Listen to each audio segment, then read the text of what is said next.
haired. Just like lots of balls.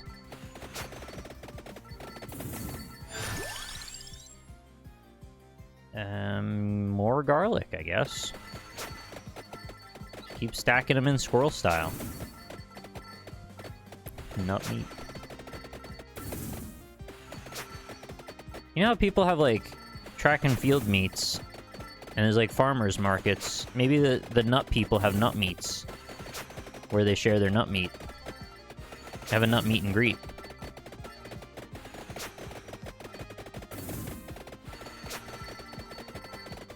Did you know they added Slipknot to Smite, rather? Not Spite. I don't know why I didn't say that before.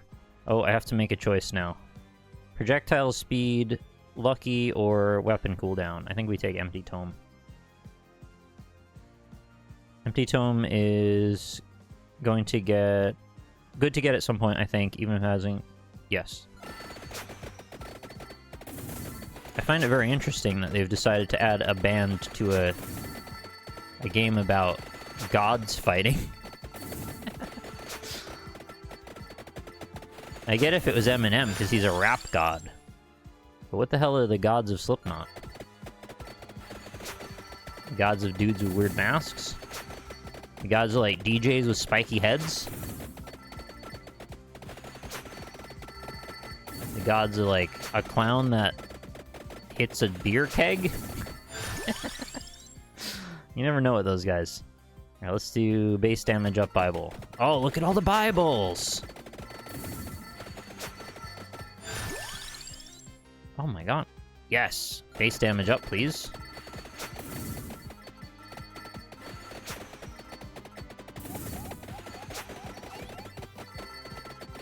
Also, if they're gonna add you to Smite, then they have to add you to Dead by Daylight, too.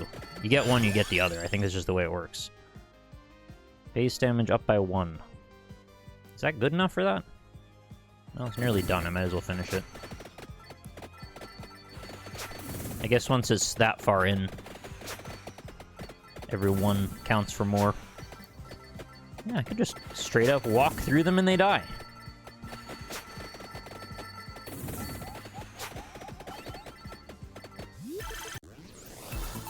Alright.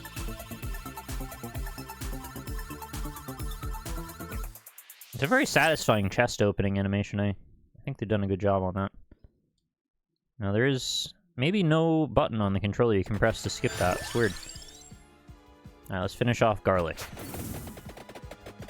Garlic. Yes. Yes. Yes. I still don't know what triggers that. Is there like a special colored gem I'm not noticing every time? I mean, I've seen aquamarine colored ones and I've seen red ones. I don't think I noticed any of those when I picked those up. Oh, the red crystals do that? Okay, that's really obvious. I don't know why I didn't make that connection then. Red ones are the big boys. Okay. Noted. I'll keep that in my mind.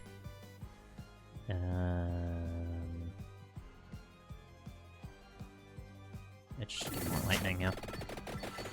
I don't know what I'm saving up for. I guess I'm hoping to get something else that'll synergize. Oh, they suddenly got stronger. I was like one-shotting them with my force field, and now I'm not anymore. Red gems usually mean lots of XP, especially towards the end. Uh-huh.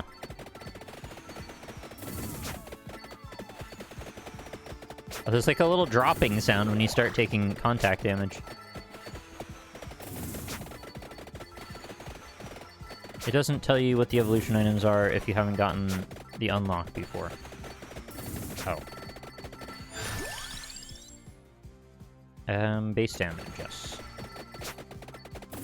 Well, I think I've gotten enough before that I can kind of get an idea.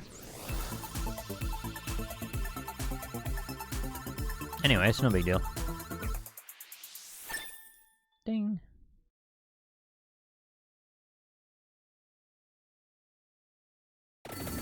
Is that final form? No, not at all. There's still 3 more.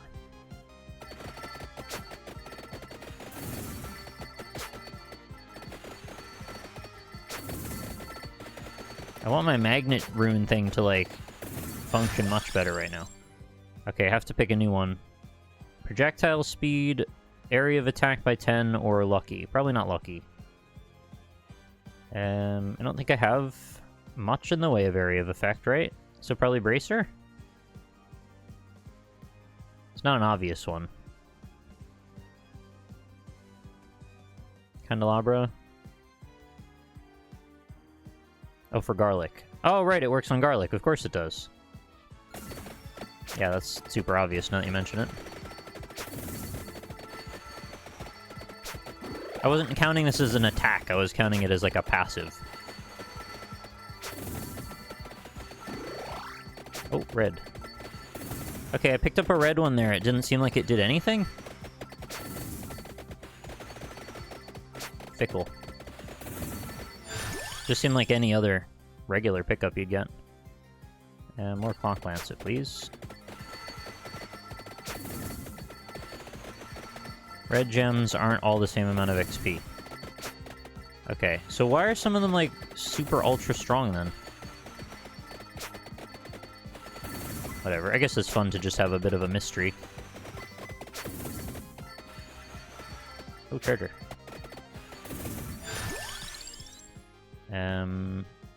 More lightning.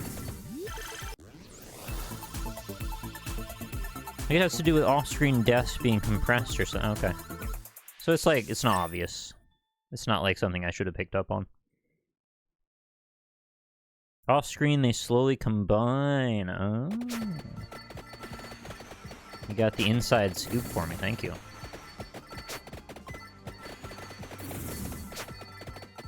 Yeah, it's getting late.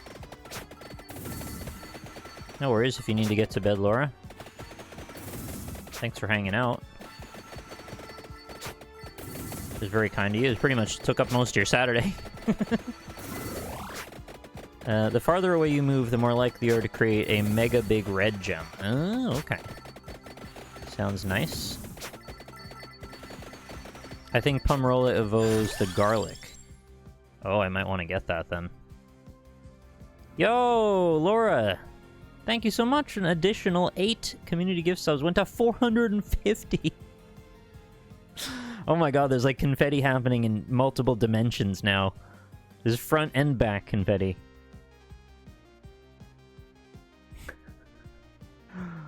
Thank you so much, Laura. That went to Flunder12, Maynex6661, Nudgy, Armored Tuba, Tybus, Days Clockwork, Joelace, and Glork Glunk. And we're 29 hours and 31 minutes. My gosh.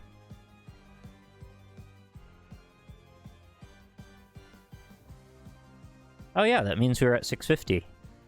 Well done. So that's the Silent Hill 4 playthrough is now a thing, thanks to Laura. Confirming us over the line. Alright, I'll see you around, Laura. Have a good rest. Thanks for hanging out, and thanks for helping with Overwatch before, too.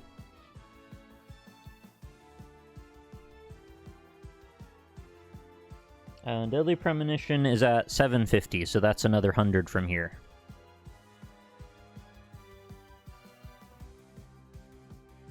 Alright, I think I'm gonna get the Pomerolo and hope that this is a good evolution-y thingy. See how it goes. What's the harm if it isn't? Lived and I learned.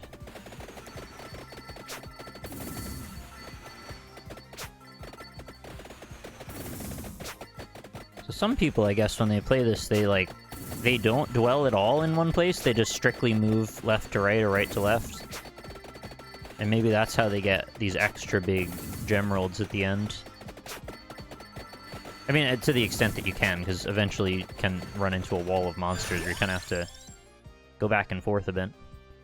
All base area up, yes. Give me additional pylons and distance. There are also items sitting around. Yeah, that's true. That is a good reason to check all the areas. Obviously, they want me to go left for that green arrow. God knows how far that is. Oh, alright. Rune Tracer... Yeah, let's do base up. Seems to be doing good work. Oh, that was a nice shot of XP there. Yeah, I noticed, yeah, the stages are very big. I think they just said area up 100%, which, if it's also augmented by the other AoE up, that's, like, huge. The synergies in this are really fun.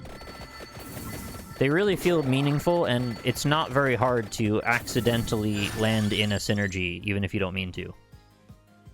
It's, like, very well thought out. You've got enough options that there's always, like, a few directions to go in, and, I mean, I guess unless you get really unlucky, you're probably going to be able to, like, pivot into something good. Yeah, the run is a half hour each time, and then if you live through 30 minutes, after that you go in, like, hyper survival mode where it gets even more crazy. But essentially you win after 30 minutes. Trying to take out that mini boss. It's like my Bibles are like one of my higher damage sources. Oh, Spellbinder evolves the Bible. Thank you. I want to say usually level 60 by level 30. Oh, okay, I see what you mean. What's that? Oh, Soul Eater is evolved garlic. Steals hearts. Power increases. Oh, I wasn't done reading that. Oh well. Whoa, it's like a black hole now. I mean, it's way cooler looking, but it's also a little creepy. Let's get this then, if you think that'll help out. Lightning ring? I'll get a chance to do all of them.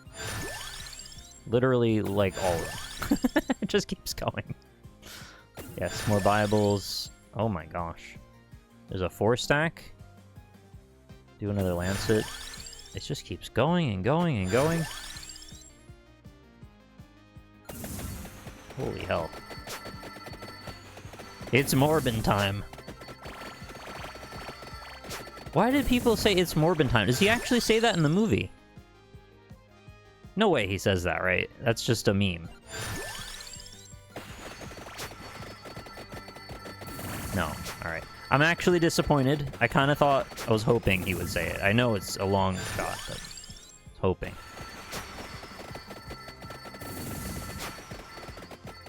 Unless... I thought you said useless. Freaking Morbius doesn't even say it's Morbing time. He's useless. He's dead to me.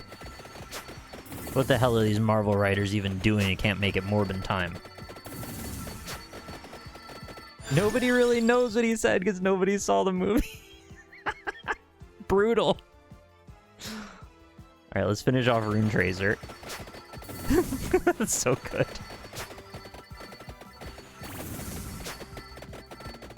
Oh, I see. Okay.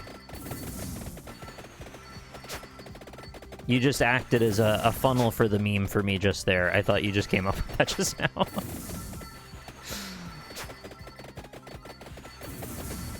just a meme funnel, you know? Okay, green arrow still pointing left.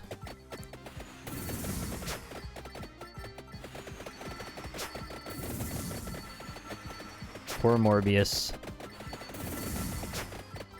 No one knows what he said. I mean, I will say from the little bits and pieces of, like, trailer footage and stuff I saw of it, I very didn't want to see that movie. It looked highly not interesting to me. But, like, that's just me. It's no shade if you thought it looked cool, I don't know. Effect lasts longer, cooldown reduced. Let's do that.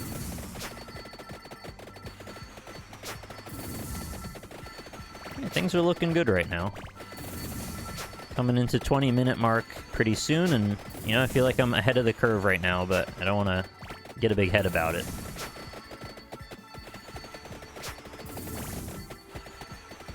What's the deal with the green arrow? Is meta progression?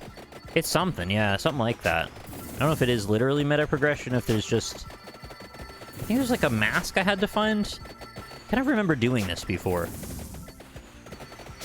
I came over all the way to the left, there's like a special mask, and then I don't know what the point of it was.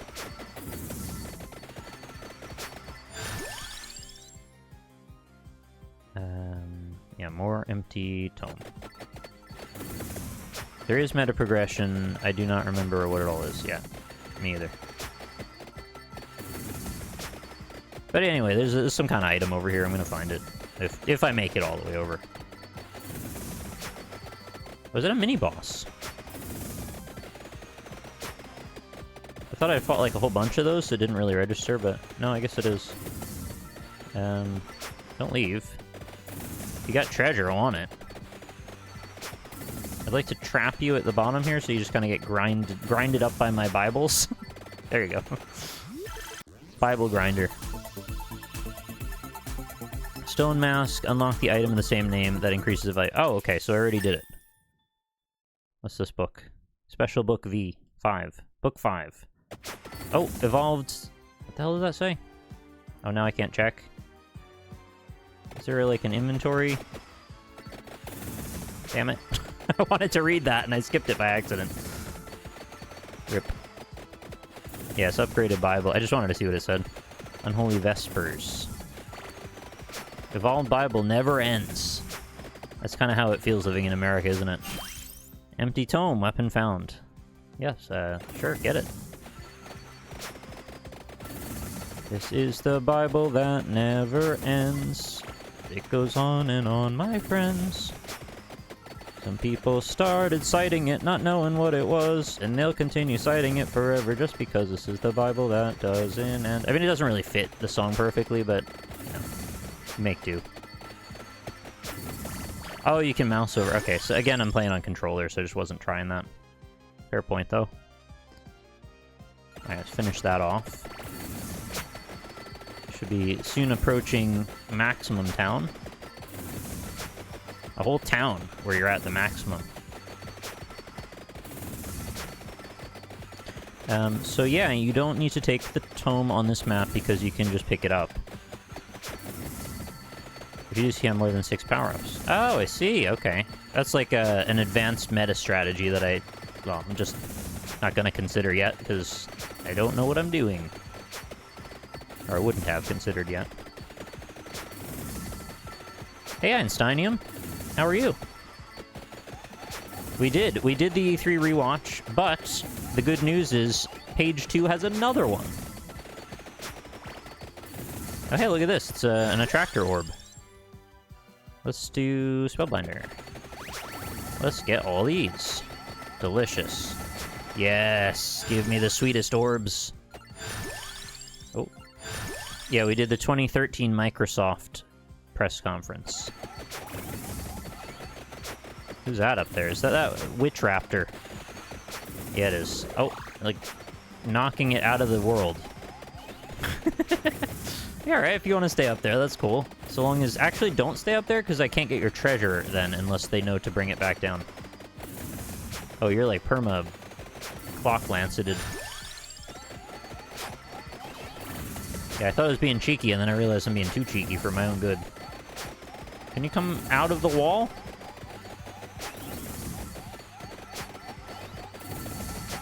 Are you ever gonna come? Oh my god.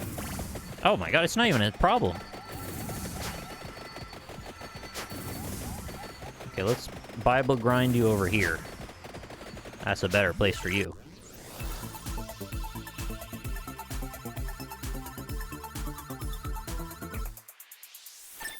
Okay, very good. We've leveled up our duplicator ring. Or no, our thunder ring. Thunder loop. Where it strikes twice. Yeah, someone told me before about pressing escape. I'm just playing on a controller and I'm like sitting back in my chair, so I just didn't. Lazily waiting through the animation. But thank you for the tip.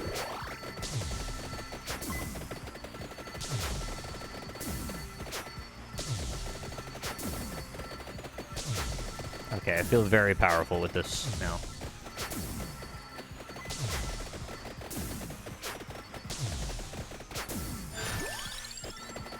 No more decision-making for me. I do kind of wish there was, like, another level of choices that happens at some point. Like, you can evolve the evolves. I don't really know how that would work, because, like, I obviously understand they want you to have a limited inventory for that reason. Kind of forces you into a better position regarding what you can upgrade. It just feels kind of lame when it's like you get to a point where there aren't any more choices to make. It's just take the thing. Pilot the mech, Shinji. Take the things, Shinji.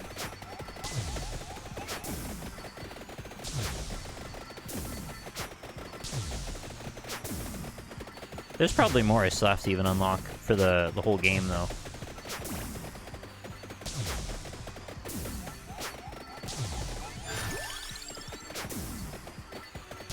Although the upside of doing it this way is when you start to get into the 20 minutes region, if you're around where I am level-wise, and I did get a little extra with that 5-stack treasure chest, you'll find the momentum starts to really pick up a lot more, and you don't have to really spend much time thinking about stuff or, like, looking at a menu. It's mostly just run into stuff, get gems.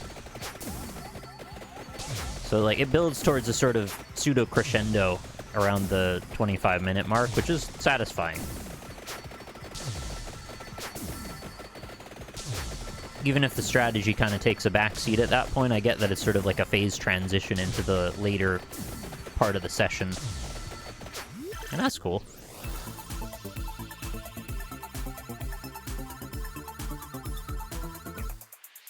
Money bag. Nothing wrong with that. Yep, thank you. Why didn't they just make the animation slightly shorter? Because it's just that pause. It just needs to be about, you know, 5 seconds shorter, that's all. It's an unlock at the green arrow that I've already got, so I don't really need it. But I'm going there anyway for some reason. You can skip it with B? I almost definitely pressed B, but I'll try it again. I did that thing where you kind of roll your thumb over all the buttons. I assumed... Magic Banger. Permanently allows to change music. That's a strange item. Well, I guess it's not the same item, actually. Something new. It's like a baked potato. Oh my god, there's so many over here. There's a legion of witches. Where's the mash? It's what I'm doing with these Bible grinds. Do you see all these mashed witches I'm making? You ever had a mashed sandwich? Not like mashed potatoes on a sandwich, I mean like a sandwich that you build one and then you just smash it up.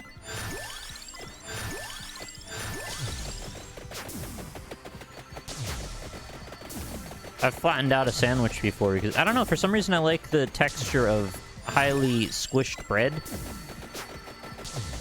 I don't really know why that is. It doesn't really make a lot of sense.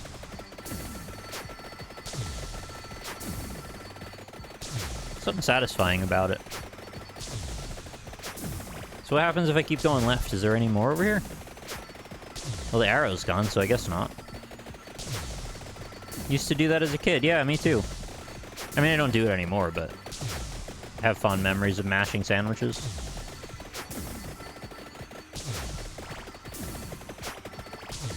Oh, it's scary over here. Skulls and bats and witches, oh my. Wizards. Some kind of colonial settler. Are you gonna settle my nation?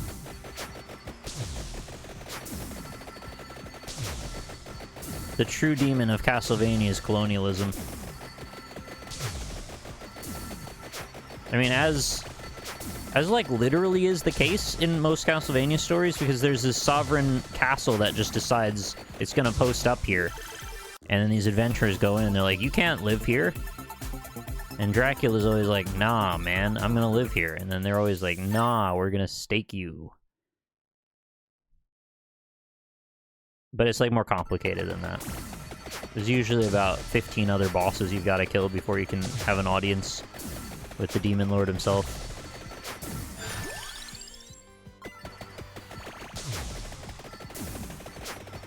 Look at the number I've killed rocketing up as I walk. It's like 100 at a time sometimes. Gotta send the next kin of this weird family to spank Dracula again. Yeah, I mean, it's a rite of passage for the Belmonts. Are you even part of the Belmont clan until you've, like, destroyed Dracula once?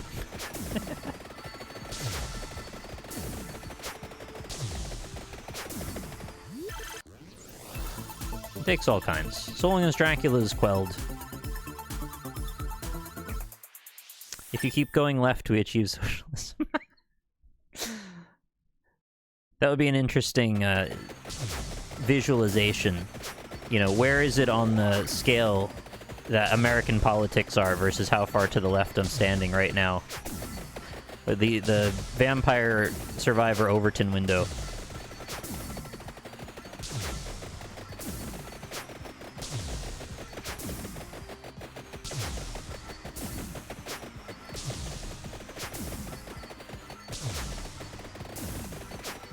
I mean, I'm sure we left the Democrats back, you know, far to the right of the starting position. What a silly thing to say. Hey, get out of the walls! The collision's so loosey-goosey over there. I guess they want it to be that way so you don't 100% get mashed into the floor. Because that isn't the most satisfying thing. You don't want to lose because you just get crushed. But I mean, that is what happened to me the other time. This big garlic is really doing a number on him, though.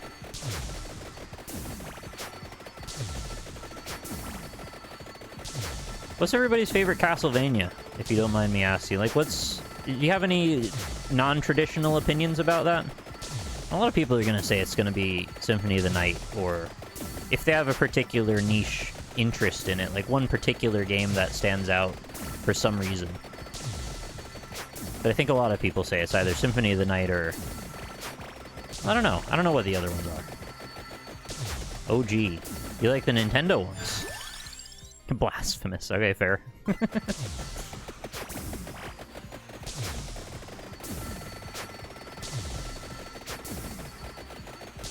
Oh, I got nothing against Big Garlic. They're keeping us healthy. Not really played a Castlevania before. Yeah, that's fair. And there hasn't been one in a bit.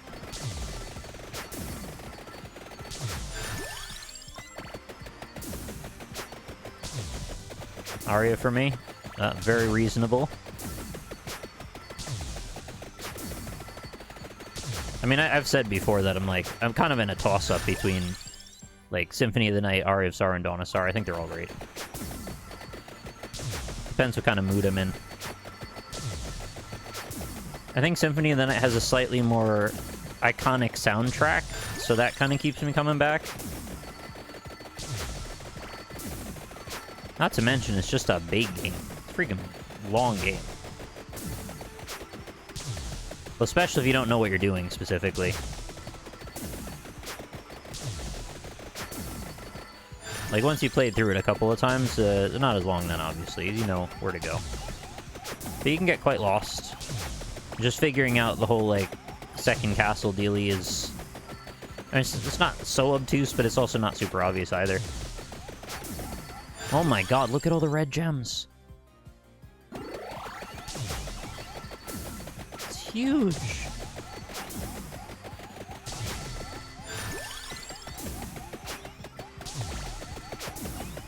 I hope we make it.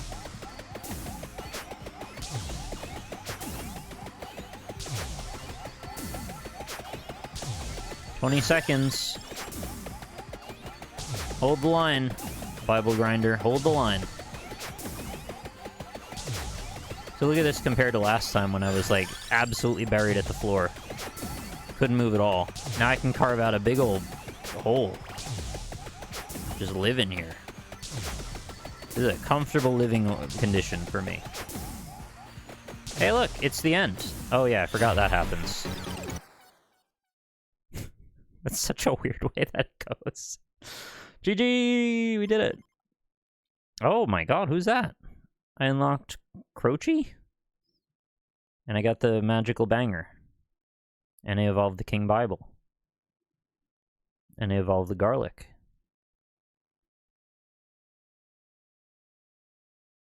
That's a lot of enemies.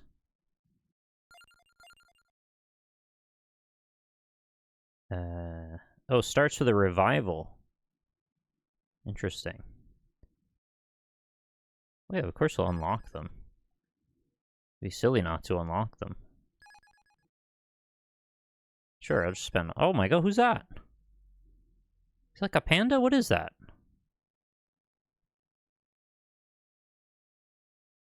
I don't really know what I'm looking at there. Like a panda with a gumball? You can block death from getting you with environmental objects. Would you think completing the boss in Downwell is a good subathon goal? I think it's, it could be, but I think I'm not good enough at that game in particular. Like, I've played a decent bit of Downwell, but I rarely get to, like, the anti-gravity area, which I think is, like, not even the end. Or close to the end, but I don't know. I think it would be probably a little over my head to just, like, beat the game for the first time. Another death shows up every 30 minutes. Oh my god. I don't know what you do with death. It's beyond me. I thought it was a basketball, but apparently it's a cherry bomb.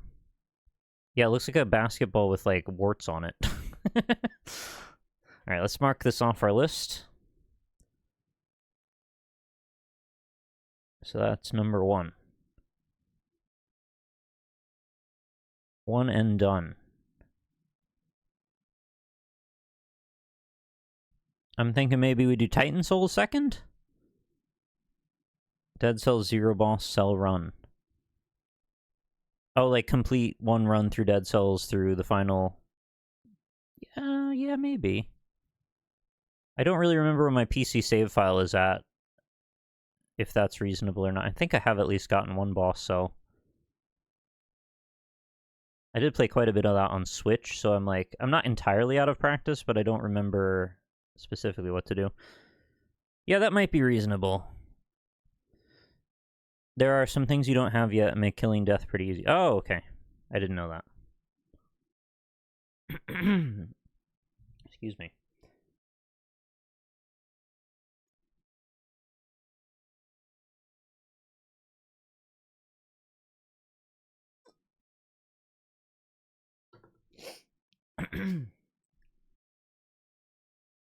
If you don't mind, I think I'm going to just grab a glass of water and get a cough drop because my throat's starting to get a little hoarse.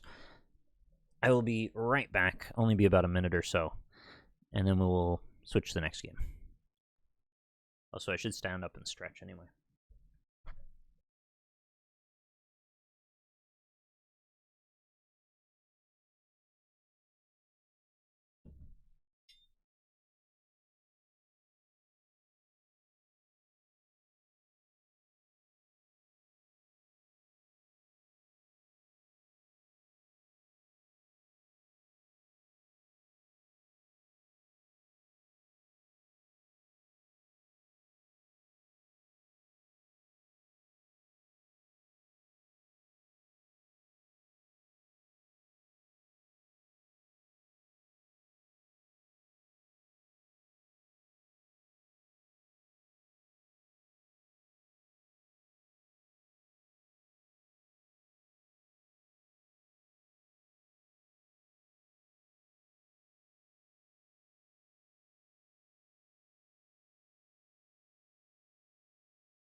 Alright, horse is stabilized.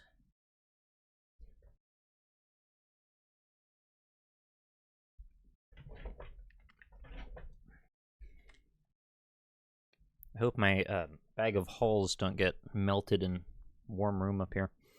Should probably just taking a couple out. Anyway. Yep, this is page 2 Striker. I don't have a page 3 yet. I might have to make one. But I'll probably do that off stream in the interim between the two. So let's do Titan Souls then? Yeah, I don't like the gummy texture that they get. It's kind of gross. And it's still edible. They're just, like, a little off.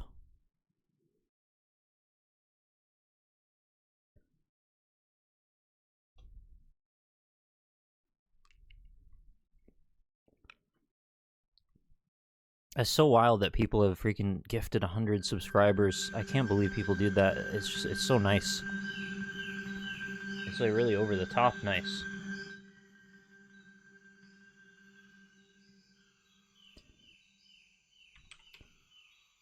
I haven't played this game in ages. It's very good, though.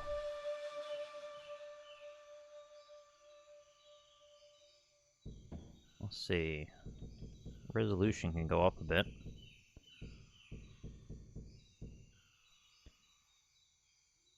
Yeah, that's good.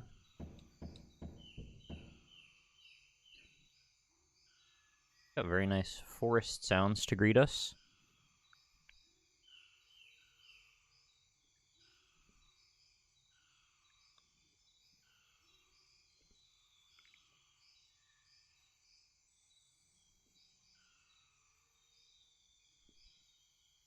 There we are.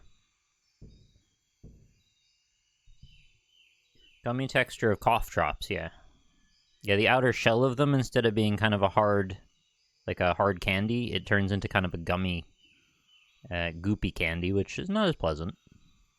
I mean, it's not awful either, as I said, it's just not ideal.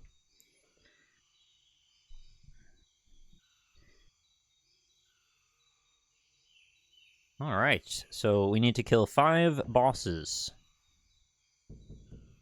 Apparently I've made quite a few files in this. New game.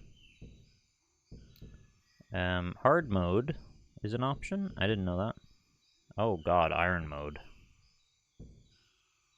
No rolls? Absolutely not.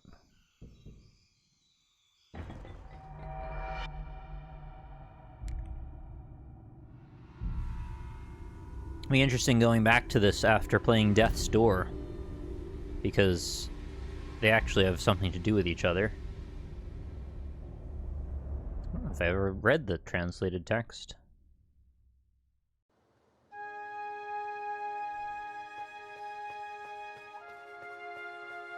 It's so crisp looking, the visuals of this. It's like, it's really tight pixel art. Hey David, thanks very much for coming by.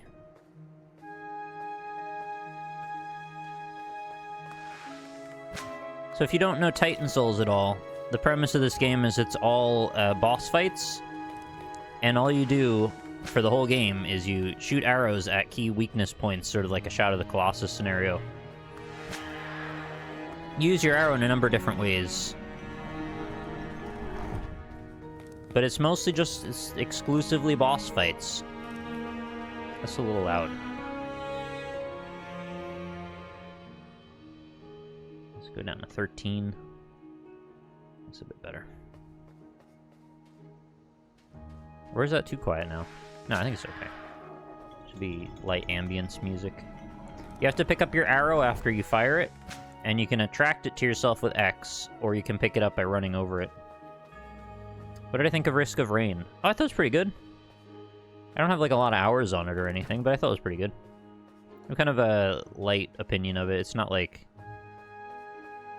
Yeah, it's not like something I have like a lot to say about. It's just... It's alright. I honestly need to play more of the second one. Alright, this is the Frozen Ice Block Brain. And I'm dead. See how it goes? You gotta get out of the damn way.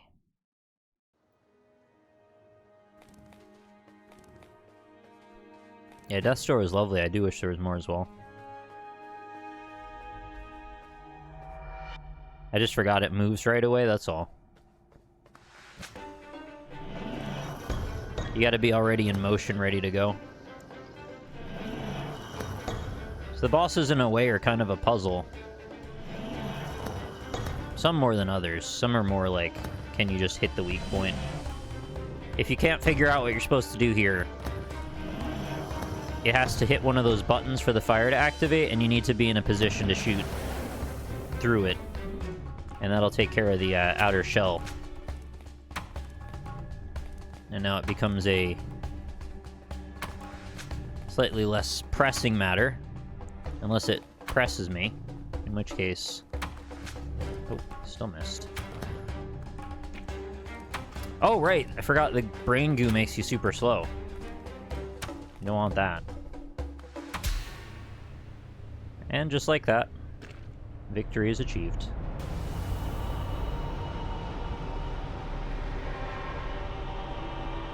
I really like how instant it is. The kill or be killed thing, it's like, there's not a lot of screwing around. You either get the premise or you don't.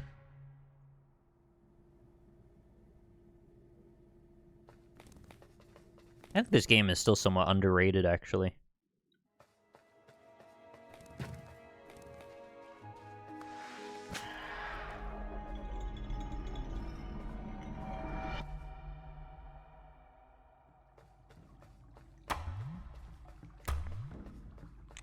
Maybe I should have made it 10 bosses, because I don't know if this is going to take that long, to be honest. I don't know, maybe I'll get stuck. This is big goo ball. So if you can't tell the premise here, basically got to split up the slimes until all that's left is the slime heart. Oh, I got grabbed. I didn't expect that.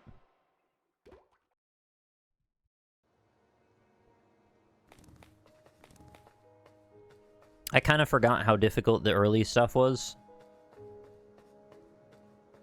Also, I kind of forgot how many there were in total. Why did I open another one? Just do the one I just opened. Why did I do that? I guess I'll do that one next.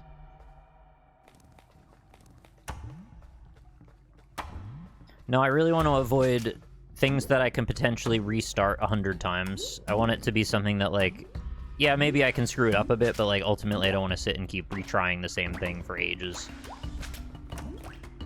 And I'm not, like, if I was better at the game, maybe Iron Mode would be fine. I also haven't played it in a long time.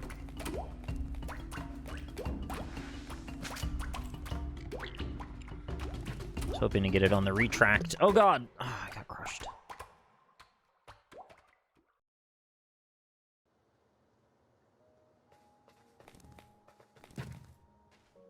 You can't roll up the stairs, you silly boy.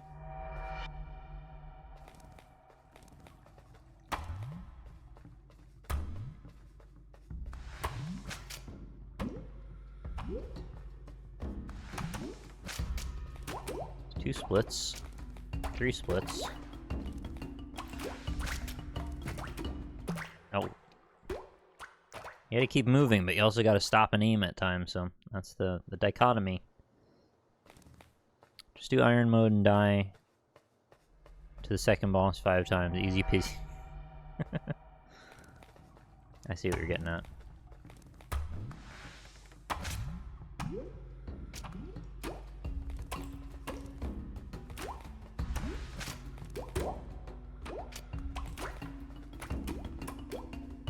There's not that many games, are there, that, like, the whole game is just boss fights?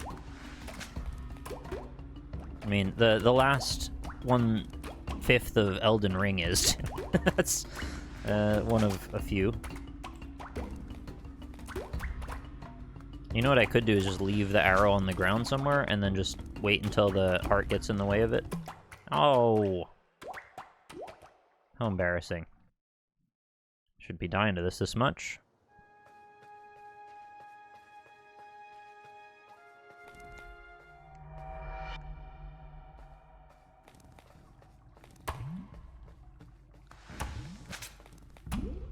I think Fury is like this as well. I played a bit of that, like a few hours, but I didn't play the majority of it. I think it was all boss fights. There's other stuff too, just like more niche games even than this. Can't quite think of. I seem to recall one that was like a Mega Man style game. Like a side-scrolly, not like a shooter because, well, it's just boss fights. But you basically like face off against Mega Man bosses, and that was mostly it.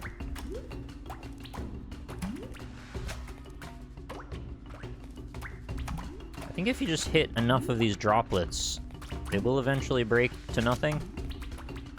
Or no? Oh, do they just keep chasing then? Oh, I didn't even see that one. Wow, that was a lucky jump. Oh, terrible shot. They got me. I thought there would be more success from reducing them to smaller size. But it seems you can reduce them to small size and then they just keep coming anyway. I did play The Void Rains Upon Her Heart. I played it multiple times and on a few different updates on the stream, and I think that's a great game that is, well, it completely fulfills the criteria I just mentioned and is underrated. Even in early access, I think that game has a lot to offer. I mean, it's a very full game for early access.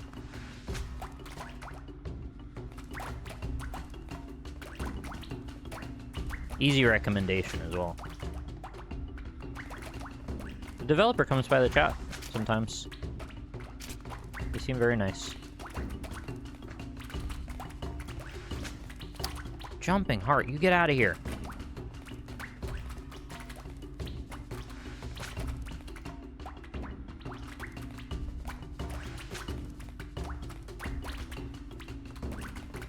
Can't get enough distance where I can get a comfortable, safe shot. Oh, that should have hit. No, I shouldn't have done the arrow. Lame. Sorry, what happened? Shouldn't the timer go down instead of up? I'm confused. It went up one time. Or sorry, it did the wrong thing one time. Yeah, it went the other way. Well, it went down when somebody had tipped, and that was a mistake, but that was hours ago. We started at, when I first turned the stream on, I started at 4 hours, and by the time I even got the timer on the screen, it was already up to 5.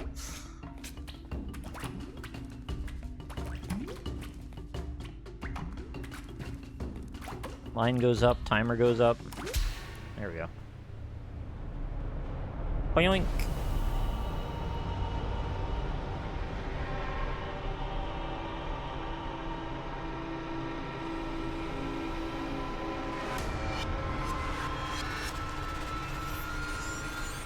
There's so many little light things shooting out of my abs.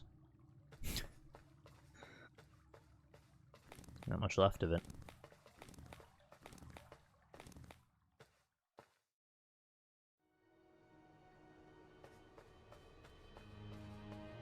No, don't worry about it.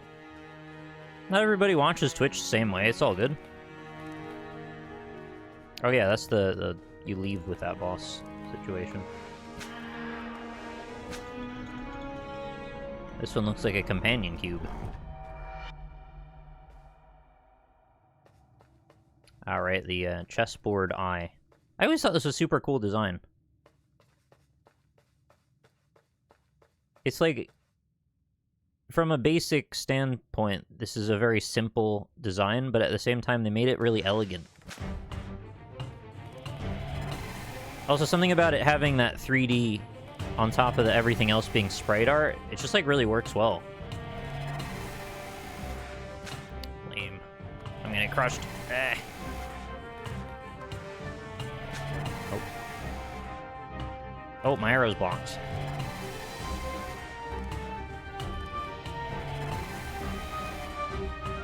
Ah! Oh, just barely got away and then crushed on the next. I don't know what's worse there, getting crushed on the corner or if you were completely under it. They're getting half crushed versus entirely.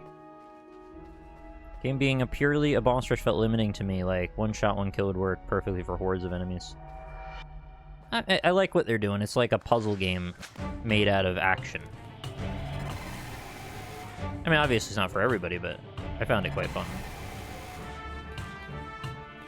Also, there's like a subtly deeper layer to some of the bosses where there are like quick kill strats that you can employ. Like there, I saw my opportunity coming before it moved, because it's facing up and it's gonna turn toward me, right? So I have to get ready to shoot it, because as soon as it comes toward me, it's going to be vulnerable. I mean, it's not like a quick kill strat necessarily, but it's like it's a plan anyway.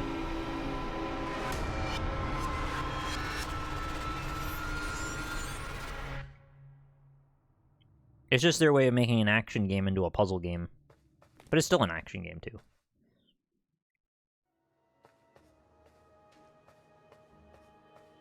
Or I guess you could say it's like a more strategic action game. You also have to really manage your panic in some situations where you have to really judge what the better call is, to stop and shoot, or to collect your arrow, or to just run around, or if you need to roll. There's just not much else for you to do other than those few actions. I thought we'd fight that. They come up here first.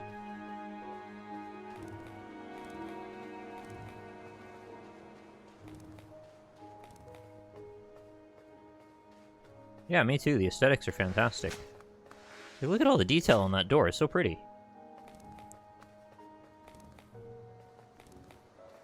I remember being very hyped for this before it came out, and I was like really not let down at all by it. It was like very good. I just wish it was a little bit longer, but I completely get it. It's like designing one boss takes ages, and they made a whole game about bosses. Hello? Head? Oh, I just had to shoot the head. Got me. I was holding out in case it moved its hand right before it stomped me.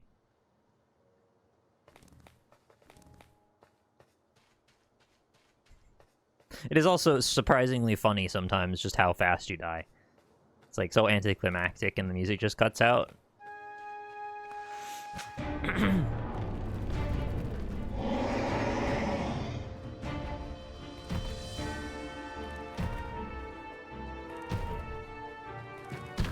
How many Zelda games have you played where this boss is, like, exactly like this? It's always, like, two hands and some stone rune thing. I don't know what that particular obsession is with Zelda games and giant hand floating bosses. Reminds you of Super Mario, really. Okay, well, I didn't think about that.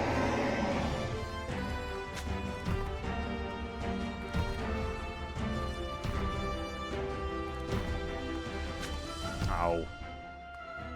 I had my opportunity and I blew it!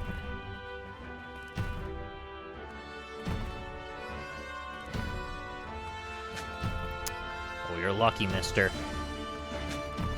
You're lucky again, mister. You're lucky again, mister. Mister? Oh my god, how did I miss that one? Honestly, that was just like, crush me because I'm too dumb to live. Get me out of here. Pound my brain into the sand.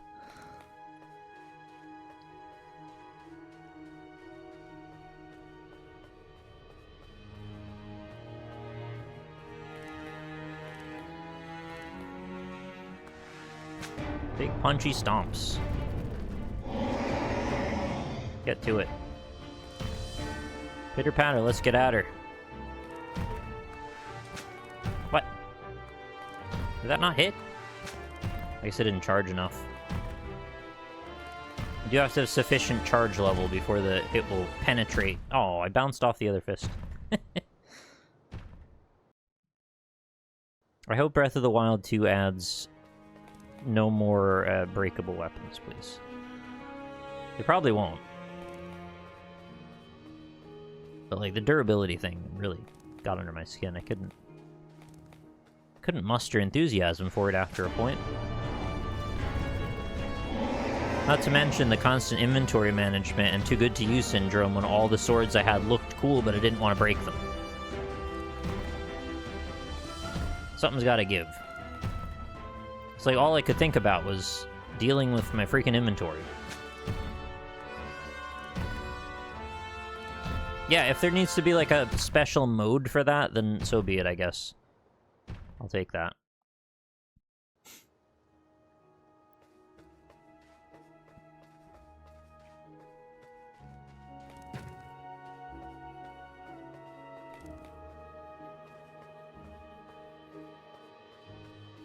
I just broke all my weapons and never dealt with inventory. See, that's what it's like to be free. I can never feel that, sadly. I'm locked in a well of my own making.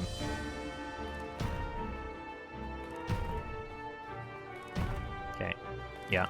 Oh, I freaking bounced off the fist again. Well, maybe 5 wasn't the worst choice.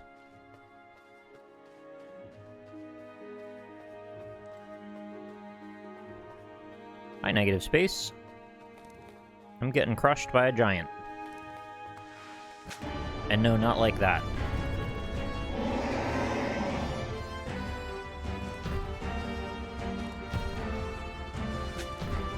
Freaking fist, man. So he's got a fist ready to go.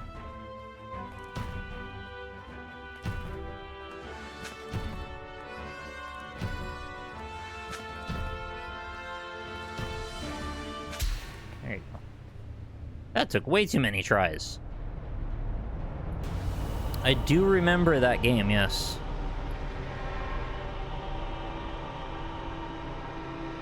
It really made me question what I'm doing regarding my indie game videos, because, like, for some reason, that one game got a lot of interest on it, and I was not intending to play it for that reason at all. I just wanted to see what it was all about. And, the horny people really enjoyed it. I'm assuming it was the horny people. Which is like, it's fine. I'm not really casting judgment. It's just, why that game? I mean, I know why that game, but, you know. Why not some of the other ones, too?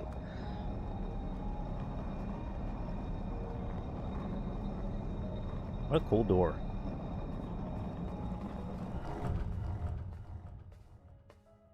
What was it even called?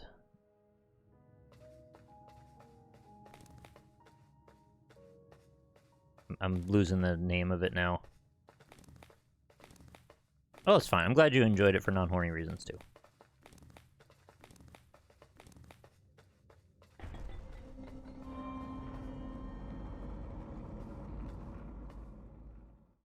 Yeah, I had no idea that was even a fetish, I think, at the time. Yay, and this is where you begin the actual game.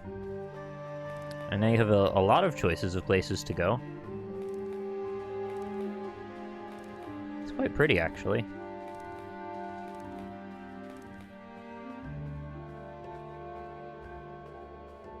And there's another door. Doors and more doors. I believe you get little checkpoints when you get to the areas where the subsections of bosses are, so, like, if you want to spend time in that zone, you don't have to run back from the beginning every time. Flattened. Yeah, there you go. I don't know why I'm going to the forest, but I guess I'm going to the forest.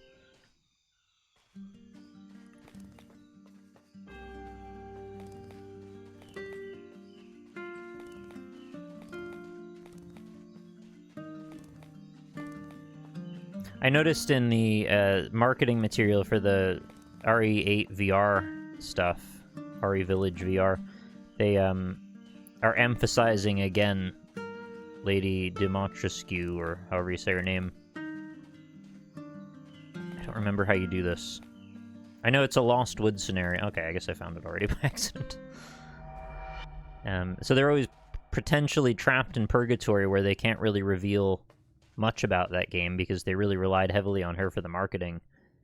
And even if they wanted to show more, well, that would kind of spoil the scope of the game to a degree. But I also don't think they okay. I don't think they really did want to show more, because like, people really liked her, specifically.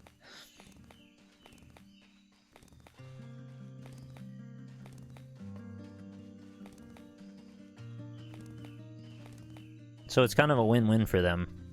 Because, well, I don't know if you know, but, you know, that character is only in a small portion of the game, like maybe a fifth of it. And then once she's not in the game, well, that's the end of her. But they really make it seem like she's like a main character of the game, and she's really not. It's so much that I find it quite misrepresentative, but I understand why they've done it. And that's 5. Yeah, it was a little bit quick, wasn't it? Hey, good morning, Life in Boxes. Alright, chat, what do you think? Should I do more, or should we deviate? Or, sorry, should we adhere to the plan, or should we do more, is what I meant to say. I was gonna do a poll. You know, I think I changed mine. I think we'll move on. A couple more would be cool. 2 more? Well, I could do 2 more for you, that's fine. If that would feel more rounded out. I did not slam, spit, or shoot. We could do that, though.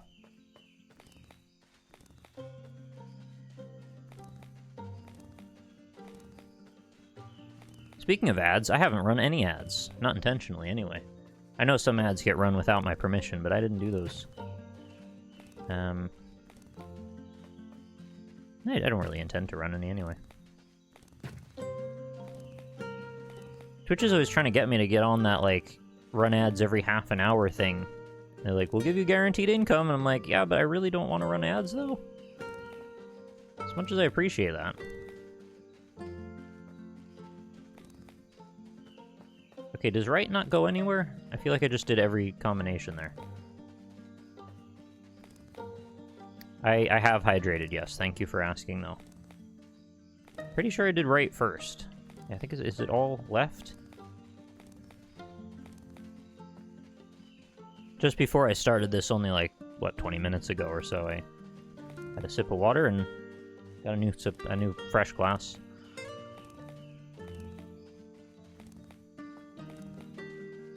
I remember picking up on how you navigate this forest early on, and now I don't remember how to do it anymore. Ah. Right, left, right. Or, yeah, right, left. That's all.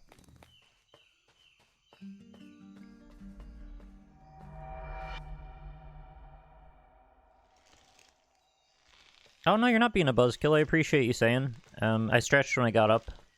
I'm fine. Thank you, though. I do very much appreciate the concern, because it's very easy to forget about your own body sometimes when you stream for a while. And it is a good practice to not do that.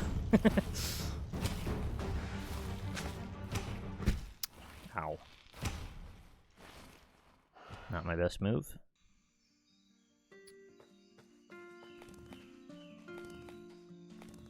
Yeah, see, they can't really make the path back to this boss take very long, because you gotta keep re-attempting it, so...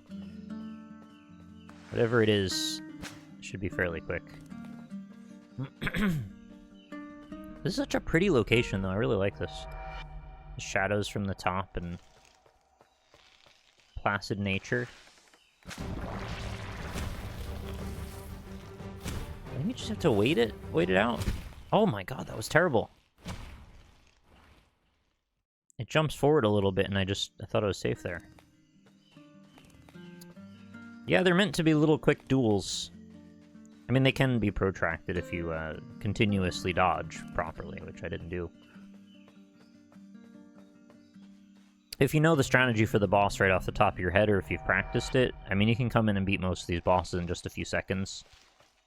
I think some of them take a little longer because they take setup or like to go through a couple of different moves first.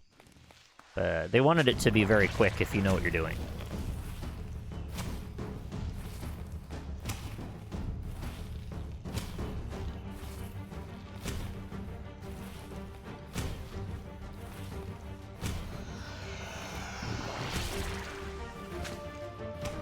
Where's the weak point?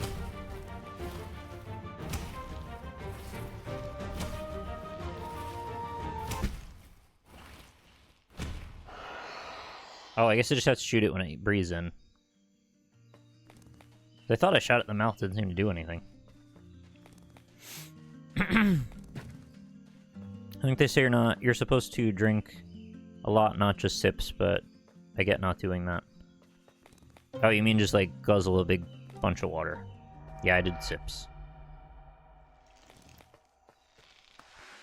Oh yeah, I guess the leaves are in the way.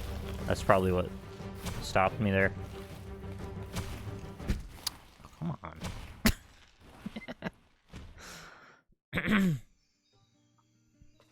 I'm pretty sure it's the mouth. There might be a second phase after you hit the mouth. I think it opens up and then maybe you have to do something else. I mean, I have beaten the whole game, I just don't remember anymore. Alternate universe Zelda, I can totally see that, yeah.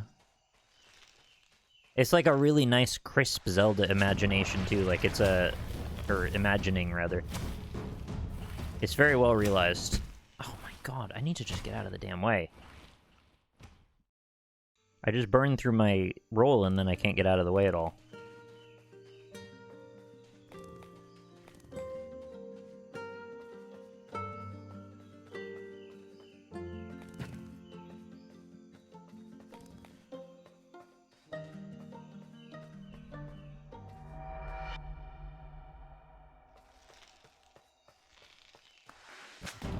This is probably not a good thing for me to push back at all on, but I think, well, my understanding anyway is, like, if your pee is a little yellow, it's probably not a huge deal.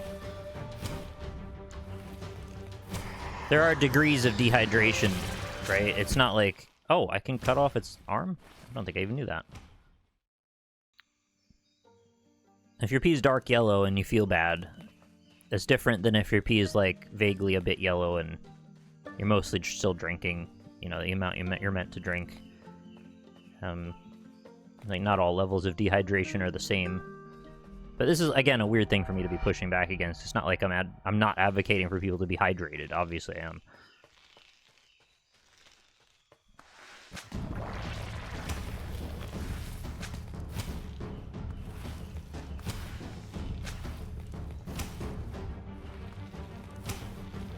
Ah!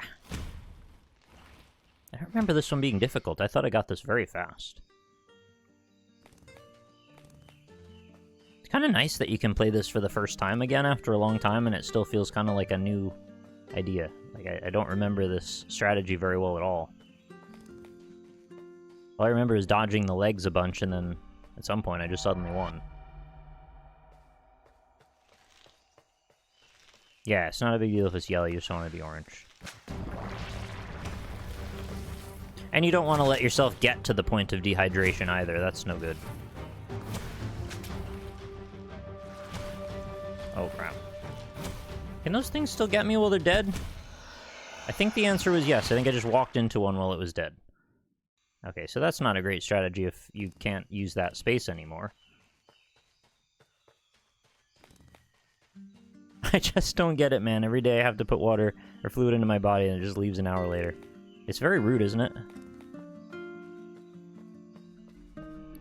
Respect our hydration cycle more, body. Like, we're trying our best here. Give us a little bit. Meet us halfway.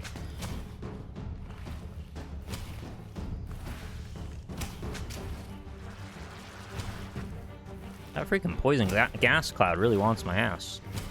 Poison ass cloud. Oh, I could have just won there. Alright, two limbs missing. Should be helpful.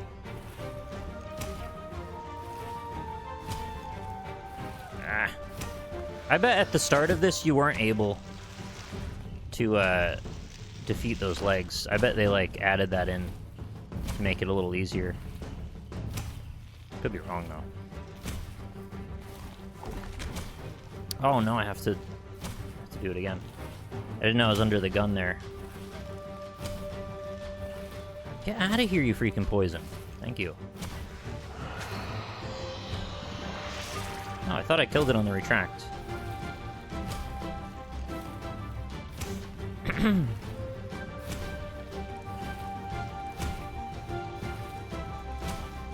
Almost got me there. Bad shot.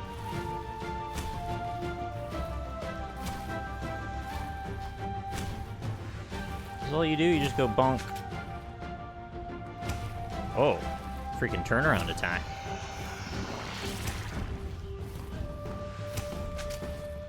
Okay, now you have no legs. The arena is clear, for the most part. Just don't roll into it. Really? I can't get to you over there. Can I, like, shoot the poison away? No. Very awkward, because, like, I can't really... There we go.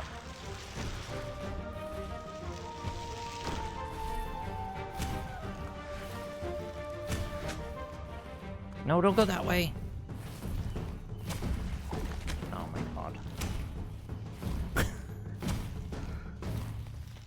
There's so much poison. I think it does kill you eventually if you stay in it long enough. Guess maybe I should go over there? It's like my opportunities are minimal.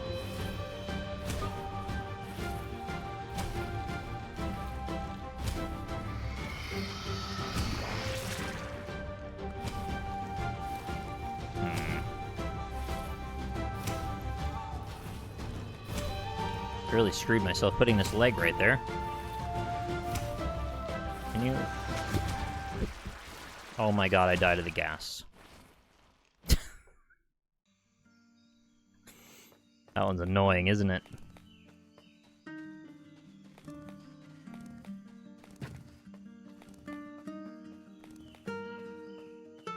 I'll get him, no worry about it.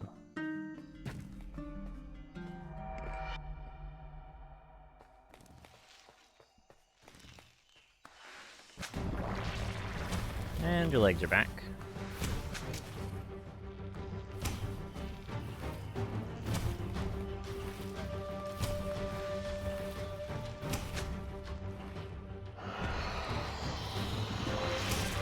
It's very awkward though, since this gas is like zoning you out all the time. Like, how are you supposed to get a good shot on it when you need to stand right in a certain spot? Oh, I just left like one bit of it there.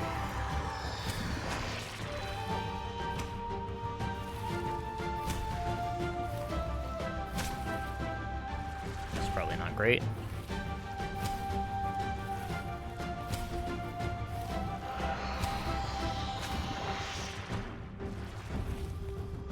don't know why I didn't get it on the retract.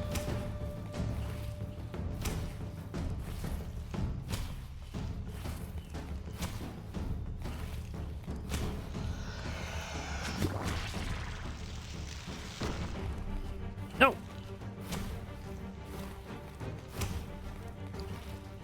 Wander right into the leg. And around we go.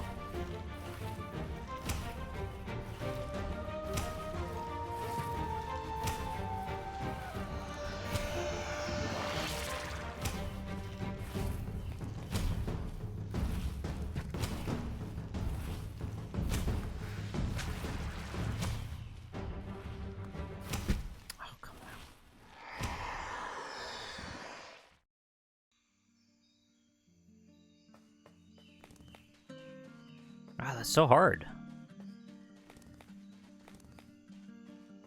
It's not that there's a lot really to figure out about it. It's just standing in the correct position and not getting stomped and also avoiding the gas at the same time.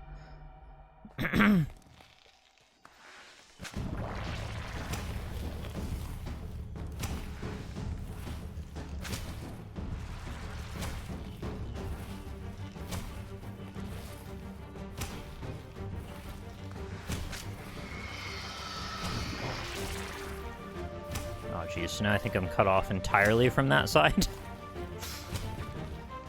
Can I just roll through it? No, it just straight kills you. So where you leave that leg is the end of you. I just wanted to be absolutely sure that I didn't somehow die to something else the other time.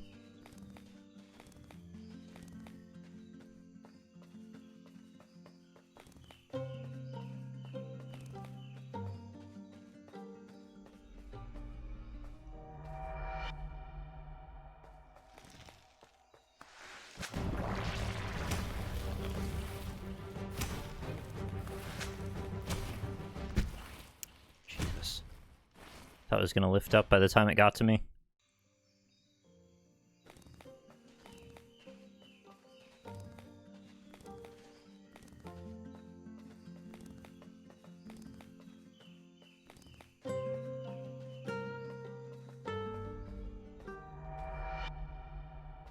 Still so peaceful, though. Even despite this incessant boss that I have to keep looking at. The war drums activate, but still pretty cool.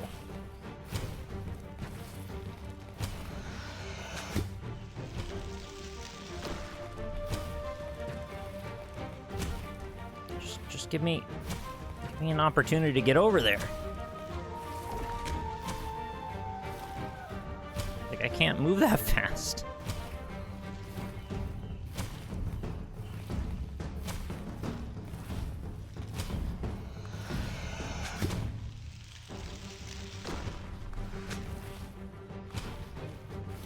Okay, let's go the other way around. All right. I'll take it. I shot underneath the tendril and got in there. Yeah, no, you were correct to say that. That was the correct way to do it. Objectively correct.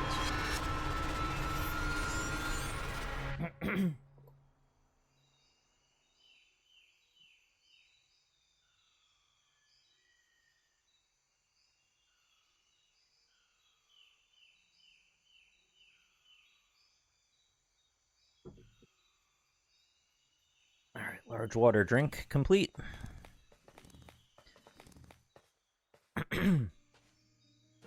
So one more after that?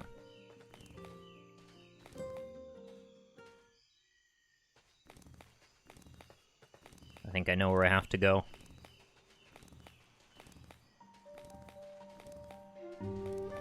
Excuse me.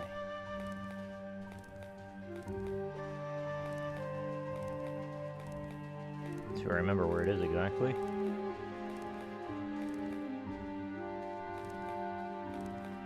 Yeah, the music really has that Zelda feeling, too. It's got this mystery, this, like, wonder about it. They did a lot of stuff really right in this game.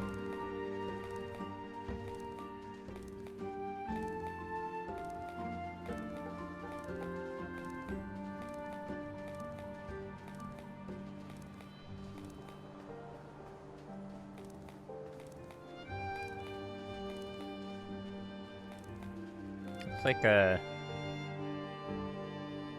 cracked wall like you'd use a bomb on. It's not, because that isn't a thing in this game, but it almost feels like an intentional, you know, kind of point to catch your interest there. Oh, there's a single mushroom on there. Cute. Is there a door? They did that in Death's Door quite a bit. There were like doors on the backs of walls. I don't remember the layout of this place anymore. You go down and to the right, and then it like leads down to another area. Yay, adventuring.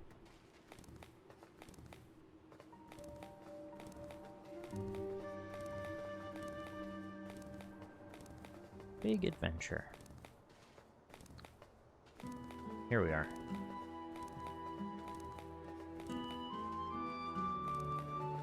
This is our wonderful checkpoint. And they show you where the bosses are because of the missing sigils. I think it's this one. Yeah.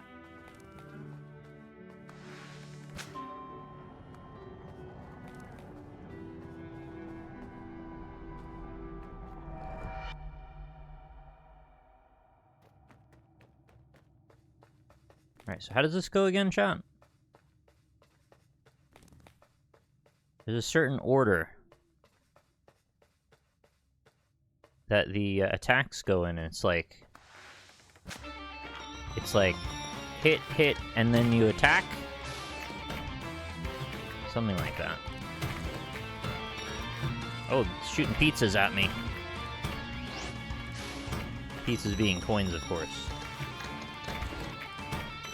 It's very chaotic. Yeah. Alright, I was destroyed. Oh, okay, it's that. Slam, slam, spit, and then you shoot. I'll see if I can mine that knowledge for my next attempt.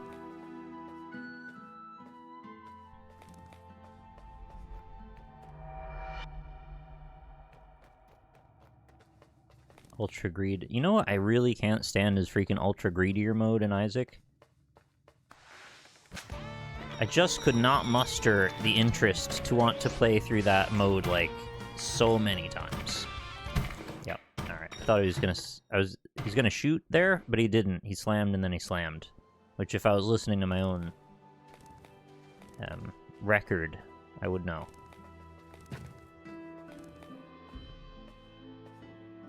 Yeah, Greedier mode was just excessively hard, and it just didn't feel fun. Like, I get wanting to have another challenging mode to add on to the end, but it's just too much. For me, anyway. I know, obviously, there's some people that are super into that, but... I mean, it seems like most of the people I talk to are not super into it, but, you know, maybe there's some part of the population of Isaac players that's into it. Oh, I rolled. I thought I got out of there.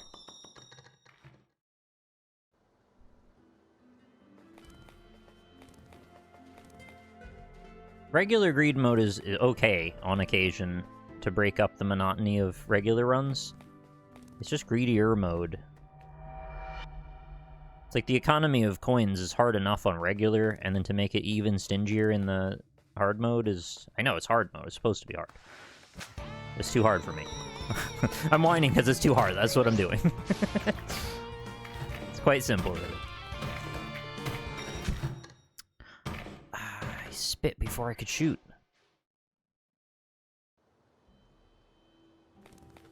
But one room full of enemies with low damage hurts. Yeah. I mean, even though you can customize your run to a degree because you get to pick what you buy, you really, really have to have strong treasure rooms to even have a chance. And they need to be a series of strong treasure rooms, just like one or two doesn't do it.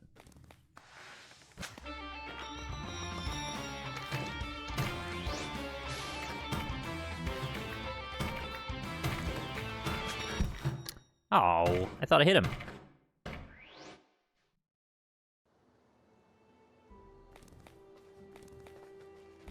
I mean, I think I had the right idea there. I just missed. Missed could pass. I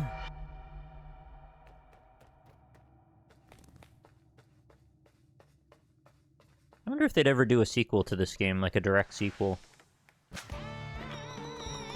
I find the environment of it so curious and mysterious. I really want more of this particular experience. It's probably such a pain in the ass to build up.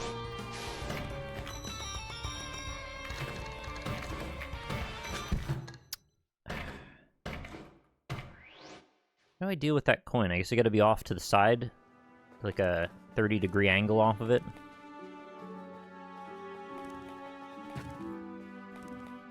It hits hard.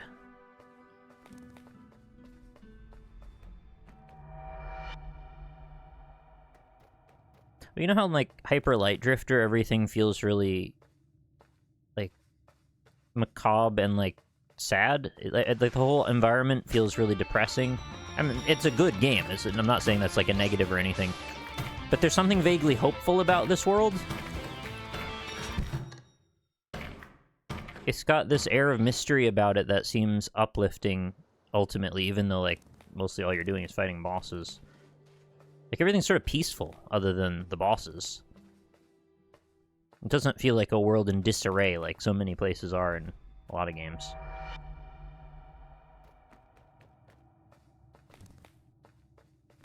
I guess I mean that I enjoy spending time walking around in it, even though this is a lot of the gameplay, really.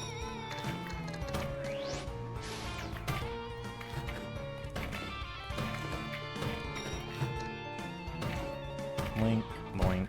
Oh. Thought I rolled again. Everything is really peaceful other than the dying all the time. Well, from the perspective of the character that you are at the moment, you've never died yet. Well, I guess it depends how you look at it, if it's like a Soma or a transporter situation. does the character know that I've died and then keeps coming back, or is it a new character that's never died before each time? It's hard to say. Hello? Like, what if you just, like, shoot it from the back? No, I doesn't particularly care for that.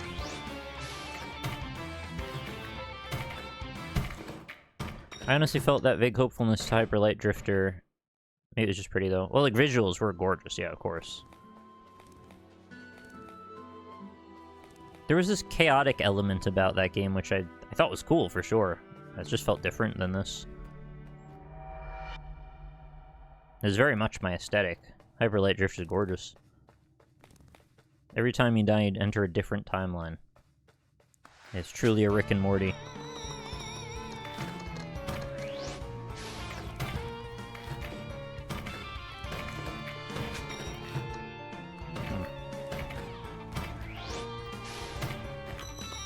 Stop it. There's not that much to you, really. I just need to not do that. Oh, clip through that coin.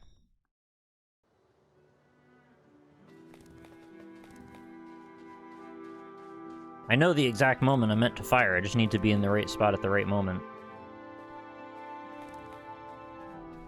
Does it run out of coins? No, of course not. I think I can keep firing them for all of eternity. Hey, thanks very much, Cardwiz, for the raiding party. Welcome in.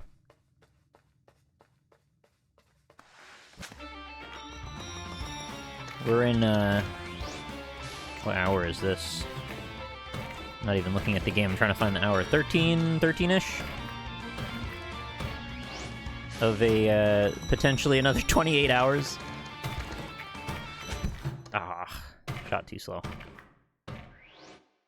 Okay, no worries, 9 Hertz. Thanks for hanging out all this time and helping out with all the commands and stuff. It's very handy and appreciated.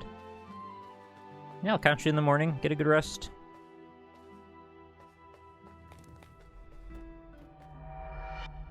If you are just arriving, by the way, we're doing a series of challenges. I was supposed to do 5 bosses in Titan Souls, but we ended up doing 7, just because it seemed a little too short. So this should be the last one if I can just freaking fire my arrow at the right moment. There it is. I can fire my arrow at the right moment, and now you all know. There is a very correct time to fire.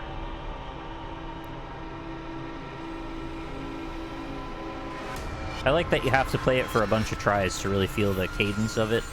To know, like, this is the moment you strike.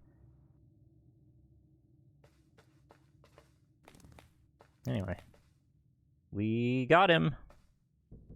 Quit. Yes. Bask in the cosmic sperm. Hadn't thought about it like that. Back to the schedule. So that is the next one done. Pick. Any preference? We go off to the next kind of chaotic one, would probably be to do Geometry Wars.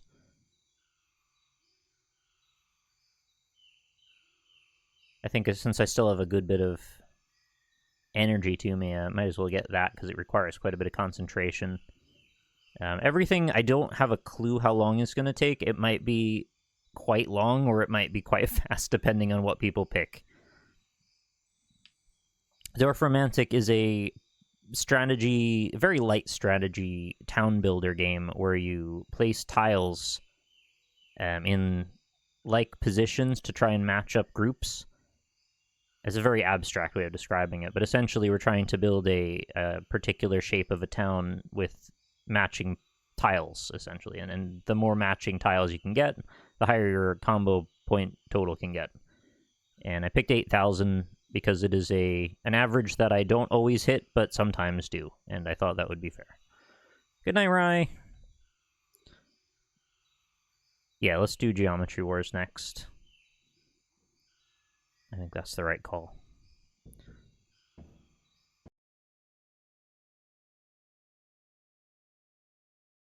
All right. This game... I actually didn't have it on Steam until the other day. I thought I had it, but it actually was just a... it was like a standalone copy somehow. I don't remember why I had it.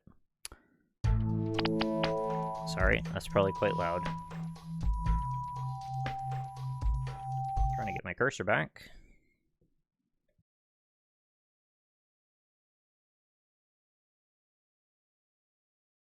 All right.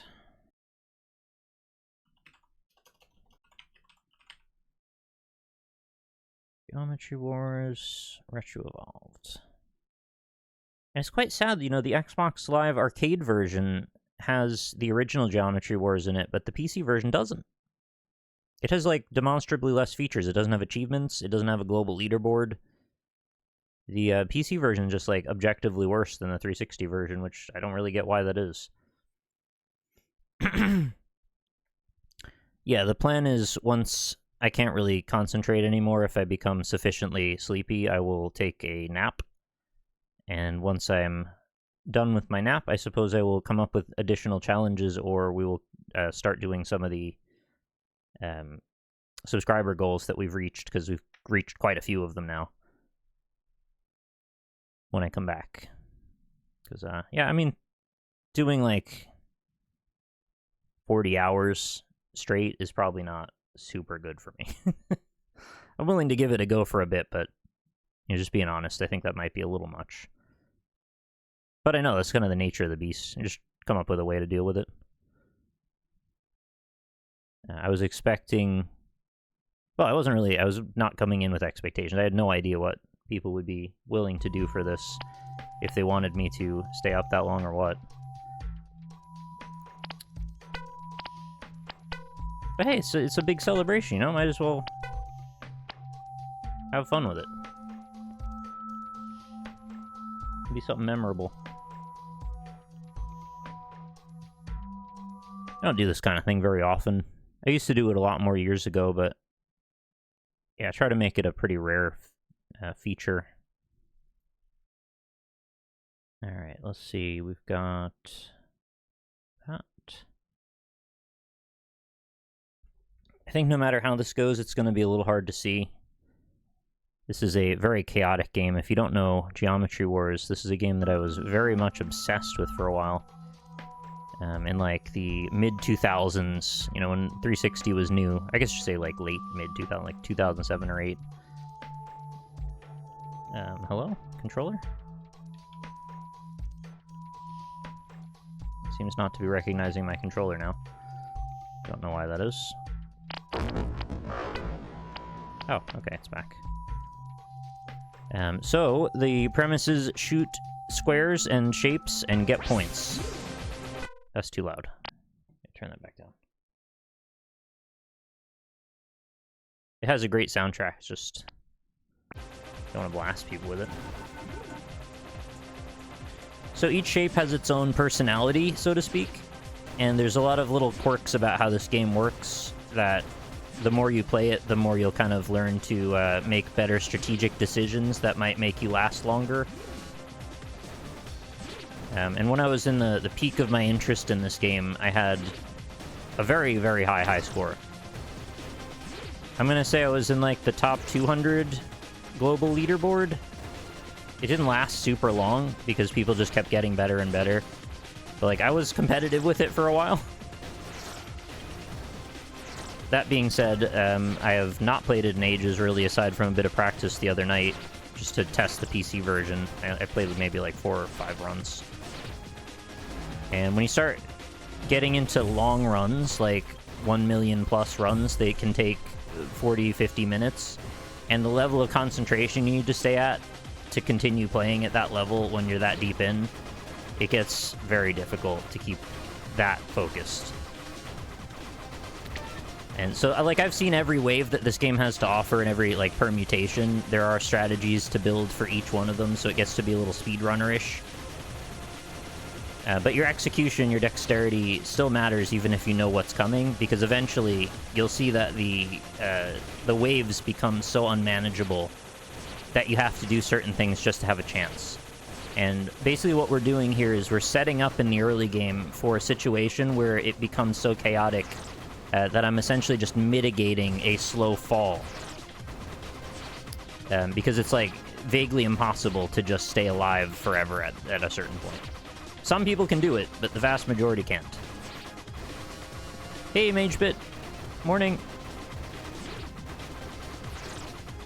So anyway, you see at the top there, we've got 3 lives and 3 bombs. Smart bombs clear the screen out, obviously, and we get additional lives at certain point intervals. I believe it's every 100,000, but I might be wrong because I don't remember anymore. And bombs happen at some interval as well. I think it's a smaller number, like 75,000. Oh, okay, no, it's the other way around, I guess. You get lives at 75 and bombs at 100. But the faster or the further you get into the game, the faster the enemies will keep spawning, which means you'll also get a point combo that additionally gets bigger and bigger, and things will spiral, so you start getting extra lives very quickly if you don't die at all. And that's the big thing, is not dying at all for as long as you can for the first part. Once you die, you change into, like, Phase 2, which is mitigating your descent. I could talk about this game for, like, hours, because it's, like, really spent a long time studying it, despite me not being able to remember some of the basics. So black holes, those circles, they are both your angle and your devil, because they will kill you sometimes instantly if you're not paying close enough attention, and other times they'll save your run. Because what they do is they absorb a bunch of enemies into them, and eventually when they reach their bursting point, they turn into a bunch of small, very fast circles. And those small, very fast circles, if they have the correct velocity and trajectory, they'll start attacking straight at you. Yeah, I had to smart bomb that. It was out of control already. So what that means is, in certain cases, you can leverage the situation in such a way that you actually reduce the number of enemies attacking you and turn them into circles predictably. You want to be able to control when the circles explode, and then you can actually use it to get value rather than be at the mercy of the attack.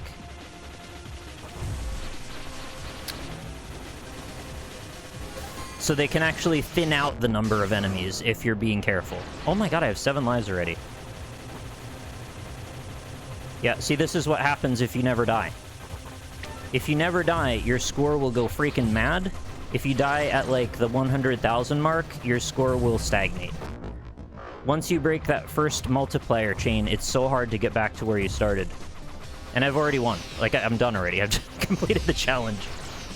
I had a particularly strong start, and I used my smart bombs instead of held on to them, which a lot of times people have too good to use syndrome about that, and it results in you just stagnating, like I said. Oh shit, you're right. The score's in the freaking top right. Why am I so dumb? Alright, get that over there.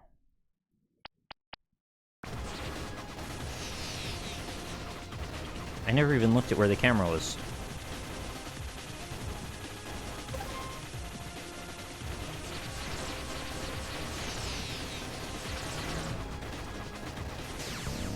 I probably didn't need a bomb there, actually. I probably could have gotten out of that. See, this is controllable. That is completely controllable. It's when there's too much to even see, and then one of those goes off. You need to be ready for that. And that one I was not ready for. That was a smart bomb again. I'm going to run out of bombs soon.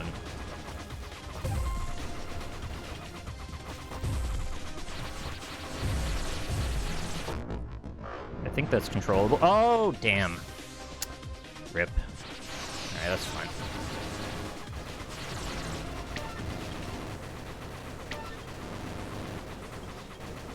Now, the play does end up being kind of kite them around in a circle and mostly, like, try your best to watch what's coming.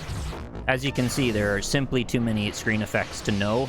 So you have to use a combination of, like, intuition and sound effect cues. And like, vague comprehension of what colors are grouped near you. Ah, finally we get a swarm after all this time. That took so long to get one. Swarms you gotta cut in half, and then you edge through them until you can get them cordoned off into a pile. That's the only way, and that was an easy swarm. There's much worse than that.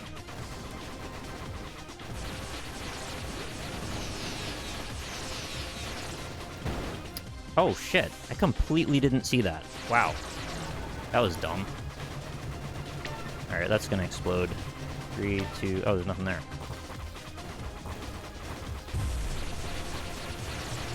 Okay, left's exploding. Now right, or left, and then bottom left. Bottom right, I mean. Sorry, my brain is going in too many directions. Can you see this okay? Like, I know this is gonna be insane on the stream for compression.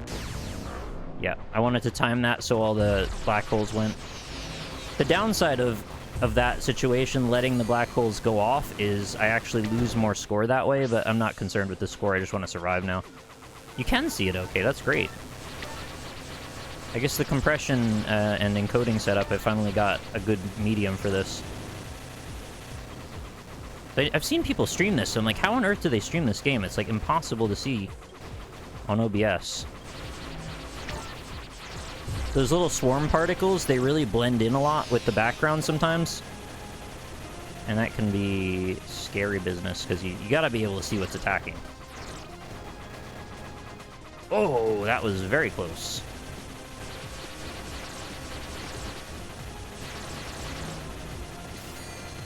I have like a patented particular way that I move my controller, or my right analog stick, when I'm trying to get through certain enemies. There's like a shimmy that I have to do. I don't know if I needed that. That might have been a waste.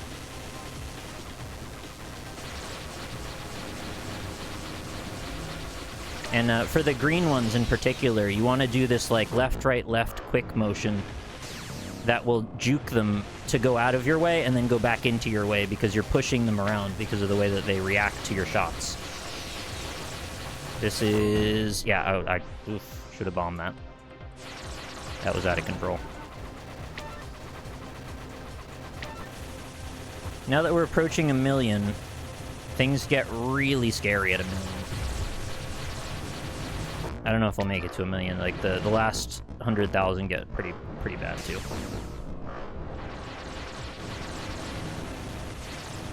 I think my highest score was 3,300,000. So if you can, like, imagine... You know, in the end of Vampire Survivors, when there is literally nowhere to go and all the time is just the screen is full? It's like that. I didn't actually see what hit me there.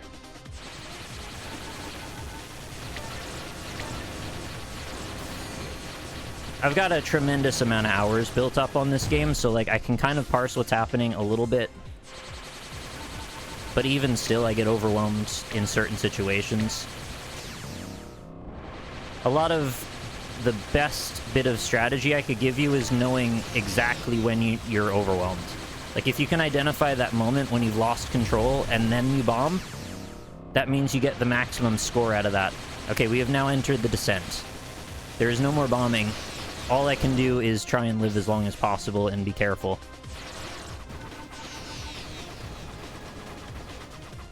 What is this? That's a weird early snake spawn. I don't know why that would be there. That was like something you'd encounter at 100,000, yet they put it after 1 million? The game's like backing off now. That's not right. Yeah, I should have bombed. I got a bomb back.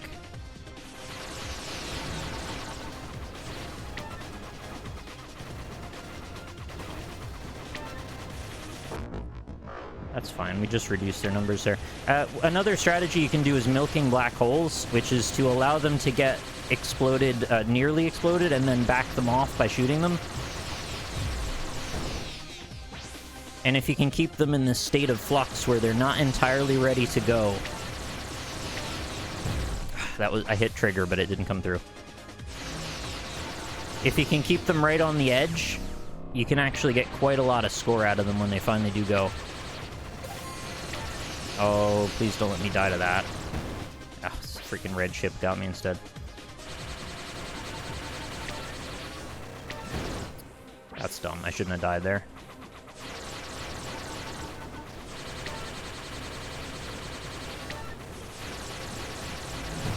Or there. That was even dumber. They just ran into that. Red ships, you gotta juke. And they charge straight at you with a repulsor shield in front, and you gotta let them pass by. Oh, I thought I had a bomb. Screwed myself there. You just let them run right past you, and then you just shoot them on the side as they go by. And this is my last life.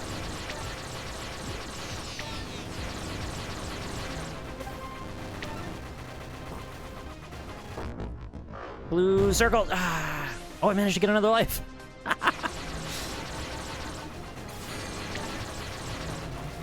And almost GG. Get rid of that. GG. Damn, that was really good, actually. All of that happened because I stayed alive for the first large section of the game. Getting to 200,000 or 250 is like the prerequisite to a good run. If you die prior to 100, you're not having a good run. It's just not happening. I might be able to get to 300 if I die prior to 100, but I pretty much have to get to 200 without dying to get a good shot at, like, over 1 million. And, that was a decent run. That being said, the mid-game got a little iffy there. I could have done better with a few of those on the way down. But I'm proud of that.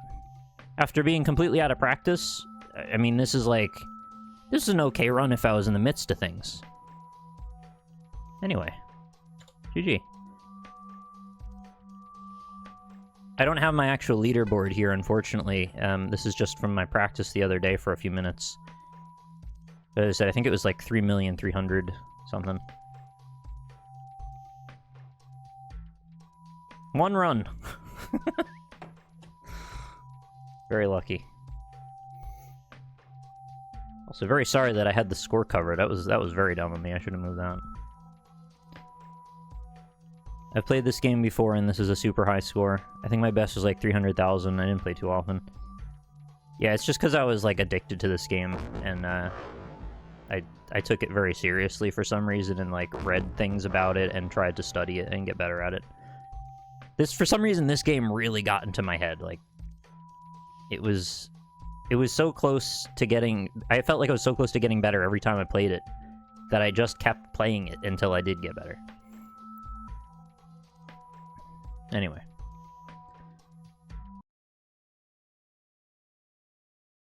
I probably should have set the score higher now that I... in retrospect, you know. That's fine. Alright, let's check that off. Boop. Oh, that's the wrong one. That one. Boop.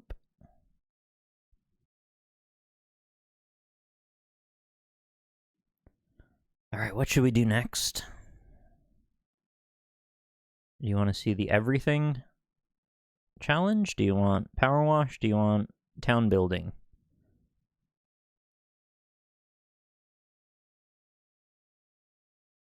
E3.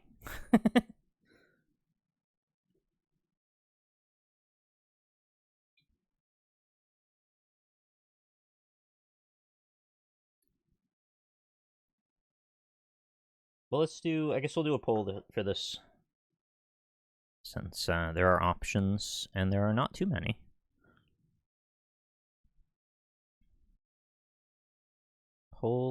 New poll. What is next? Everything, power wash, or Dorfromantik.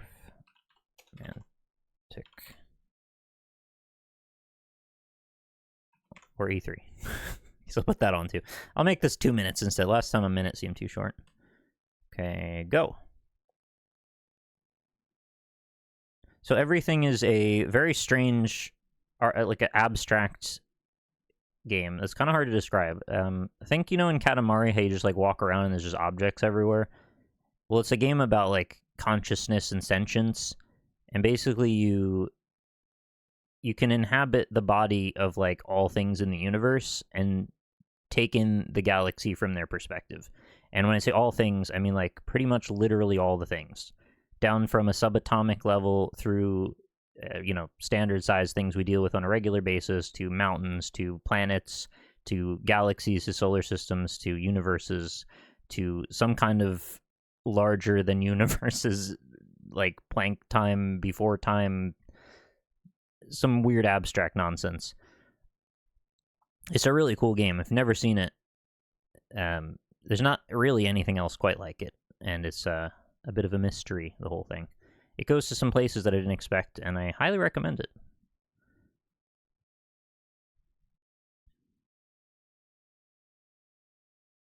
And so the premise is, if you want me to do the everything one, chat, you will agree to an object, and I will then try and find that object. First I'll confirm that it's in the game, because just to be fair, it would be a little silly if I'm running around looking for a thing that doesn't exist.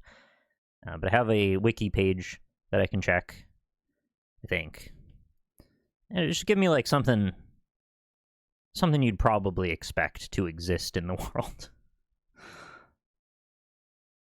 I say err on the side of, like, organic life, and then we'll see if that can be cross-referenced. This might backfire. Maybe this is a bad idea, but we'll see. Maybe we can massage it into a position of something that would work for that. Because it looks like we are doing everything next. All right, cool.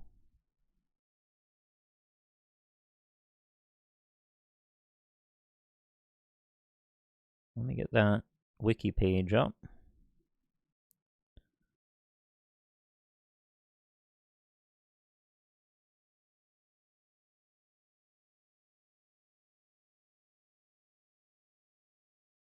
I guess I'll ask you a few questions. Do you want something small, reasonably normal-sized, or large? And then we can narrow them down by category levels from there.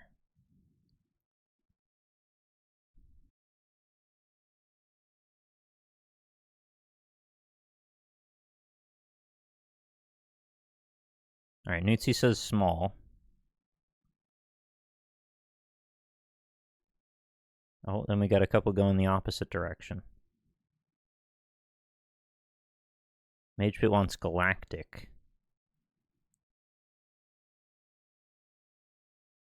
I have an idea of which ones take longer because I've played through the game before, but I'm not going to try and lead your judgment.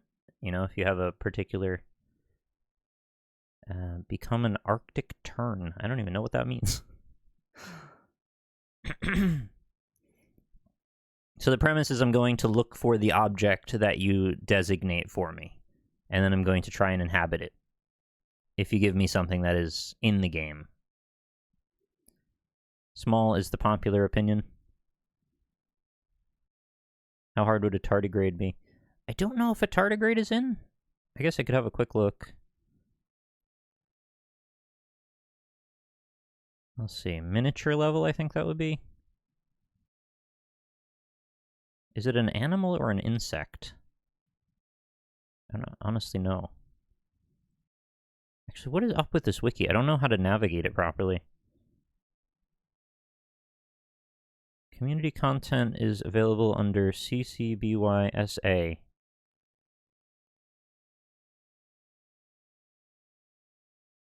just says that there's like a category of objects, but it doesn't have the actual objects in it.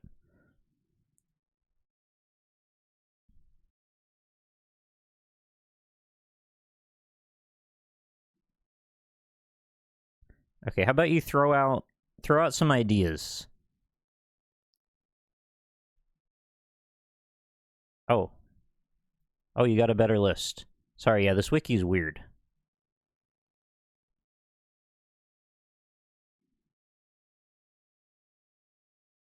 Ah, brilliant. Okay, yes, this is what we want.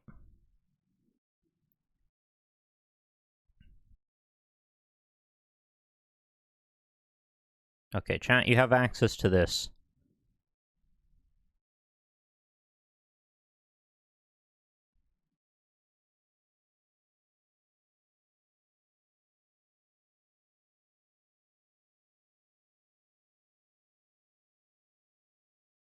Can you agree on a person to be representative? I've had that exact issue with that fandom one. It's so hard to navigate. I just didn't know what the hell was happening on it. It was like sending me to all these various pages, and I thought I knew what I was doing. I'm not sure how to pull this. It's just an awkward... I know intentionally I set this up, and it's a little awkward by nature, but... I'm going to get the game booted while we're trying to figure this out. Yeah, you guys pick a representative, and then we'll have the representative choose an object. So we'll do it that way. So it makes it easier, because we do just need, like, a definitive answer. And I don't want to lead you by sending you down a rabbit hole that you're not necessarily actually interested in. Any volunteers?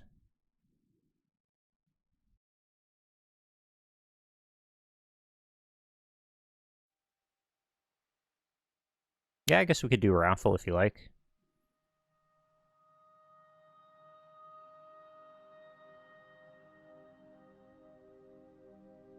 There you go. Dude, I love Touch Portal so much. I just pressed 2 buttons and we're already there. I didn't have to open any websites.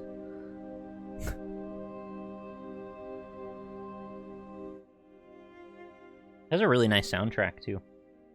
It's extremely chill. This game is just extremely good in general. Okay, I'm going to give you, like, 30 more seconds if you want to be the rep. Enter the raffle, or forever hold your pieces.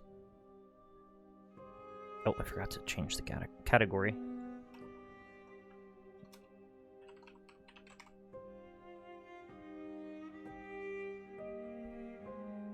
Alright, 10 seconds. That might not have been 30 seconds, sorry. 5, 4, 3, 2, 1. Okay.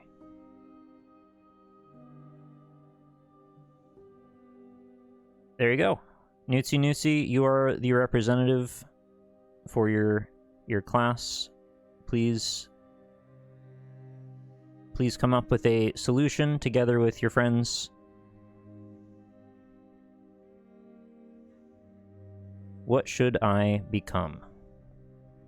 Other than so numb. Isn't this pretty? The soundtrack's so nice. Also, I need to get this in a window.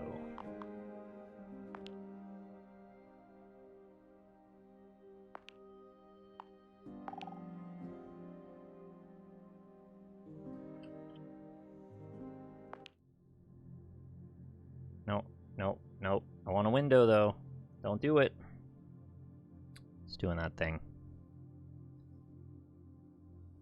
You think tardigrade? Have we found it? Is it on there? I guess we could control F that, right? Oh yeah, it's totally there. It's a hell of a list. So it's on the animal category. And that doesn't give me much to go by. Alright. That's okay. That was the nature of the goal.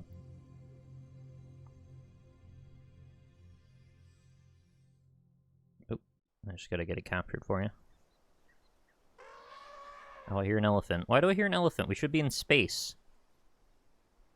Oh, it just went into demo mode, that's why. Don't worry, I'm gonna get it better onto the screen in a sec.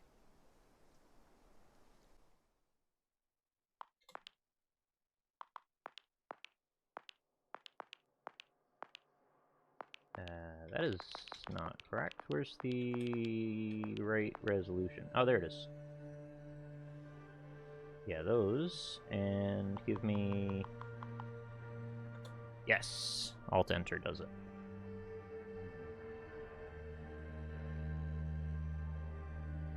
Hey, none of that. Oh my god, it's eating my windows. Oh god. Oh god, what have I done? Oh god, I've literally ruined the whole stream. It ate all of my windows. Please. It's sucking my cursor into the Windows Start menu.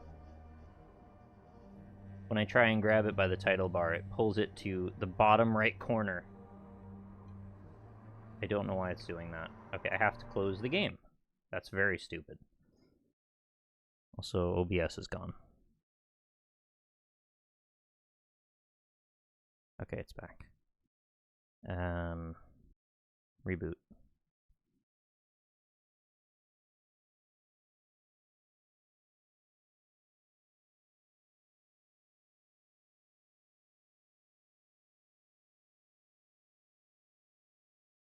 That's very strange. Now it's fine. Now I can grab it and move it around. I don't know what the hell it was doing.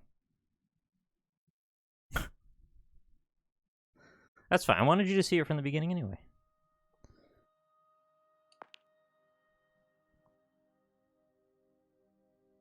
Okay. All that happened was I started out as a little wisp in space, and it just went from a wisp in space onto a random planet. And decided that I'm an elephant. That's it.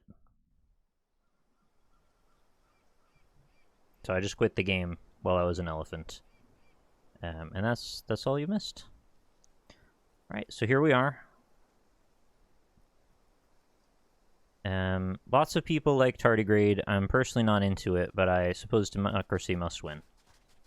Okay, if you are okay to concede tardigrade, then I will use that as our goal. If you really don't want tardigrade, I mean, you're okay to disagree.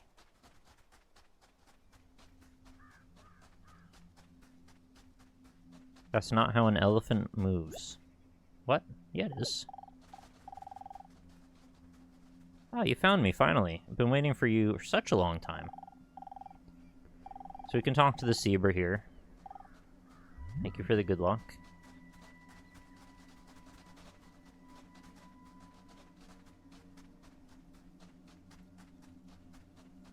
I've never seen an elephant IRL, so I believe this is how they move. Yeah, it is. It's fine. It's a very realistic, scientific game. Seeing is how all things communicate. Seeing helps things find or avoid one another. It deepens bonds between some things, separates others. It's how things announce their existence. So, sing all day long. I want to hear what you sound like, and so does everyone else. If other things hear you, they might sing back. Look at all those elephants just singing away.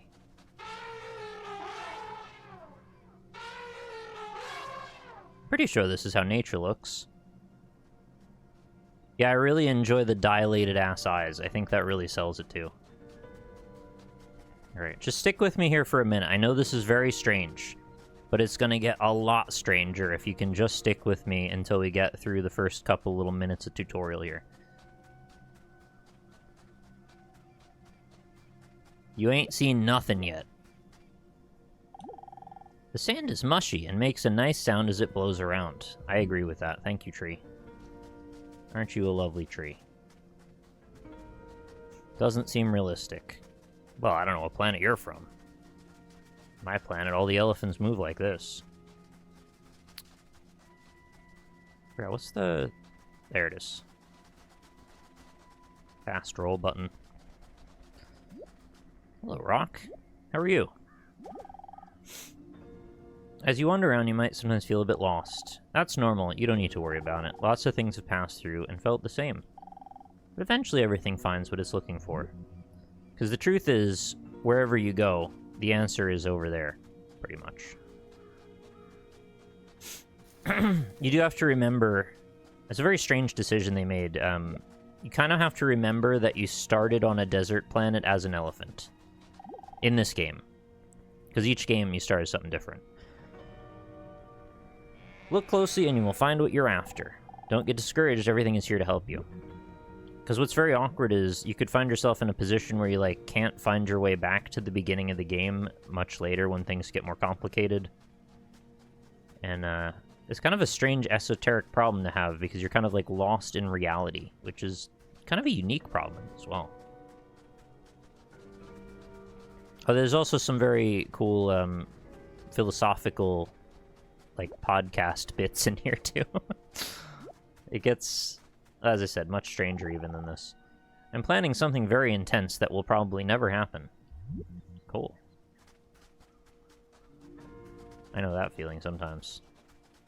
Why do you need to come back later? It's, well, it's a bit spoilery, so I don't know if I should say. I genuinely think that if you haven't seen this game or played it at all, I mean, you know, watch for a bit, but, like, it's absolutely worth getting. How far back do you think elephants go? You might not always feel it, but you took trillions of generations of elephants getting mixed up all the way back to forever. It's incredible you made it through and finally arrived here. The other elephants around here are reflections of you from back then, each with their own dreams and their own lives to live. As you meet other elephants, you will sometimes feel inseparable from them, and find where you really start and end is up to you. Alright, so now we have the ability to do a group call. And now we can form a little elephant group. I don't know why I was struggling for the word group again. Look at this. Look at them all go. We're just collecting elephants like mad. You never did that, and you finished the game? Oh. Maybe they changed how the tutorial works since whenever you played it, because, I mean, I don't personally remember the tutorial very well. Seems like something that could have happened. Maybe they found people were forgetting about a particular thing. There you are. Over time, you might find there's no right or wrong path to take here.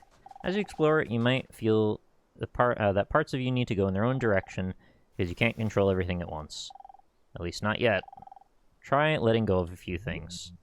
So now we can release the elephants that are in our group by pressing B. And then slowly we will prune our way back down to a small elephant group. There we go. Just like that.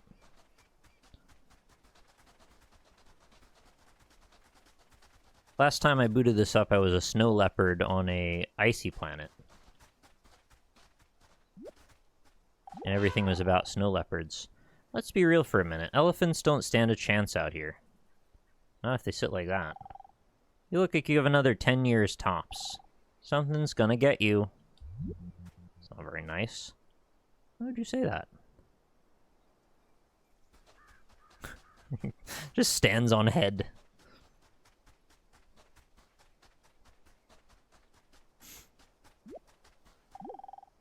Remember this place and remember what you are. Keep it in mind as you go beyond here. You might need to find a way back to it. See that? Giraffe knows what's up. Is that a giraffe? No, it's like an antelope. Its neck's a little short for that. Alright. That's what I was talking about. You gotta remember that. You're just laying on your back, just thinking about the world. Hey, what do you make of all the small things around here? All the little plants and creatures, are they here for you, or are you here for them? It's hard to imagine that everything could be here for each other, because you can only see things from an elephant's perspective, just as I can only see things from an elephant's perspective. But if you want to, you can always see things from a little thing's point of view. Try it. Okay, I would like to see things from a little thing's perspective now. Let's get close to something, like these. These are little things.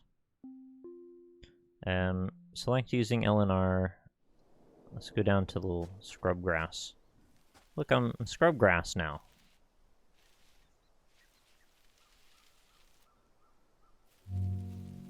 I am a red sensation. I have now bonded with this plant. Okay, let's go down a little further. There we are. Just a tiny little thing. Cute leaves. Little succulent friend. Now I am Jade Plant. This is what it's like to be Jade Plant. Hello. Hi, friend. It looks like you've seen things from a little thing's point of view. Now you might be wondering what it's like to see things from the other way around, to see things from bigger things' point of view. Out of all the points of view you find, which one is the right one? Ascend. Get close to something big, hold R2. Let's go up.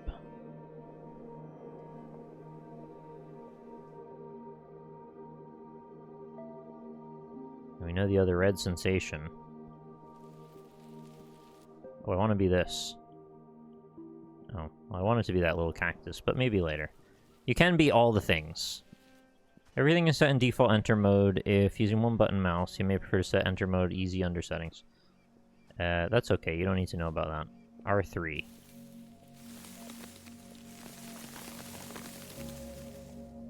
Okay, can ascend.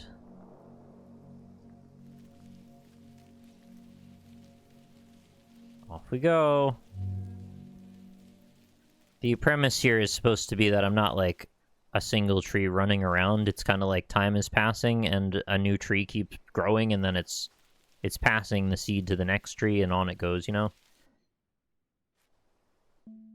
So that's how they run around, by growing. But to us, in our perspective, it seems like we're just running around.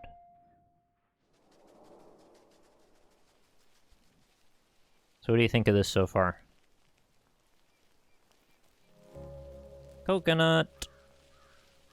You can use a coconut tree to make a coconut gun, which shoots in spurts. Baobab tree. That's what that's called, right? Yeah, you are a baobab. Go up. There we are. Look at this. Is the land just kind of eroding?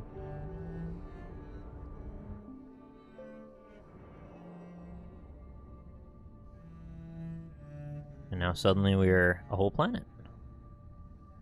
Just kind of fly around as we like. Yeah, let's bond with this planet. Is it a good planet? I don't know. What if we go to that planet?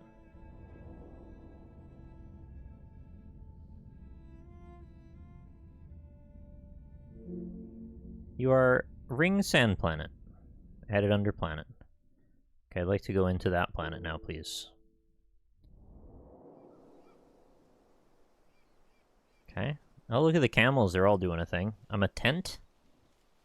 It appears. Oh, lions. Look at them. They're all in an alliance. See that? They're high. So good. He's like fresh off of huffing an entire bag of glue.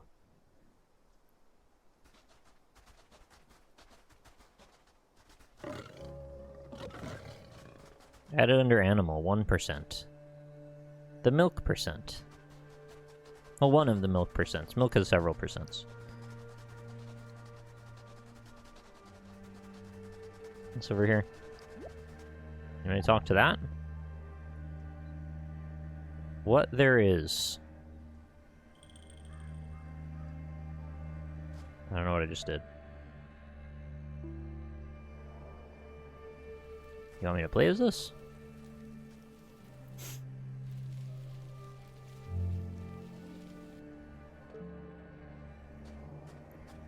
Look, I'm a rock.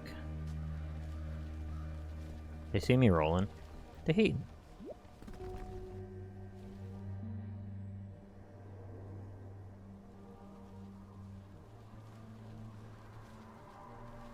It's funny that we get to see things from the perspective of a teepee, because usually we wouldn't consider them, you know, sentient beings. But we care. We want to know more.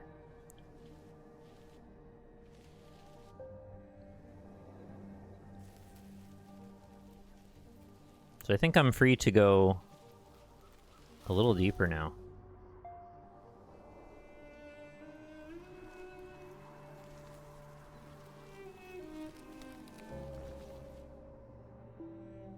Let's go down to this level again. Look at these guys. Little skittering Scorpios. There is nothing smaller than you near enough to enter. That's not true. There's little Scorpios there. What do you think about this rock? You like it?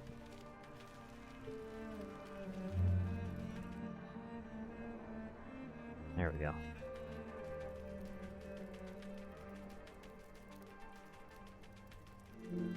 Can descend to level below. That's what I'm after. Descend. So is this where a tardigrade might live? At this level? They're on the, like, microbiome kind of level. But not at the, like, atomic level, obviously.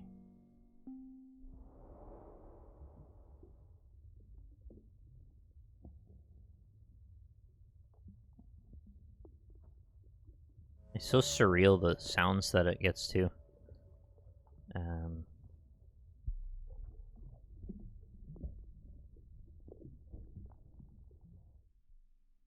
It's like that thing. What's that? Oh, there's some kind of beetle up there.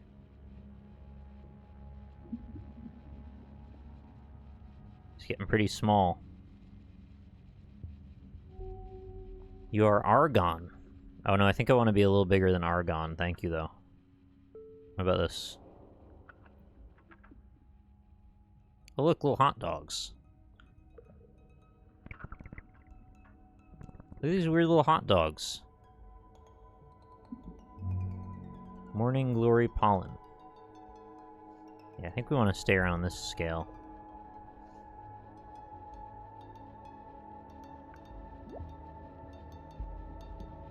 Oh, is that Spirogyra? It's like a... It's like a street food. Something on a stick. Get up there.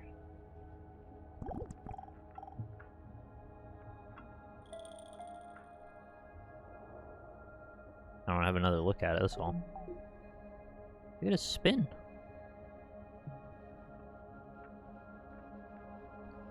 Is every atom procedural, though? I mean, this does have atoms in it. Look at this giant piece of macaroni.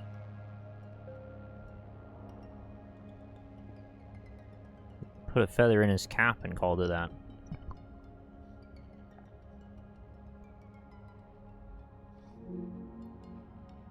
I can go smaller than carbon. I don't think we're gonna find what we're looking for down here. But I do really like the visuals. You ever just go here? Yeah, as I said, it gets real small and real big. I'm a sphere. I've now opened the 3D compartment. This is where I aspire to live, yes. This is the fracked OSC world. Let's get fracked up. It's all geometry here, baby. Unfortunately, we can't stay, because this is not where a tardigrade would live. They do a really good job at selling the scale, to be honest. It's like, it's very convincing, the things you can see from here.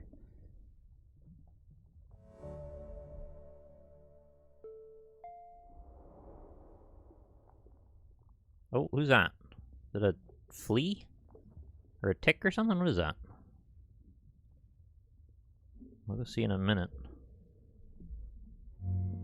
Get that dirt particle out.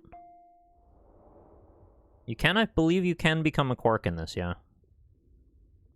Which is possibly the smallest thing you can be. Parasitic mite. Might not want to be that.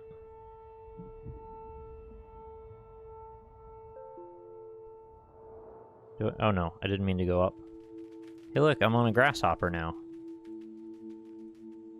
Alright, let's walk over here. Become grasshopper.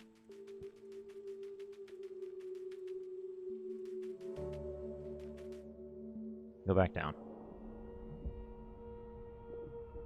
Who's that? Is it a head crab? I was gonna get away, it's too fast.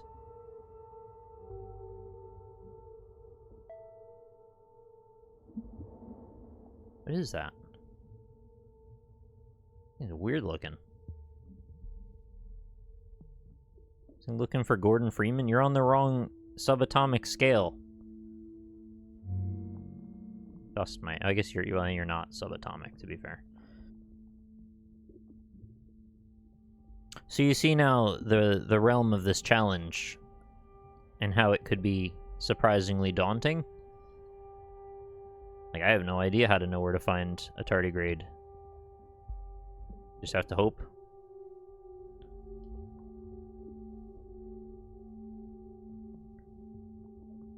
I'm gonna chase this guy down. Like, I don't think there's any guarantee that I'll find one on this planet. I don't really know what the rules are.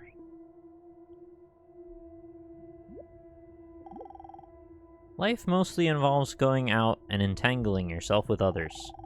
But I want to show you another way of getting mixed up. A very beautiful thing you can do, and that's dancing. Oh, that's weird that they showed me this late. I thought you learned dancing right at the beginning. Dance is to move in a pattern and not towards anywhere in particular, to make yourself the destination and to enjoy never quite arriving. Dancing always takes two, but the more the merrier. That's, well, I mean, not in real life it doesn't, but you know. Everything dances a little differently, so try doing it with different things. Hello. Would you like to dance? I have literally no brain, 0 brains here. Think about that for a minute, I can't. You never know what pithy quotes you're gonna find.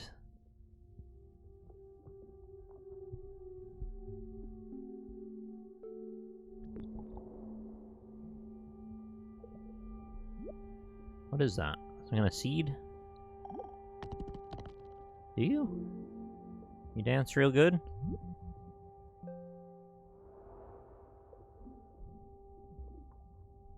You're like a splinter of wood or something?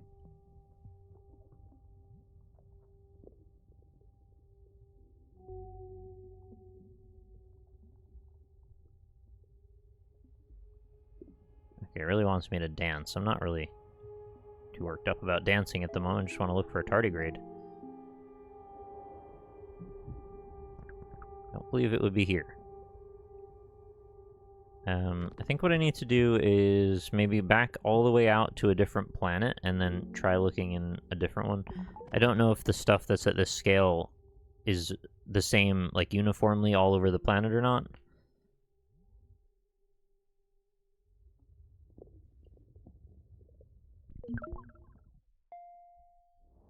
What is that? A little berry? It's not a berry, but... Here, join with 2 things. Oh, I can't find it. It keeps leaving. Yeah, then we dance. Oh, did you not join me?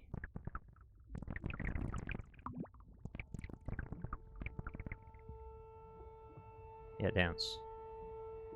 So you could do that.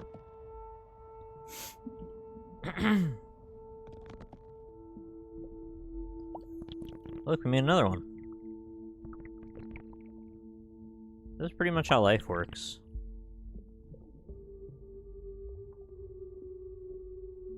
Can you imagine if somebody pulled this game out of nowhere and showed you this in, like, 98? I think my literal head would explode. I would do that newscaster from Scanners or whatever it's called, and guy's literally, the head just rips open. I cannot imagine if someone showed me this, how I would react.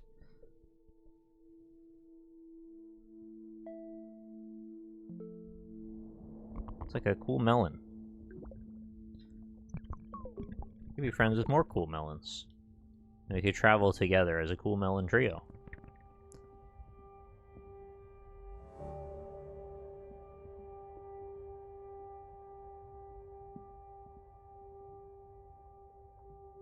See, the thing is, you can't just ask where these tardigrades might be. You just gotta find them.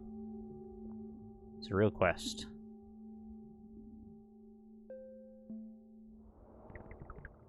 Okay, I went a bit too deep into the small category, I think.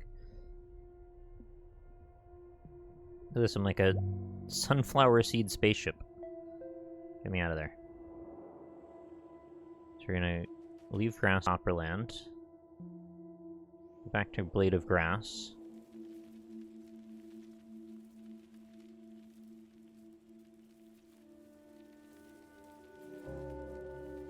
Rough grass. I find it a little difficult there to we go. say what the subject matter of this Let's do a seminar bit of is that. going to be, because it's too fundamental to give it a title. Hey, look, we're in I'm Breath of the gonna talk Wild about now. what there is.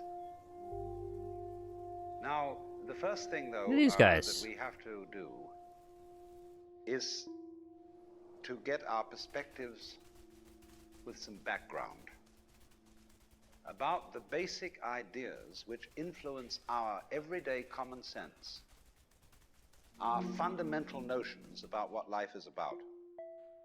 Yeah, you're probably right about the sunflower Ideas of seed the size. world, which are built into the very nature of the language we use, and of our ideas of logic and of what makes sense altogether. And these basic ideas, that tree's named myths, Douglas. not using the word myth to mean simply something untrue, but to use the word myth in a more powerful sense. A myth is an image in terms of which we try to make sense of the world. You could try a different continent.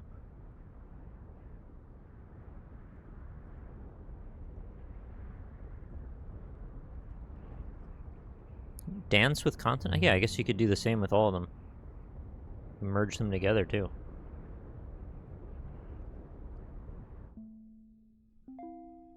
Green, sand, ice.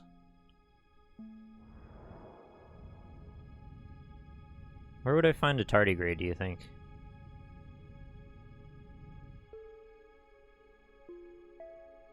Oh, that moon is attached. Okay, right. I thought I could go to that moon. Oh, what's this? Fancy ring planet. Ringed ice planet. I don't think tardigrade would be on an ice planet, would it?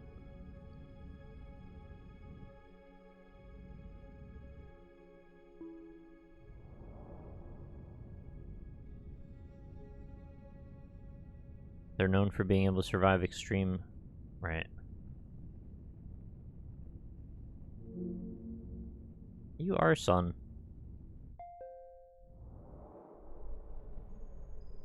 So why stop there? And we can dabble in space even further.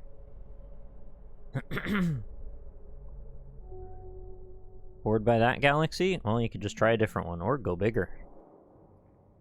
Look at this. I'm in the flippin' fractal dimension now. What do you think about this?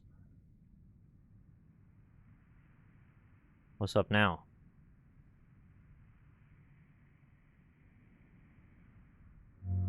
Are you winning, son? Hey, a plank length. There's nothing larger. Try moving around. Maybe we can find something larger. Oh, a convex stellated polyhedron.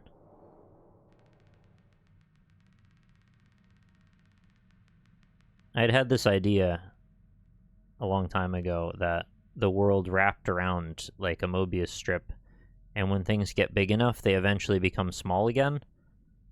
I know that doesn't really make a lot of sense, but it feels like an answer to the question of how big can things be. It gives you like a loop for it to at least connect to itself. Yeah, it's a Morbius.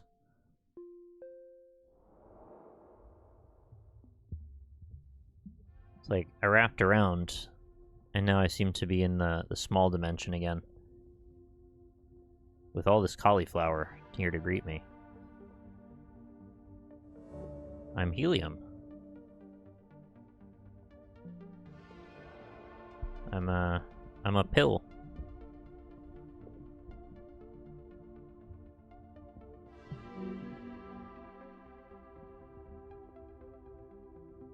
What do you think about that?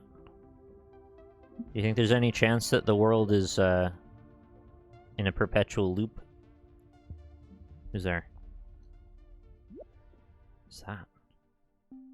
Oh, a wood splinter. I don't think this rat could teach any karate. I don't even think this rat's alive. Alright, go up. What's this? Like a bird bath? What is that?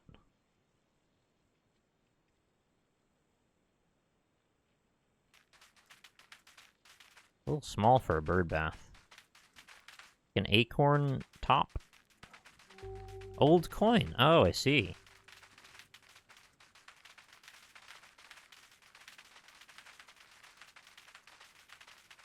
Well, yeah, I don't know how it would work either. It's, you know, it's nothing to it. It's just a silly thought, but wouldn't that at least kind of explain some things?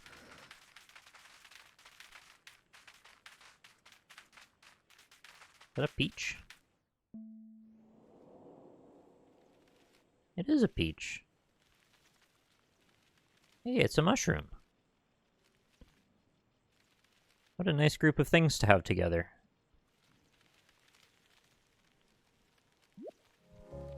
You are peach. Now I am mushroom. And this is actually, like, real-time how fast mushrooms do grow. You ever gone to bed and then you wake up, there's like 20 mushrooms in your yard? Oh yeah, hey look, it's a ring. Somebody's gonna miss that. The ring can hang out with the coin. You're a peach. What do I think about Kugelblitz? I'm not sure what that is. This end.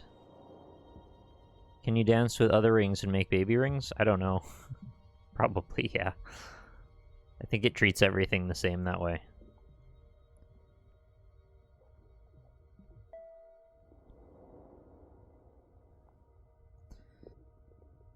I think it would be folly to attempt too feverishly to want a destination. I know we do want a destination. As a human being, you grow out of this physical universe in just exactly the Take, same way you know, take it in. an apple grows off an apple tree. So let's say the tree Oh, which it's a grows light hole. apples is a tree which apples, using apple as a verb. And a world in which human beings arrive is I kind of a world remember of him talking peoples. about this. And so the existence of people is symptomatic of People the will kind people. of universe we live in. People have Just to as people. hair on a head is symptomatic of what's going on in the organism. But we have been brought up not to feel that we belong in the world. So our popular speech reflects it. We say, I came into this world. You didn't. You came out of it. We say, face facts. We talk about encounters with reality, as if it was a head-on meeting of completely alien agencies, and the average person has the sensation that he is a somewhat that exists inside a bag of skin. Cool the center face. of consciousness, which looks out at this thing and what the hell's it going to do to me? I recognize you. You kind of look like me, and I've seen myself in a mirror, and you look like you might be people. So maybe you're intelligent, maybe you can love too. And perhaps you're all right. Some of you are anyway. You've got the right color of skin, or you have the right religion, or whatever it is, you're okay. But there are all those people over in Asia, Africa, and they may not really be people. When you want to destroy someone, you always define them as unpeople.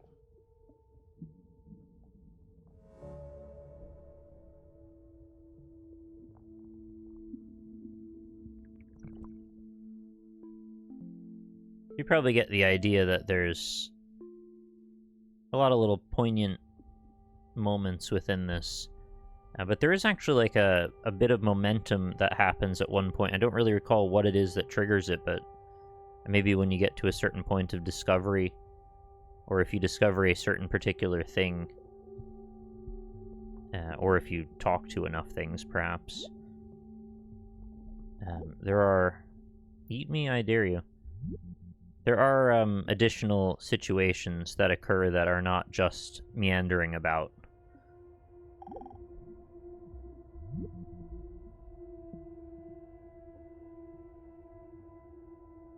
I believe I may have kept my original VOD from when I streamed this game, so I played through the whole thing. It was somewhat impactful, I would say.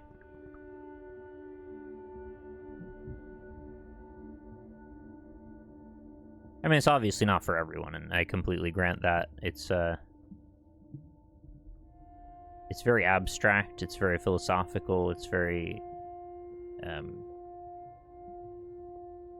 it's for somebody who feels like thinking about the big picture more, if you're in the mood for that. And you might be that type of person sometimes, not others, which is fine too. Because, yeah, you can get yourself into a bit of a rabbit hole of weird thoughts if you spend too much time on this kind of topic. As I have done to myself a few times.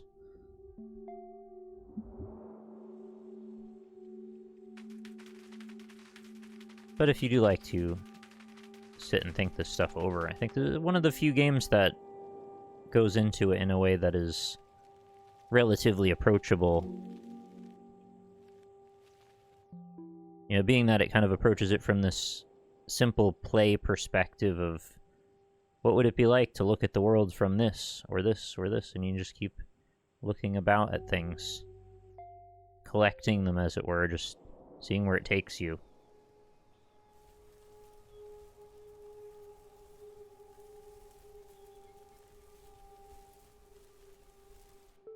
Not everybody wants to do that, though. I get that. Am I a plinth?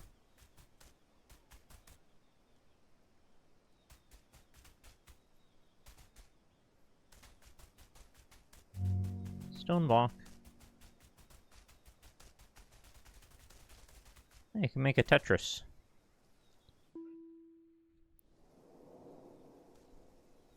Maybe I should try an ice planet.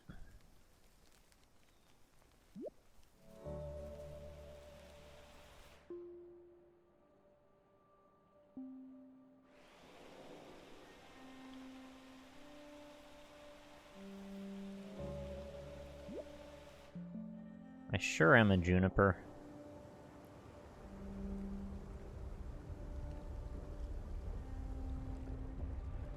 Can I grab this rainbow?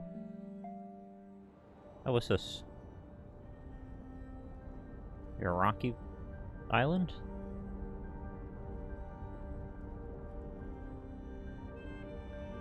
Rock continent. Let's try there.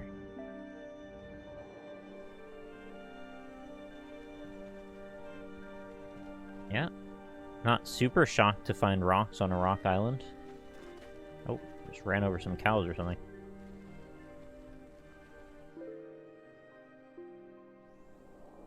Like a striated rock? This one glides.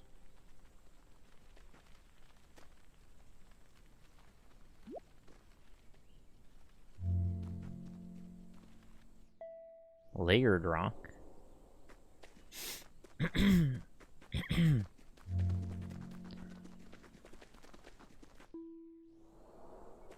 Let's get down to business. Desert grass.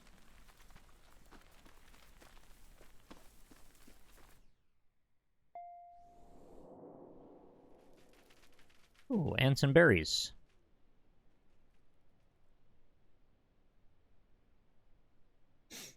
Can you give me that leaf?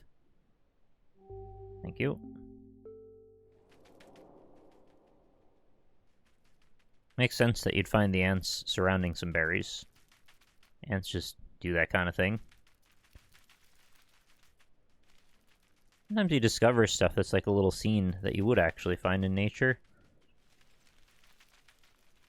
Not so much the blueberries rolling on their own, but you know what I mean. Or blackberries, sorry.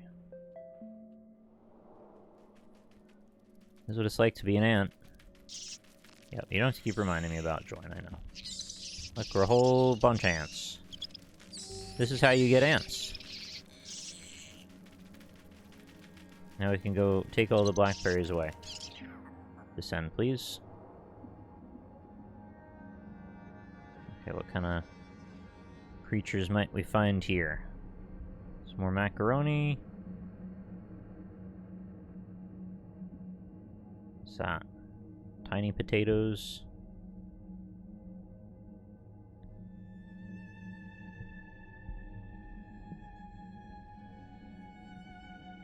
I mean, this is a pretty solid piece of macaroni. I think I'll be that. A colorful bit of porcelain or something.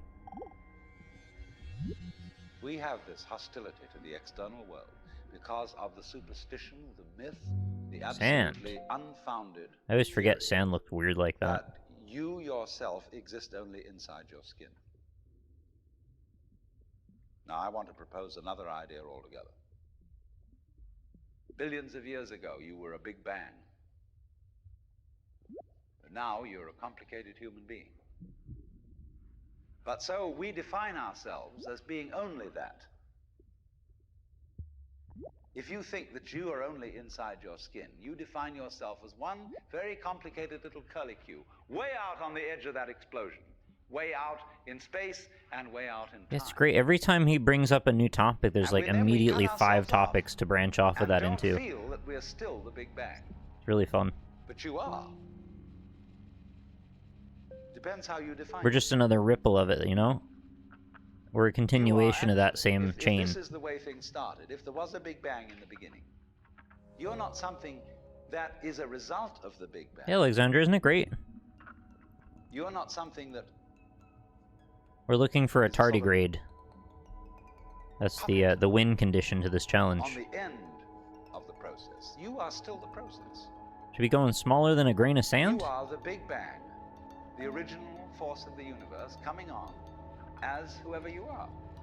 See, when I meet you, I see not just what you define yourself as, Mr. So-and-so, Miss So-and-so, Mrs. So-and-so. I see every one of you as the primordial energy of the universe coming on at me in this particular way. I know I'm that too. But we've learned to define ourselves as separate from it. So colorful. I like being a human more than a Big Bang. Yeah, and it's fine, and I don't see a lot of practical reason to define yourself as a Big Bang in general. It's more just a perspective to keep considering that, yes, you are a human being, and there's obviously no disputing that, but you're also a ripple effect and a product of something many, many, many orders of magnitude larger than anything that you've ever experienced in the scope of your life.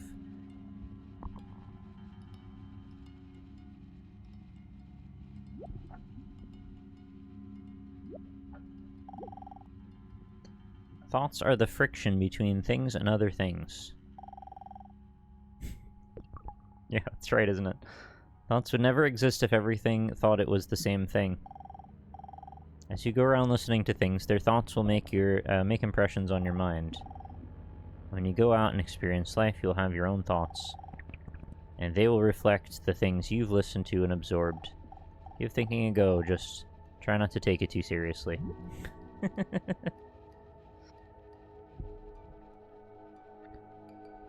I think in one of the ways that it is helpful to keep in mind your sense of perspective is when you really overthink everything, like I tend to do a lot. Here you are. Keep it in mind as I can't. Okay. It's a sort of productive nihilism in a way to consider yourself and everyone and everything you've ever seen and known as sort of a ripple effect of a larger cause. It helps you not take things so personally, you know? We're all just bouncing around. We're all a bunch of rough edges hitting into each other like rocks on the beach in a wave. And when things don't go right, you know, sometimes it has nothing to do with anything you've ever done. It's just a series of other unconnected events that you didn't see the rest of the story of that ultimately led to here.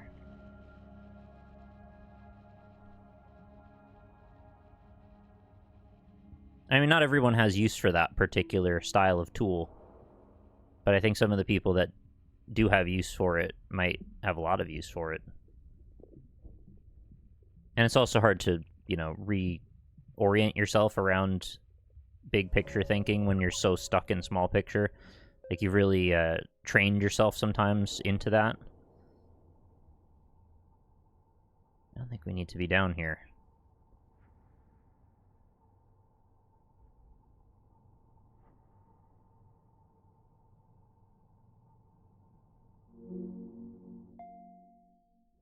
What's this? 3D structures?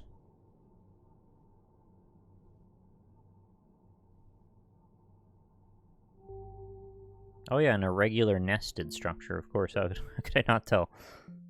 What's this one? It's hard not to just bounce from one thing to another. I mean, it's like literally how the game is constructed, but it's kind of addictive. Like, you see this question mark, and you're like, well, all I have to do is look at it, and then it becomes known. If you really, really think about it, a lot of things in life are like that.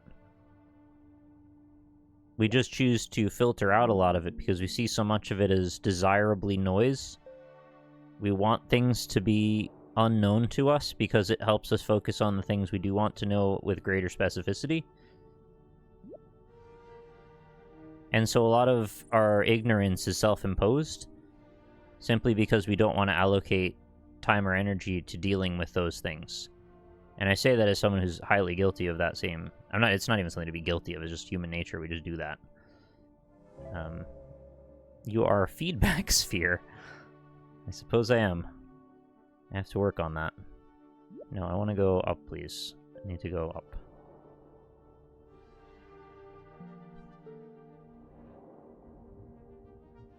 Well, being an atom is almost like a mathematical process. It doesn't really have a lot of consideration, you know, it's a reaction to other things. And it's highly mechanical, and it's cause and effect. Obviously, as emergent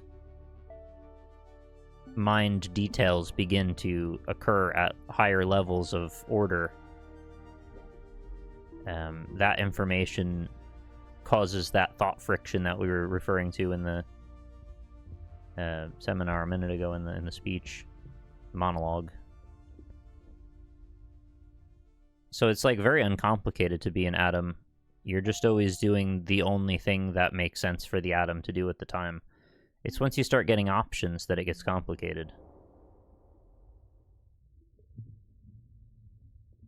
But that's kind of like the nature of free will, right? We have the freedom to be complicated and enjoy it or hate it. What I would call a kind of a basic problem we've got to go through first. Or something else. Is to understand that there are no such things as things. That is to say, separate things. That is only a way of What's that? If you like can a little, understand this, you're going to have no further problems. Little box with a hole in it? I once asked a group of high school children.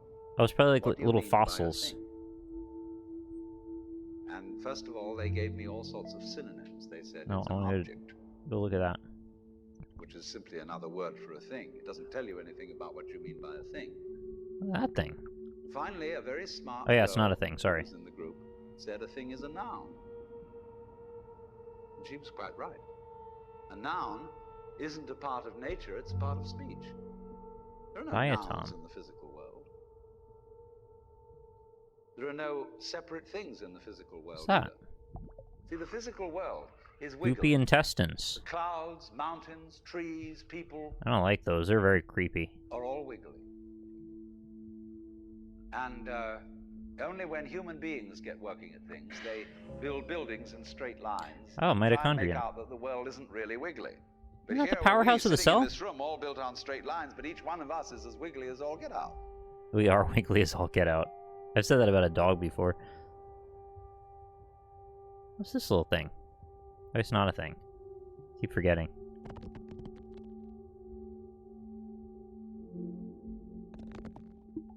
I've heard of that band. I don't know if I've ever listened to them. Because I think at first I was like, what is this band? Why is it a 9 Inch Nails lyric as a band? You can't do that. And I was like, wait, you can do anything you want, because there are no rules, really. You just do stuff. It's fine. Doesn't matter.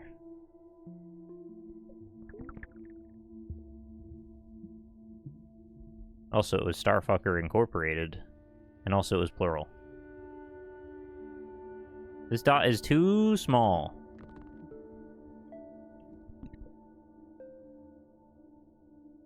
I guess I'll become Wood Splinter. So bad luck so far. We haven't had any tardigrade sightings yet.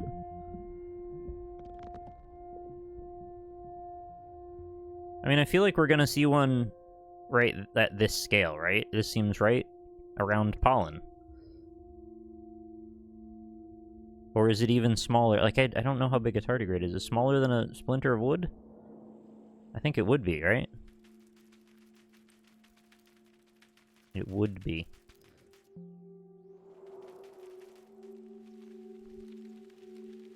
Be on pollen scale and look at smaller stuff. I see. Godsmack took their name from an Alice in Chains song. Oh, really? I don't know much about Alice in Chains. Who's that? Oh, it's a beetle. Stag beetle. They're fun. Remember Spike? The stag beetle used to draw. The only stag beetle I ever knew that had a Twitter account. Why is this rock not activating? Oh, because I'm... Never mind, I'm dumb. Hey, look at this! It's an aubergine. Imagine finding one of these just lying on the ground. What a surprise that would be.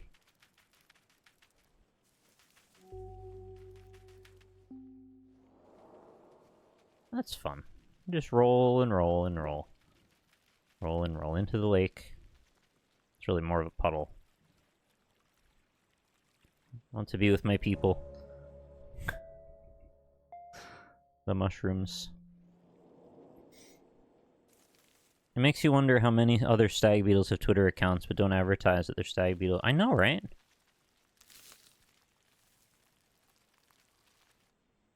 I was looking at cat Twitters one day and...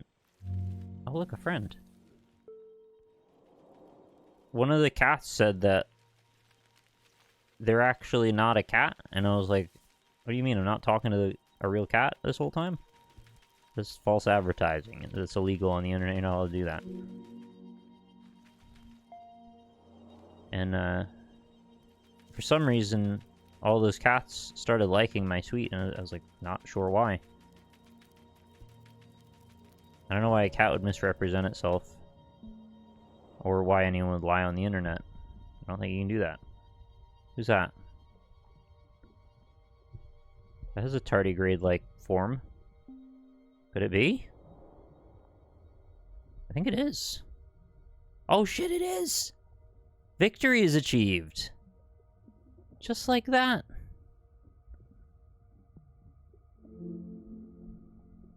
I have done it. Animals are only 3%. That's only 1% more than milk. So I'd say, although that was, a little amount of time, it really wasn't all that much. Did you know that you can have this game play itself? Yaha! Indeed, Yaha. I have completed challenge. This game can become a screensaver and just kind of move around between various animals and organisms, and you can set the frequency of how often it'll go up and down in scale and what you'd have it do, whether it makes groups or produces babies or what. So it can just simulate itself as a kind of an intensely cool screensaver. Yeah, when I saw its mouth, I knew for sure. So, like, this is just a little preview. I think my full playthrough of the game took me about 6 hours or something like that. And I obviously didn't see everything. I don't know what the percentage was. I think it said it on the title screen, but there's a lot more to do. I have to really highly recommend this game if you're the type of person that finds this interesting, and yeah, definitely give it a look. You can go through and look through the whole lists here if you want to get familiar with the things you found. If you're like me and you like collecting all of the various things in Katamari, well, is a even more chill venue to do that. Really be quite detail-oriented, looking for everything. There's only 4 types of galaxies. Huh. I don't know much about galaxies. So here's the autoplay settings. There's stuff that I haven't even unlocked. You can have it do.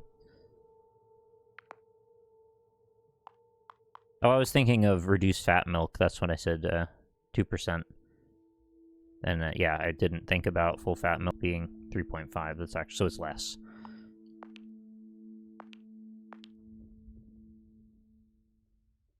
Yeah, Katamari's great. I would be happy to do one there. So I had, oh, it doesn't give you a percentage. 593 things. Which actually seems kind of low, considering how many I got in that amount of time, but... I don't know. Making progress. There was a point when I was, like, less focused on just accruing more things for my collection. It took about an hour, which is pretty much exactly what I wanted. Don't know how that happened, but, you know, you picked an item and it took about an hour to find it. If you picked Snow Leopard, it might have happened very quickly, I don't know. Good game.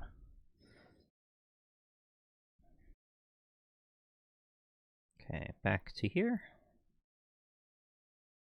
And that will be number 5.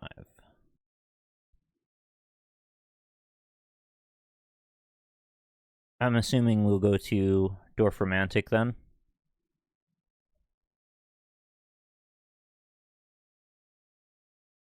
If we had picked Elephant, it would have been very quick, yeah. I do enjoy thinking about that stuff. Not really something that most people can apply to their actual lives, but it's fun. There are ways you can. Maybe just small ways, but there are ways. Have a good rest of games. Thank you very much, and thank you for hanging out with us. Have a good rest. Yeah, thinking is often good for you. Not always, but generally speaking, it tends to be good for you. Excuse me.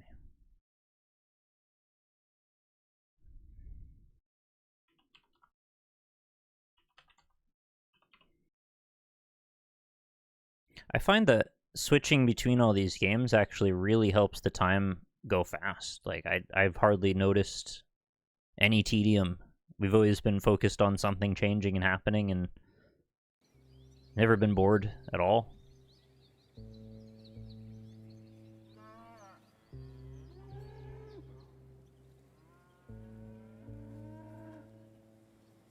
Yeah, I guess for anybody out there that wants to do a marathon stream, set yourself up with lots of little tasks, and it'll keep you focused on all that stuff in perpetuity, I guess. Well, probably not in perpetuity. There will be a point when I guess probably can't continue to concentrate.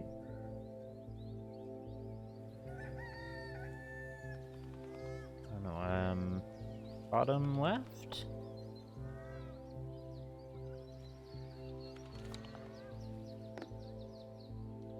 This is a new game. I don't know why it said resume. I guess it just means play another. You would have liked more everything? Yeah, it is a very chill game to get invested in. This is a very relaxing game now. So we'll do tiles and tiles. So the premise, if you don't know, is again, it's a city builder, and we're trying to match edges in ways that are useful to combos. And so you see the little house 3+? That means if I can connect 3 other house tiles or more to this one, I will get a bonus in my score. The wheat field here has a 3+, that means same thing for that, only for wheat. And the river wants me to do 2+ on that. So I can add a water here, and a water here, and then we get a check. And then we've done that, so good. You'll see this does not connect to a house because it is only covered with dirt. See, on this edge, on the interior, and then on the one that faces out. Oh, you can't see my cursor. Let me add that on. I might have to point. Cursor. So, like, the one that faces here is already cut off. So the only other house tile is that one, and that would end that. I couldn't get any more after that. But what I can do is face this in, and if I find a house tile that can pull them together, or like this, that's probably best. Then we can make more out of it that way. Okay, good night, negative space. Take care. Thanks for hanging out. So that is valid. And that also fulfills the house criteria. So we do that. The goal is to reach 8,000 score. It's a bit up to RNG. I played a good few runs of this in my time, and, well, maybe not a ton, but played a few. And I have noticed on occasion where you'll think you're doing everything right, and then you just kind of don't get the tiles you need, and then it exacerbates to the point where they just kind of lose. And that always feels kind of bad when that happens. But not much you could do about it. I would like to use that there, but I need to connect this outward, and there's not really a good way to do that, so... Not possible, sadly. Oh, I guess I could... that's too risky, there's a train track on it. Best to simply leave that one, I suppose.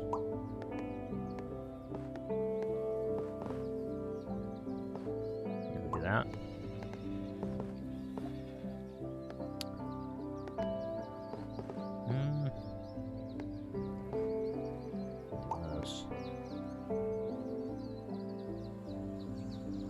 Doing the little quest gives you more tiles to place, so the more you get, the higher score you get. Yeah, it's a sort of a feedback loop, and there's one part of it that I always thought was a bit contrary to the way the game plays, and that's they expect you at one point to start sealing off your groups. Like, the general gist of the premise is you're trying to make the largest groups you can muster. But then at some point they're like, well, actually this group's very big and you should actually make it smaller. You should seal it so you can't continue to make more.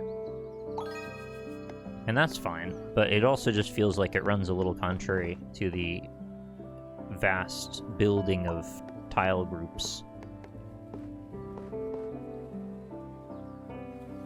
Also, if you match every side, you get a perfect bonus, which that almost did, but there's a house there, so I couldn't.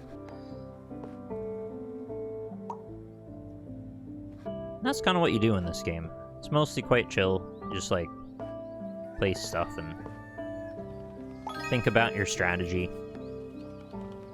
You can go quite slow, which I often do. I find it relaxing that way. Although, if I am very points-oriented about my approach, I think there is a small bit of stress that can creep up while you see your tiles getting smaller and smaller, but you don't have, like, a good solution to how to get more. So that's kind of, you know, it's just unavoidable when there's scores involved. There's also a creative mode, so you don't really have to worry about any of that if you don't want to. The game lets you play on your terms to a large degree. It's only recently come out of early access as well, and you know, I have nothing but positive things to say about it. It's just a really chill, happy, nice, relaxing strategy game. Light strategy, I shouldn't say strategy.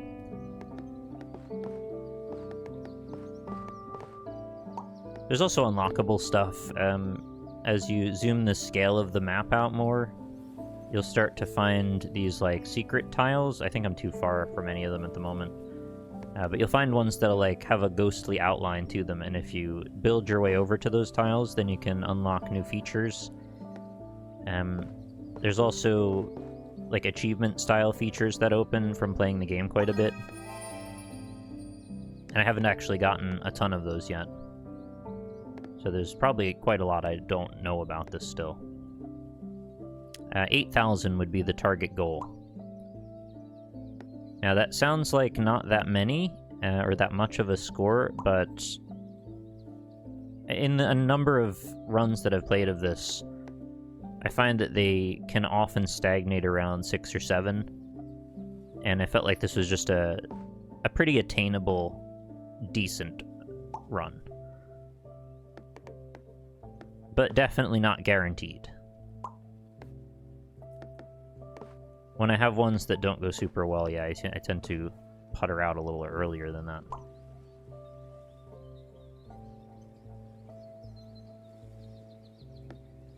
I think it was just 8, right? Not 8.5.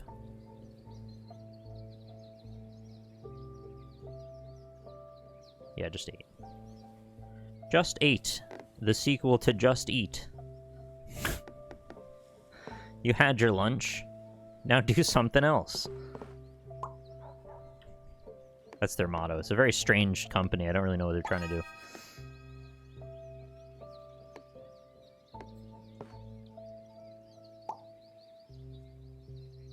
Okay, more train.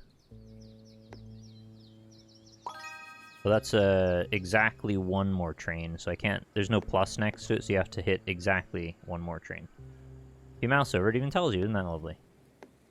Make sure there's no ambiguity.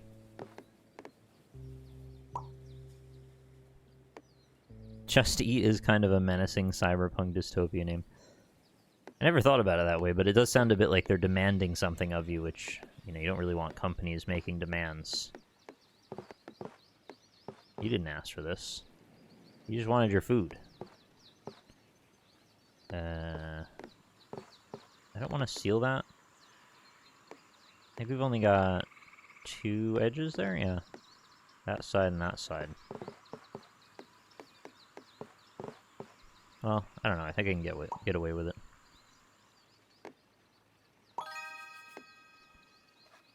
Oh, see, this one's another one. Oh. Right, there's all that, too. I want to leave options. I guess we'll do this. I feel a little awkward about it. Let's do that. A third one? How dare they? That's just rude. I guess we'll put it there and hope for the best.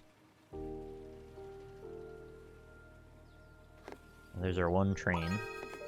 Sometimes the game is just like, here's a billion train tracks and rivers, and you just, like, never get to build the actual land. I don't like when it does that. Keep the trains to a minimum. I love trains, they're fine. Nothing wrong with trains. It's just, it kind of carves up your space a lot. That's all.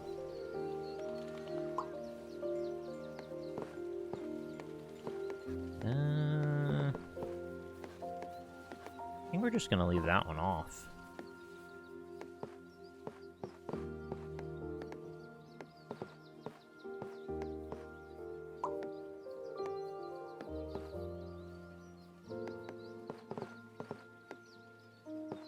Soundtrack so elegant too. Yes. Oh, perfect. Ticks all the boxes. 73. That's a lot of tiles. Well, it seems like a lot, but suddenly you'll find you don't get enough for a long time, and a lot becomes a little, and a little becomes none. That is too many houses. I gotta start a new settlement with less than that. Do we have other houses here? No, not really. Just that one. These ones are all connected.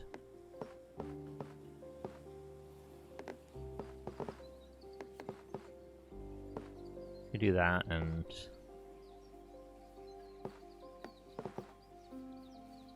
we'll face it that way. That's fine.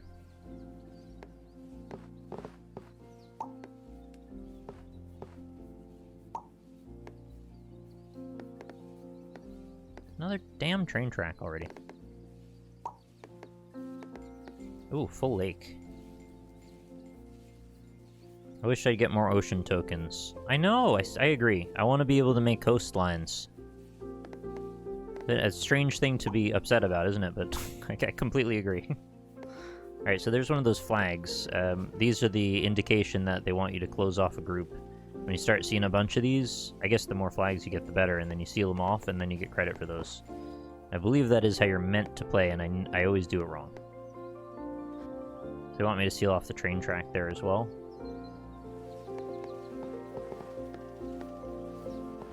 Every so often, the soundtrack, it kind of makes me feel like we're watching one of those, like, feel-good YouTube videos. It's like, it's got a little of that saccharine, I don't want to say public domain, because it's not anything that generic, but it's just so unabashedly positive. It's just kind of, my brain goes to that.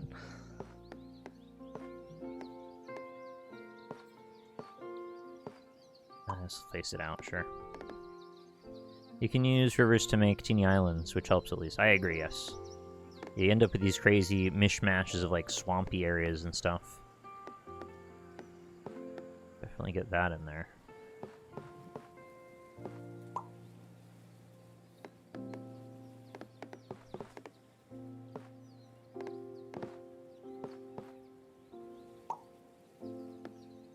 this crazy freaking track junction.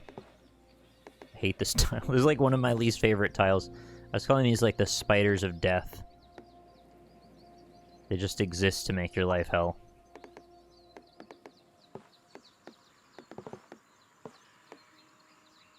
Yeah, that's fine. What are you doing? Why do you give me so many trains? Stop it. What is this? 5. Alright, we could 5 over here. Hey, success.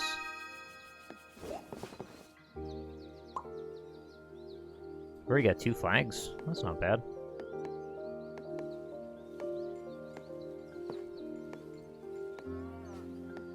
There's no more houses to collect. Just do that. Fill out the space. Oh, it's got a river, which is why I can't add it there. Could do... Yeah, I could do that. There's a few more little islands. This little... I don't know what you call this, like a pavilion-looking thing that's in the water there. You can send trains through that. It's like a waterborne train station. It's very odd, but I like that tile quite a bit.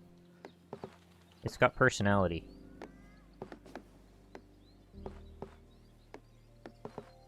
I find a degree of pleasure in just building these spaces, just making these like fictional worlds out of these tiles. It's just kind of like satisfying to see how they end up coming together in ways you might not expect when you start building them. Like, even completely outside of the scope of the game, I just find the act of putting these together to be pleasant. But I'm pretty sure that was, you know, part of the intended goal.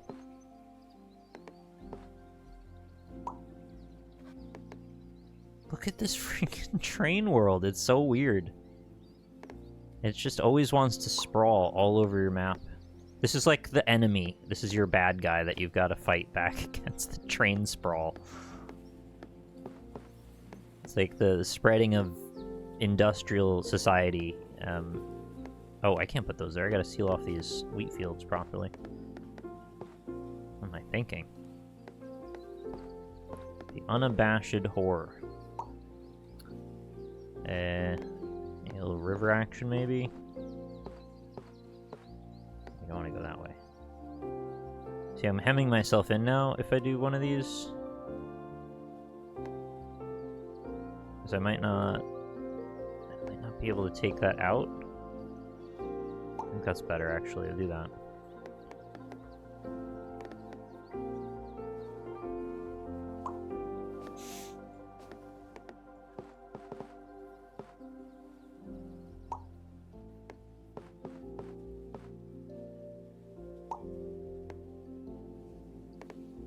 The temptation is to say a little planning goes a long way, but you don't really get the luxury of planning a lot of the time. You kind of have to make stuff up on the fly, and you can kind of designate what you think to be a certain area for a certain goal, and after a while you kind of just can't always act on that. You just have to go wherever the land takes you. But I think that's part of the risk-reward of this, is like, it will reward you for your ability to be dynamic and to adapt, given sometimes vastly inefficient tile groups.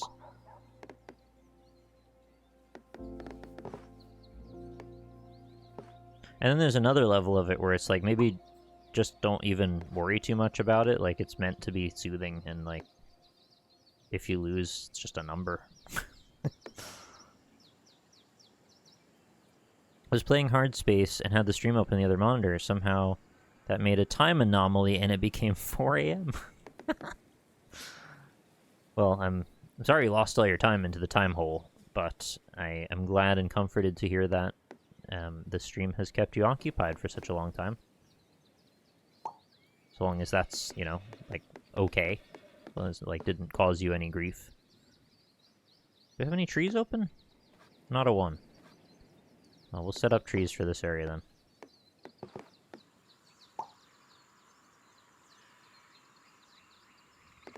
I know myself that time getting away from you can definitely be Not the best thing, sometimes. I'll make a little lazy river over here.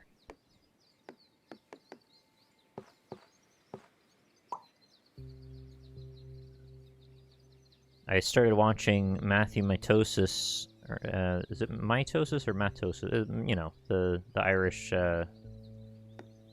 video essayist. And I watched his entire Dark Souls narration through. And I was absolutely blown away by his insightfulness and ability to incredibly well, like, encapsulate things that I had never really quite put into full crystallized thoughts. Hey, thank you so much, Homunculus8, for the happy birthday. I appreciate it. It was actually, we're now past my birthday, but I appreciate it regardless. I kind of forgot that we were past midnight now. Can someone give me a rundown on what this game is? I don't know, I've only explained it like once, really. It's a light puzzle strategy game where you build landscapes and you try to get a high score. Score is at the top right, by connecting similar tiles and achieving little goals. Like in this case, add exactly 2 water pieces to fulfill this. And so I have to add one here and one there, or however I can to connect them together. And so the more you can chain together, the bigger the combo.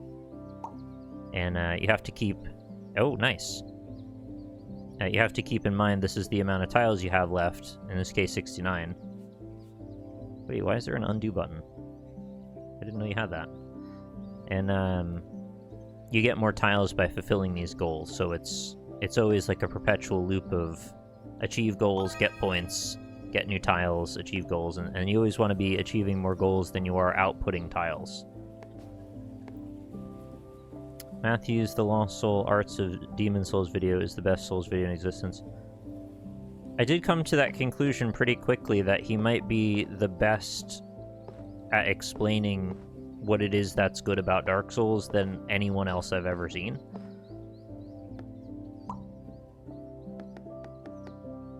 And I have watched quite a lot of people talk about Dark Souls at this point. I don't know how it took me this long to get around to watching his stuff.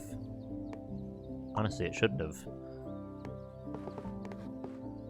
But he, like, is so, like, humble and good at explaining every little aspect as he goes. There's no pretension in his speech. When he talks about technical game dev stuff, which he does quite often, he almost, if not literally always, breaks down all the concepts he's talking about into very, reasonably understandable things for anybody. Like, even if you're really not engaged in much or any game dev, or you really don't care about that stuff, I think you'd be able to take away quite a bit from it.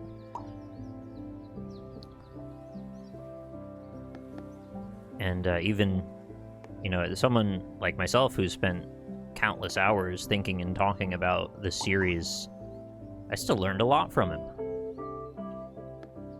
Every few minutes there was another gestalt about something that I didn't think about. And even his speculation was incredibly, like, cogent and poignant. He was coming to conclusions that were, like, beyond the reach of things that I was coming up with at all. And they all made perfect sense, and he explained them all very organically without even that much effort, it seemed. Just, like, naturally is gifted at that.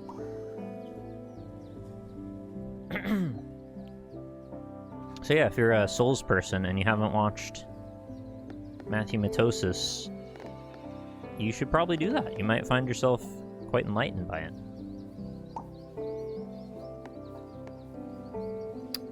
I don't have a flag yet. Oh, that's gonna cut that anyway.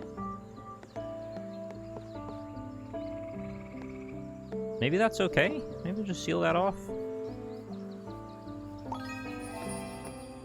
You get that perfect tile bonus too.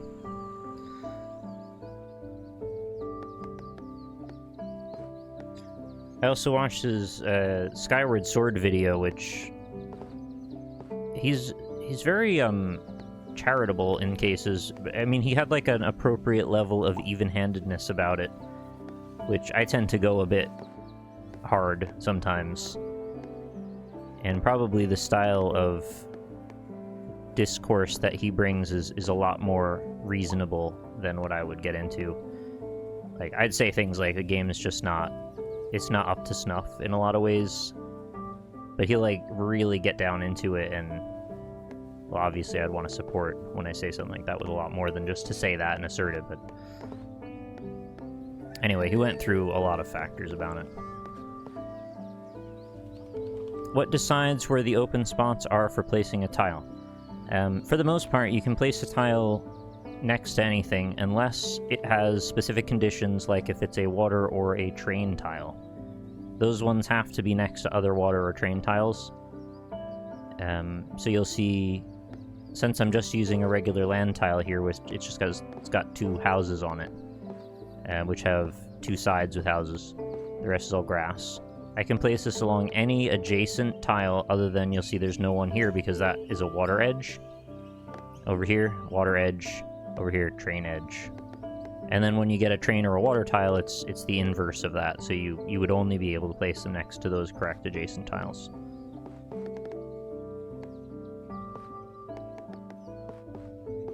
I don't disagree that at face value, like if you don't place the tiles yourself, you're just kind of watching passively, it can be a little confusing what's going on, but I think a lot of it is it looks more complicated than it actually is. The game is really just mostly about matching like things to other like things, and trying not to hem yourself off in order to get combos. So just kind of being observant about what's around you, and then trying not to pin yourself in the corners somehow. And like keeping in mind where the water tiles and the trains are. Like at the moment I have no wheat fields, and I need to place a wheat field, so the smart play here would be to add it to a position where I could potentially capitalize on it later, like over here. When I add more wheat to this position, if I leave an open edge, and then there comes to be a wheat flag, or a wheat goal, I should say, the goals are these things here, then I would assign it to this group where I could continue to get credit for all the wheat next to it. So now there's 2 exact goals of 16 and 12 houses. So just continue building that out.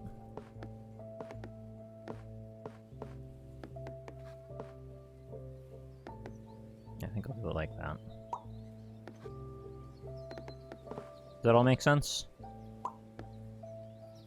Happy to explain in different means if it's not clear.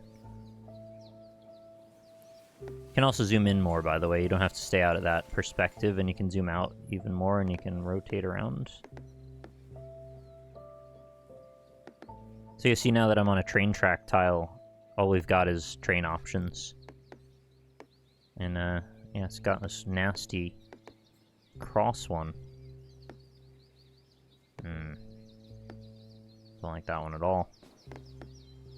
Guess you could do that.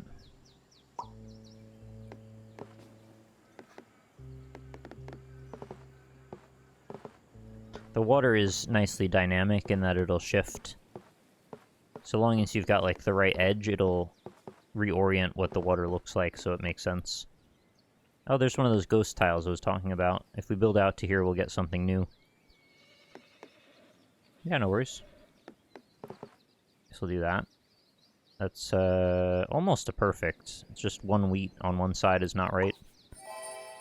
But it counts as perfects for all them, so extra bonuses. I'm pretty sure getting lots and lots of perfect tiles is how you get really big combo bonuses, and how you build out your games to last a very long time.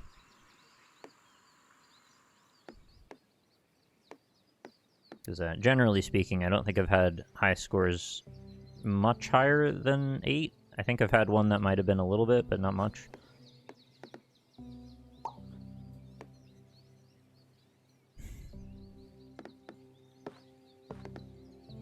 See, this is only a 1 house, and I'd rather not risk sealing up some of these edges when I can get better ones. Like over here maybe is okay. And I don't really want to match these and link them together because, well, these have to be exact, they're not pluses, so If I linked this to this, then I would just go over the top, and then these would both get deleted. I would lose credit for them. Yeah, that's okay. We can do that. So you have to think a little in advance, like chess. Yeah, it's a little back and forth. It's about trying to plan as much as you can, but also being able to adapt when you can't plan, because you never know what tile you're going to get.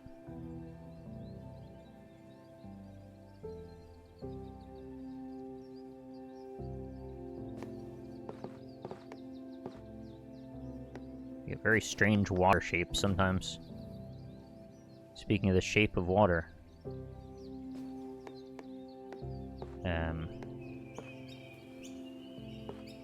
You know, it would be actually kind of fun if they went off in a variety of other directions with this game. Like, it's very cute, and it has a very particular chill vibe to it.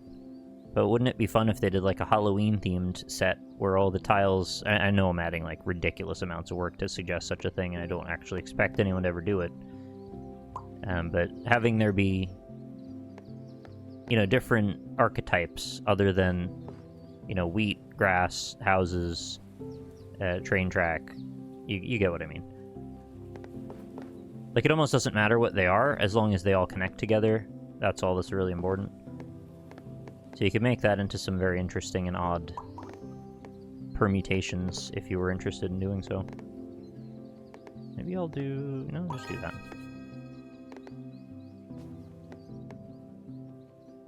Imagine like a castles one. And maybe instead of trains and water, you could do castles. I don't really know how that would work, but I guess they'd be even more tightly interconnected then. And then FromSoft would use these maps to generate Elden Ring areas and then add them to the world map. And the game would continue to grow every day. Never, never, ever stopping. Until there are 1,000 billion dungeons to explore. And they all have these little statues that jump up in the air and then downswipe at you. Very specific. Instead of trains and water, brains and slaughter. I like where your head's at. And I like where their heads aren't at. On their bodies. Yay, trains. So that's an exact 6, which I can't connect to any of these. They're all already connected. So what this means is I have to build another train somewhere near it and then connect it when it's all done. Which, that is a very implausible spot to connect because it requires a weird shape. So, instead of that... all that needs is a... well, it's an awkward turn, though. I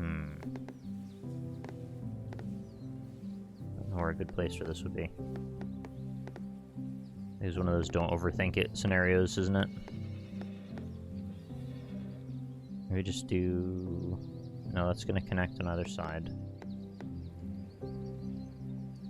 I'll do that, and then we'll just build off of it, and then hopefully I can get, like, a left-hand crook shape.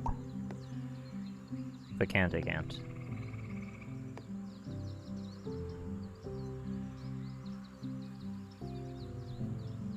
From's next game should just be a Chalice Dungeon expansion. For Bloodborne, or just, like, a standalone game that's just Chalice Dungeons? Or you mean for Elden Ring? Oh, look. One train to the next in the water. That's silly. Nothing you can do with that. See, this is actually a great junction, because it means you could connect any group of these to any other group. Obviously, I don't want to use it there because of that, but that would solve my train problem. Oh, just for Bloodborne. Okay.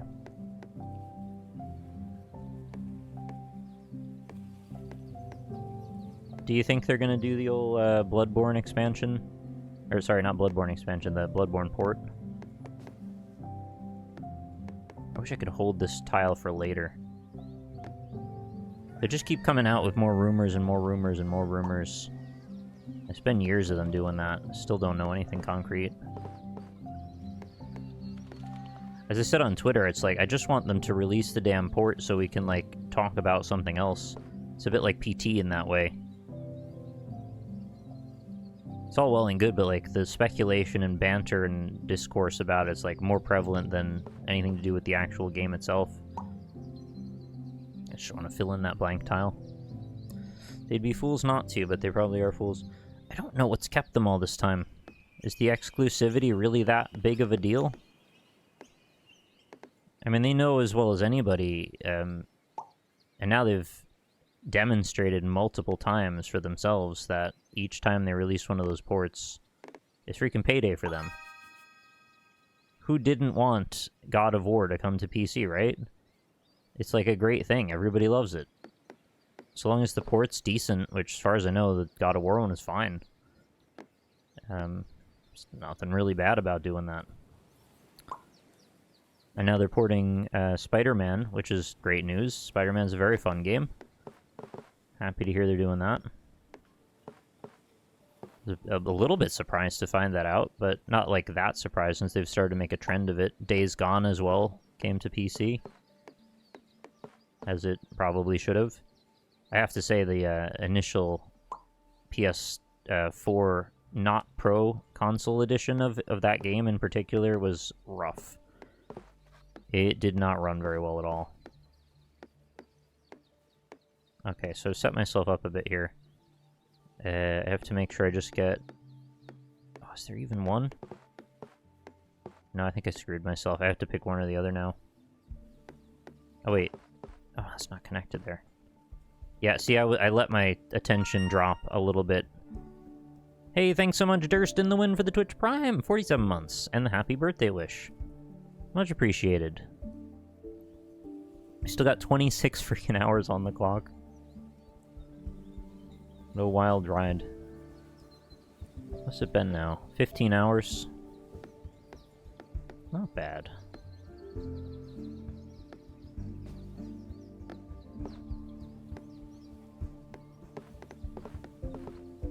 How many edges do I have here? Not as many as I'd like, actually. 1, 2, 3... Okay, actually, well, there's a few on this side. I didn't really know if I should risk doing that, but yeah, I think it's fine. As long as we keep adding more edges on this end, all is well. So you got a 381 tile forest juncture, which we can do that with. Just fill that right up. What games do you really want to see in the press events replacing E3 this summer? It's gonna sound dumb, but, like, there aren't that many things that I'm still, like, highly anticipating right now. The big build-up was for Elden Ring, and after that came out, it's just like, we just lived Elden Ring all day, every day.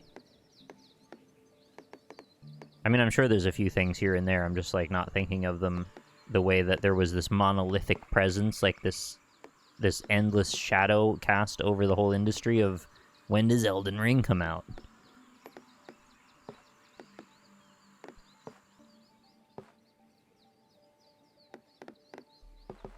Yeah, I kind of have to just, like, destroy one of these unless I get a... No, I think that's impossible. I need... I know it's not impossible, is it? I get one on the inside there, and then one on this side that connects to that side. It's a very strange layout that I'd need.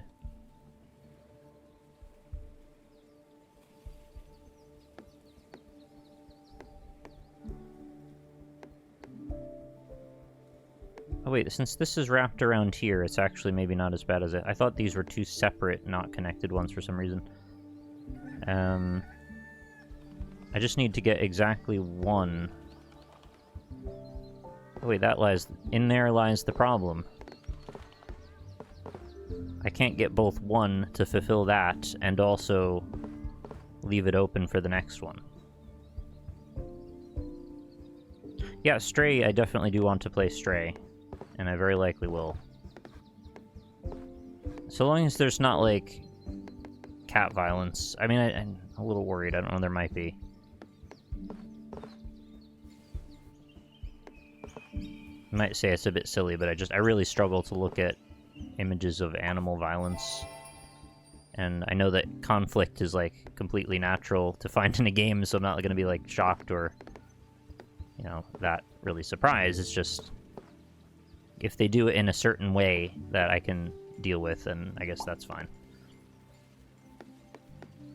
I'm sure we'll find that answer out at some point, and I'm sure that the people who worked on the game obviously love cats very much, so I would imagine that they're probably quite sensitive to this particular argument.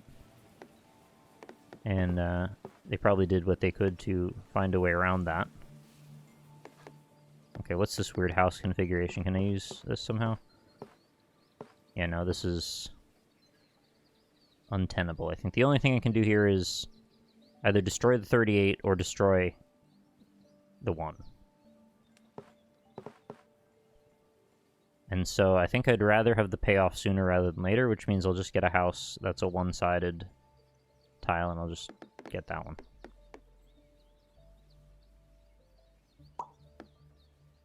I don't know if anybody's looked into it more about Stray. Have they spoken at all about how they're going to deal with violence or conflict? I mean, there's an aspect of the game that looks kind of cutesy a little bit. Oh, perfect. Already solved. Like those little robot guys that you're talking to, they seem just like nice dudes. Just kind of like chill.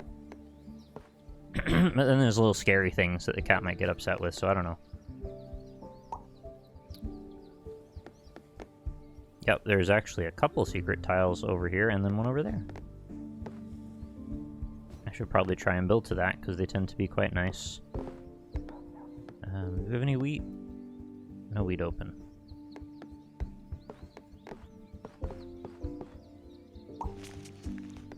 I like how they do this sort of like Assassin's Creed. It's like, it reminds me of the Animus. You know how reality like coalesces out of this white void. Not often I get to cite Assassin's Creed as a positive reference, is it? 423. As much as that series has absolutely overstayed its welcome, I've still had a good few enjoyable hours with various ones over the years.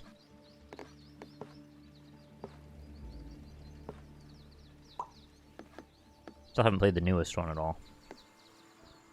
It's the super hot dimension. Yeah, everybody's crystal red people exploding into showers of crystals in that world. Don't know if I want to get involved. Sounds scary. Weed it up. So can't use a 1 there. There's some 1s coming up, actually. We can use that. Add this to the town over here.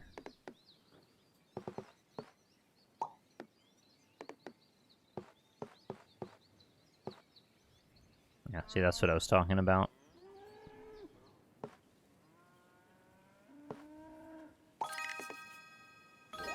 Get the 5 tiles while we can. So a lot of the time when I plan out really long, far in advance plans, like, I just don't live long enough to do those things, so... Well, let's say live long enough is a bit dramatic, but you know what I mean. Don't last long enough in turns. Rooster!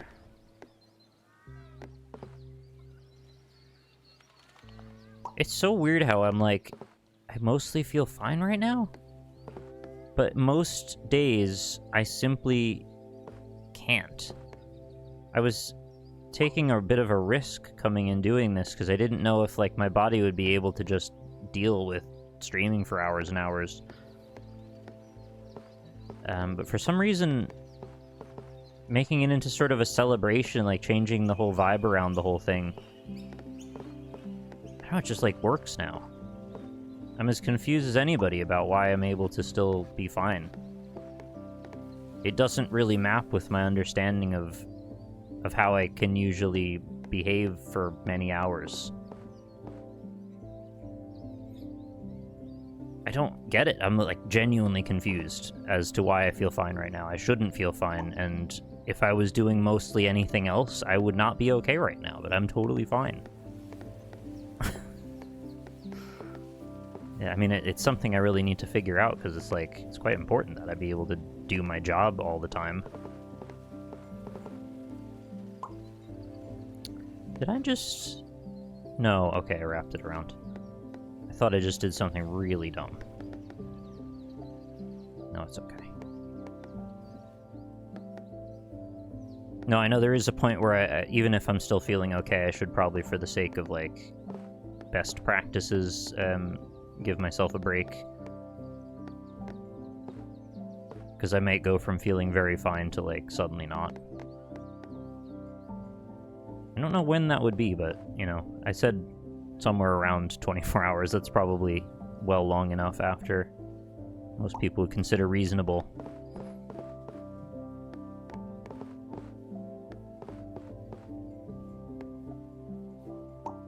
Did you finish Sonic? I did, yep. Sonic went down. I started using save states just because I really didn't want to keep repeating, but I did go from the beginning a second time. It was trickier than I remembered in some ways. Hey, thanks so much, Rolf Soldat. Good morning. Thank you for the 77 months Twitch Prime. Did the streamers go off? I didn't notice them. Or did I just not look over in time? Yeah, Lynn got me. This game is easy. I don't know if I should build that way. I'll do that instead.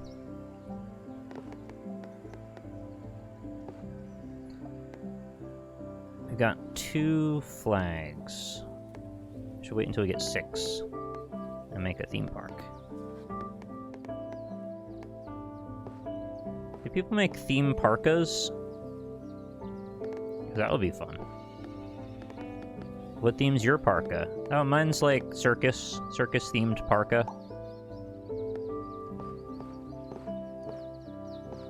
And if you're like Disney World, you have like theme parks with letter names after them, like Circus, or Theme Park A, Circus Park B. Theme parka. Oh, I just decided I wanted to talk about theme parka. We need water over here.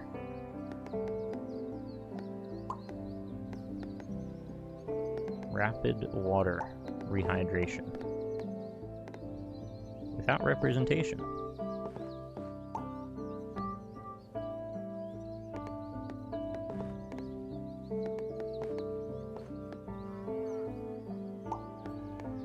It's quite the settlement. It's beginning to sprawl. Still got 56 tiles. We're in pretty okay shape right now. When I get down to 30, I start thinking we like need to be in a little desperation mode sometimes. But I think we're okay right now.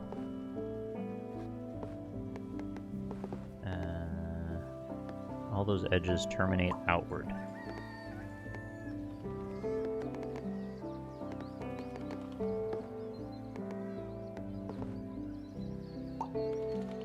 Oh, another big forest. Jumping back and forth.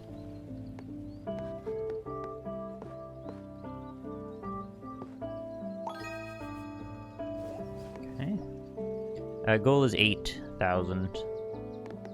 So it's like, we're in striking distance, but I'm not quite there yet.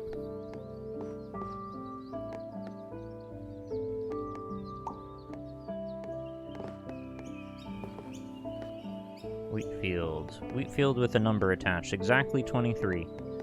Okay, what are we looking at here? Oh, that's very close. Very nice. Yes, we will use that.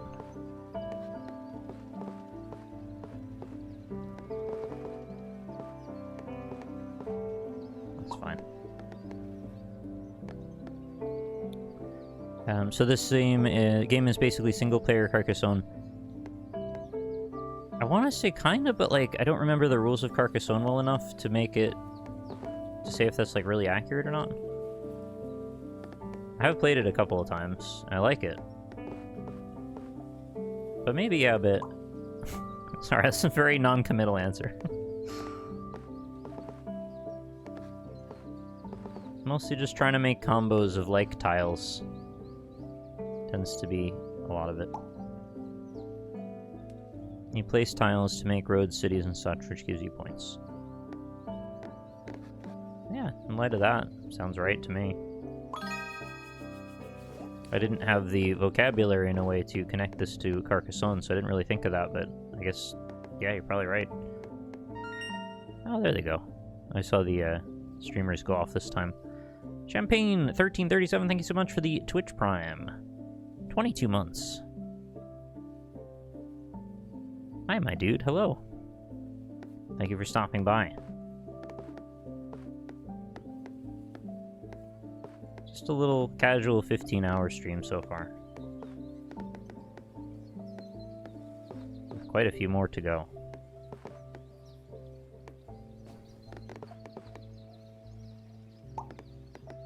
Get a water, 3 sides. Sorry, 5 sides.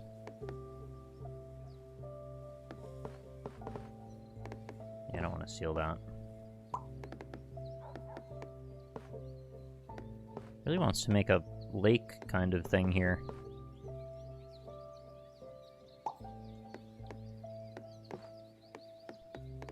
We need a 2.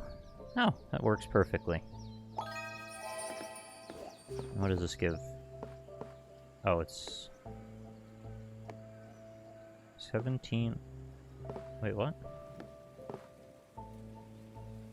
Oh, right, that's it's dumb of me. I was like, why isn't it okay to put that there? It's like, because it fills it in, and that's the whole point. I want to not do that. Okay, am I comfortable? What is this? There's like a horse having a problem. I guess I'll be comfortable with one edge, although I don't like doing that. Sometimes I just forget there's only one, and then I place something stupidly, and then it's the end of that quest. But that's the best position for it at the moment.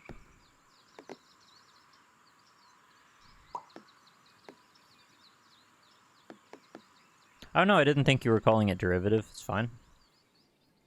I would be surprised if there wasn't some inspiration there.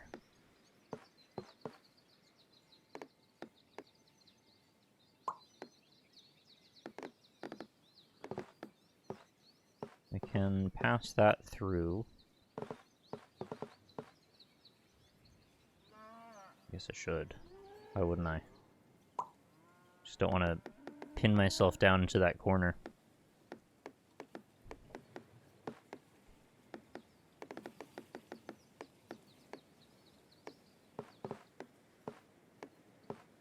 It almost this game like puts me in a state of almost hypnosis. I think there's something about the sound of the tiles smacking around as you move them into each spot. It's very tactile. It's a tactile. And then the very soothing music over top of that, and the birds chirping nature sounds. It feels like when the sun comes up, which it like literally is right next to me. It's like, it's wide awake. I'm wide awake, it's morning. The album, just chill. Really relaxed. I don't know why I put that there, but whatever, it's there now.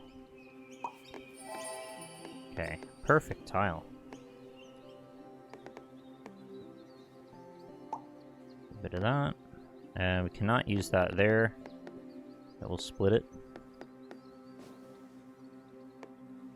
I guess I'll just put that there because it kind of doesn't matter.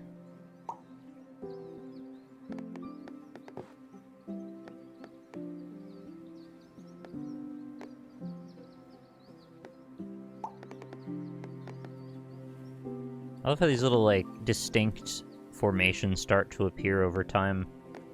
Oh, there's another secret tile over here. I just forgot about it.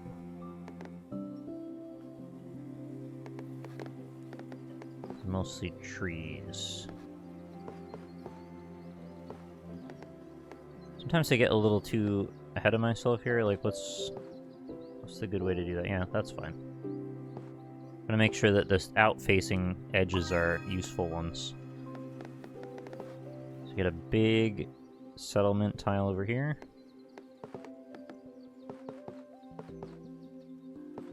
That's okay.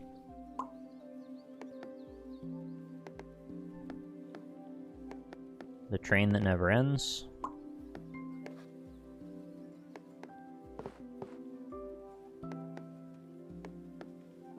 Yeah, that's okay. Single field.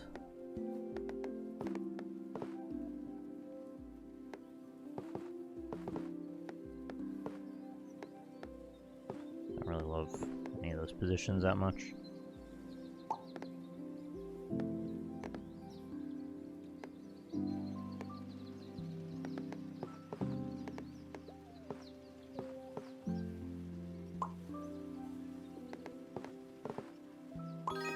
Cool. And a big house, 144 plus. So they know you're building out when they're asking for 144.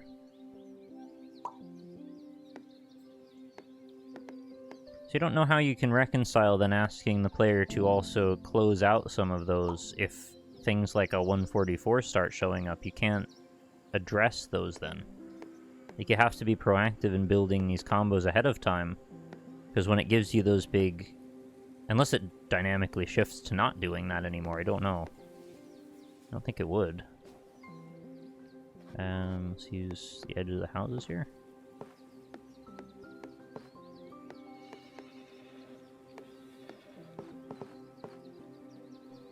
That's okay.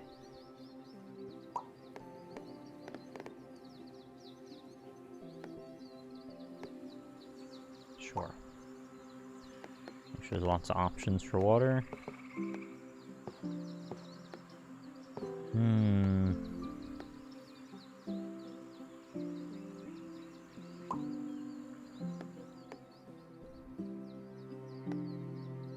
More water. More water. And a pond emerges.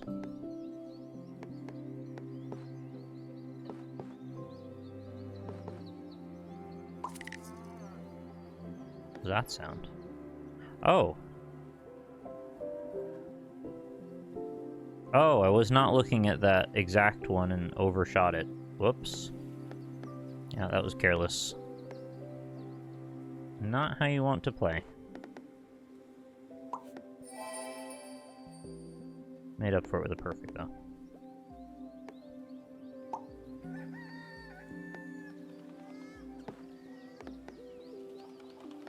Little bendy boys. And what is this? A 2-side. 3-side. We need a 3-side here. I want to open this up to the outer banks again.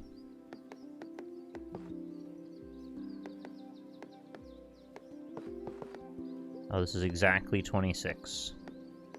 That's annoying. Now I can fulfill that, but then this one's going to suffer as a result.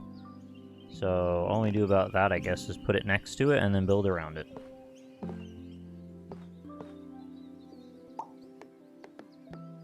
That'll work fine. And we filled in all the trees. So until we get another forest, that's done. So we'll just keep adding to it.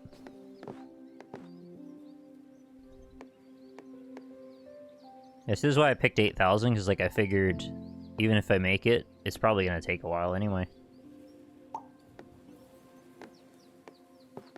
This took a nice amount of time. Not too much, not too little. It's nice.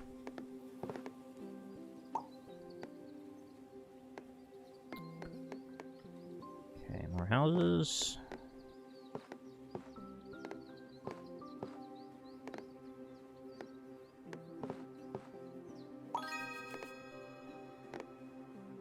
Another 8. Oh, that works perfectly here.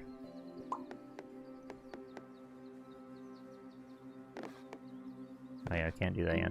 See, if I only got one other tile first, then I'd be able to connect these here, and that would be brilliant, but... unfortunately, I have to do it in a different order. Because of the exact ones. Oh well. There it is, 8,000. Mission accomplished. With a palm. That's the right word, isn't it? A palm? So you overdo something and with like a little extra gusto. Not a word I use very often. I don't know why I pulled it out now.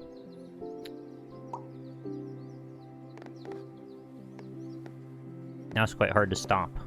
You just keep placing tiles and placing tiles.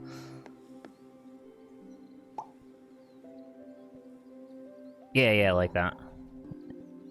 A plomb.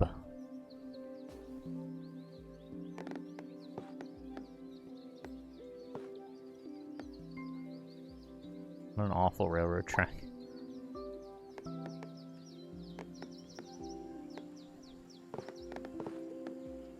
I kind of want to play it out, but I also kind of want to go on to the next thing, too. I don't want to dwell too long on anything. I feel like I'll lose my momentum if I do that.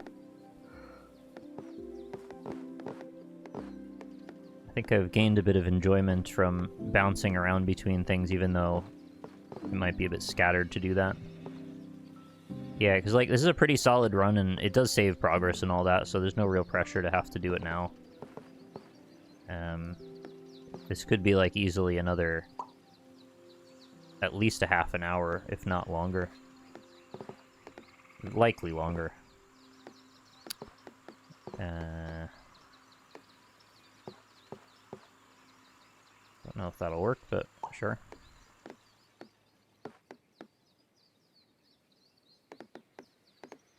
Yeah, it's not going anywhere. It'll stay saved.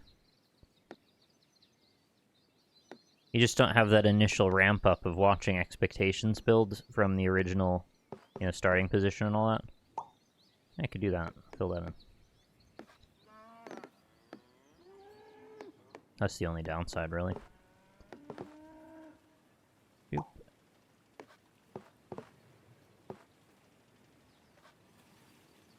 What is it with all these single fields?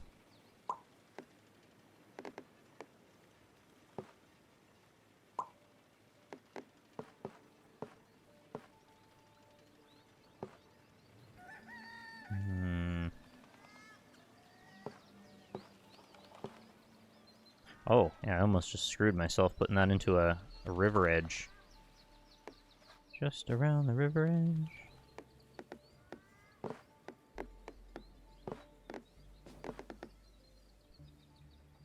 I don't know what I'm trying to do here. Just gotta get that. You think they're happy?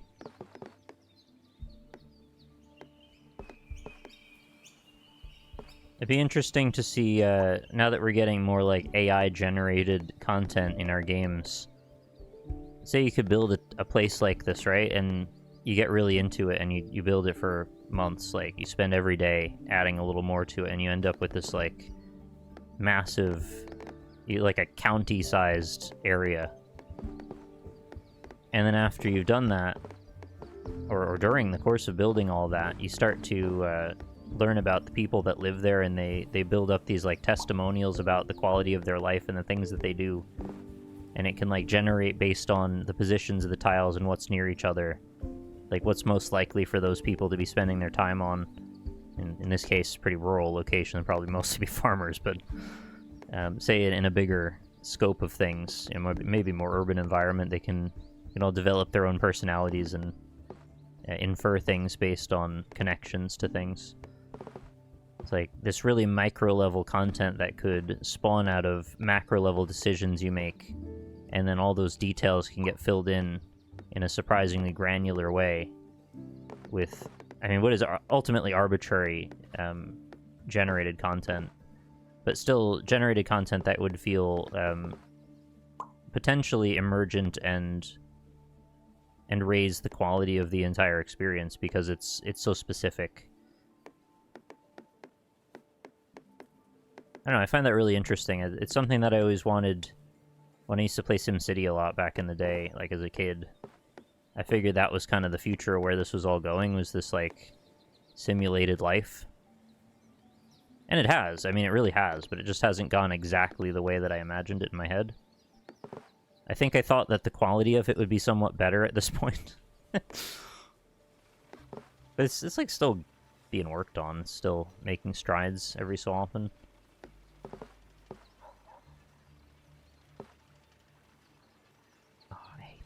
keep giving me these stupid, awkward angles on these. I'm just gonna do that. Fill in the gap. It's very hard to stop playing this. I just said that I didn't want to lose momentum, and here I am just still adding more houses to this, this whole thing. I think I've said that every single time I play this, too. Just like... There's no easy resolution point. There's always another easy step to just click on a place, and then you get something done. I don't like that. I don't like that gap. Just build it on the outer brim. Perimeter. Perimeter.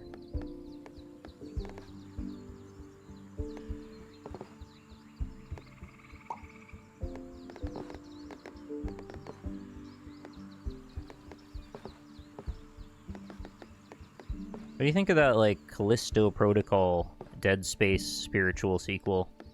If you watched that press conference the other day. I thought it looked like, you know, adequately creepy, but also a bit generic, and, like, I don't know, I wasn't really that creeped out by it, because it's just... I just felt like they were trying really hard. Which they probably are, and that's fair enough. I mean, they want to make a very scary, spooky game. Like, they're well within their rights to try as hard as they like. But it almost felt like there was very little mystery to it. It was just very by the numbers, zombie-ish, zombie-adjacent demon men or something. I don't really know what they are. They're very goopy, whatever they are. They seem to be filled with a lot of, like, sap, kind of sticky crap.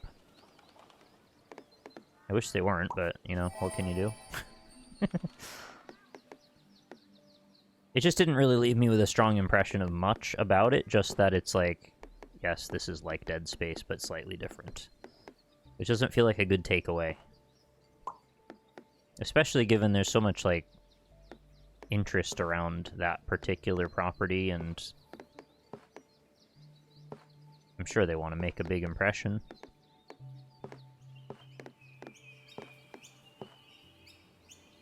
And maybe they did make a big impression, just it didn't really get me that well.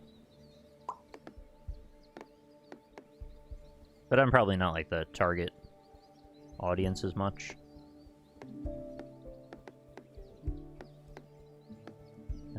Not that I'm not entirely the target, it might be a little bit. The only game I'm looking forward to is Stray. Fair enough. Lots of trees go up here. Trees in the breeze. And the RE4 remake, because we're now on a second level remake of it. Well, I guess you could say the first one's a remaster, but I thought I remember them throwing the word remake around at the time then, but I don't think it really was. It was like a higher fidelity texture pack with a few other perks along. I don't really remember that well. I'm sure it'll be fine, and I'm sure lots and lots and lots and lots and lots and lots of people will buy it, because I know a lot of people say that RE4 is their favorite Resident Evil. It's not for me, but I don't look down on them. It's a fun Resident Evil as well. I did play through it. I enjoyed it somewhat. I still harbor a little bit of very petty resentment for it helping bring Resident Evil into that action-oriented phase of its existence, where it culminated with 6 and reset to 7, which felt like a last resort to saving the property after it had gone so far in the other direction. But, like, I shouldn't hold that on 4 necessarily. It's more just, you know, they took the wrong inference from what 4 meant to people and thought, you know, the solution to successful property equals more action. And when so many other studios were going in the same direction, I mean, I can't really fault them for coming to that conclusion. It's just unfortunate. Because, like, what could Resident Evil 5 and 6 have been if not for 4 being that way? If it had headed more down a direction like 2 and stayed more muted in the action element. Hey, there we go. Perfect. We may have ended up on a very different trajectory. But I'm probably overanalyzing that to a huge degree. It really probably isn't that important.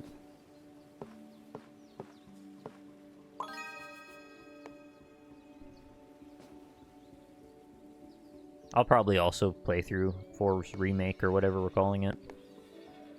Not really something I'll be like super hyped to play or anything, but I probably wouldn't turn up my nose at it either. Hasn't RE changed the genre the most during its life with respect to other long-running franchises? I don't know about the most, but it's definitely tried on a number of different hats throughout its lifespan, yeah. It's not like one of the games ended up being like a city builder or something, or like a strategy game. It didn't really go that way. They've always been action adjacent, even, you know, when they're more evidently suspense driven.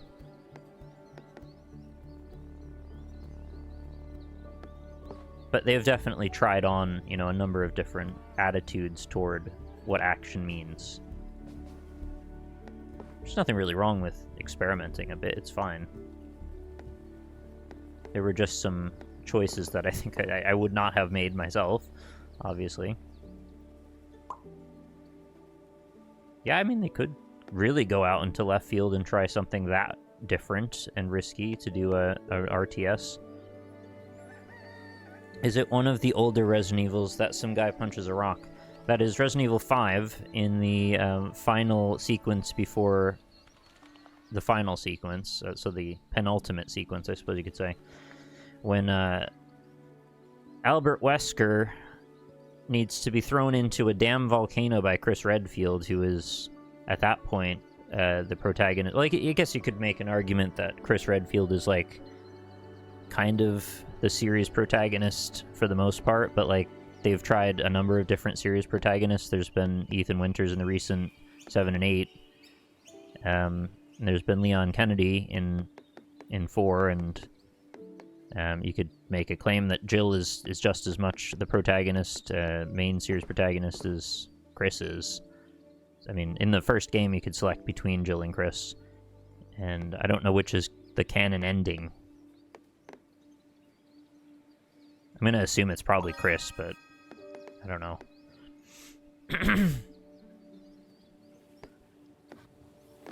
Yeah, each Resident Evil kind of has its own thing going on. Who was the protagonist for Code Veronica? Was that also Leon? No, I know the answer to this. Oh, who the hell was it? It's like Claire's brother? Is that Leon? Why do I have to memorize the genealogy for even Resident Evil families? Where's our game about Barry? I think that was like Revelations 2 or something, isn't it? I think there was actually a game that was Barry-focused. Claire and Chris. I didn't actually play that one, I've just read about it. Which I don't know why I haven't played it, to be honest. It looked alright. But I think I read it wasn't so good.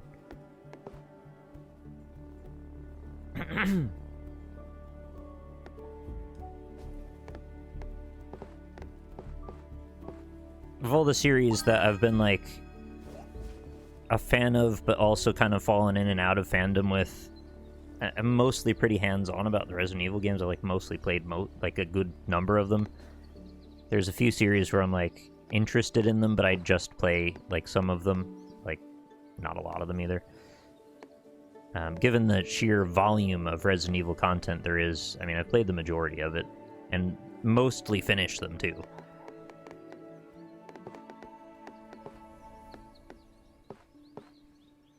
I haven't played, like, Dead Aim, although I own it. And the Revelations 1 and 2, and those MMO-style co-op games that were for PS2, which I know the name of, but it's now escaping me.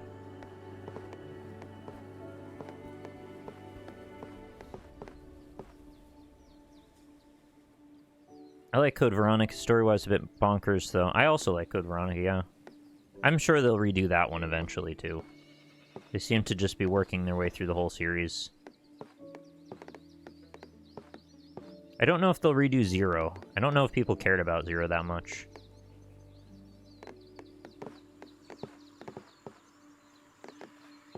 But maybe for completionist's sake they might. I don't know. Yeah, let's do that. Why am I still playing? I said I was going to turn this off like 3 times and just keep going. Okay, we're nearly to 10,000. Well, save it there. Good enough. I will call it quit on that. Started babbling about, excuse me, random shit from the Sony conference the other day and forgot to turn it off again. Alright, schedule. So that is 3. Boop. It is a hard game to quit, yeah. Dot hack. I have not played any dot hack games. I did at one point want to collect them for the sake of having the set of them, because I know that they're quite popular, and I thought I might eventually want to play them. And I had access to them when I worked at GameStop, but I never actually picked them up, and they were quite expensive as well. That was the other reason I wanted to get them before they were egregiously expensive. They were like $40, $50 then used, and now I can't imagine they're probably like $200 used. What can you do? Can't literally buy every single video game, can you? Well, maybe some people can. I can't. Alright, seems we are down to Powerwash Sim. And we are at the mercy of whatever the next job happens to be that I'm set for here. And I don't know what it is, because I don't remember.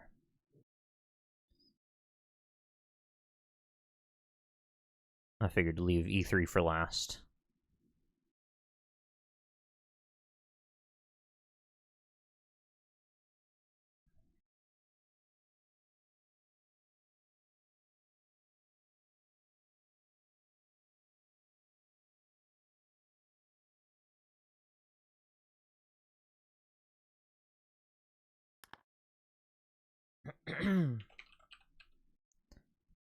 And I said it has to be a big job, which is a bit subjective, I know. But we'll see. Fortune Teller's Wagon.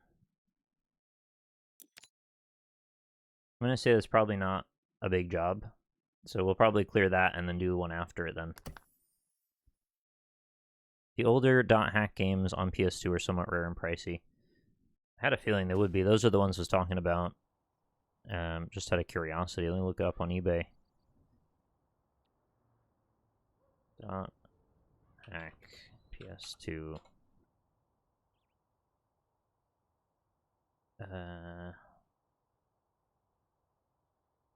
What's this? Quarantine box set PS2 Japan. That one's 50 or best offer. Dot hack lot part 1 through 3, 66. With 5 days left. Like, I don't know if these are actually selling. $95 buy it now for the lot. Okay, well that's like actually attainable. So about 100-ish, give or take. That's actually not as bad as I thought it would be.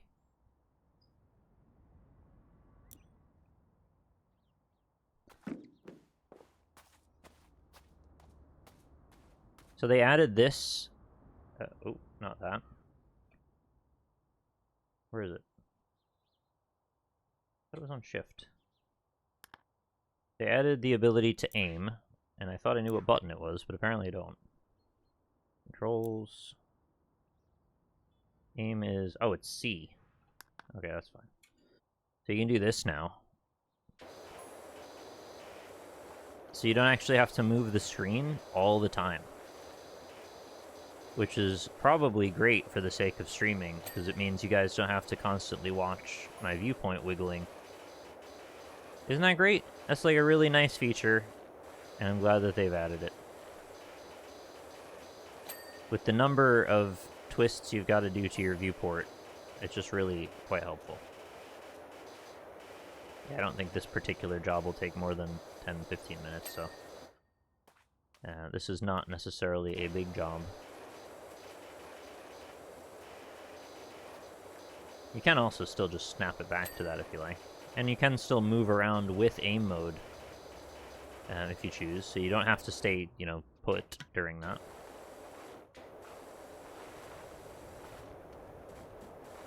Yeah, I think they were quite aware that a good few people would benefit from this feature, so I'm very glad they implemented it as well. I mean, being honest, I don't know if I would use it all the time, but there are times where I've actually gone like, man, I just don't want to look at my screen shifting this much anymore. And now I actually have, like, another option, which is great. Just more options, generally great.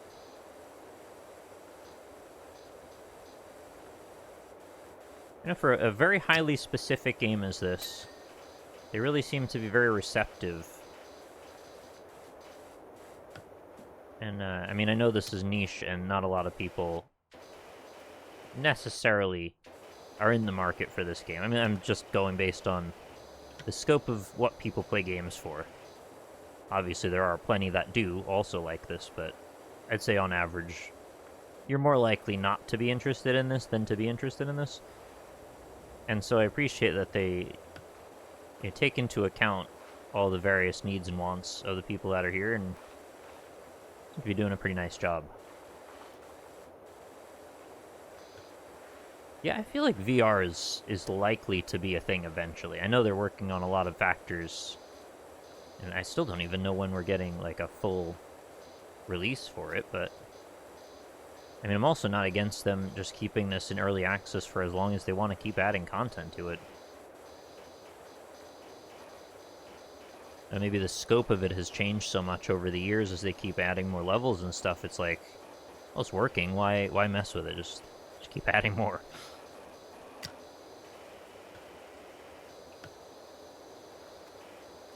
They seem to be developing this whole wacky story behind it all, too, so yeah, just let it go. Just enjoy.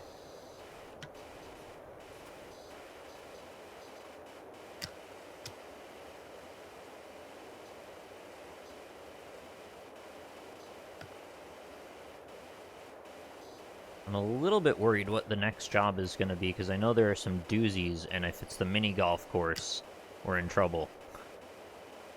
So I saw Lynn working on that mini golf course. That thing looks like it's going to take a lot of hours, potentially. But hey, we could, like, chill and listen to some music and chat about whatever the hell. If that's how it's gonna go, that's fine with me. There are certainly worse things to do. And I also just enjoy playing Powerwash Sim anyway.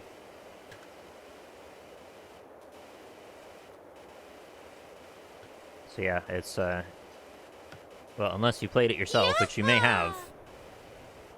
It's your guess is as good as mine as to what our next big job is. Oh, I gotta get under there, huh? I didn't know if we could get in there at all. Awkward spot.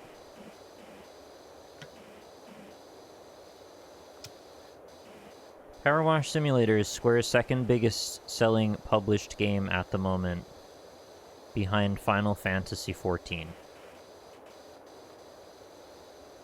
Honestly, good on them. That's fair. Like, that's crazy, but holy hell, that's awesome for them.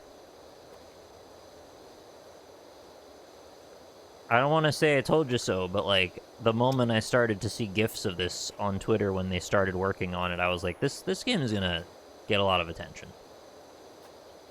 Which is a highly specific and niche thing to draw that conclusion from, that you would think, I think most rational people would not think that. It's such a strange concept, but it's also weirdly needed.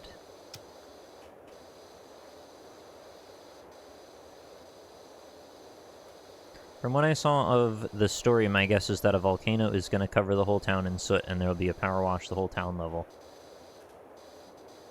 Yeah, they could do a Fortnite-style season where all the power washers have to come together to alleviate the soot from the town. And it becomes like an online MMO-style clean-a-thon, where you can log in at any time of the day and work away at your little corner of the town, watching the number very slowly ding up toward the ultimate goal of freeing the soot. Power washing battle royale.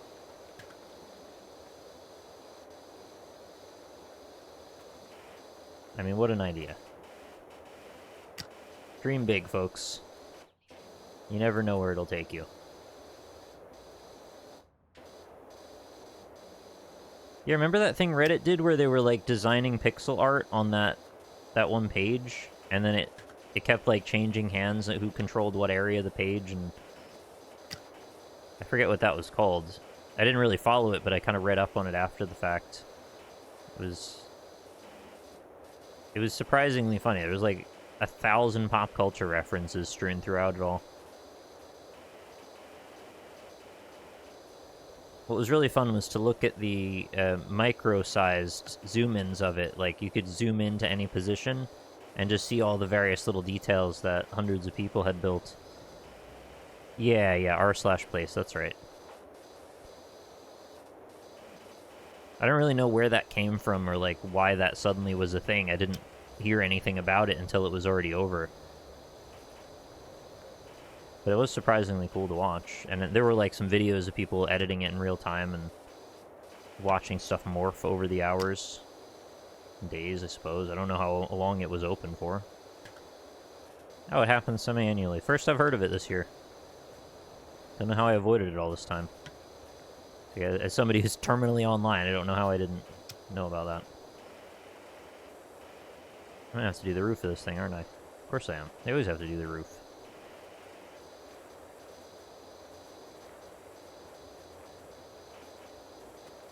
If you folks want to, like, come up with an E3 you want to watch, if you have, like, a particular preference, I'm open to it. I don't have to watch any particular one. I'm fine with whatever. Could start thinking about it now. You know, I'm going to have a quick stretch, because I've been sitting through that whole Dorfromantik section, and also put on some music for you, too, because it's a little quiet. Let's see what we've got here. Something that's not, like, super heavy, dramatic.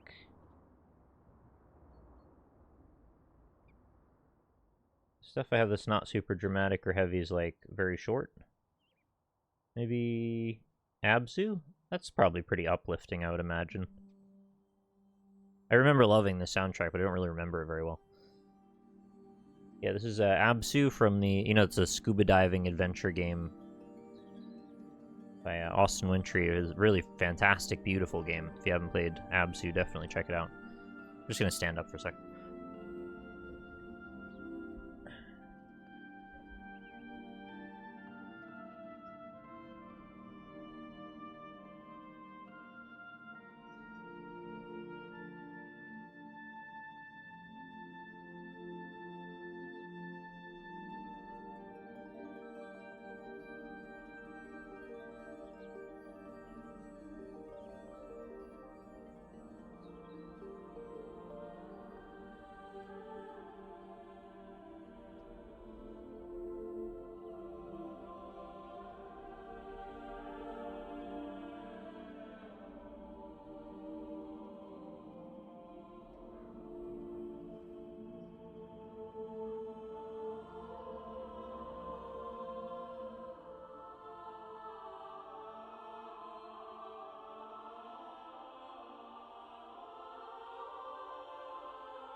Yes, I just dropped a cashew and ate it off the floor.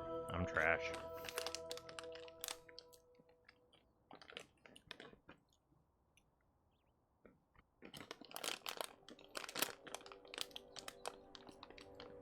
Oh, morning nut energy.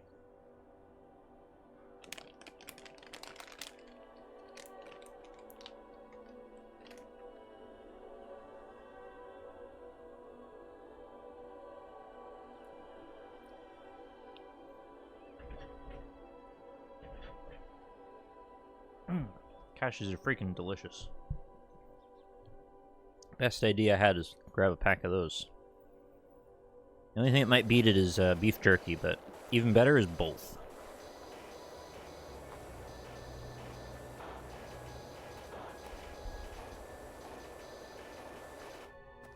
Oh, gotta clean this little table and stuff too.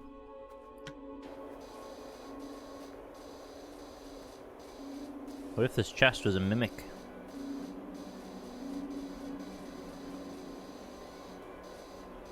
Music's got a bit more drama than I remembered it having. It varies. There's moments of drama and then resolution, relaxiness. You'll be sick. You just play any music you want. Wouldn't that be nice? Like, I know more than most how copyright works, and I understand why we can't do that. I'm just imagining a what-if scenario where, just like, who cares?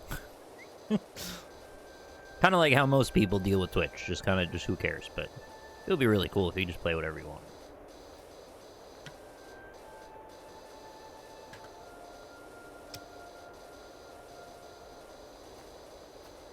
Still dirty here. Oh, probably the bottom of this metal edge.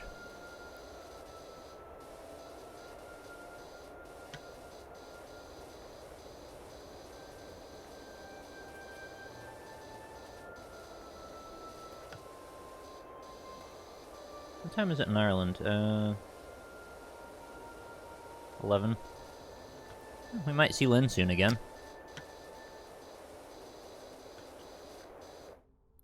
There's a workaround you can do in OBS that lets the live stream hear the music, but it's not in the VOD. Oh, I know about that, yeah. You can have a designated stream track. I think there's still a reason that I'm not remembering at the moment why that's still not a good idea. There are, and this wouldn't apply in my case, because, like, I would not play anything that would be at risk for this, but they can do live takedowns in the event that you play, like, you know, some top 10 Billboard hit on your stream, and they absolutely have to stop you because you're putting the whole world's economy at danger.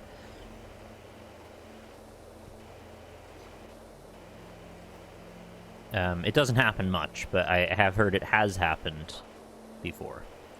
Hey, McQueeb, thank you so much for your big ol' raiding party. Welcome in. Nice to see you. How's it going?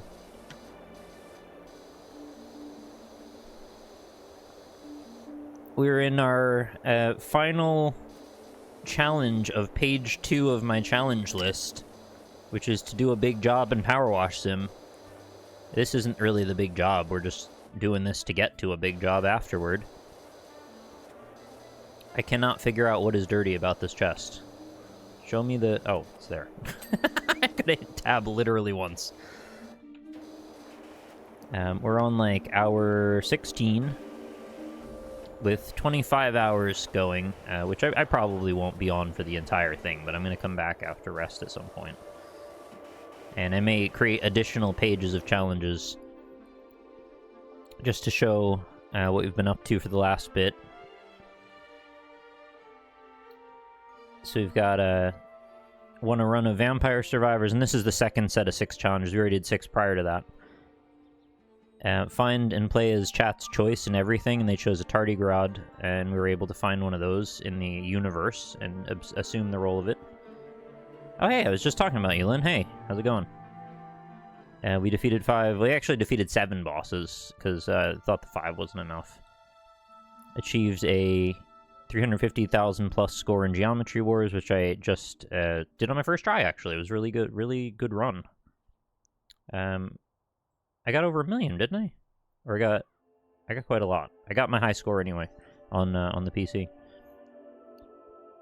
And we just finished a moment ago getting 8,000 plus score in Dorfromantik, and now we're on to Powerwash. And there's still another E3 break. Yeah, Lynn, hey, you're welcome in if you like to help clean. I don't know what comes after this, but this isn't the big job. We're just getting to that. I got 1.3. Okay, right. Yeah, it's not a bad score at 1.3. It's not my all-time high score, which I got on 360, but it's a good score for being out of practice. And so the play, as I understand, there's one of two things right now. Where we're gonna wrap through whatever happens here with Powerwash, watch another E3, and then we'll see where that puts us time-wise. If I'm approaching the point where I'm like too sleepy, I may go off and take a nap, and then wake up, get some food, and then maybe prepare another page or two of challenges for the next set. Or the other option is I just start going into sub goals and just start doing that stuff right away, and we just do that on the clock. But that's, you know, it's kind of up to what you prefer. I think most people were pretty into the whole little, you know, easy-ish mini challenges aspect. What was the score for Geometry Wars? I had a pretty good run. So that's kind of where we're at.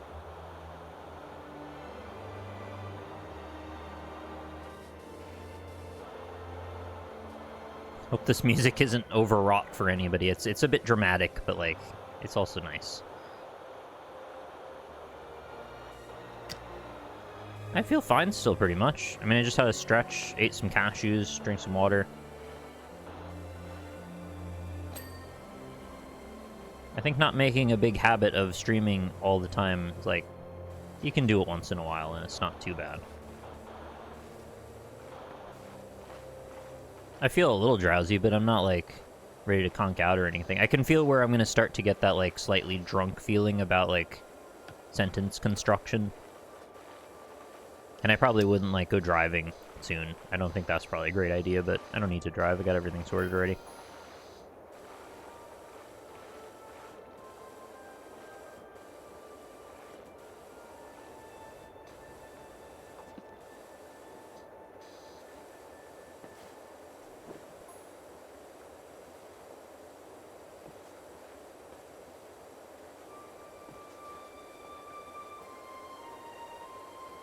As usual, I expected this to be a very quick job, but it's still going to take a few minutes yet. But compared to the big jobs, this is not a big job. We've been slowly working our way through this carnival, though. Clean the slide in the back over there, just clean the carousel, clean the fuck... the name of that thing. Man, that's a bad feeling when your brain just, like, shuts down on a very obvious thing like that.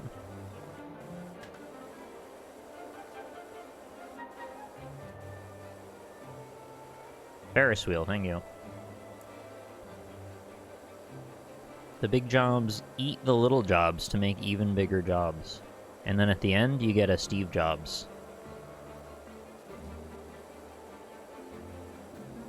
As it says... Oh yeah, right there. Really does say that. Next to Transmaster. Is Transmaster the title of the, like, head hypnotist? Because, like, if you could put that on your business card, like, I am the Transmaster. Man, that would be a strange way to introduce yourself.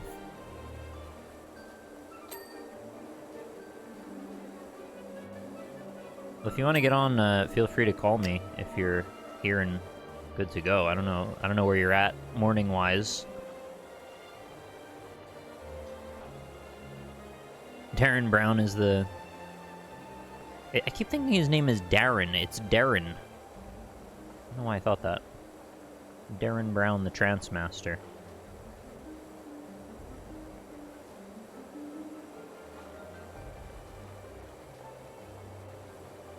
You should put little, like, treasure chests all over the world and fill them with mysterious objects that he's imbued with cool power that glow when you pick them up.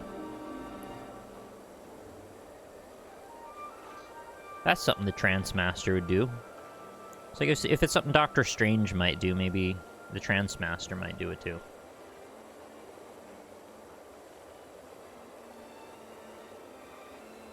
There just aren't enough rogue treasure chests around the world for us to find. And I think it's time we took our fate into our own hands and started doing that for ourselves. I think we owe it to ourselves now. After all we've been through the world, like, the last few years, Give ourselves some damn treasure. I know it's not an appeal you hear much, but maybe it's what we need to start doing. I don't know about that, Lynn. I don't think he can, like, conjure portals out of his hands. If somebody could literally do that, I would think that they are cooler than Darren Brown. I'm sorry. I just would. There's no slight to him. It's just another level. I thought the real treasure was the friends along the way. But what if you didn't find the friends? Then all you want is a bucket of gems. Just because they're shiny, really. I think I was a dragon in another life. Just like cool gems. Just want to like hoard them and lay on them.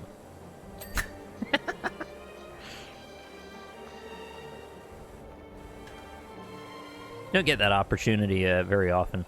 Maybe that's something like the ultra-rich do for each other. Well, I guess they wouldn't need to because they're ultra-rich. They get their own gems. Something that the ultra-rich can do for the somewhat less rich but still affluent. They provide you with a money pit. There's just like a place filled with various currencies of your choice. Or you can stock it with what you like, right? It's like your choice. It's your fantasy to fulfill. If you want to do the Breaking Bad scene, you know, the massive block of cash that you, like, fall onto, you do one of those. You could do the overflowing pirate's treasure chest filled with, you know, diamonds, gems of various types and colors, emeralds, sapphires, rubies, the whole deal. Just overflowing with pearl necklaces and gold doubloons. I don't know what you do with it. I guess you just, like, throw it all over yourself. You could do the DuckTales. I mean, don't do the DuckTales. You'll break your neck. And they covered that in Family Guy. The Vault of Coins scenario.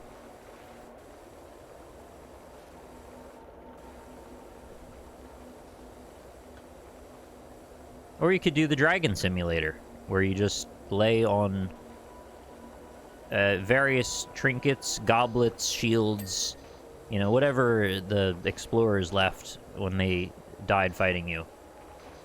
And you just hoard it all into a pile and, I guess, you know, like, lay eggs on it or something. Hey, Dead Sorcerer. Yeah, we're just power washing, no big deal. Talking about dragon stuff again. As you do. Talk about a dragon, eat a cashew. That's my morning. I've heard diamonds are indeed forever. Not if Superman gets a hold of them. He'll throw those shits into the sun. I don't know why he does that. He just really wants the diamonds out. Hey, Pyramid Pug.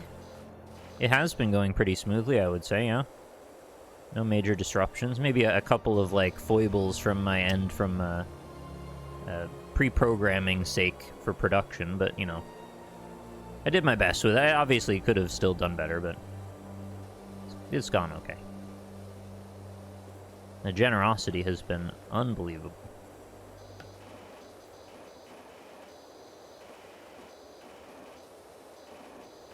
Yeah, he crushes the coal into diamonds, but then if he crushes the diamonds, they become what? Black holes?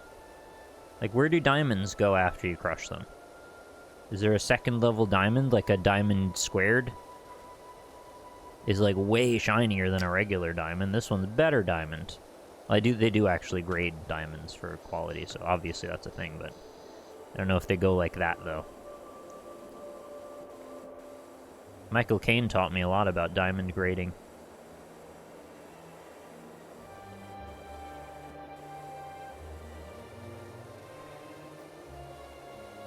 They drilled a hole in the side of the vault, and then they just, like, pushed the cabinet over and got in. It was a whole thing. What is up with this rusty-ass vent opening? It's, like, not becoming less rusty, and I don't like it. Am I gonna have to use metal cleaner on this? Need sleep, have a good rest of stream, and happy birthday. Thank you, SCP.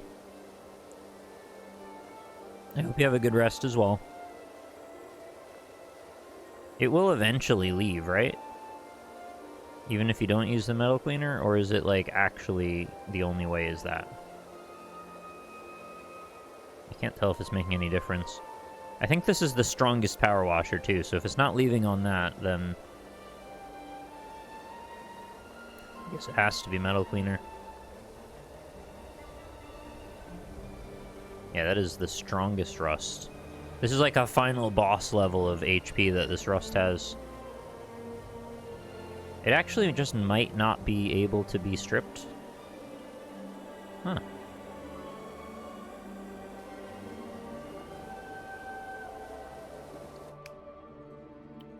Oh yeah, what if I do this? Oh, much better. Instantly fixed. I didn't think about the nozzle. Nozzle off.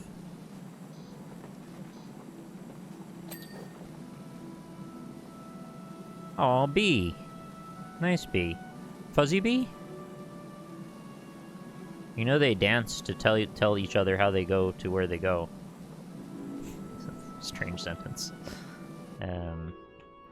I would like... not that.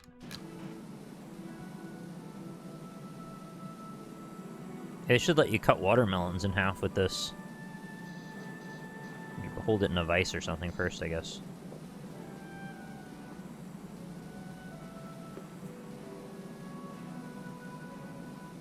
And people don't even dance to tell each other where to go. Not usually, anyway. I think in musicals they do, but not in, like, normal life. Yes, Fuzzy Bee. Good answer. You know just what I want to hear. Right to the point. Yes, Fuzzy Bee. Busy Bee.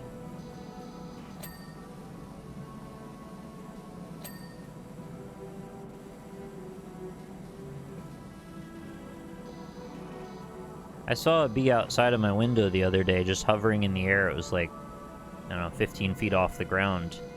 It just looked like a hovering, levitating grape. There's a big old one, just kind of sitting there in the air. Not really moving much. Just looking through my window, wondering what's up, I guess. Maybe thought I had a flower. Sorry, I didn't have a flower, so... nothing for you, bee.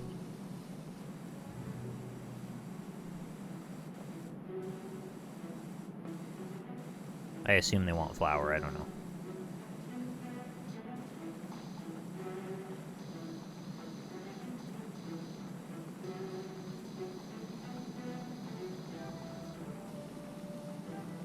What's up with this chimney? Can I get... oh, get under there. Oh, that'll do it.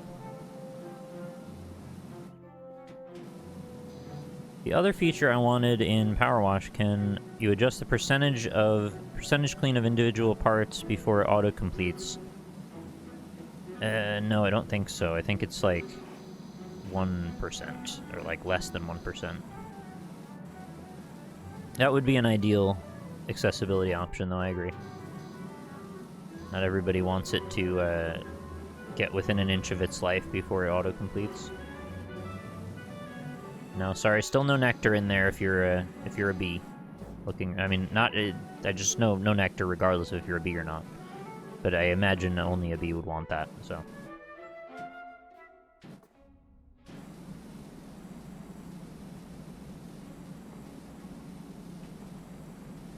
Imagining a scenario where a burglar breaks into people's houses to steal whatever honey they've got. And then he's like, some more nectar for the queen. He's like working for a bee organization, trying to get all the honey back.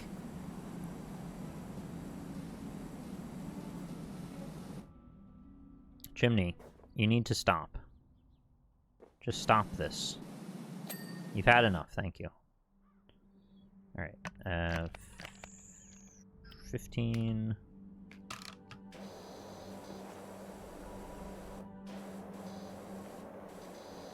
See, no metal cleaner needed. Just a little bit of a laser.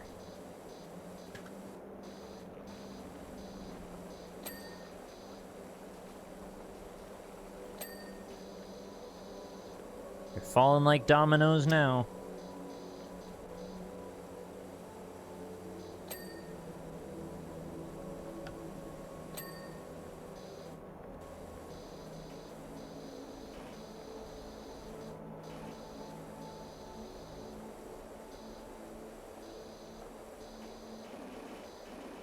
And skylight window needs lots more attention. Do it from below. Oh, let's get rid of the nozzle again, I guess. The extender.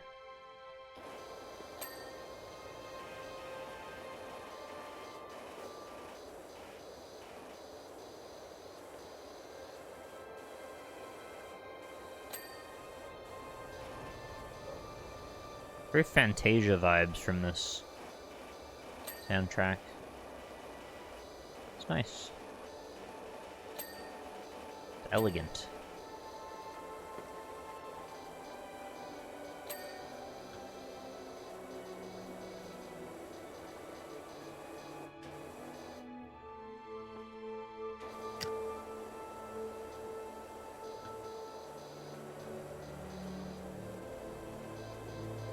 Looking forward to playing Boredome for you all. It seems quite experimental, and it seems like the type of thing that I would probably get into. I haven't played it yet, so we'll see firsthand when we get to that.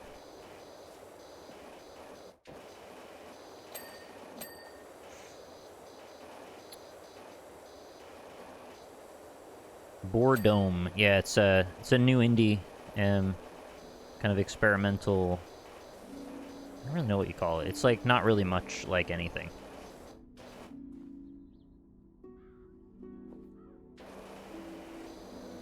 It's like a first-person simulation of things you can do. Maybe it's a bit like Soda Drinker Pro in a way. I believe there's a section where you can just cry. If you're into that. I mean, I don't think you have to.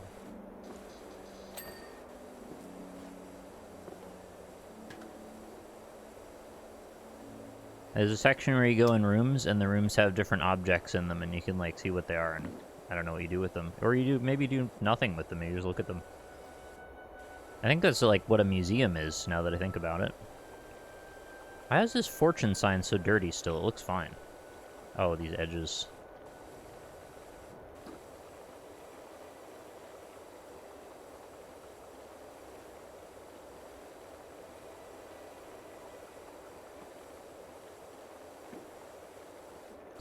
Bo, burn them all to the ground.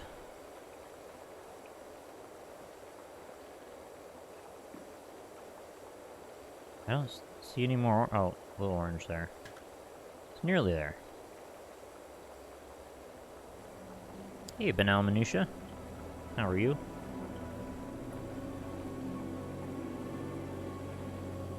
Is it seriously telling me I gotta shoot water in there? How do I do that? It's so deep. There's no angle for that. Is there? You like scooch it around the edge. It's so deep in there. It's down at the bottom and everything. Who would build this like this? It's uncleanable.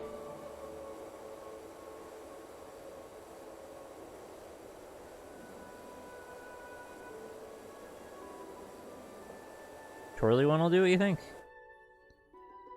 Or the soap nozzle will probably do it too.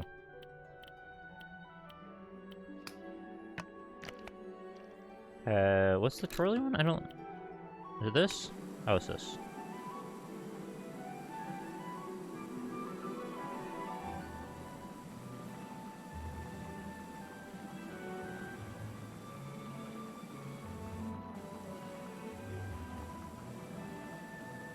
Don't know about that.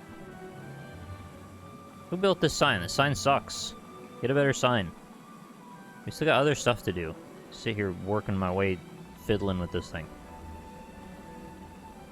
Get in there. It's just right at the bottom.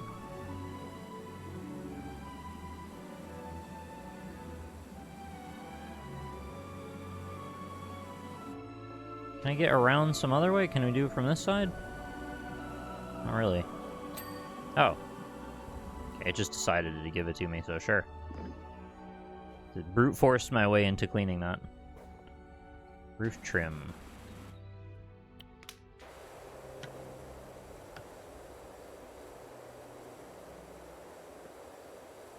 I think it's not about what other people think, it's like about the standard you hold for yourself. It's trying to give you a like strong message of self-discipline. Because you're your only arbiter about what you think is acceptable at the end of the day, right? No one can really tell you what's fine and what isn't. You know what others think, but it's really up to you what your standards are. So I think Powerwash Sim is just trying to, you know, keep us honest.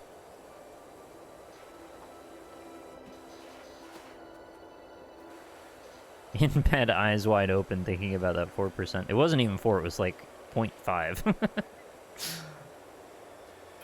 But if this is not clean on a molecular level, then I can't live with myself.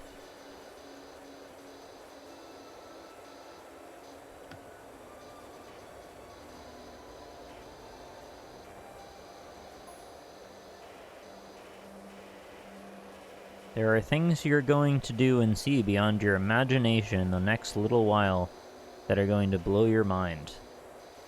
Wow. Uncanny Franny really knows.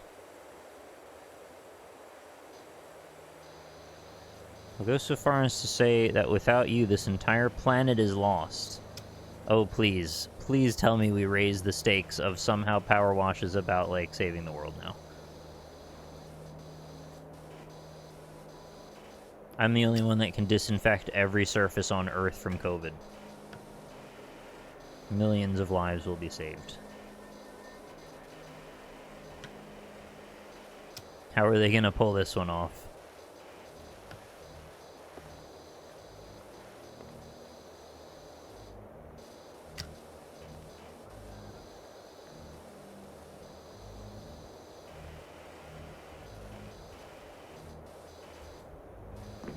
A very unorthodox shape around this door.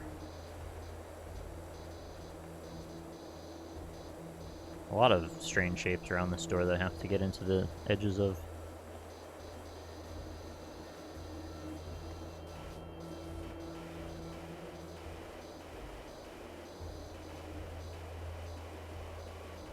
Remember when I said this would take 10 minutes? I always really misestimate that. It looks simple from a distance, but you just gotta get into those cracks, and those cracks are where the details are. The devil is in those. Devil dog.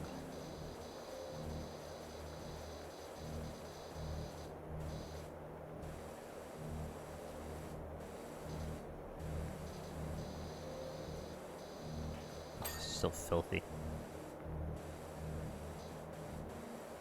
Think you're done, and then you hit tab, and it's like, hang on, you haven't even started cleaning yet.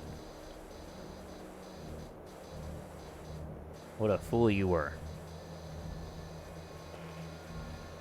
I really didn't expect to be able to move and still use aim mode. That's quite rare in a game to use like a two-angled methodology like that. I don't really know what to call it.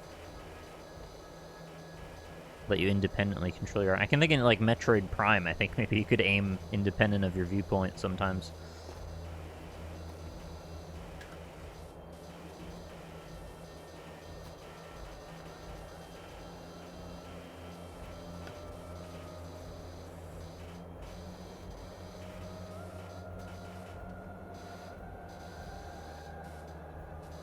Very satisfying watching the gross strip off that.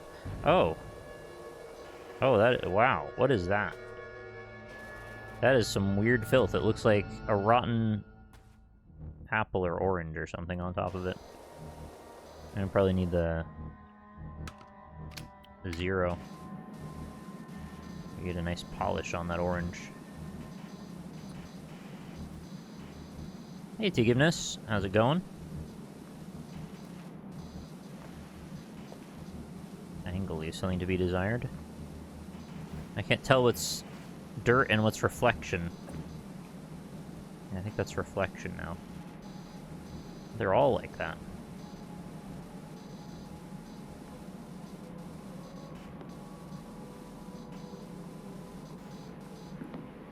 Why spoopy music? It's just the Absu soundtrack, and it's got sections of spookiness to it. I didn't know what I wanted to play. And I thought this would be a little lighter than some.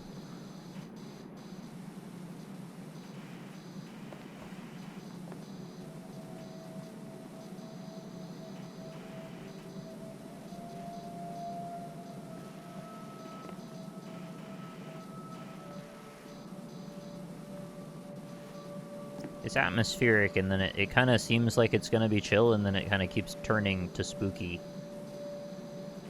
More than I would have expected.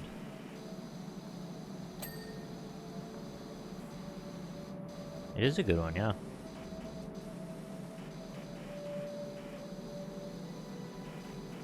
Alright.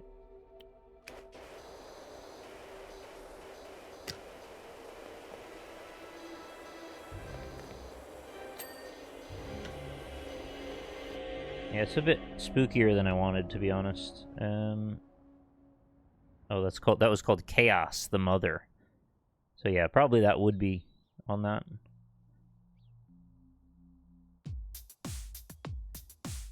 How's this? Little chill Crypt of the Necrodancer for you. Definitely different temperament going on here.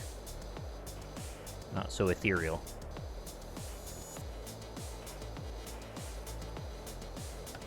It's a game that I'm, like, no good at, but I respect and appreciate.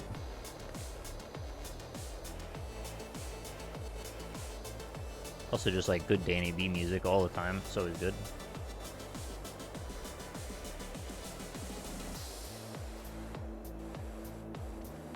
Those freaking little eaves you gotta get under.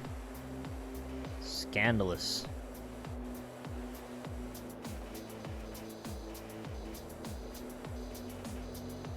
Oh my god, the whole undercarriage. Under the steps as well. Way more details to this than I expected.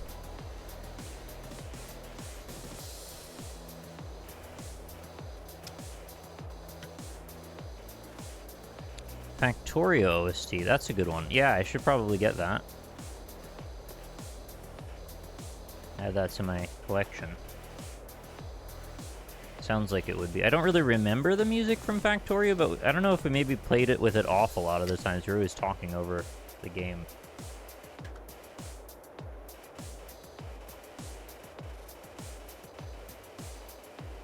Oh my god, this undercarriage is awful.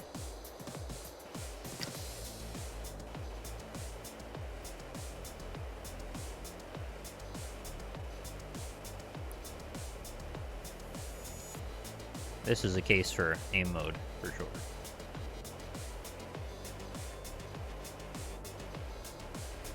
Oh, they should have an upgrade for your power washer that shoots RGB lights through the water.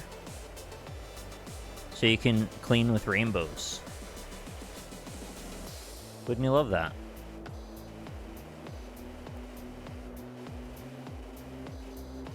Who wouldn't want to clean with a rainbow? Well, actually, I could probably think of a couple people, but, you know, who cares what they think?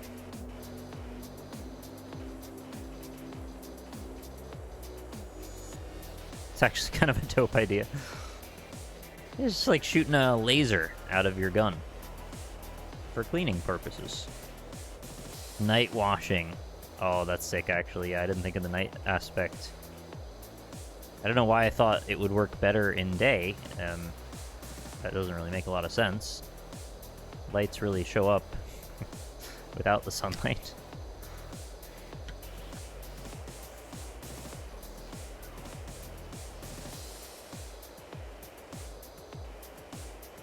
Well, if I leave my mark on Powerwash Simulator by having them add LEDs to the Powerwash aspect, that would be very cool. I don't know if they're fielding requests, though. Kinda don't think they are.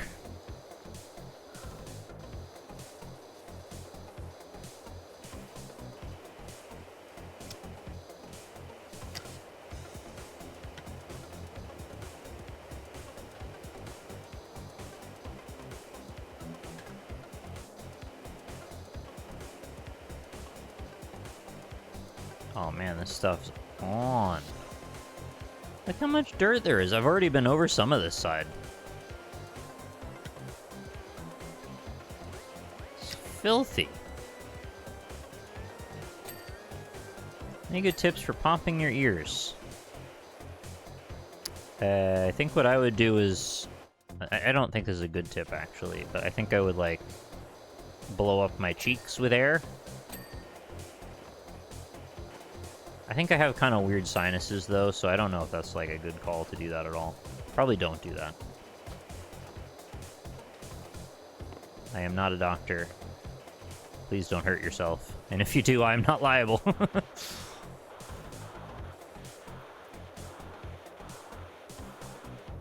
Fill your cistern with bioluminescent microorganisms. Oh, gosh.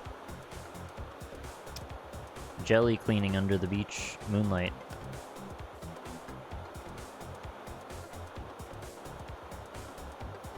I did hear the cheek method. A friend said, jam a straw in my ear, and I really can't trust her on that. Yeah, I'm gonna go with don't do the straw method. That sounds not great. Pretty sure they were joking, but, you know, all the same.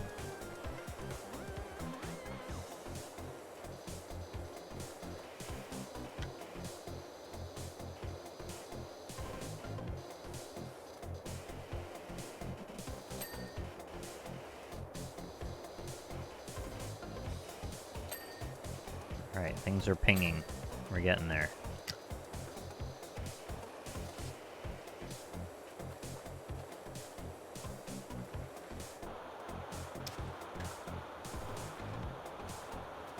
There's the blow air out your nose while holding your nose closed method. Yeah, I think I've done that too. It's probably not good either. How's the wash? I'm back up on Rumblin' Rushless. What are they talking about? The wash is going. Never thought I'd say this in my lifetime, but the data is off the charts. What is Rumblin' Rushless?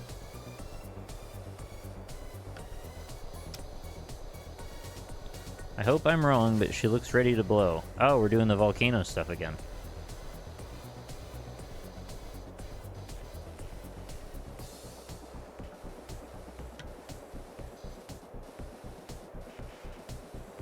I wonder if they could sync the power washing to music in such a way that as you make contact with hard surfaces, it intensifies what you're listening to.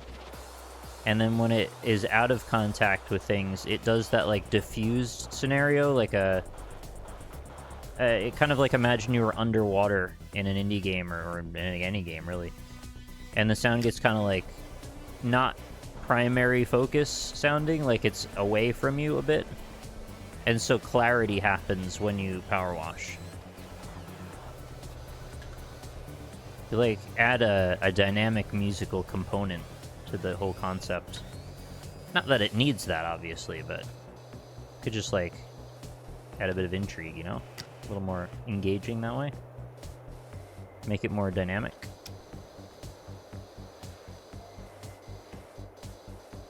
Although it might just be frustrating, because you're like, I want to listen to the music, why is it always weird? Maybe it could be a very subtle effect.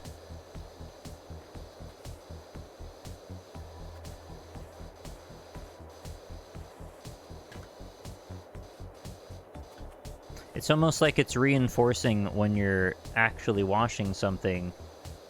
It's like saying, you're doing that right, enjoy the music. And then when you kind of don't land there anymore, it's like, you know, you could do better. But hey, I'm not going to judge too much, because, you know, it's a game about power washing. Who cares? It's pretty casual.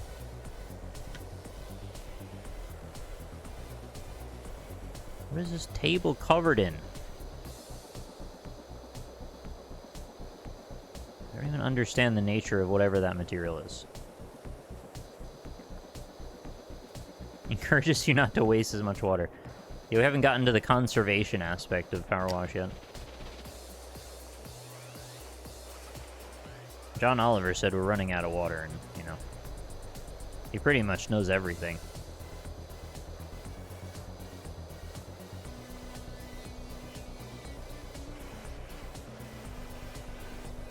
He's probably right. I'm being facetious, but I don't know.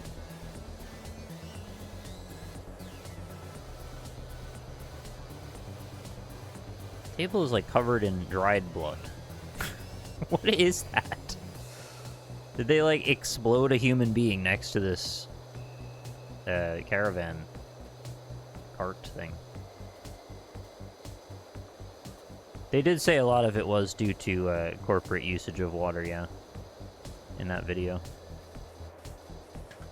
His latest web app unveiled a sexy persona of him he had commissioned.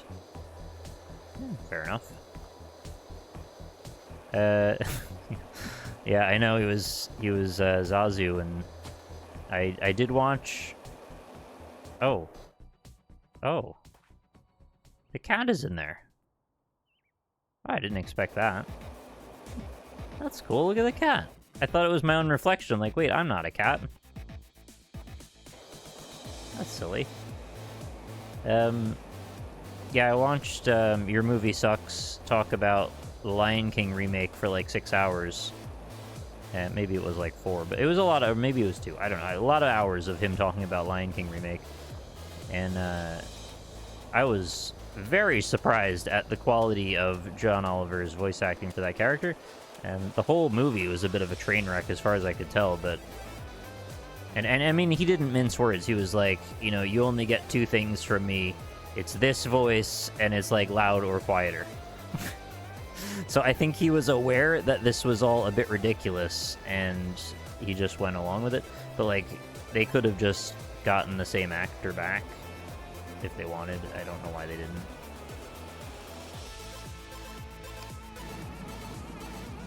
Yeah, between Your Movie Sucks and Matthew Matosis, I've entered a new age of YouTube discourse where all of their opinions are backed with inordinate amounts of detail to the extent that there is, like, not much debate to be had. It's like, you've proven your point, you win. Not that I was really disagreeing either.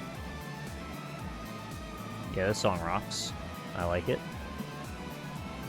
It was 2 hours and 50 minutes. Okay. I maybe exaggerated a bit there.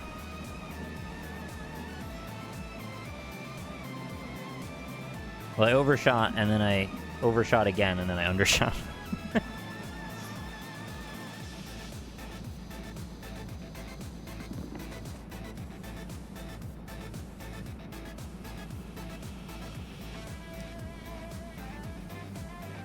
Yeah, I know. I remember the whole thing about the published thesis, her giving a TED Talk, a literal TED Talk, to basically shit on the Lion King because Kimba, and it's like she didn't even know what she was talking about, but she was giving a TED Talk about it.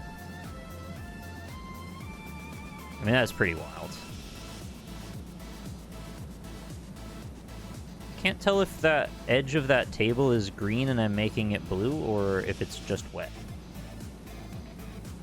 It's probably just wet.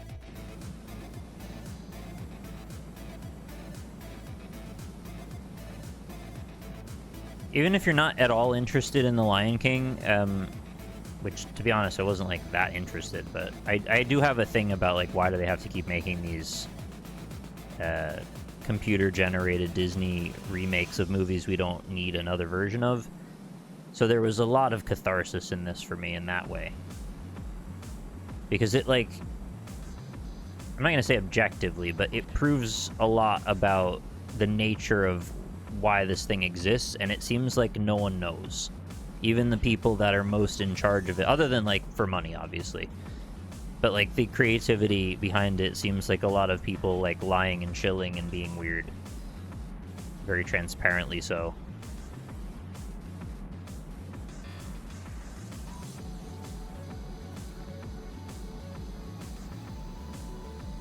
That's to keep their control of the trademarks going in perpetuity. Mm-hmm. Yeah, God forbid a Disney property enters the public domain. That'll be the end of the damn world, won't it?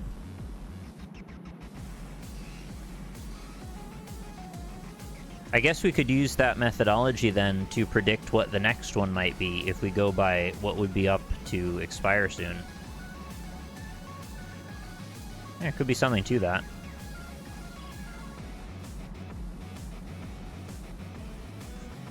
Yeah, the Winnie the Pooh horror movie looks chef's kiss. I don't know what the hell is going on with that. I need that in my life right away. That's like high-level demented terror.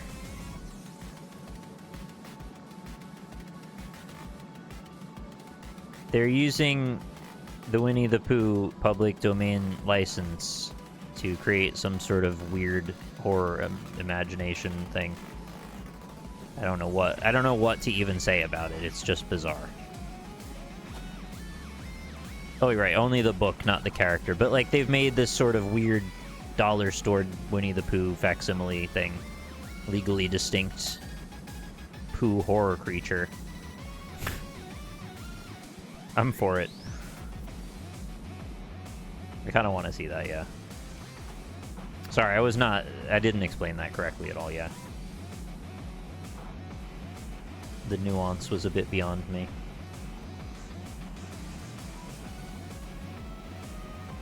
Are we absolutely sure it's not fake, right? Like, it's not just a weird spoof or, like, an internet meme. It really seems fake in every way, except maybe it isn't.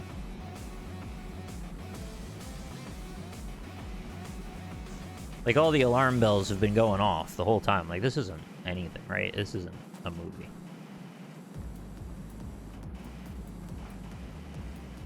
But I also didn't really care enough to look into it that much. It's not that important.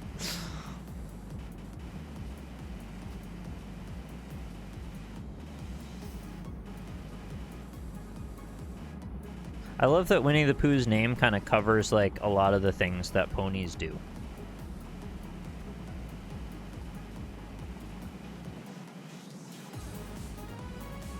Like, be named Buttercup. Well, we covered that yesterday.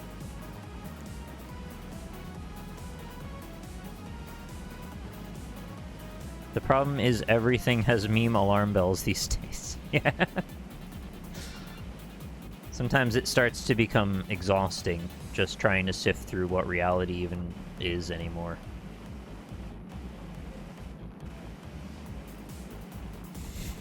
Winnie the Glue. I make a lot of horse glue factory jokes. They're kind of insensitive and awful, but I don't know why I keep doing it. Should respect horses more.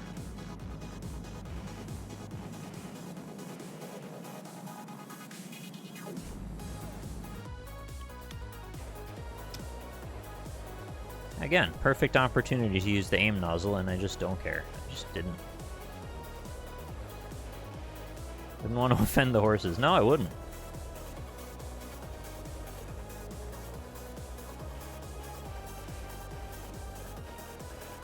Find myself eating road apples at a very inopportune moment, and that is not something I want to get involved in.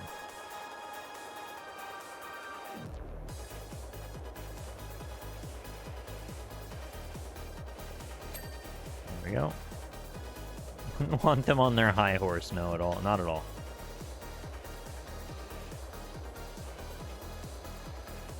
Look at this ridiculous shit. It's so dirty still. It's been all over this thing. Maybe not over here, though. And the whole bottom is still filthy. At what point does this now qualify as a big job?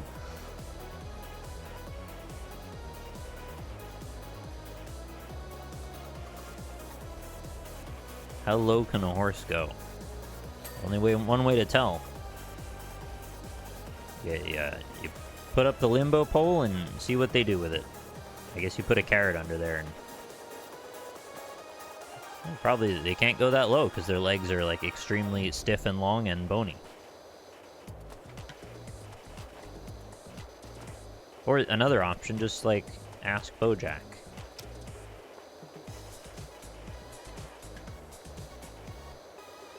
Oh, I remember this song. Conga Conga Kappa. Perfect.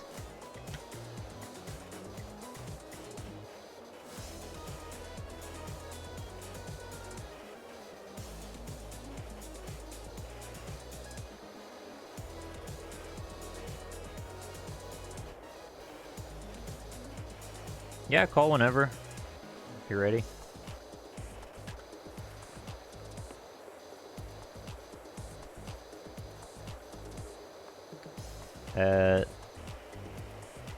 No, we're still Crypt of the Necrodancer-ing.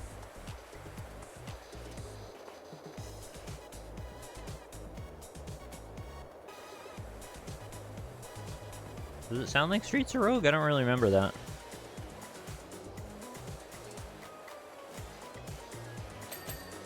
Oh, you just didn't remember what it was. Okay. I thought you heard me say it was that, and we're like, no, is this one from a different soundtrack? It sounds quite Meat Boy at certain moments, that arpeggiation tone that they do. It's like a similar track of sound there. That is a very inarticulate way of describing what that sound was. That particular passage of that musical phrase.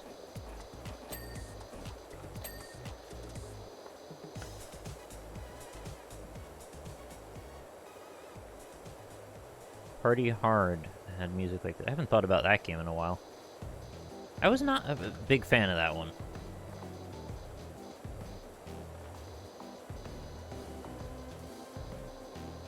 Alright, I think Lynn needs me to call her. I'm doing it.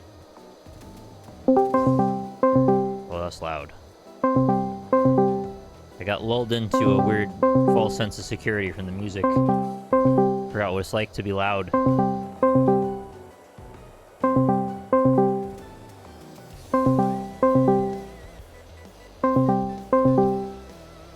Alright, I guess she's not ready.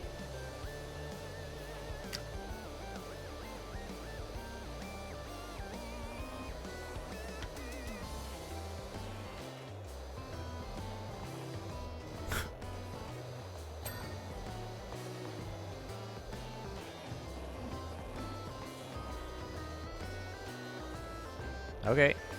That's fine. I thought you just said you're ready, that's all.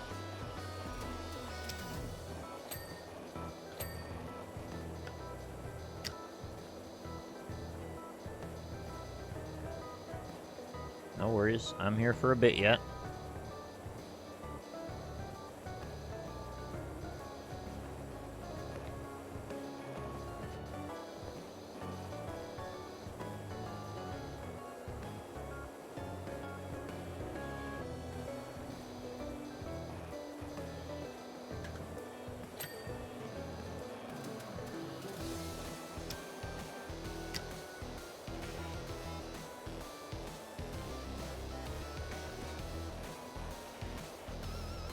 Oh, this is so spooky.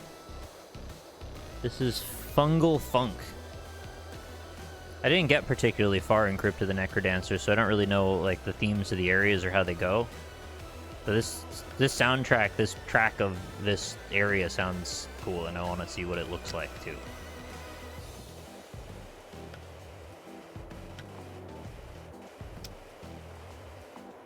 It's an interesting thing too, so that particular game has such a strong identity based on its soundtrack. It is so like aligned with its music that every aspect is going to be really, really considered on the soundtrack side. I mean, not that most soundtracks aren't really considered, but like this one in particular is even more so.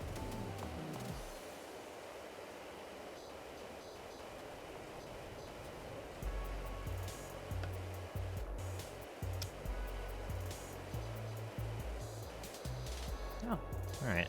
There's at least room to walk under here.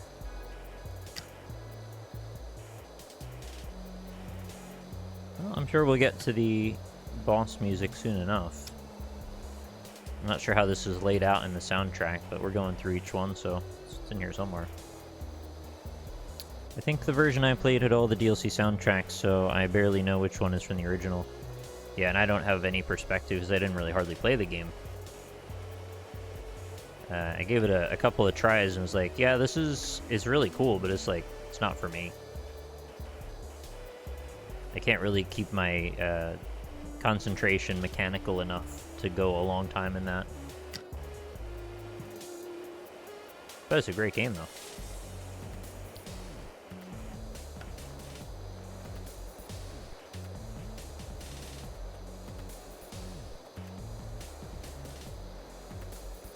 Meat box undertones. I know you meant Meat Boy. It's just, I like Meat Box, too. I mean, he is a meat box. Like, literally is a box of meat. Which is wild that I never thought of that. Never thought of him as a cube like that. Not a box, anyway.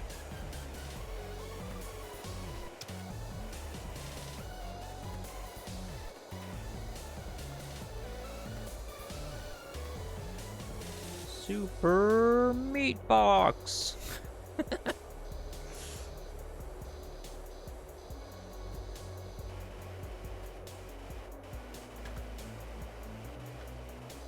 What else happened in that Sony press conference? Street Fighter 6 footage. I was very confused. I didn't think it was Street Fighter at first. I thought it was some kind of new RPG from Capcom that looked vaguely Street Fighter inspired. It was like, what if you play as this, like, you know, a guy that wants to get fit and get into boxing, and you go through like an RPG simulation of his life as he does those things and the people he meets and where that goes. So I'm like, is this Hajime no Ippo like as a game, but like not those characters? And like, man, that would be a great idea. I would like to play that. And then it's like, oh, it's Street Fighter. I was like, okay, well, I played that a few times. Obviously, it's a new Street Fighter with different characters and many of the same characters again, which is fine. It's Street Fighter, but like, it's fine. Can't get as excited as that for Street Fighter as I can for that theoretical Hajime no Ippo anime game that I would like to play. Hey, Solaire Don't Care, thank you so much for the Twitch Prime and for the happy late birthday. Thank you for coming by.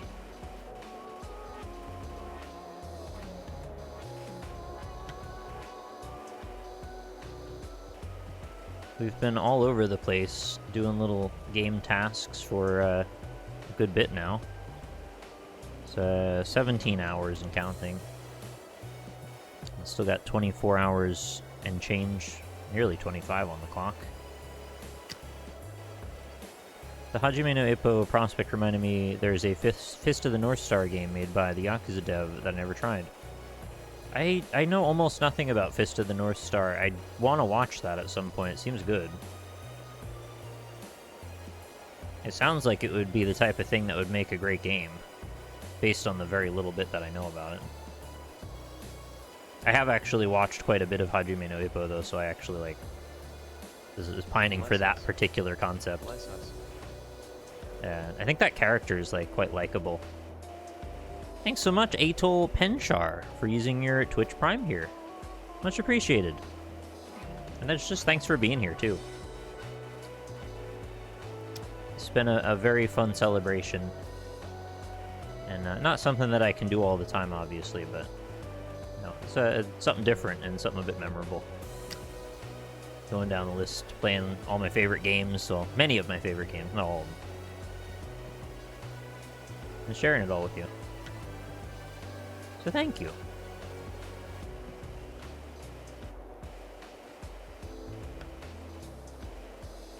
Man, these little nooks, though, they are numerous, all right. This has to be one of their more detailed, or detail-oriented sets they've come up with. Oh, I'm still ducking, that's why. That seems so far away.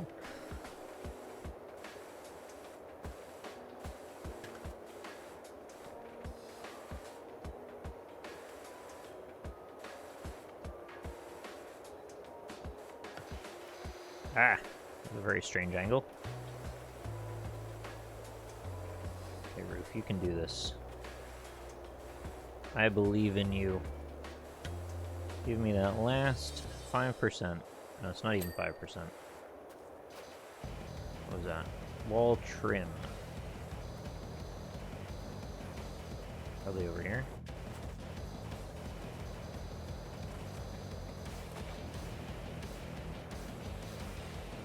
So much more stuff. Well, I'm gonna probably leave it up to you guys. Do you think this should count as the big job? Because I thought this was a small job. Turns out it's at least a medium job.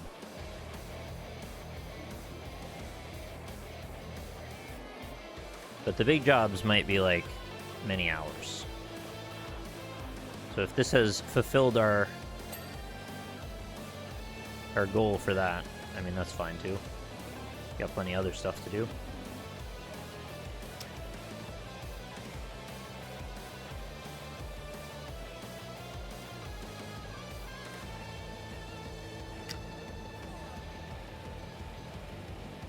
You do? Yeah.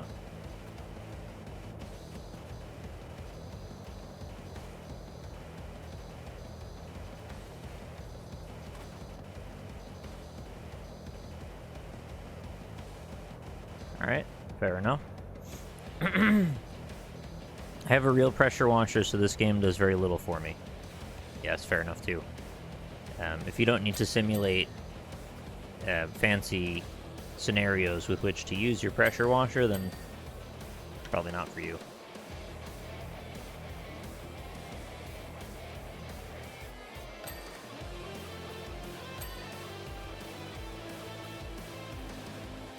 I feel like I'm listening to like an anime opening or something with this. It's big. It's like a big sound.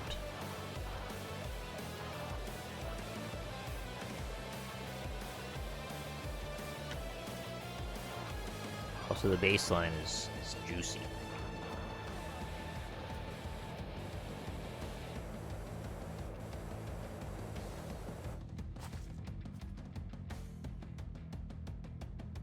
Look at these freaking spokes.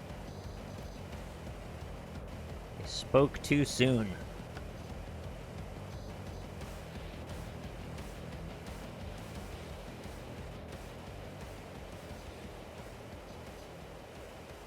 Oh, you know, I want to play these songs on Beat Saber. I bet that would be good. They're very well attuned to, you know, percussive movement, given what the context of them is. So I think these would be prime Beat Saber tracks. Being a prog metal aficionado, do you have any thoughts on Tesseract? Yeah, I've gotten into them and kind of fallen out of them again. I generally like them, but I don't know that I actively listen to them very often anymore. I guess I don't really know exactly why that is. Maybe I've noticed a bit too much in terms of like similar progression and themes in quite a few of their albums, to the extent where I feel like I'm not finding a lot of new challenging like patterns out of it now. But there's nothing bad about it. It's not like I dislike it at all. It just doesn't engage me the same way as like Between the Buried and Me's last album, or like anything by Hakan. Or it's Haken, isn't it? I think I've always said it wrong. Or Periphery. You know, you get the idea. They're good though. They're very talented.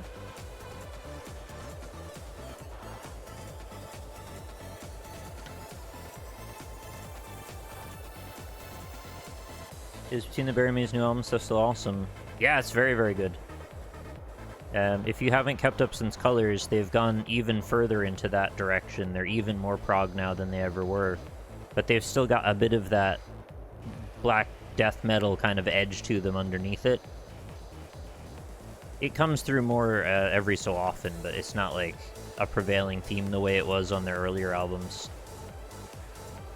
I shouldn't have said black. I don't know why black metal came out. It's just death metal, really. Or like tech. It's really tech, death, prog, some kind of synthesis of those things. But the prog has gone, like, bigger and bigger and bigger over the years, and it mostly is, like, the prevailing theme of it all. And their most recent album is Colors 2, so they just did a sequel to Colors. And they reprise a lot of the same themes throughout it, and it goes into other aspects of Colors in ways that I didn't really think they'd be able to do all those years later. And Colors is like one of, if not my favorite album of all time, of any album. So to get a sequel to that is very strange and unexpected. And my first listen to it, I actually recorded and posted on YouTube. I couldn't actually just, like, put the album in the YouTube video, and some people were, like, mad at me that I didn't do that. I made it clear when I was starting it, and then sort of listen and talk through it as I went. I thought that was, like, okay, but, you know, people are gonna be weird. And my first listen to Colors 2 was, like, not as strong of a listen. Like, I didn't love it on my first go. I loved some aspects of it, but I was not immediately enamored the way I was with some other stuff. Like, when I listened to Parallax 2, I was immediately in love with it. I was like, this is the best thing. And this one took me a little while for it to grow, and I now love it a lot too. Not as much as Parallax 2, but I definitely consider it a great album.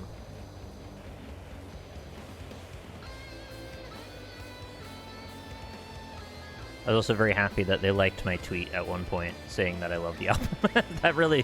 That tickled me a bit, because I really didn't think that they would notice that.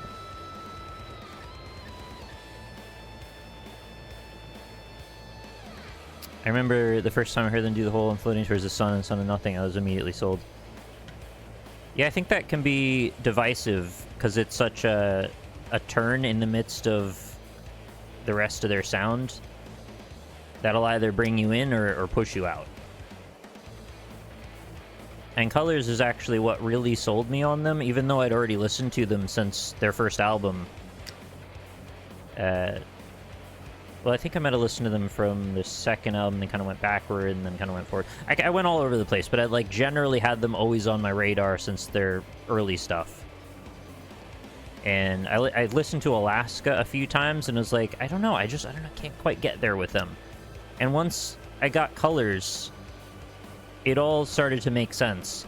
And then I could work backward from there.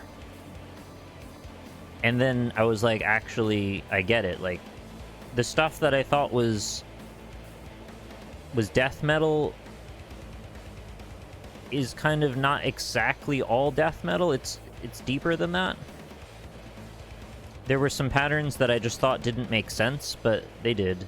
I just didn't get it yet. Anyway, this is a very strange tangent I've gone off on about Between the Buried and Me. It's like one of my favorite bands, so I could talk for a while about them.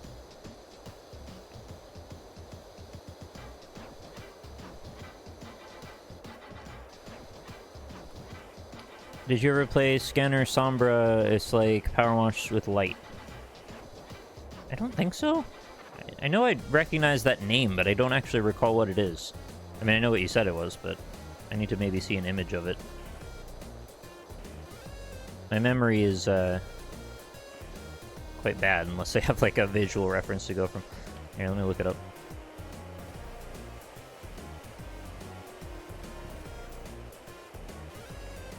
Oh yeah, I remember this. Didn't I do a... Or maybe there's another game very similar to it. Okay, yeah, I don't remember it being a rainbow all the time. I think I played another game very similar to that. I don't remember what it was called, that had, like, almost exclusively blue tones. And I think it was meant to mimic that you were blind? You would, like, pulse radiation of some kind, like a radar ping out into the world, and it would, like, echo through the location so you could see for a moment. But yeah, I don't think it was that. Although you do find your way through a cave by painting the wall with lights. Maybe what I played was like a beta version, and that was like a release build, and I didn't recall the name, or they changed the name. I have to go look into the origins of that.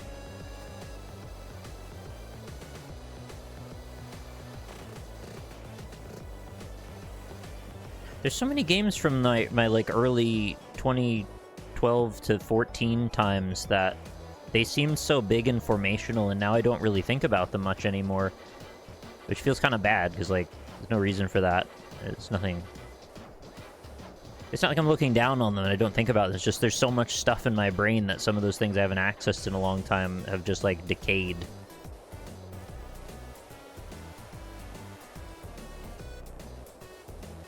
Yeah, there was another one called Perception. It was like a vaguely survival horror game where you would do the same thing I talked about with the bouncing light around the room when you're blind and that. I don't think I liked that one very much. I think I tried to stick with it for 4 or 5 hours, and maybe it was a bit less than that, and I kind of fell off it.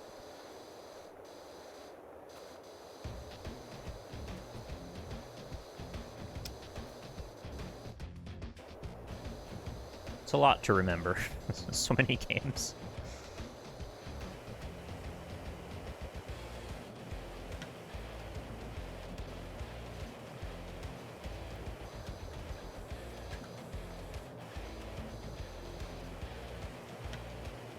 It also feels kind of bad is like sometimes for the individual dev that I made a video for their game, and it meant so much to them because it's like this person believed in their game and wanted to talk about it, and that's so exciting. And it's like, but I also did like 1,000 videos, and so like I do want to say that I think a lot or the vast majority of those have something very special about them that was worth talking about. It's just like the sheer number of them made it nearly impossible to keep track of them on an individual level, and I feel bad that I've diminished, you know, that they are individually noteworthy and special. It's not that I don't feel that way, I do, but my stupid human brain is just like so flawed that I can't keep them all separate anymore. You know what I mean? But to them, because it's like you're the one person that did a video, you know, it goes one way but not the other.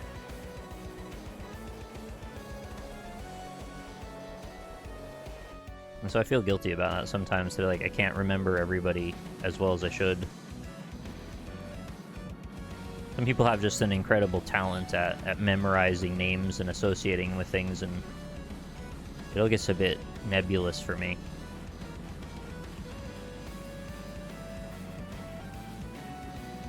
But I think most people are like cool about it. They're pretty understanding. I don't think it'd be like, oh, you're a dick, you don't remember me? That's not what I mean.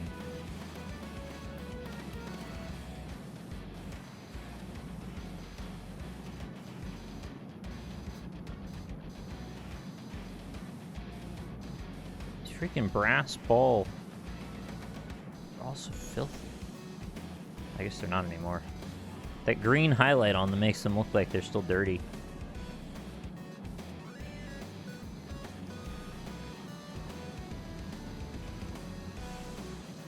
That's the thing, you can't really take it away from them and say like they're not individually something special, because at the time they were doing something different and unique, and it's just really hard to put yourself back in that mindset again when you can't go backward in time. Like at the time when there was Minecraft and like 1 or 2 voxel games that were trying to do a thing like Minecraft but a bit different, or like go in that direction anyway, just the fact that they were doing something like that kind of made them stand out. And you know, here we are in 2022, and you could not ever count how many games have now attempted something similar to that. But you have to keep that perspective that it's not like because everything is saturated now that it was that way then too.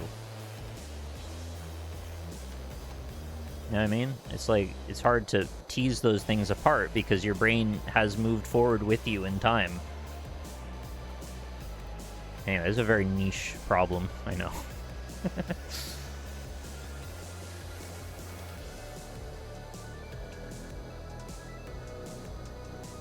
But I guess it's a problem that can come up in other ways, in other facets of life, too. Progress is not the same for everyone in all the same ways. And also, progress doesn't necessarily mean progress is in a positive connotation. It can be neutral too. Progress just in the sake of change. Change over time. Cube World update happened recently. People were super excited. It kind of flopped. Yeah, I watched the death of Cube World video, kind of breaking down the story of what happened there. And I guess there was an instance of a particular beta that the fandom was, really quite into. And then when the actual full version of it came out, everybody felt like they, kind of got the short end of the stick. Like, it didn't add up anymore as a game. The cohesiveness didn't make sense. And it was sort of a creative differences situation where I guess the developer felt really overwhelmed by all the expectations put on them due to the incredible, unbelievable hype that game generated at the time. And I feel for them because it's like they didn't really ask to be put under a microscope, but also once you're there, it's like this is your opportunity if you want to take it. But not everybody's equally equipped to handle those moments. And I mean, I don't know if it was a factor to that extent that they couldn't handle it, but judging by the kind of disappearing behavior that the developer seemed to do, they would kind of just go away for 6 months and then sometimes have almost nothing development-wise to show. And I mean, they said they were going away to work on it, and they'd kind of come back and not have much. And then they said at the end, as far as I remember, it was they said they were a perfectionist and they would second-guess themselves a lot and spend a lot of time working on things that they then weren't happy with, and so it just spent a lot of time spinning wheels and not really accomplishing what they needed to. There's Lynn. Hello. Hello. Good morning. Good morning. Sorry about that. I had to get my laundry sorted. You're fine. I was just confused. You were like, I'm ready, and then I called and you weren't there. No, I forgot I had the wash on and it's it was okay. nearly done. I was like, oh crap, I have to wait for this to spin. So. Spin it to win it. Yep. Sorry for everybody thought it was them. Yeah, I should probably have the ring or not go through OBS somehow. All right. I don't know how to do that. I gotta figure that out. There's a lot of audio things I still need to figure out. I was just talking about Cube World and the pervasiveness of Minecraft-inspired indie games and how, times have changed, and, when there was no other Minecraft-inspired things back then, if you had one, that was a big deal, and now there's a billion, so it doesn't make those things not special at the time, but it does make it complicated to remember. That they are due their credit for trying something at the time that it was necessary to try it. It just doesn't map in your brain to think that way. When you said cube game, I thought of that Cuban Star and Arbitrary Love I used to play.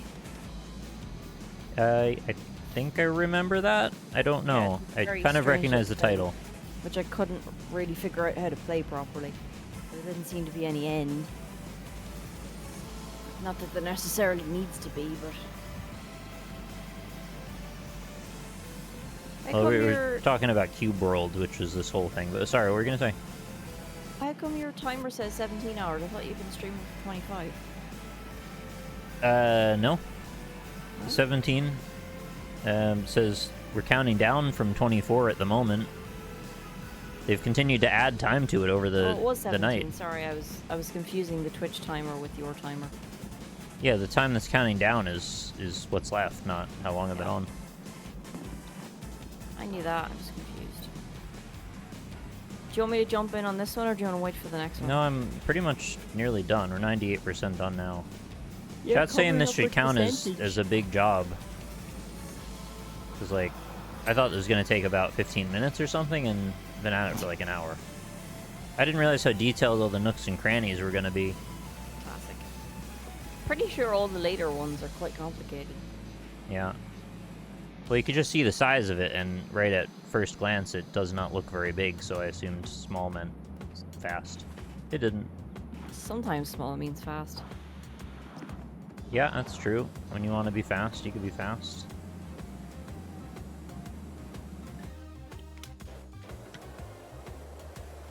What you been up to this morning? Drinking coffee, doing laundry? Pretty much that's my list, yeah. Had breakfast. Did laundry. Now I'm here. So it's a productive-ish morning and you got your laundry done. I slept for a good 7 hours, so Nice. I think I'm alright. Me too, lol. Just kidding. Oh, I don't know how you do it. I'd be No, I'm fine actually. I don't feel bad at all. I don't understand that.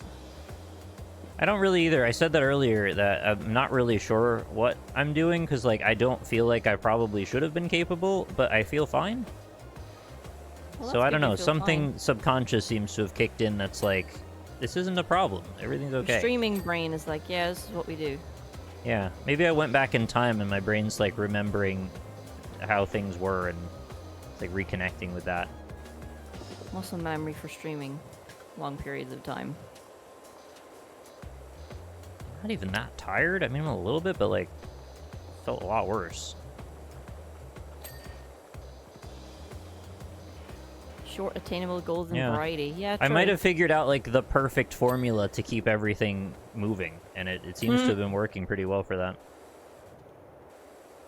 I've tried not to dwell too long on any particular thing, and I think most of the tasks have been about an hour, give or take. Some of them been a How bit long have you shorter been than doing that. this? Like an hour, Okay. I think. I'm kind of guessing. I wasn't really paying super close attention. Yeah, I woke up and the timer was exactly where I left it 7 hours ago. Yeah. The call sound woke you. Oh, I'm sorry. Oh, I'm It sorry. was so loud. Yeah, I should have probably not had it so loud. Apologies. I wasn't trying to wake anybody up.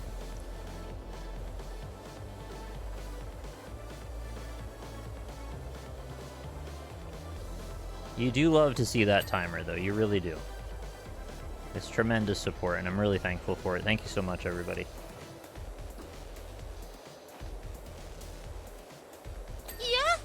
Oh, there's a yaha. That'll wake people up.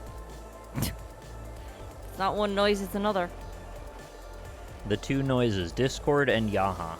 Yeah, those are the two. Which of those are in the you? world. Tag yourself. I'm yaha. Do the quiz. Find out which one you are. Are you House Yaha or House Discord? Kill the Yaha, save the Discord. Yeah, we're watching old E3s as a sort of break mechanism, because it's like something sort of passive to do. We watched Microsoft 2013 already, and we'll do a different one in a bit. How did that go? I only seen the first bit. Fine, yeah. No complaints. I got attacked by a mosquito hunter, and I had to kill that. That was not pleasant. They're What? really, really big. The bug came in the window when I closed it. Oh, I thought like it was a video game character. That sounds like a character. What the fuck is a mosquito hunter? A large bug? I don't know what to say about that. It's got very long legs and a pretty small body, and it is always going to the light. Oh. Not something you'd be happy about if you saw, I know that much. They sound like daddy long legs kind of we would have here. Yeah, if a daddy longlegs was on the body of... I don't know what to call it. There's not like bigger really body? another body structure that's quite like one of those that I know. Gross. Like a mosquito, but like really big and long-legged. Okay, that's a big no. Alright. It's a hard no. I think you can make me stream forever, but there is a point where I will turn it off Fall to asleep. sleep, because, well, I'm not gonna like torture myself over it, but I will continue it when I'm awake again and comfortable.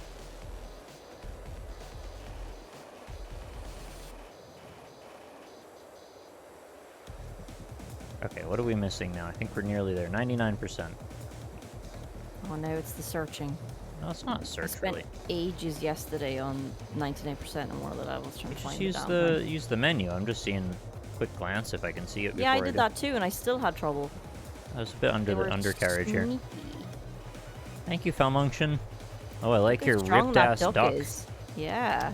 That duck will Working out. rip a freaking piece of bread into 1,000 strips. That is difficult to do.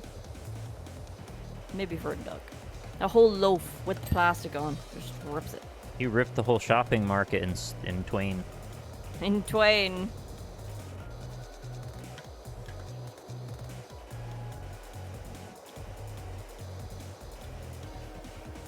Do I have to get even lower? I can't go lower than this game. How low can you go? How low can you go? There's a limit to my knees. The older you get, the further up that limit goes. Further down it goes, really. Yeah, I guess. Oh, there's something under here. You like rip duck or spinning duck? Can we make rip duck spin? That's what I want to see. Spin and strengthen that duck. Those are the commands for you. Hey! Hey, thank you very much, Poetry Stud, for the raiding party. Welcome in. This is hour nearly 18. We're on our final gaming challenge that I have proposed for myself. Nearly done with it. And we've got another E3 to watch, and then we begin doing the sub goals, I guess. Or I go to bed. I don't know which yet. Are you going to do another power wash, or you're not going to bother? No, Chat said this is the big job. It turned out to take an hour, so... I was thinking we were going to end up doing, like, the freaking mini golf course or something, but I didn't know how long this would take. Hi, Laura. Hi, Laura. Welcome back. Sorry if the Discord call woke you up or anything. It seems like I might have done some. Oh, there's still more under the table. Shanghai are currently 2-2, and you will never guess who is subbed in for their wins. Let's see. Troy Oben. Is this an Overwatch? Yeah. Oh.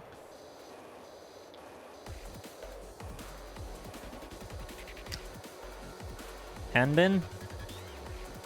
He's retired. Oh. I'm just remembering names of Overwatch players, so that's the best I can do. He's on Dallas. Yeah, but I don't think the team really matters. It's just if I can remember their name. That's the important bit. Wait, it was the first one I said actually on the right team? Because that's unbelievable if I did that by accident.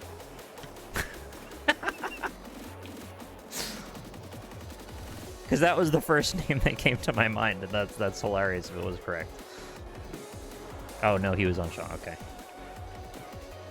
No, I was just multiple levels of wrong, and you just wanted to concern yourself with the one that was more pressing.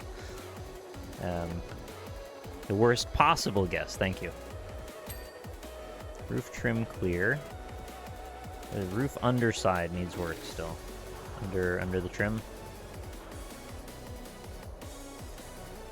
It's Fleta, by the way. Oh, I've heard of that guy.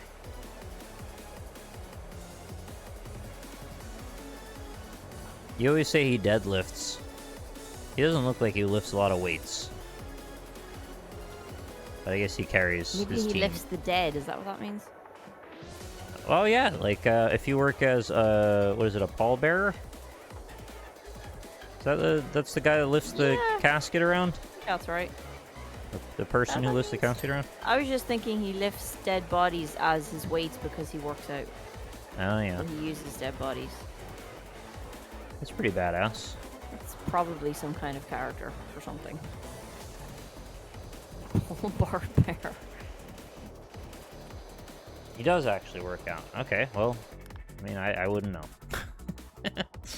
Axle mounts, bay window cap. What happened to... I thought you could select... You can. Oh, it's just because we're not to the bottom 3 yet. I thought we were going to make the list there, and the list makes itself. We're just not there yet.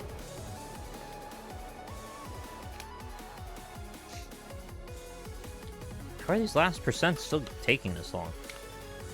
Last percents are sneaky.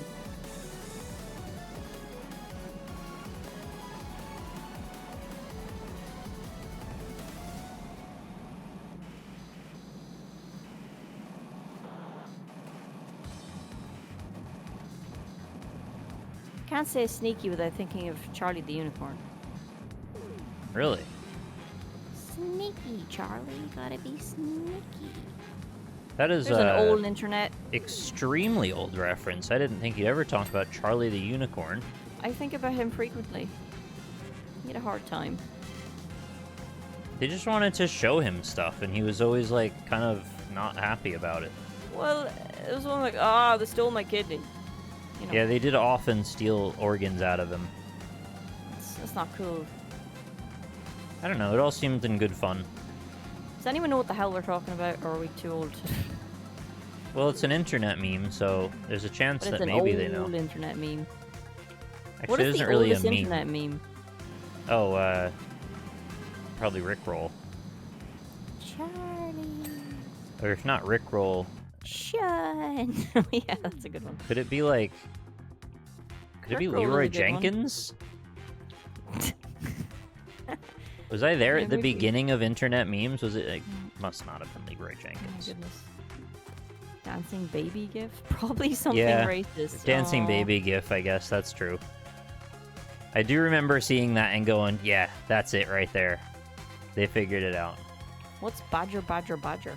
Ah, mushroom, mushroom, badger, badger, badger, badger. Oh, it's a snake! I know a comedian who, I think he was an Irish comedian or maybe a British one, and he brought some audience members up on stage and he had pictures of various animals. Yeah, I've heard of those animals. Yeah. He had to, like, he pulled them back Oh and they my had lord. to quickly recognize whether it was a badger or not. It sounds much more, Strange. it's much more amusing than I'm making it sound. Yeah. I forget the name of the comedian. Hey, Benelli. Welcome back. Everyone's waking up. What time is it there? Like 7? 7:30. So there's like 1 million things with 1% still to get. Yep. The beauty of it. It isn't beautiful. I wish it would stop. Torment of it. Yeah. Would you want me to jump in? No, I mean, it's Probably no not point. really a big deal. It's just, I don't know why it's being so frustrating with the little percents left. Yeah, that's one. They're all at 99. Apparently the window frames still need some work. What window frames? There's several of those. That one. It'll flash. I know Oh, you no. know that. Oh, there's a train. Can't wait. Door. Door. Has anyone seen the Bob's Burgers movie yet? I can't get the songs out of my head. They're great. I'm sure someone has.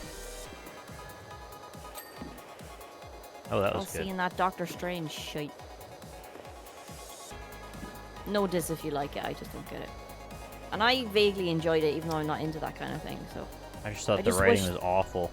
Oh, of course it is, I expected that. But I wish they went really hard on the horror. Like, fucking scare those kids. They went really hard on Doctor Strange having a personality because they really just reined him in to have almost that nothing to say Links or in do. with the bad writing, yeah. He's just a bloke who has powers and a mustache. He was a vessel for action sequences and also not even very good ones a lot of the time. But Just surely kind of that's average. the purpose of most of these superheroes. Just Sometimes, vessels for powers. yeah, but like if they were better, then they would write them in such a way that they're entertaining to listen to, and they have done that on occasion. Right, but you're giving them too much credit to expect them to be I'm not better. because they've done it before. With who? Spider-Man? I mean, sure, sometimes Spider-Man, but also, I mean, I liked Iron Man quite a bit for his wit.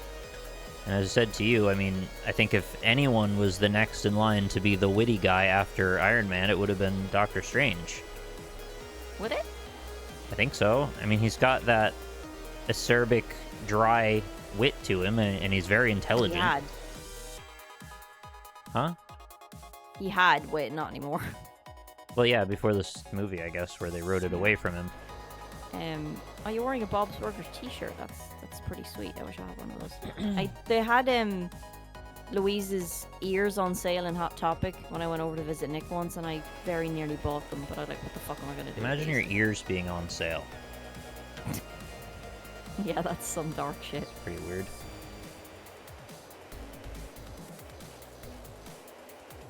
Okay, wall trim. What are you at? Just Go. Go. What is Waltram wrong sounds with like you? a posh guy's name. Oh, Waltram. Waltram. Waltram. Does really. Fetch the maid, Waltram. You're gonna say fetch the mayonnaise. Fetch the mayonnaise, Waltram. I must make a sandwich. No, fetch the maid to fetch the mayo, Waltram, to make the sandwich. What? I just covered all of He it. lives in Downton. What is it doing? I like the episode where Bob says he's mostly straight. Oh my god, that one where he's trying to get the turkey, that's so good. I've shot all of it. I saw a spot on the wall trim just behind the wheel. It says T Ging bonus? Sorry. T. I can't Gibbonus. pronounce. Gibbonus. I separate words out too much, so I, Yeah, you would not have a in great between time them. reading through the 100 gift subs that happened multiple times. Oh, I know. I was there. No, I would butcher them all, but I'd try my I darndest. butchered them all too, and I feel think bad. You probably did better than I would. I'm Why are Twitch amazed. Oh. After this many years, people still have names that I cannot comprehend how to say at all. It's like a rite of passage. It's very strange. What is this trim doing? I've literally Sorry. shot it so many times. I just seen the word bonus and clung on to the other ones. I'm bad. I'm bad and I should feel bad. Wall trim. Wall trim.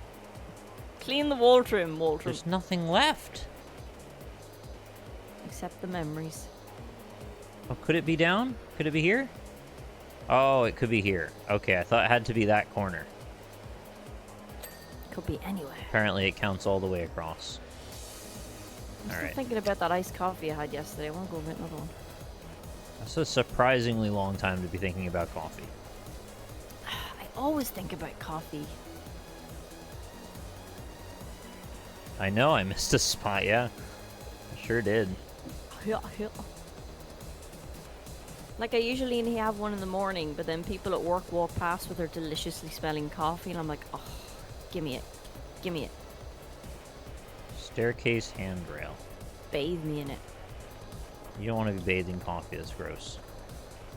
I don't know, there's like therapeutic chocolate baths. Why not a coffee bath? You'd be What so the hell energized. is chocolate gonna do for you all over your skin?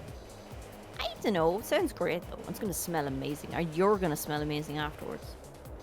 Coffee enemas? Yeah, I've heard of that. No thanks. Alright. Wall trims. Again. Bay window cap. Bay window supports. I've gotten neither of those. I have not touched those. Baymax window cap. Pretty much everything I point at is not finished.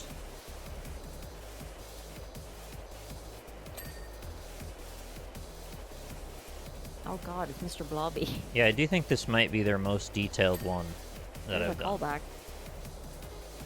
And this is the one you thought was going to be fast. That's unfortunate. Well, it doesn't mean it's, like, unbelievably difficult or anything. It's just way more detail-oriented than I expected. Everything has little edges and bevels and corners. Mm-hmm.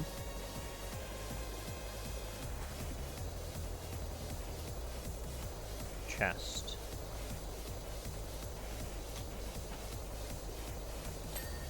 Okay. What just went white there? What was that? Wall decorative trim. Sure. Yeah, I can't believe he was like a kid's favorite. He's fucking terrifying. He's like the original Five Nights at Freddy's creatures. I don't know who that is. It's from a kids' morning TV show from the 90s. Oh, I see. It was in the UK, but we had UK channels, so I forget what channel it was on. ITV, maybe? Yeah, he just made this like terrifying... The high-pitched sound, like, frequency Yeah. emitted? And he said his name like a Pokemon, that's all he could say. So he just sat there in the corner watching you and emitting a high-pitched frequency. No, he ran in and kind of like... Oh, he runs in and screams at you. Yeah, That's a very he normal just thing. ran in wobbling everywhere. I was like, blobby, blobby, blobby. What sure it happened to scared the many high small pitch children. frequency? That didn't. That's as far as I could go. It's a Sunday morning. No, I mean I didn't expect that to show up in there, and it didn't really show up. Also, what the fact that the day is Sunday matters? Yeah. The day of rest, the Lord's Yeah, I Day. don't want to make your voice too high on the Lord's Day of You Rest. can't blobby on the Lord's Day. It's illegal. You absolutely may blobby on the Lord's Day. Noel's house party on BBC One. I personally give you permission. Okay. Are you above the Lord? You don't need any of that. I hate blobby as a verb. Yeah. Staircase handrails again. Alright.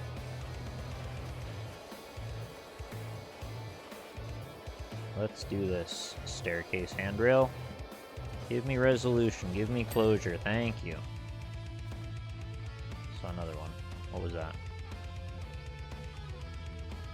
I mean, there's debates every week back and forth about coffees. Like, if you drink coffee once a day, it'll make you live longer. Oh, it'll speed up your heart. Oh, it'll kill you. Oh, it's the fountain of youth. You know, it's those stupid scientific and quotes. It's because papers that people they are taking different published. different premises and running with them in different directions. Because multiple things can be true at the same time. Yeah. And they like to draw not just cut and inferences dry. from those multiple things without context.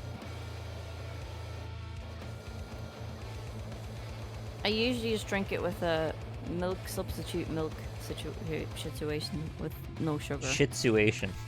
Situation. Skylight roof underside. Alright, that's probably on the roof if I were to guess. Wow, Bold that of is you for a it to assume. that is a really good chord change in that song. Absolution, but it's not spelled right. Absolutation? I don't know what that word is. Bless us. Hey, Bless us. Poutine _ thanks so much for the Twitch Prime subscription. Much appreciated. Has been added to the clock.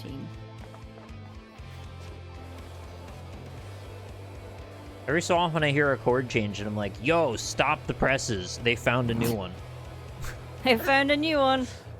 No one's ever done that one yet. And I know that's entirely not true, but it sounds like it in certain contexts. Well, you know, you think You? that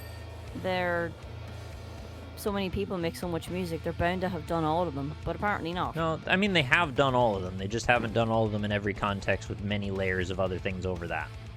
Yeah. But they did all of them, like, 2,000 years ago. You think? Yeah.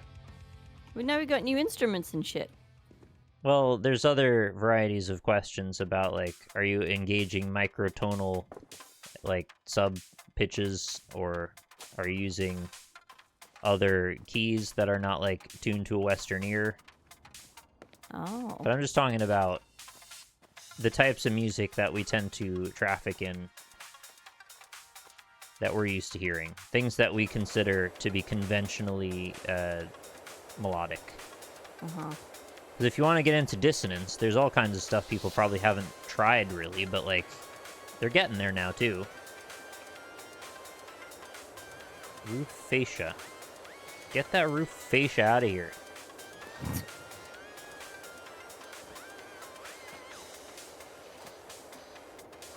2,000 years ago, they would have been using Pythagorean tuning. Pythgory. You're turning into me. Yeah, I don't know why I did that. Because you're sleeping.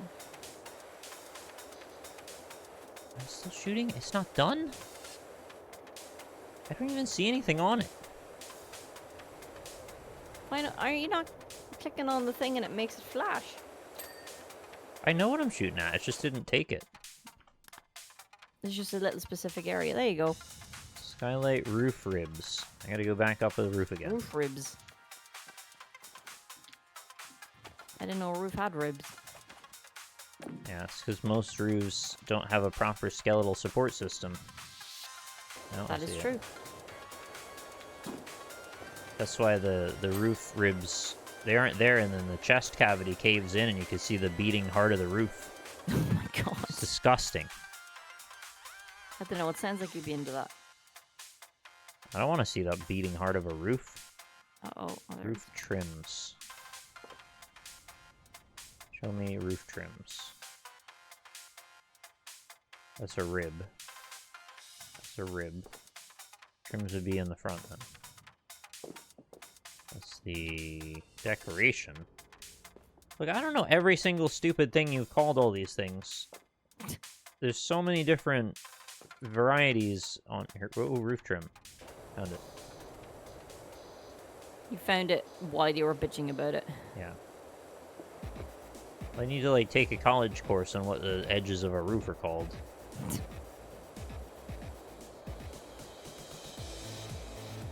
You could literally become a roofer, yeah.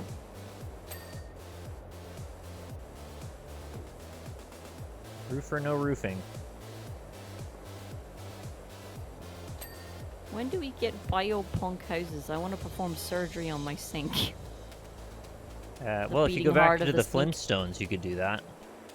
Oh, yeah. They just had, like, a bird under there and, like, a little mini weird elephant thing. Well, he was the garbage disposal. He wasn't the sink. You know. I mean, he's under the sink. You could perform surgery on him. Well, they said on the sink, not under the sink. You could lift him out of the sink and put him on top of it, and then you perform Okay. surgery on the sink. Roof trimmed again. Is anything even flashing?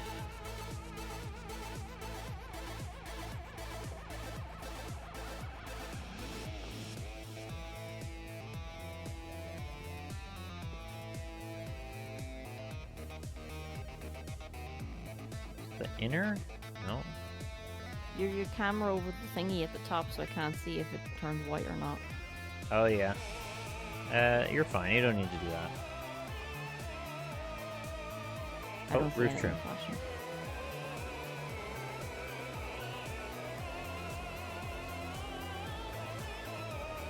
I don't like this level very much. Honestly, the sign at the top that has, like, a groove in it where you can't clean the dirt out of, I don't know what they're doing with that. How did That's you not clean like them. Oh, I had to use the rotating nozzle and just kind of, like, keep shooting at it until it just randomly decided I shot it enough.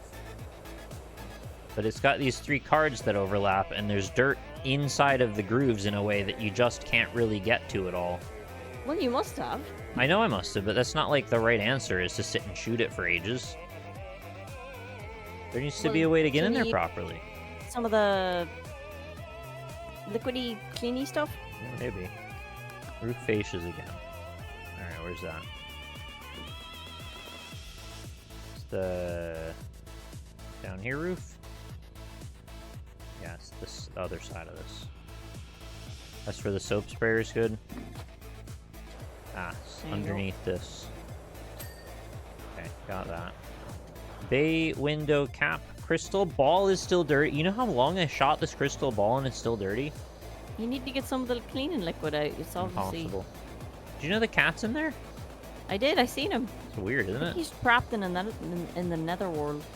He's in the cube map, but he's nowhere else. No, he's in the sphere, not the cube.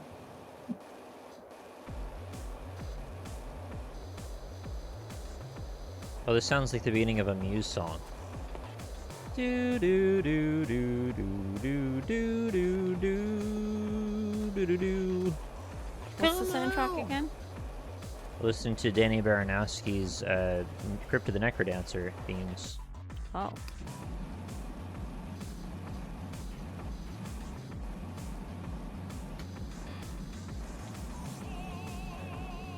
We gotta take the power back. Something something fat cat had a heart attack. Yeah. That's what he says.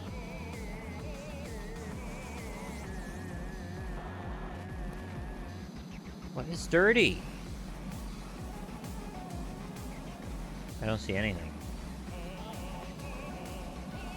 Press the tab.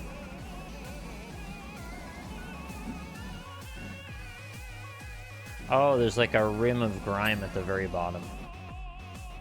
Alright, the grimes have been cleaned. Bay window cap. I hope we get the cat out of there. It's just in a cube map. Cats getting cube maps all the time. Do they? I didn't know. Bay window. Bay window. It's a door. Where is this window? Oh, this side. It's with your bay. That makes sense. I don't know if it does. Oh, bay window count. There it is.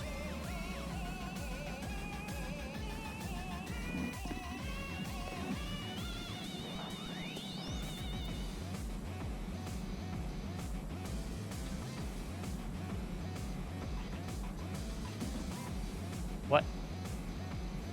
It's inside underneath again? Oh, there it is. Yeah, there's like a little bit of an overhang of that edge. And now roof decoration. Gotta watch out for those fiddly bits. What the hell's the roof? Is that the underneath the eave again? Like all these parts I've already cleaned. Yes, this. There it is. Oh, what a long one. Shouldn't have been though. Giggity. Well done. Help us with a historic dig. Oh my goodness. Well, let's You're gonna enjoy. clean dirt. Let's enjoy this recap though.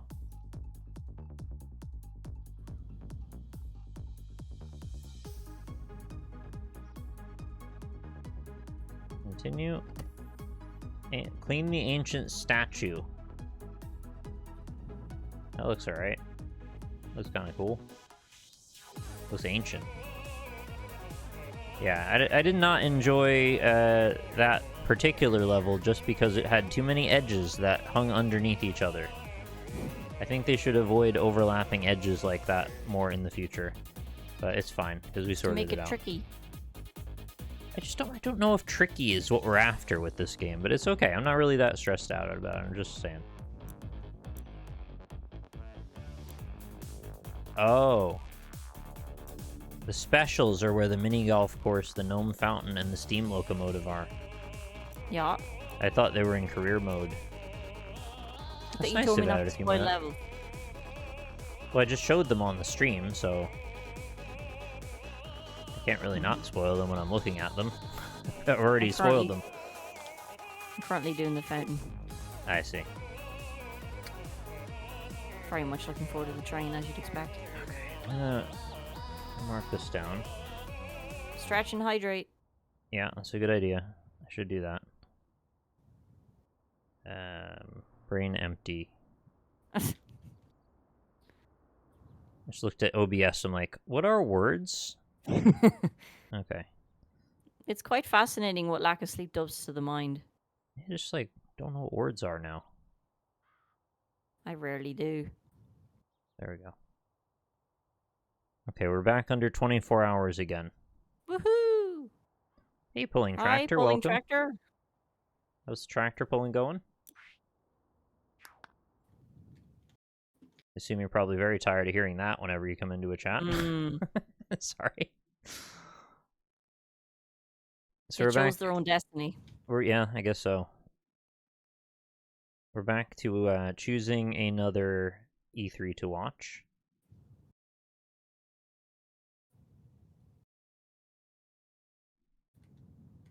Did we watch a Sony one to balance out the Microsoft from last time? I would tend to agree, but We could do that. if you want to do a poll in chat.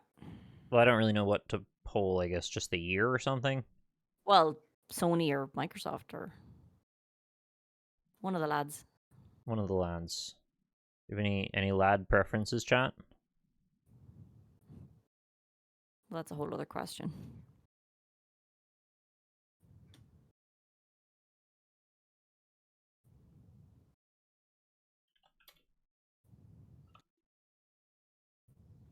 Yeah. Sony E3. I want to go like 2015 or that's like kind of a random choice, I guess.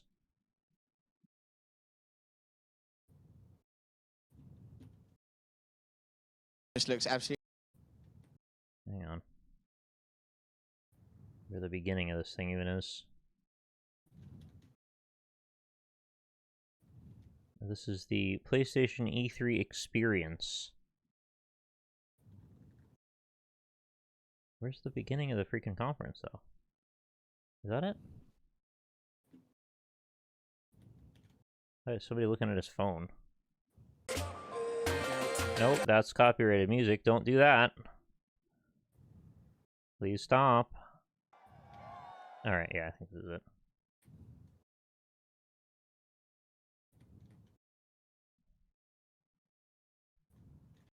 Okay, let's go back into our YouTube screen. Theater of Joy. Oh my god, I've just now finished the outer rim of this damn fountain. Well, welcome to the inner rim. I suppose. Outer rim, sorry. It's the start of it. Not even in the inner yet. Oh, I see. Bless us. Oh! I am bless us. nothing. Hey, Pulling Tractor, thank you very much for the 6 months. Much appreciated. It has been added to the clock, keeping us It's back funny, afloat over 24 hours again. I'm seeing all the names pop up from last night who are waking up again. Yeah? Yeah, it's wild. Morning. I need to go to this screen Even though it's 1 o'clock here now. to capture. Just completely, like, lost the ability to operate OBS. Okay. It's complicated at the best of times to me. Yeah, and I've anyway. also got, like, things I'm not used to seeing on here because I added all these Mhm. extra screen regions for this. The idea was I was potentially going to take a break somewhere in the group of the game challenges rather than do all of them and then watch the thing at Yeah. the end. So that's why I put this little section at the bottom that shows what I have and haven't done yet, but it's kind of irrelevant because I've done it all. Yeah, the everything segment worked out quite nicely, actually. Oh, Took yeah? about an hour, and we got a nice little tour of the game on the interim. That's good. I found it enjoyable.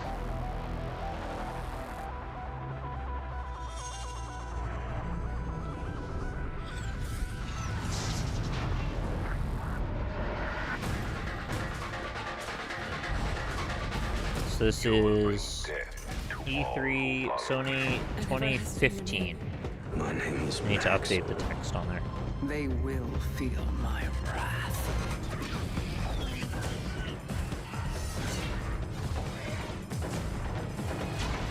So what did I miss? It was the rest of the Microsoft thing, everything. All of the challenges that up until now, Second So- page. the whole second page, yeah. Right. I nearly shot your head off. It's good to see you're alive, little brother. Come on. We got a treasure to find. They got treasure to find. No, that's probably copyrighted music. Please stop. Why do you keep doing that? I built a little command that mods can type !mute and it mutes the stream for us. Because I wanted to go get some food and that meant I had to step away from the computer for a minute. It's fine. If I need to turn it off, I just need to hit pause on the command and then they can't do it anymore. Did he just curse? I think he was like, something, something, fucking go. I didn't think they could curse in these things. It's like a big public deal. Okay, I think we can put the music back on. PlayStation. Please welcome Sean Layden. Immediately back to the copyrighted music the moment after you introduce this person? And welcome. Okay. Thanks for coming tonight. Welcome to thousands at theaters across North America who are also watching us, and millions of you online. Welcome to the press conference. Look at the color of my skin in my camera versus the color of that man's skin. I look like a Since the launch ghost. of PlayStation 4, we have seen so much creativity Also, from my developers lighting is quite bad and in so this much room. innovation from engineers Gaming- who continue to gamer evolve skin. yet our Yeah, most gamer powerful skin. console. Today, we will show how games, some familiar and some entirely new, are Entirely taking new? advantage of PS4's powerful technology So to new, create, so fresh, so indeed, the clean, best clean. place to play. That's a clap line. That's a an applause clap line.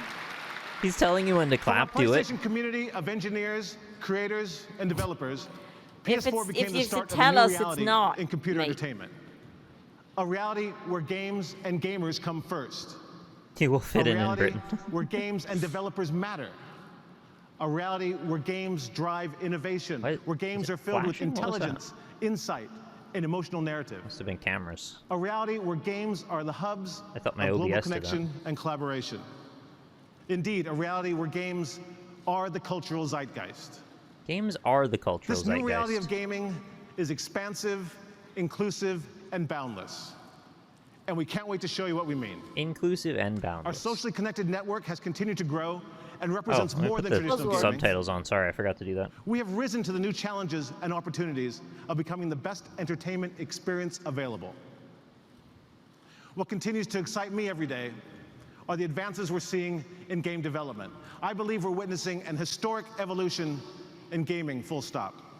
Whoa. One that is I not love only that he's talking redefining about all this how we bullshit play, and I'm just power washing. but is broadening the appeal of PlayStation to more people Yeah, than ever because, before. well, power washing is highly inclusive. But let's get on with it. Anyone can Yes. do it. Our first game tonight I don't know why has my been voice long broke there. anticipated by the gaming community. Oh, gaming community. It is conceived as a poetic story of adventure and friendship, heroism and companionship. I'm What is personally wrong with the proud and crowd? incredibly thrilled to introduce this I long-awaited don't game. know what's happening. I'm very excited about. Why are me they saying just nothing. shouting like that? It's so weird.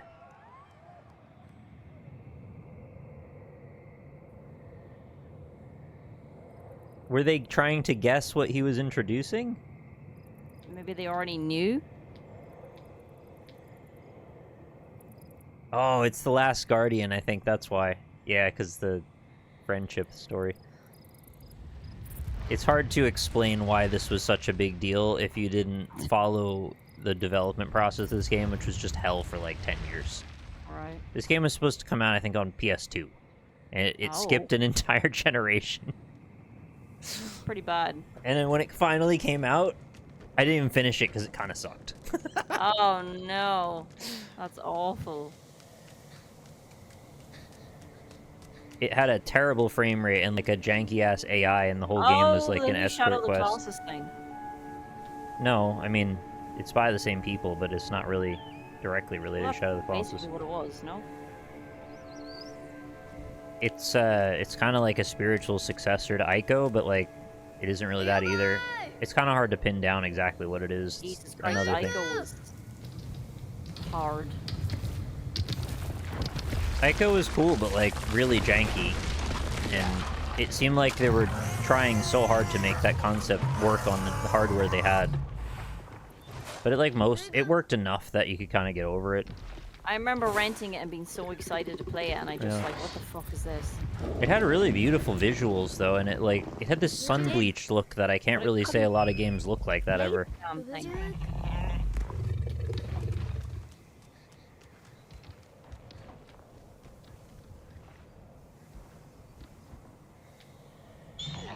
I mean, it's not like it was all bad or anything. It wasn't just entirely awful. It was average at points, okay at points, and then very bad at some points.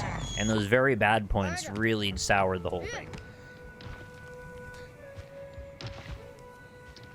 I thought everyone just called this the next Shadow of the Colossus.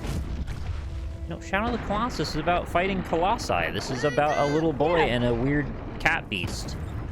I thought you fought them with this thing. No, No, you don't Am I fight mixing any games up? colossi in this. This is not that Oh. game at all. Sorry. I don't even know how you thought that. It just, like, isn't that at all. It looks similar. It looks like Ico. Like, I know they're both by the same developer, but this looks like Ico, not like Shadow of the Colossus.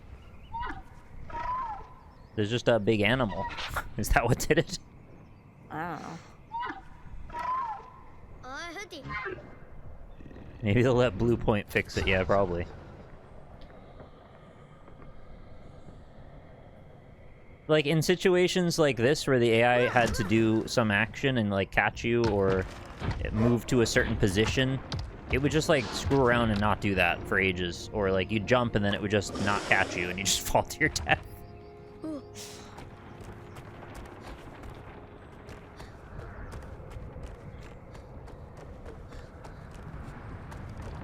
And then you pair that up with, like, as pretty as it was, the frame rate at times was like sub 20, which was unacceptable.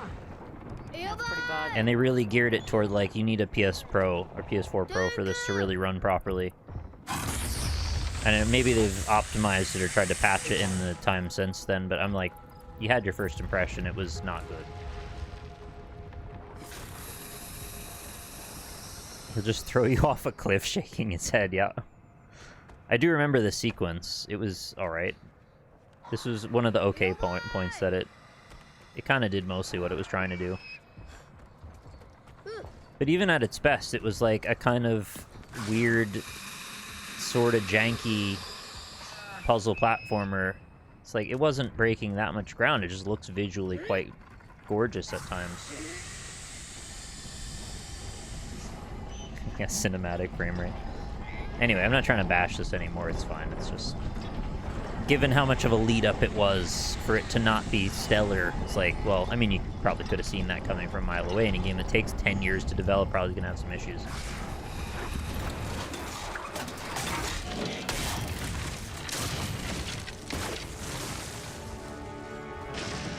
Think I'd like it. I think we should probably try it again on the PS5. I would like to see it running properly, at least. So not on PC? No. Now, they've got a whole exclusivity thing with all of these, this team's games. Yeah, I agree, Rhyme is definitely better. I think I played a bit of that, I can't remember. Imagine that happening, only instead of the tail, you just die. And then you kind of got the idea what that was like. He doesn't grab on, the tail doesn't show up, you just fall.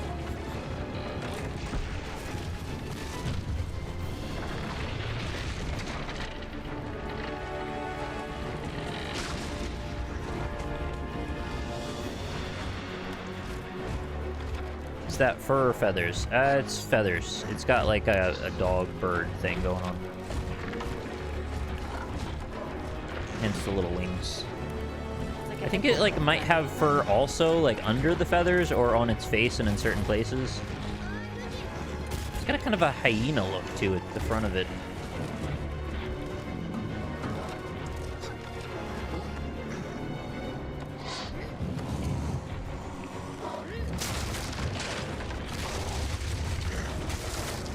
Like, I guess what I meant is it's like really owing to that hybrid of dog face with feathers. It's not like it's decisively split between the two, it kind of merges.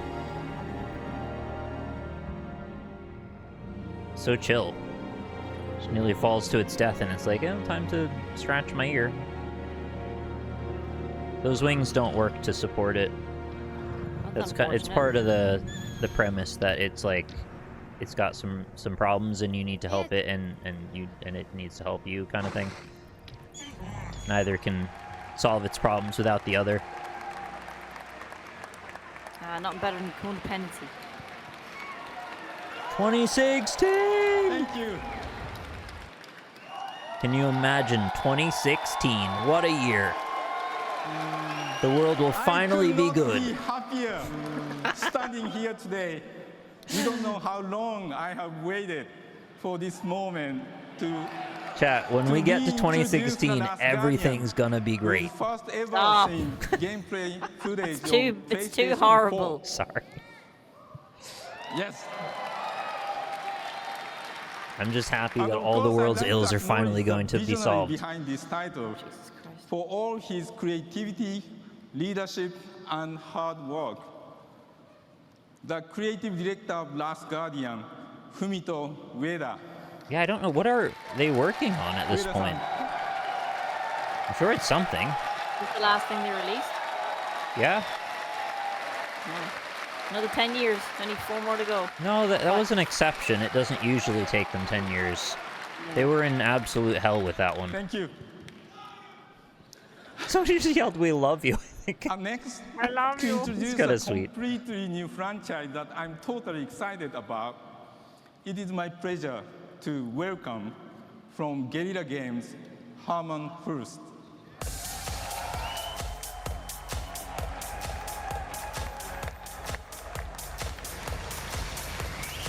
Is it weird that whenever I see Guerrilla Games logo, I just think of GameCube? Once every decade or so, It's got game that studios get a curved rare G. opportunity. An opportunity to leave behind the comfortable and familiar, to conquer the challenge of exploring exotic, new horizons. It's been a long journey getting here, but today, on behalf of everyone at Guerrilla Games, I am delighted to finally unveil our newest franchise. I'm not sure. Captured directly from PS4 system. Huge.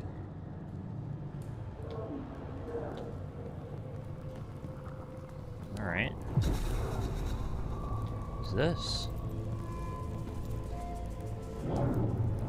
Oh yeah, I can see what you're on about with the GameCube We thing. know we weren't the first ones here. Oh. Our stories speak of the ones that came before. This looks promising.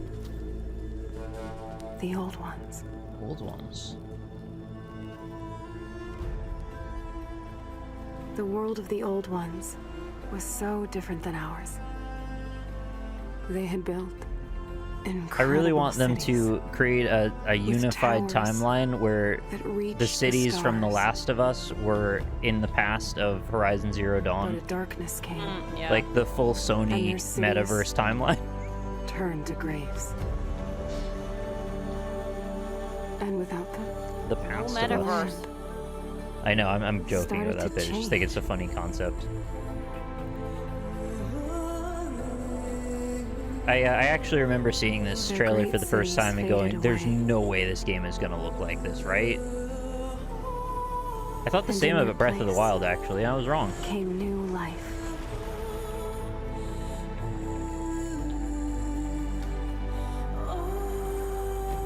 Some of these shots were like, these have to be pre-rendered. They could not be representative of an time, Very actual pretty game. of an One by actual one, situation you'd play in the game. The tribes came to these lands. Some small and humble. Some And actually, it pretty powerful much as kings. does look like that. They say my tribe I was the very, first. I'm continuously impressed when he started first to playing hunt. this one, so. The first to raise Yeah, our Lynn's got like bows. 10 hours in Horizon Zero Dawn. Very much For this enjoying world it. was never ours. Honestly, she's coming up We've on like how always much I've shared. played of it, to be honest. And I would like A to finish that dangerous game. balance between You can man finish it vicariously through and me. machine. And that's the first point they showed the dinosaurs just there. So they had that much of the trailer until that was revealed. There's the herd. And I also remember thinking that those concepts were really cool. And then they cut into like direct gameplay footage, and they say it's captured on the PS4. And this is where I was like questioning: is this actually the game? Better stay out of sight. The fact that they gave her this overdub of like her narrating what's going on made me question it more. But she like actually kind of does talk to herself in the game, so Sorry, little I didn't know that then. I couldn't let you call for help. Maybe she doesn't talk this much, but she does say stuff every so often. Perfect day for a hunt.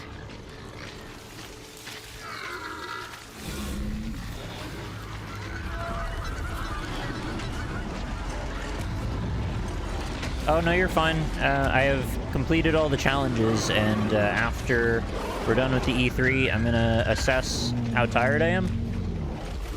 And I will either take a nap, or we can start on some of the unlocks that we got. Okay, this canister should be full by now. What was the first one? Sorry, my brain is somewhat addled now. I can't think of it. Just look down below the video window. We've got the list of subscriber goals. Yeah, there you go. So Spyro Reignited would be the first.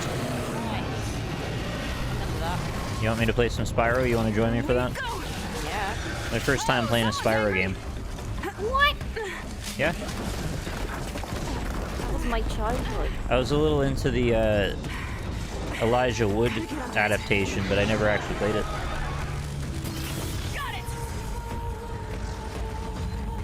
Kinda want you to start with the first one then. Well, I'm playing a remaster of the first one. Yeah, I know. Yeah, I guess that's works. It's like modernized and much nicer looking. Oh man, I love that game so much.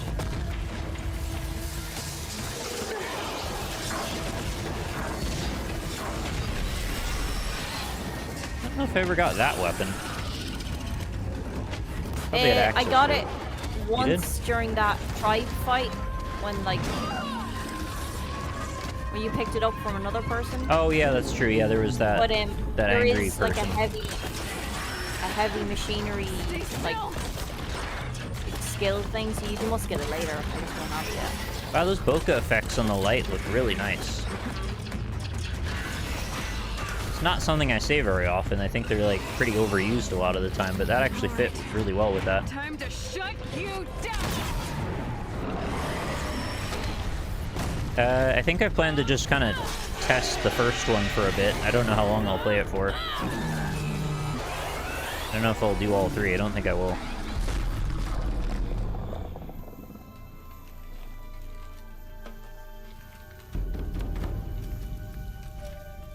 The stories don't tell where the old ones went. They don't tell us why the machines rule these lands. But they warn us that this balance cannot last. 2 or 3 are by far the best when you get to them. What makes them better compared to 1? The storm is coming.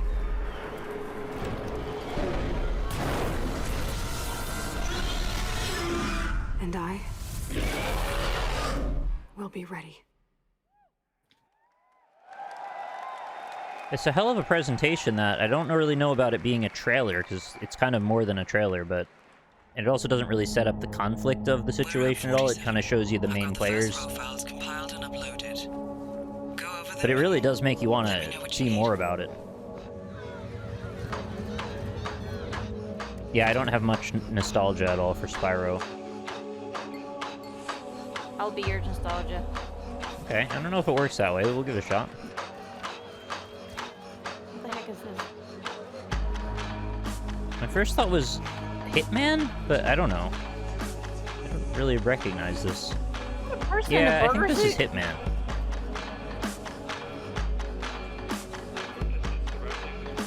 Whenever there's a fashion show, it's usually Hitman, because he has to murder people during a fashion show all the time.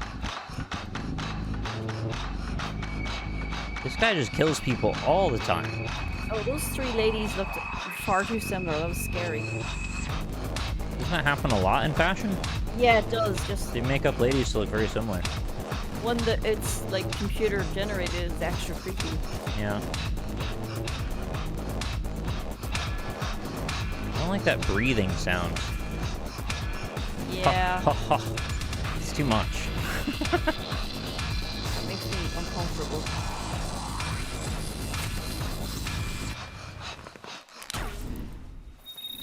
Oh, I see. It's so they could stop it when the gun goes, I see.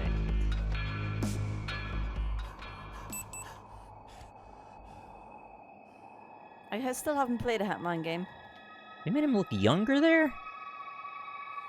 I can Maybe never it's a place prequel? what his age is supposed to be. Sometimes he looks like he's in his late 20s, and other times he looks like he's 50. Does the story jump around the timeline? I don't know, actually. I don't really follow it that closely. Maybe it does. Thank you. Wow, that was beautiful and brutal. This is the world of assassination, and that was the world premiere Sid of the new Chisel Hitman. Bash. Gamers will travel to exotic That's the locations name. around the world Surprisingly, he's to take 16. out high-profile targets as Agent 47 returns in the most ambitious Hitman Hitman is ever 94. created. Did you know that? No. Developer I just heard he's IO 16. Interactive are bringing this great. blockbuster franchise to console and PC, leading with a digital release that will invite gamers to a All that live killing and keeps you young. ever-expanding world that will Absolutely. continue to grow. There was deepen, that and rumor for a evolve minute as time that, goes like, on. rich people were getting And young people's PlayStation is blood, the place Oh, and they yeah. were to infusing experience it the in new their own Hitman. blood for I heard about that alright. reasons. With Or did you hear of a console-exclusive vampire beta facial? being available to PlayStation No, 4 but I gamers kinda get when what they that is pre-order the already. game, Yeah. which is awesome. And then 6 unique contracts that will be exclusive to PlayStation 4 players as the year goes on. Oh, when the game Sony launches. 2006 was Can't the wait giant for this enemy game. crab. It's I think I great to have see watched that Agent over, but I 47 don't back remember again. very well now. Okay, so this next title is fantastic. It's a console exclusive, and it's I mean, these are like fan-favorite very fun Street to Fighter watch V. over again Let's take a now. look. Now with the foresight we've got about how things went, and you know, seeing these things all presented in their best light with all the hype that they want to build around them, it's so interesting to see all of that marketing fall away with the, you know, heightened understanding of reality we now have. It's not exclusively just to laugh. I think it's sort of, well, it's a number of things. I mean, sometimes it's a bit of that. But I also just like kind of revisiting what they promised now that we know what they sold.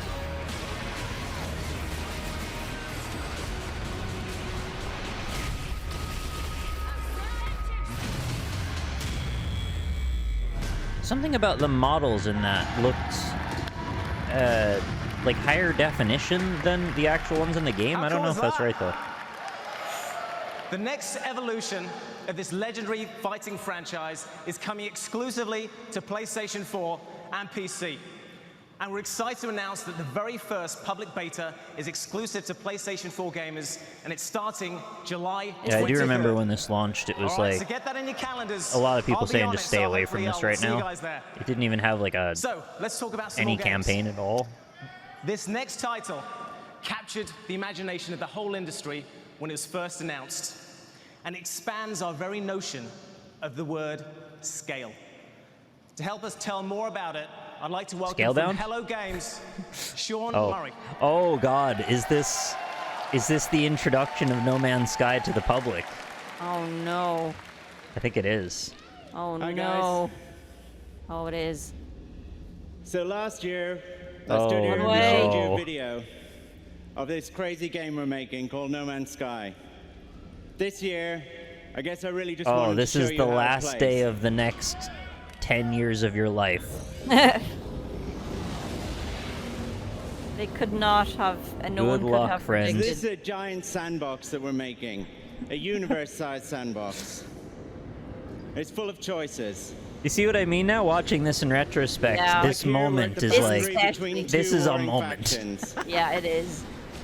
I could join in, I could take sides. Why do you blame Sony? What did they do? Sony put them in a position where they kind of had to launch it with a lot of fanfare and hype it up as much as possible because they needed a return on their investment. But when it wasn't ready. I mean, I guess. So that's a tiny glimpse of space I don't know combat. specifically what went down in but terms I've of only got development for 3 this, but minutes. I know There's what loads that I came wanna out with show it when you. it was ready. Like Why not, this. Nicholas? Aren't you in this industry? So this is the solar Why don't you system have that we're insider currently info at. on That's this shit? where that battle is taking place. never But talked to battles Sean like Murray. that are taking should. place across the universe. Maybe he's a nice bloke. I mean, he probably is. If I pull back a little bit, you could see the other stars nearby that I can reach with my current hyperdrive. And I'm going to pull back a little bit more to give you a sense of the size of the game. But when I do, I really need you to keep in mind, to understand that every one of these points of light is a sun. I need you to Every one keep of that those in mind now. suns has its own solar system with planet-sized planets orbiting around it. Those have Planet-sized life, planets. ecology. He just it said sounds stupid, but I know what he means. he just And I said could even go a little planet-sized faster. planets. Yeah. Hey, Rona. Now, most of these places have never been Poor crowd visited. didn't know what was happening. Many of them never will be. Want some Oreo-sized Oreos? Over there, in the distance, is the center of the galaxy. That's where we're all trying to get to. You know what's at the And I'm center gonna of the do something galaxy? really stupid. Fuck all. I'm just gonna pick An one of these at opportunity to random, work on 22 Can's next game. and we can go there. Ouch. Now, this was okay in rehearsal, otherwise I wouldn't be here, but if anything horrible goes wrong, just keep in mind that I've not been here before.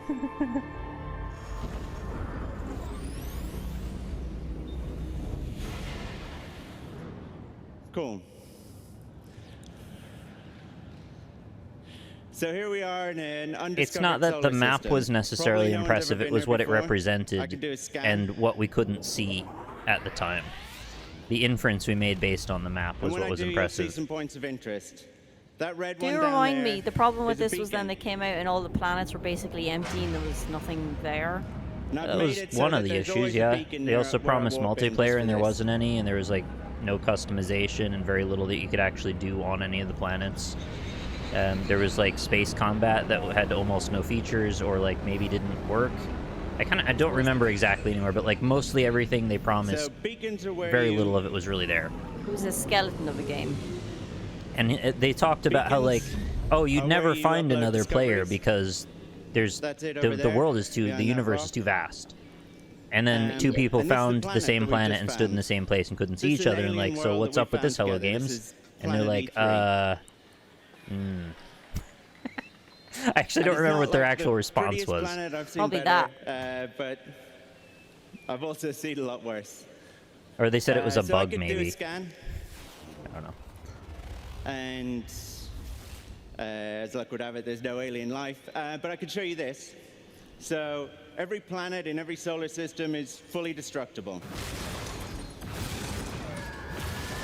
Yeah, they did do that. That's true. That was there at launch, as I remember it. Those guys are the Sentinels.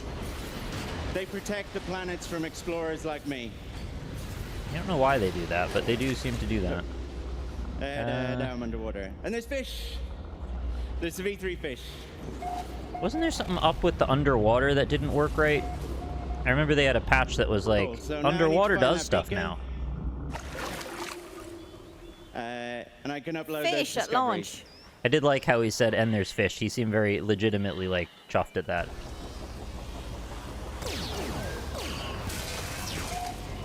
If you remember, there was a period of time where we were supposed to be impressed that Call of Duty had fish that got out of your way. Yeah. I'll never get over that claim, because that was really setting the bar real high there. Fish-sized fish.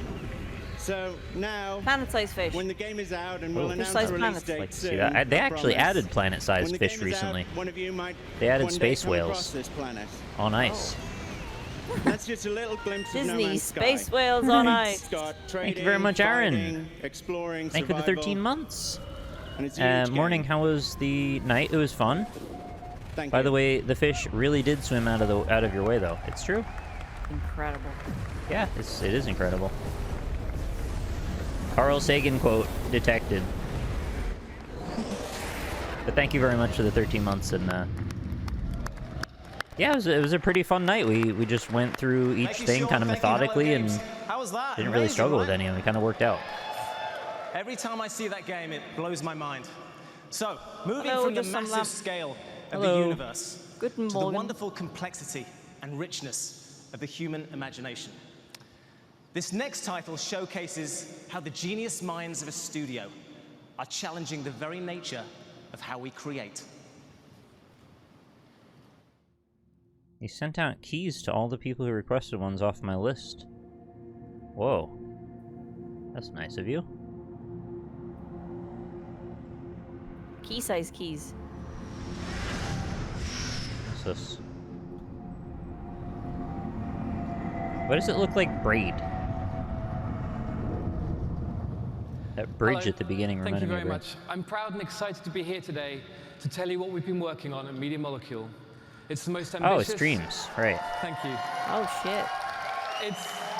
It's sort of Oh, had we crazy, not and I'm seen hoping Dreams today at that I all can until kind of make 2015? you all Yeah, I scratch guess we your probably heads. hadn't. It's the most exciting thing I've ever worked on. And when we were making Little Big Planet and Tearaway, we learned a lot about digital You creativity. spent some time with this. So today, I Yeah. want to tell you about the next step on that journey. We call it Dreams. I still haven't played You know that Tearaway. I feeling think of I'd lucid like it. dreaming, of moving through impossible time and space? You know, Probably perhaps would. you started in the streets of that city and then suddenly you're diving into the deepest reaches of the ocean. It feels surreal and wonderful, and that's the sensation we're going for on PlayStation 4.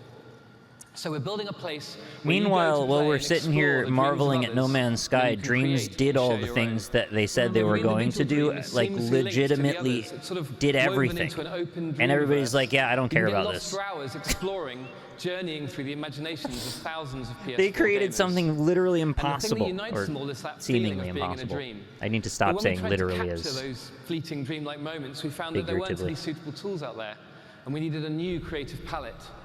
And of course, we'll be giving that palette to you, the gamers.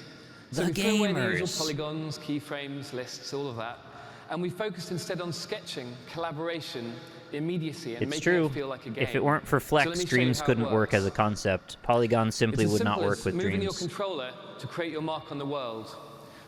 Everything you see here today is on PlayStation 4 with no pre-made assets. The game looks like a moving painting. It's beautiful and leaves room for your imagination. They did overhaul this art style a bit. Live online, or build on the work of others. You call up their dreams and then remix, collage, and link them together. Is Dreams a game, though? It's a lot of things. It includes a game. There is a playable campaign of sort in it. You don't need to stress over the details. We focus on making it quick, intuitive, and Yeah, it had a very painterly, smeary look to it, more so than it ended up with. The more varied, exciting, and surprising are the play experiences. Although I guess it's not that different. It just looks more clay-like there. And to bring your world to Because life, the flex, I think, are more consolidated at that point. Performance capture is Oh, that's sick, the armature in it and everything. It's the most natural way to animate. So I've only had a few minutes today. I haven't really done a lot with the. I just want to give you a taste. I hope it fills your head with questions, puppetry and that's stuff. natural. Every person we've shown Thank this you, to Billy over the Goat. last 4 years says it takes time to sink in. So we'll have much more to share at Paris Games Week. Please stay tuned, and in the meantime, I hope you enjoy some of the first dreams realized 100% on PlayStation 4. Yeah, there's a thing called Art Stream, which is like, it's kind of their way of ramping you through what Dreams is about and what it can do, while also telling you a story and bringing you through a series of experiences, which does feature like unlockable things and trophies and the usual stuff you'd expect out of a single-player kind of game. It's not like a massive thing. It's pretty quick, to be honest. I think it was like 3 hours or so to get through the whole thing. But then there's like infinite amounts of games to download of just other people's creations. Makes me think of a bit like Little Big Planet. It is. It's if Little Big Planet stopped being a platformer and became an engine. Right. And then wasn't attached to Little Big Planet as a concept anymore. There's no more Sackboy. It's Everything Boy. Everything Boy. And the tools are so powerful. Even if you don't really know a lot about game design, with a bit of research, you can make a lot of amazing stuff. Thank you very much, Rona, for the 2 months. I'll be right back. Yeah. May as well make use of it since available. Good luck with everything, man. I'm happy for you. Thank you so much. Appreciate it.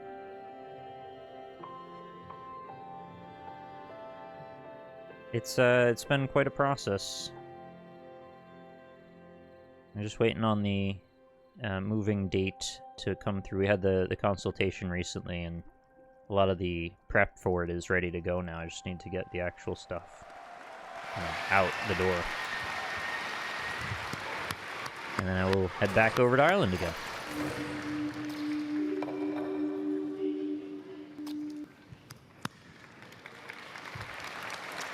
Thank you, Alex, and thank you to the geniuses at Media Molecule. Amazing. They are actually now you geniuses, can yeah. literally create anything you can Not even dream being of. facetious, like A they actually game, are. A play, music, a performance, all from scratch. Absolutely amazing. I haven't even touched on the So music next up stuff in it really at is an all. I've intense mostly just messed mystery around with set in the Wyoming modeling. wilderness, where your only lifeline is a woman's back. voice at the other end of a handheld radio. Created by the brilliant storytellers of Campo I think Santo, I might have to go for a bit and I'll come back Firewatch again. will be making its console debut on Is that okay? PlayStation. Sure, yeah. Let's take a look. How long you think you'll be gone? Like an hour or two. What's in this cave Oh, down okay. here? NFS tells people not to go too far in there. It's pretty dangerous. You're in it, aren't you? It doesn't seem that dangerous. Right, enjoy. I'll see you soon. You're out. Seriously, it's completely fine in Bye. here. Bye. Damn it. That storm knocked out the phone line I used to talk to the service, which means we're cut off. I'll see what I can do. Remember Firewatch? You think you'll take to it? This is a good one. The isolation gets to people. I don't talk to the other lookouts. I know the ending may not have suited everyone's preferences, but I think they did alright with it. What makes me so special? 2 young women have been reported missing. You're probably the last person to have seen I remember at the time we got into a lot of discourse about this one, like it was a bit controversial. What? I'm out here and the wire is cut clean through. Wait, you're already there? You're not in your tower? No, I'm not. Then who is? Also really like the art style of it. Please welcome Adam Boys. It's very clean. Hello, everyone. This shit just never gets old. So last year on this very stage, our partners at Activision and Bungie shared an incredible vision for Destiny. Was there a boo undertone to that? Destiny was the kind of game we had in mind for PlayStation from the get-go. One that would help define the next generation of games. And Destiny launched last September and quickly became I remember the before biggest Destiny launch of a came new out, I video was game like, what franchise is this ever. game? And They as a really huge made it fan of the difficult to game, understand and that a it was level just 34 like warlock as of 8 days ago. a shooter. It wasn't that much Thank to you it. for all of you that supported and joined my strike teams. I'm very excited to be here tonight to introduce the next great adventure. I remember in they kept Destiny. hyping in a way that made it really difficult to understand what the product was. What is it that you are selling? What is this game? It's like, it's called Destiny. There's nothing to grab onto there. I cannot get a sense of any theme or, like, what is the gameplay of this? His name is Oryx. And then it's like, no, you just shoot a lot of stuff. Like, all the stuff you shoot. And he's coming for you, Guardian. And all the terms they use all feel very distanced, right? There's not a lot of personality to anything in particular. I know in Destiny 2 they introduced this like goofy character and stuff and tried to transition into that. It didn't really work for me. But I'm also not a big Destiny person at all. He's out for revenge.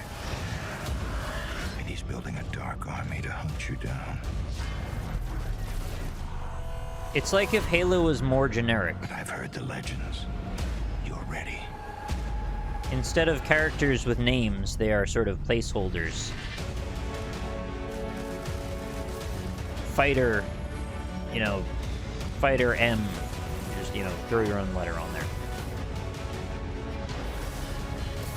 The first Destiny trailer with Peter Dinklage really set me off as not interested. Yeah, it's so weird how that all went down. Imagine having Peter Dinklage on as voice actor and, like, that wasn't right. That's so weird. I mean, it's their choice if they didn't think it was right, but, like, it's just strange. Oryx is coming, Guardian. You got his attention. Now, go get his head. Like, the standards they're setting with this dialogue about what is happening in the story, it doesn't... There's no stakes. It doesn't make sense. There's no build up to this. It's just like we're at the conclusion of another story that we've never heard. They're setting it up as like, big bad guy strong. You also strong. Fight. And that's kind of like Destiny. Now you can trust me, I've tried the new supers and they are delicious. So the first year of Destiny was incredible, and I personally played hundreds of hours. Whether you're a huge fan of Destiny like me, or looking to join the 20 million people who have played Destiny, it looks like an incredible adventure. And of course, there's always going to be more Destiny on PlayStation. We've got new gear, a multiplayer map, a badass co-op strike, and it's all new content exclusively available on day one of the Taken King. And there's so much more to come. I'm hoping I finally get my Gallahorn. Fingers crossed. You know it. I know the same guy is missing his too. I know. Damn it. And to those people that have 4, son of a... Remember that loot cave this thing? year's Assassin's There was like a Creed scandal takes us about deep within the grinding criminal for loot underbelly in a of particular 19th one of century those. London. Let's take a look at Assassin's Creed Syndicate.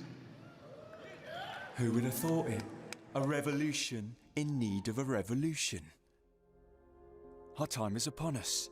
If the rich use gangs to trample the poor, then we'll take over the gangs and go after the I always rich. hoped they'd eventually It'll be hard to remake know to trust in Marathon these for a times, current but blood generation, is thicker than water, but I don't think and that's ever going to I know happen. my twin sister clearly. Evie will be by my side.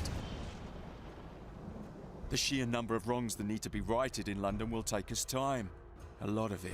And while I've Isn't there chosen like to front up to nothing these of the challenges original head Bungie on, that did it's my Marathon sister left? They just who's wouldn't? mastered more of an elegant way.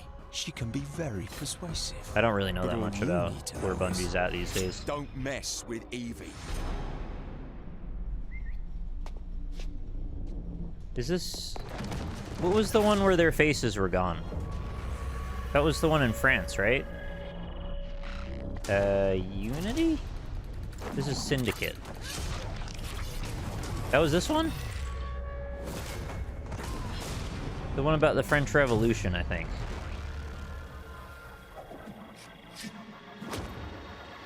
Yeah, I didn't play Unity at all. That's, like, this one I at least kind of remember that it's in London. Unity, I barely even remembered it was in France. That was fine. You'd be forgiven to forget more than that, considering how many of these games we're up to now.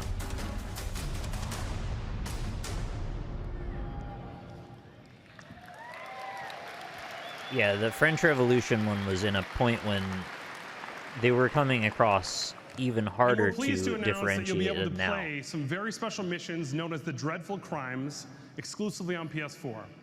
Now you can select Jacob or Evie to solve a series of murders inspired by the works of the most famous I actually still am a little novelists of curious to Victorian try this, because I would like to see their version of London. Now, Final Fantasy has a long history on PlayStation.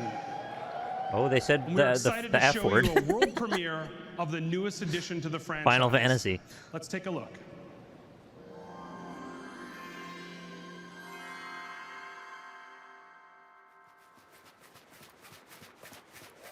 Those are large heads.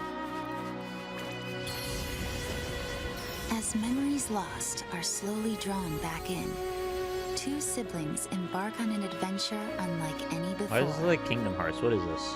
Welcome to Grimoire, a world of the weest of beings. Oh, yeah, it's not, Here you can not that. befriend adorably familiar monsters and turn tiny enough to jump on for a ride, or turn tall enough for them to ride on you.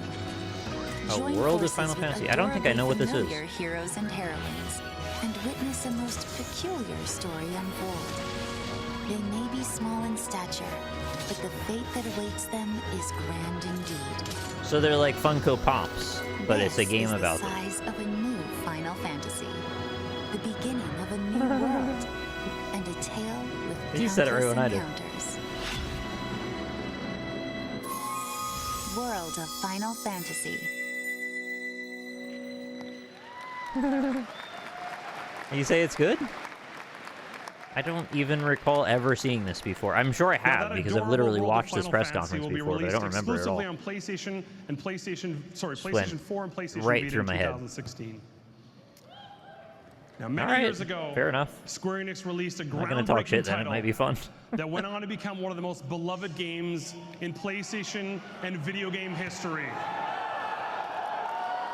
Tonight, I am proud to announce that by popular demand, we have a very special treat for everyone.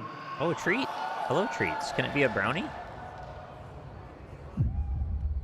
Long ago, we looked upon a Long ago, foreboding there was a sky. bird.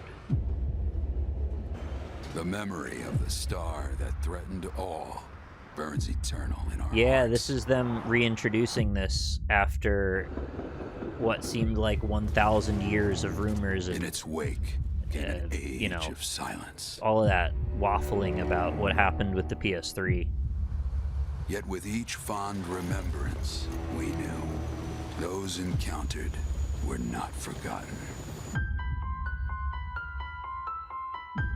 That someday There we was would this see little them bit of like, again. is this really this? Perhaps it And I'm was pretty no sure they more than intend. That's the wishful shot where you know, but there was a bunch of like, what? Really? Is this that? But after the long calm, there are now the beginnings of a stir.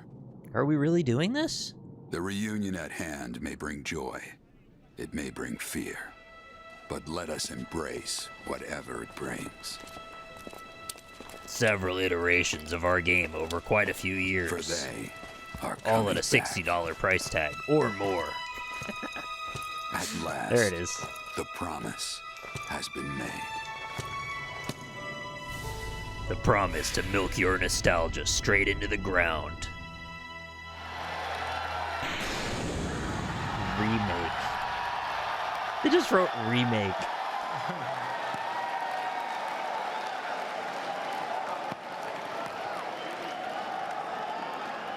A little bit of excitement.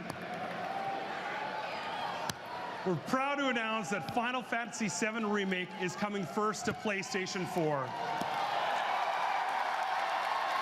You did it. You got to be on the stage for that. Good man.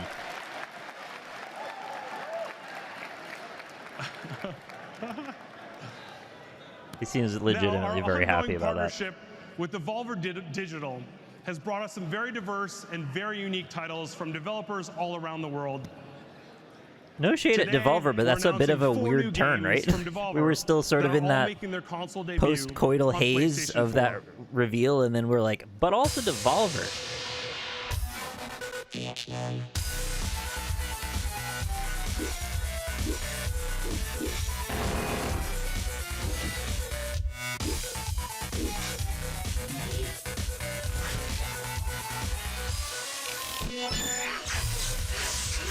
Oh my god, this game! I just checked into this the other day. It's still in development. And this trailer here was many years into development already.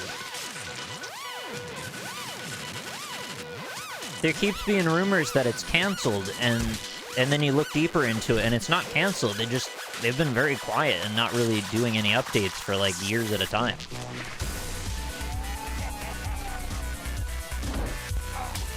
But I remember hearing news about ITER back in like 2013. So it's nearly gonna be 10 years now.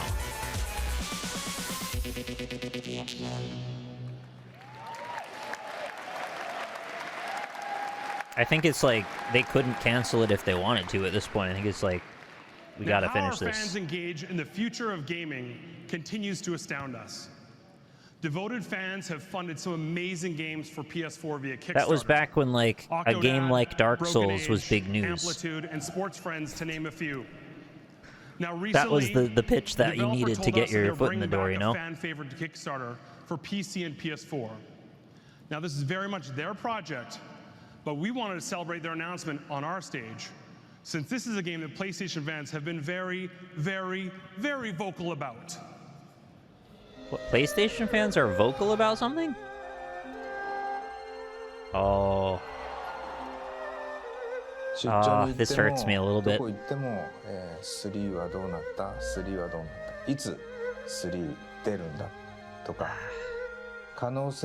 I think something happened in this development process that was unfortunate. I don't know. I feel bad about this one.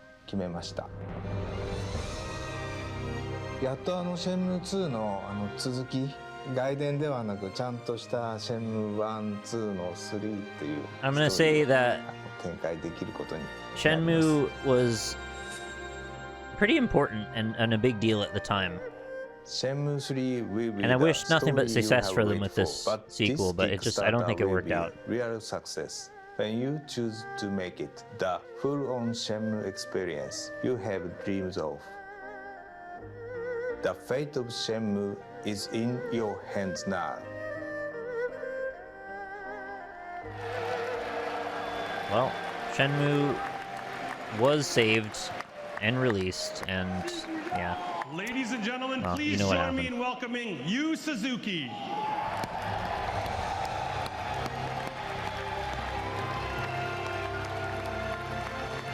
I have to say, playing the original game was a big deal for me. Like, even there wasn't much else to point to like it at the time. All right, are we ready to get started? Okay, let's count down. Let's count it down, guys. 5, 4, 3, 2, 1.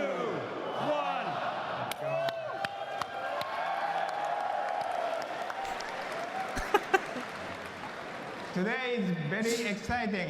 I hope we can make Shenmue 3 for all the fans. Thank you so much. Thank you. Thank you so much. It's so like it's sweet and noble that they're like, we know you love our thing so much, we really want to give you more of that thing, and then it just like didn't really work out. That just feels bad, you know? So it seems like everybody had their heart in the right place. With The Last Guardian, showed that. Final Fantasy VII Remake, we're good there. Yeah. Shenmue 3 Kickstarter.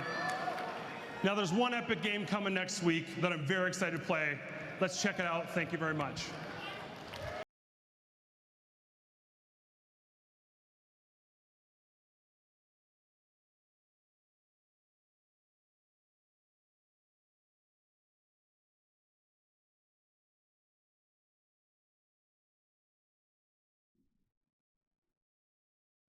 A little late on the draw there again. I need some kind of algorithm that's like, hey, we detected some copyrighted shit coming up. Should pump the brakes a little bit there. Oh, I kind of remember this. It's Joker in the incinerator, right? Like a Batman thing. Not Joker. It is Joker. Yeah. I thought he had like alligator skin for a second there. It's Joker.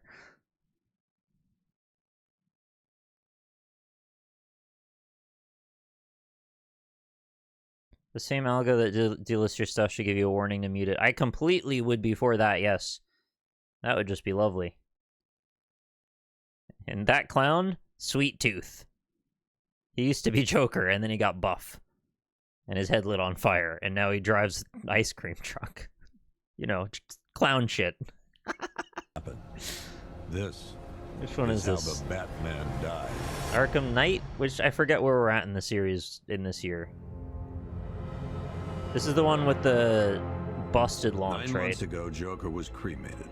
I pressed the button and burnt the evil bastard myself. And then, we waited. Gotham braced itself for the inevitable power struggle. But it didn't come. Crime Is that actually in-game? fell. No. Deep down, I knew Right? I war don't was think so. coming.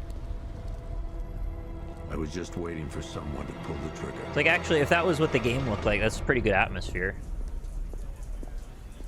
It reminds me of, like, Watch Dogs if it was, well, you know, Batman. Oh, I kind of remember this scene. Next service, waffles with bacon on the side. I must have played this. I remember doing this in a game. It turns into like a whole crazy scarecrow thing with poison everywhere and Hey, I'm sorry to interrupt like your dinner, hallucinating and Officer, violence. Right? Owens. But there's a guy smoking over there in the corner booth. Pretty sure I remember this. Wait here. I'll have a word.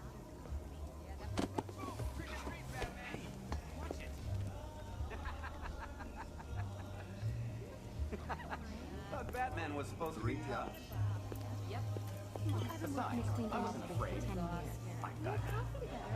I mean, keeping in mind this is supposed to be pre-release in 2015, this looks pretty good. Excuse me, sir. There's no smoking in here. Yeah, it's a little bit startling.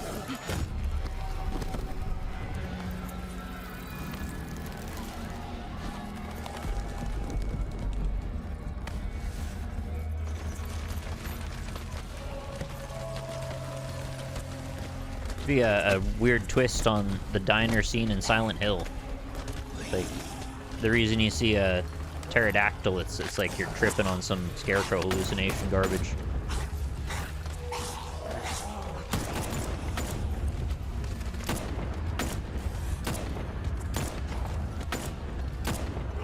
I mean, that's like pretty freaky looking, yeah. They did a decent job making that scene.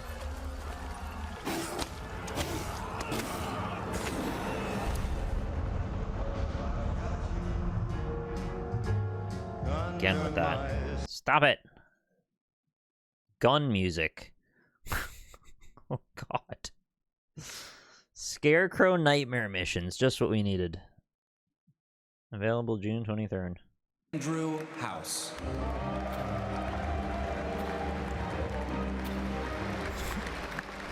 Classic Good evening, gun everyone. music. What better way to continue on tonight's theme of new reality than with Project Morpheus? Morpheus was Project designed for Morbius. PS4. And because of that, developers are quickly moving from the drawing board to creating 360-degree experiences that truly immerse the player. Eve. But we haven't even scratched the surface. I do not know very much about Eve, and What we're that seems to beginning come to up a see lot. is that even the simplest gameplay concepts It's are taking Morbid on a new Time. sense of depth and exhilaration within the VR landscape. Encouraging developers to re-examine with fresh eyes Thanks very the much for the wonder and follow. delight of even the most basic gaming experiences. But up until now, many of the games have been inherently solo experiences. And what excites me is that Morpheus will be the virtual reality platform that can best realize the connection friends and families love about PS4 and the ability to play together. Why? How? Imagine What do you playing mean? a Morpheus game while 4 of your friends are inside the same virtual world, playing alongside of you. They're with all going to DualShock have a 4s VR on the headset couch. on. You can check that out. You can check out that exact experience at What E3 are you this week. talking about? And for the multiplayer experience, we're introducing Rigs. A The new, PS4 can fresh hardly IP handle developed VR by on Gorilla one. Cambridge You think they're that going to have puts you 4? in the middle of a futuristic 3 versus 3 battle arena, esports Morpheus style. Rigs will make its I world clearly debut don't on the understand show floor something he's at E3 explained there. this week. Project Morpheus is real, evolving, and continues to capture the imagination of a whole new development community, from small teams. Do you know to the what he big was publisher proposing? partners. They're all here at E3. I mean, I get he was and the proposing lines will be worth the multiplayer in wait. VR, but like, how? Morpheus, like all of the entertainment Oh, features dude, I on our want a VR platforms, headset is that a looks like that. choice and adds Like a value and hologram life that to the sits in front of your eyes? That's In badass. this life cycle, our engineers are making it never happened possible 'cause it's probably to not enhance possible. system features quickly based on It's gamer obviously needs. not possible to the extent that they should have known We recently that. rebranded our music service to PlayStation Music and crafted a Oh, cool. console-exclusive partnership with the biggest brand on Dude, the I planet love for that you streaming rebranded your music Spotify. service. I needed to know that. The partnership was conceived and tailored with the gamer in mind. One VR And player because than of that, other with nearly 5 other million flat screen downloads, players, and it the happened. Spotify app holds the Oh, quickest so they mean launch like adoption rate in keep PlayStation talking and history. nobody explodes style VR, where And it's this one year, person we is in also VR and the others delivered on aren't. the Okay. promise of PlayStation View, one of the most ambitious services Don't we've show created Big since Bang launching the Theory.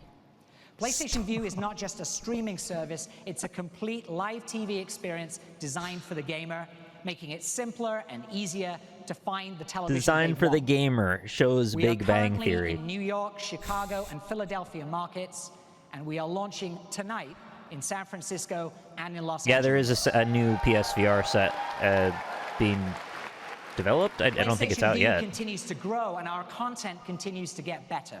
Starting in July, we will begin offering a la carte channels nationwide, and will be the I've first been honestly a ATV bit out of service touch with to what's allow going on users in to subscribe VR to right now. individual channels without the purchase of a multi-channel bundle.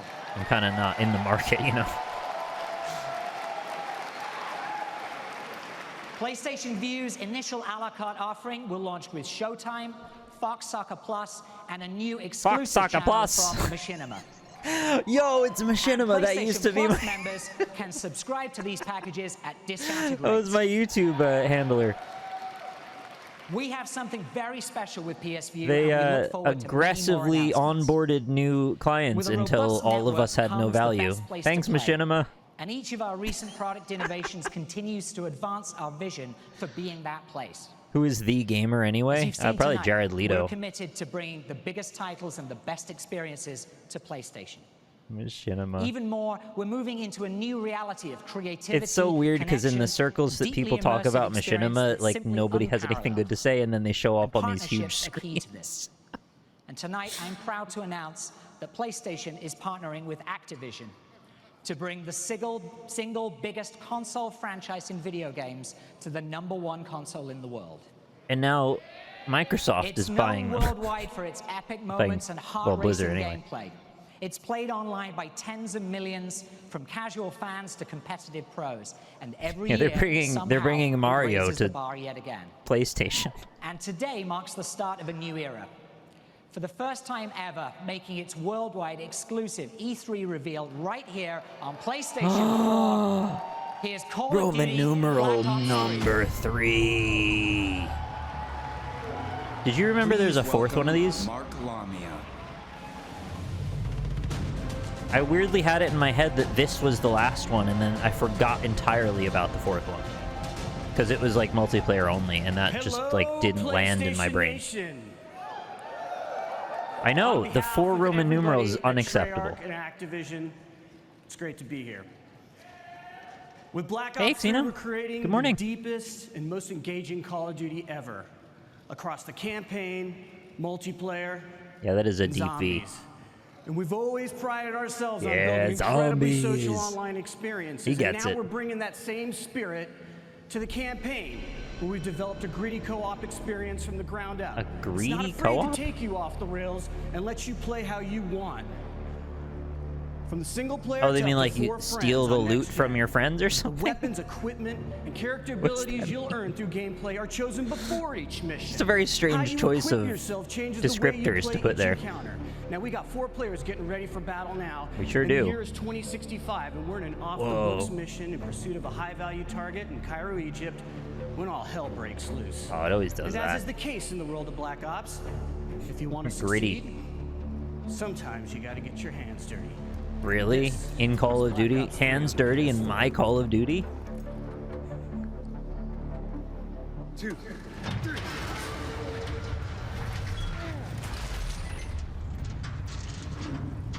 Did I tell you about the time when I lost a Call of Duty game? Friendly's coming in. Not like physically lost one. I lost track of that there was one that existed. I was like, what's that one? What's that one where you're in London in Piccadilly Circus, and there's that actually like horrific and sort of traumatizing terrorist attack that happens in the street, and you're like running through a bunch of storefronts, and there's like hostages being murdered, and it was like a lot. And I was like, I played that. I know for sure that game exists. And I was like, this happened post the Blizzard Activision merger, which means it would be in the Blizzard launcher. And I was like, where is that game? It was called Modern Warfare. And I remember being frustrated because, like, well, I know Modern Warfare it's a reboot of Modern Warfare, but it's not Call of Duty 4 anymore. It's just Modern Warfare. Well, they changed the title of the game to Warzone at some point, and so I thought Warzone was the online game, and I did not understand that they could rebrand a Call of Duty game title because it was just gone. I was so confused. Anyway, I had to do a bunch of research to find a game in a game library that I had on my computer.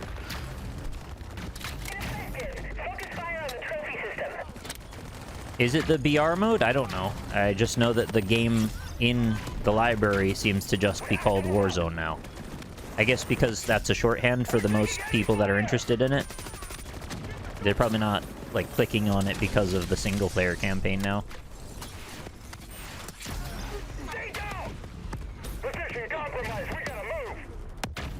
How is he sliding like that? Legs don't work like that. Oh, he's got, like, one of those exosuits on, doesn't he? It's 2065 and we're about to get our hands dirty.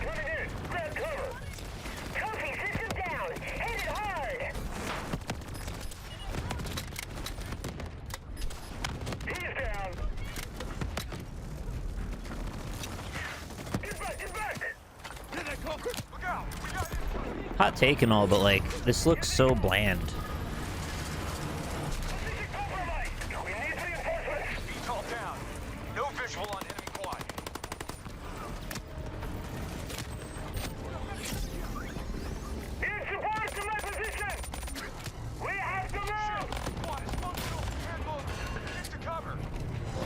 I do like that the edge seems to be like this smoldering ember. Also, what are we supposed to be watching these tiny screens at the bottom? And I guess that's cool. They're all coordinating.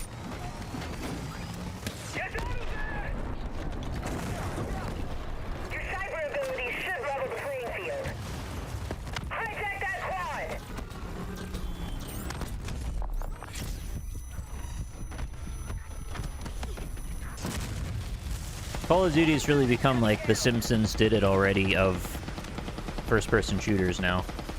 Well, for military-themed shooters, I should say. I don't know what they could do with this series that would be, like, fresh. But, you know, whatever. Doesn't matter.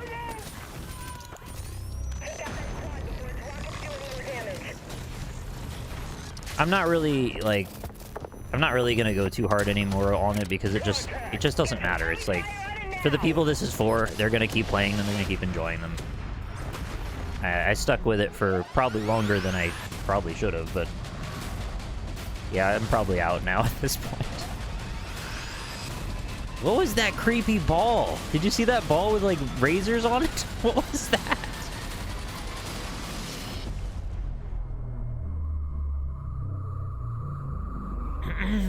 Please welcome David Vonderhaar. I played the World War II one and actually had some fun with it. To represent the hardworking men and women of Treyarch and introduce to you Black Ops 3 multiplayer. I'm pretty sure they sent me a code for it, which is like kind of surprising. To be hands-on this week for the first time ever at E3. Black Ops 3 I don't think I bought multiplayer that. is I about don't think I delivering would have bought full that. guns-up combat control. It's fast, fluid, and visceral, and feels unlike any Call of Duty before. They should remake that game Black. That was good. It was all about like the scenery degrading as you shot things.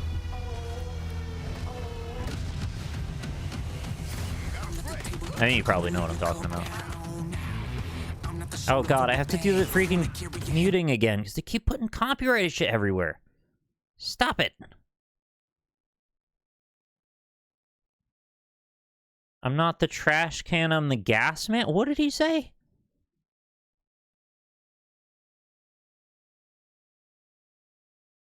I don't know what anything means. They're just gonna keep adding ones to the title. Roman numeral ones.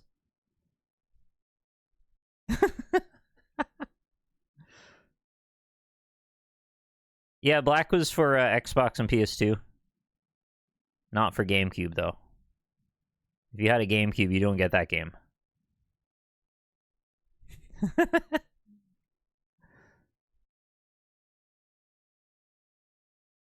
I think it was a bit of a cult classic. 2050 Black Ops 1111.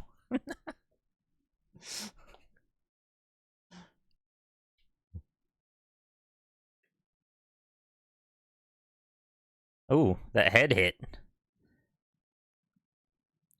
This is still going, huh? This is not how games of Call of Duty go. You don't, like... Well, I don't, anyway. Oh, that ball again. Are we sure they ain't... Yeah, I think they are meant to be tally marks. It's just it doesn't read like that. Especially when you're already establishing they are Roman numerals up until a point. Alright. That was a lot of copyrighted music. As I mentioned, this is the start of a new era for PlayStation and this famed franchise. I'm pleased to announce today that starting with Call of Duty Black Ops 3, PlayStation owners will be the first to play all map packs from this great series. All map packs? And in addition, PlayStation 4 owners will be the first to play the upcoming I prefer multiplayer semi-gloss beta packs, for Call personally. of Duty Black Ops 3 this August. PlayStation is the new home of hushed Call of gasp. Duty, and we look forward to sharing more information with you soon. Now let me show you some more of the great titles and content coming to PlayStation. It's because they're they're going back through... You know, I'm not even going to get into it. This doesn't matter. I'll save my breath. We've got more important things to talk about.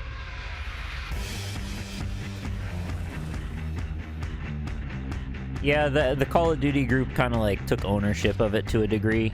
They kind of felt like, well, the Xbox side of it felt like they kind of owned it on Xbox Live for whatever reason. But it's always been a dual platform thing. Again, freaking copyright. It's freaking... I don't even hear it. It just goes right past me.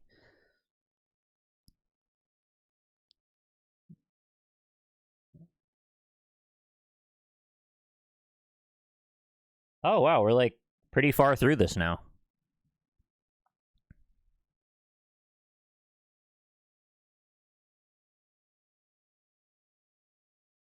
The recap, then big, you know, outro moment.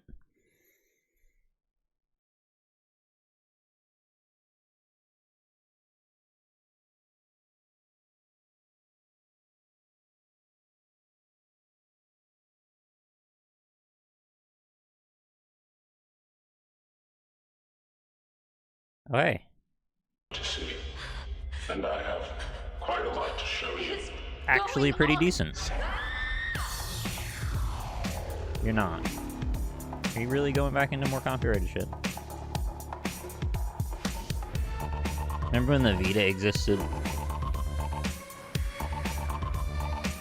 What was that game with the car sitting there? I didn't really know what that was. So please stop.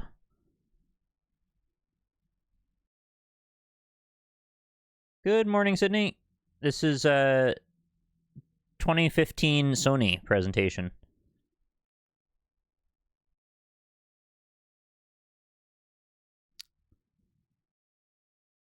We're nearing the end of it, actually.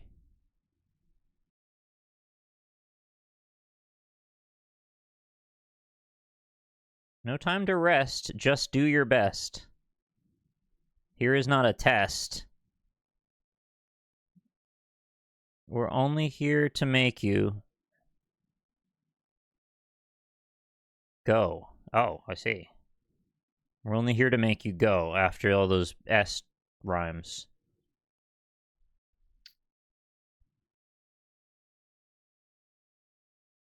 You wouldn't think that would have ended on go after a series of those other rhymes. Oh, Star Wars music now. How many years of jail do I get for broadcasting that?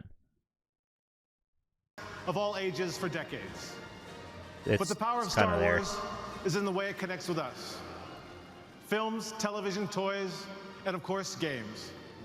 We've embraced our partnership with our friends at Lucasfilm to bring Star Wars to PlayStation in a big way. Please welcome John Vignacchi.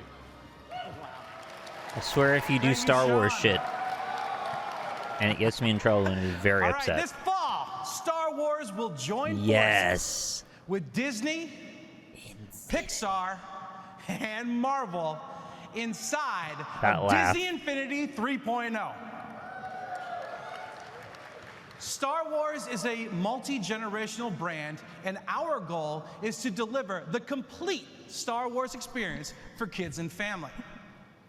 At our launch this fall, That's why we made Star Wars fans will 6,000 enjoy stupid action Twilight of the figures. Republic, a new adventure set during episodes 1 through 3. Because you're gonna the buy our Clone Wars plastic. era. Gameplay will feature epic lightsaber Epic. combat and fan-favorite Jedi at the very peak of their power. Peak And of power. then, a month later, Rise Against the Empire, that playset will release.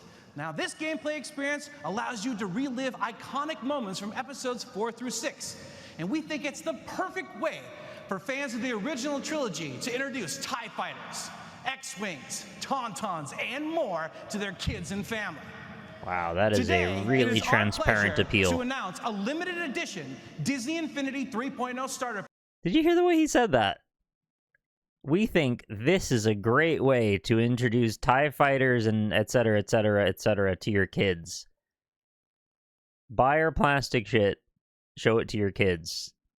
They don't know shit about Star Wars, but, you know, buy our shit. It's for them. They don't know what it is, but they will, because you'll buy it. What is that? What kind of pitch is that? Pack that is exclusive That's to like PlayStation openly platforms. vindictive toward your audience. It will not only feature the Twilight of the Republic playset and characters, but also the Rise Against the Empire playset and figures 1 month before they're available on any other platform. Why does he keep laughing in the midst of him talking like that? And now, Don't do that. here's the world premiere of the official trailer for PlayStation's early release playset, Rise Against the Empire. I'm just gonna hit that first. Okay, it's just Darth Vader breathing so far, but... Oh, his mouth thing looks really weird. Okay, I got it ahead of time. They're doing it now. Can we get a little Connect Han Solo on the way out? One of the greatest songs ever written.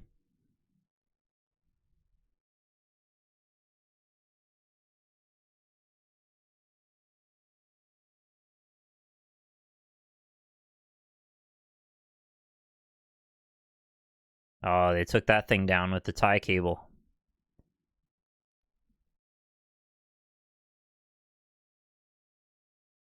Wow, and then they just very abruptly ended it. Okay. They were deep in the bowels of filleting the Star Wars theme, and then it just suddenly ended. Oh my god. They got Boba Fett. All right. They got him. Did I forget forget to mention, you guys are also going to get the Boba Fett figure. We are. At our launch this fall, the only place you'll be able to play as Boba Fett before the holidays. only and place? experience the Rise Against the Empire playset before Where will I anyone play else as him after is the through holidays? the PlayStation Limited Edition Star Wars Saga Starter Pack. I love Look, it. we hope Disney Look. Infinity 3.0 is a great standout title for kids and family, and most importantly, Star Wars and PlayStation fans, when we launch this fall. Thank you, guys. Great. Oh God, I'm dead. Boba Fett's busting through the window in a second. Why would they just play that one bit? From the world of play and imagination to the heart of epic battles, our partnership with Lucasfilm continues with our friends at EA and their release of Star Wars Battlefront coming out on November 17th. Pride and accomplishment? When we first saw this game running on PlayStation 4, we were absolutely blown away with what the talented team at DICE has been able to accomplish. So to tell us some more about that, I'd like to welcome to the stage General Manager of DICE, Patrick Bach. Please, Patrick Bach, tell us about Star Wars Battlefront. I demand it.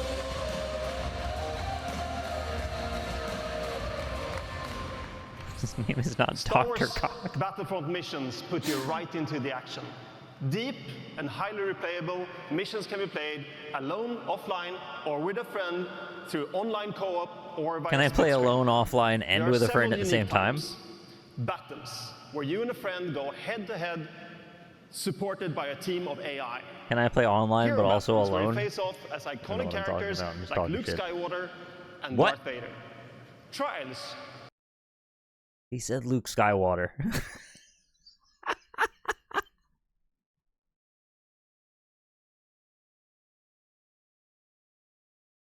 Where you and a friend go head-to-head, supported by a team of AI. Hero battles, where you face off as iconic characters like Luke Skywalker and Darth Vader. I'm sorry, I know it's just his accent. It's just that is actually a funny thing to call him. I never thought of saying that before. And Survival, which are debuting here today. Let's take a look.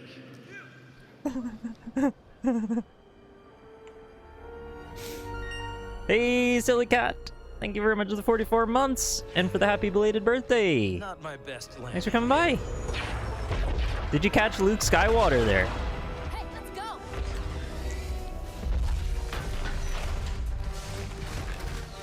You made it. Thank the Force. We've located your crash site, but it looks like the Empire will... This is another game that I remember thinking there's no way this looks this good in the actual game, and it actually does. I was very impressed with the textures. They're like really high quality in this. Something about the light quality is like, it's weirdly on. It's like really right. Well done. We've sent you a drop bomb. We sent you a loot box. You got shit. Shock troopers closing in.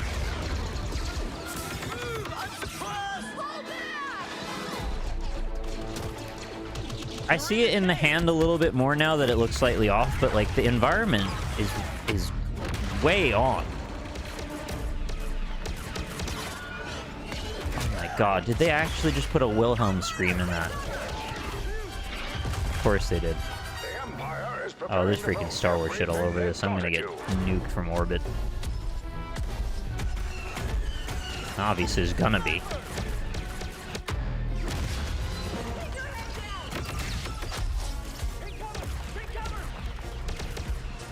And before LucasArts garnishes my wages.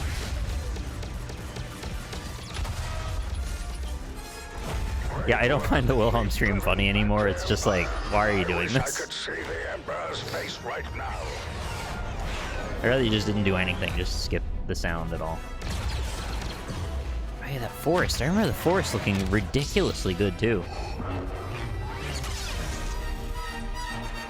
John Williams! Stop it! Stop it! Oh, God. Oh, that's not a bit you want to have included. Help. And with that, that almost wraps our show. I'm screwed. We'd like to thank you all for your time this evening. We hope that our array of entertainment ignites your imagination and continues to fuel your love for gaming. We are ever grateful for your support and passion. And now to formally close our event, a small title which requires no introduction. Well, he didn't introduce it, so he didn't do the hypocrite move.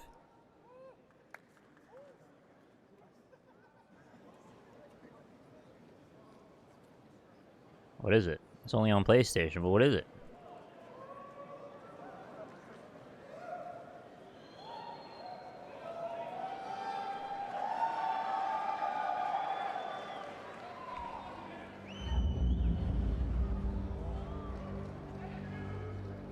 Who that?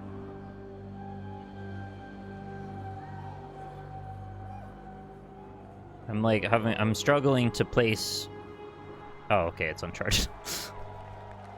Like, where in time are we for something to still be in development and then release at a date soon after?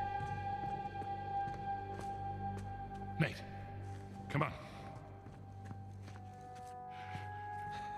Give me a hand with this. Okay.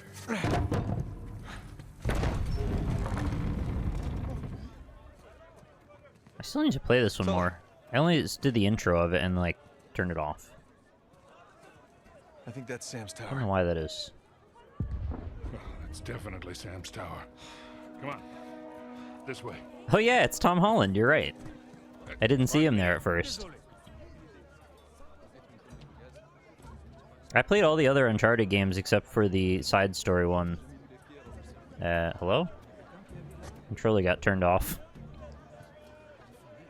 That's how you know it's real footage. Wow, we're really struggling, I guess. Battery's out of juice. Quick, get the USB cable!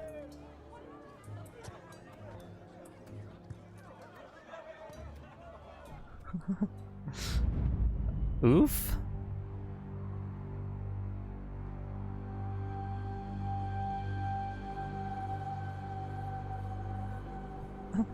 Okay. What happened there?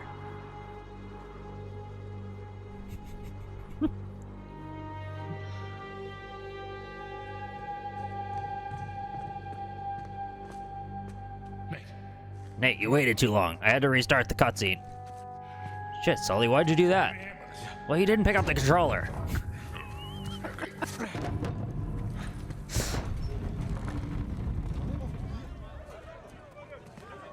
Sully. Hello, real woman. I think that's Sam's tower. Is that Sam's tower over there? Sam's tower. Oh, yeah, it's definitely it. This way. Pardon me. Excuse me. Excuse me. How long you think before? Ah, much better. Look at us go. Let's not stick around to find out. You see all of that jostling through people there? That, you know, that's a detail. Oh. Oh, that's very good. Was that scripted? I mean, like, specifically that bit? He doesn't have, like, momentum-sensitive, contextual physics, you know, jostling. I don't know what the word for that is. Human displacement. Thank you. I'm good. I always wish they made versions of this that were, like, a bit less gunplay. I know that's a stupid thing to say, because that's, like, what the game is. But there are moments where it dabbles with a bit less throughout certain campaigns. I've played all 1 through 3, and those moments that are a little less gun-focused, I think I have a lot more fun with. Stream's been good, thanks, Z-Gamer. How are you?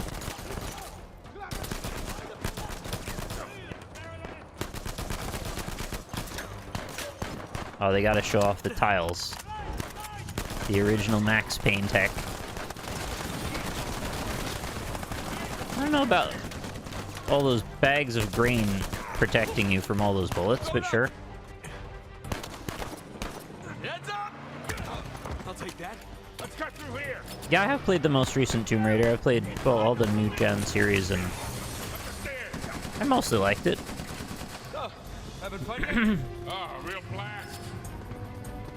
Oh, shit. Oh, pizza, very good. Got him! Did you get him? No, you didn't get him. They never do. That's a hell of a punch. He just killed him. Just straight up killed him. Punched his brain out. You think Sully's doing all these moves? There's a lot of flailing in the air as he jumped into that Jeep. How do we get the sail? We just keep heading downhill. Brilliant. Nick, more of them. Shit. Hang on. Oh, Christ. Get out of the way! Whoa, whoa, whoa. Careful. Damn, it's that goddamn truck again. Try and focus on areas of the frame that are not the thing you're meant to be looking at all the time. I think what really impresses me about this is that there's actually tremendous levels of detail, even in things you're not really meant to even look at very much at all. Just like stuff in your peripheral vision. That's what kind of pushes it up for me. Wow, that is like a very remarkable deformation for that physics model.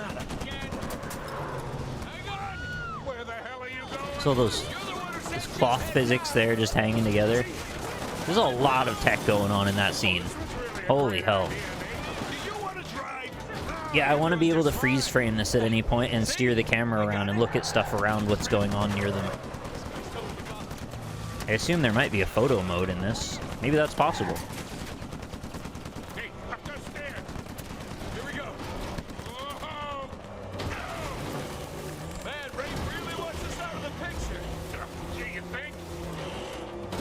Like, there's pros and cons to the way that they do their games, and I certainly agree that not everything they do is dead on, but if you're just looking for this very specific cinematic way of going about, you know, action scenes, they've really kind of done that.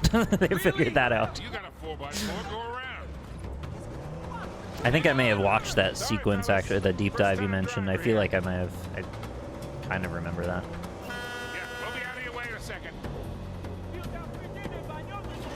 Does that mesh actually deform in the mud?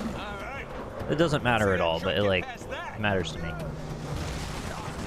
Couldn't tell if it was just decals on it. Oh, it looks absolutely impressive now, still.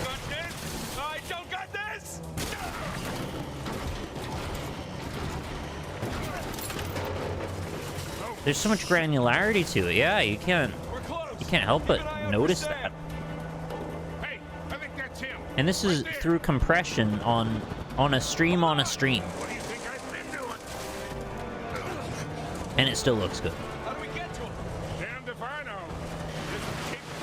Although I wonder actually if maybe some of that compression makes you kind of look past some things that might actually stand out if they were in stark view. You're kind of assuming the best of it. See the light bounce under the overpass?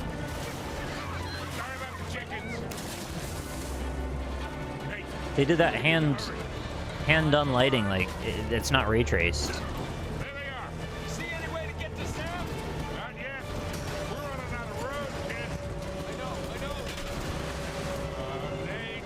Oh, I forgot how long this sequence was. Oh yeah, then he transitions a grappling hook thing.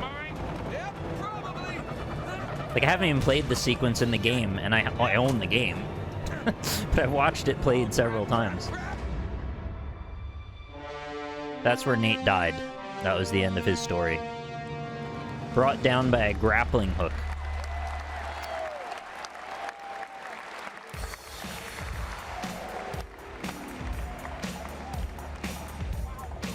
That's where his story ends and the player's begins.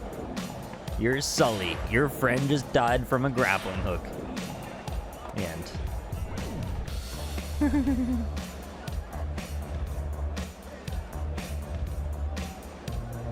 Here lies Nate. Oh, this is probably copyrighted again. You didn't even let me go out on my own terms.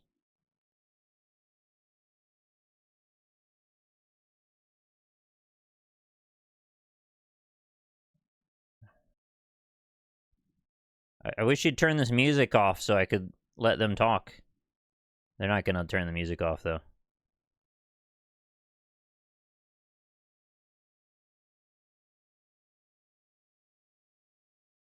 I mean, they're very excited. There's no debating that.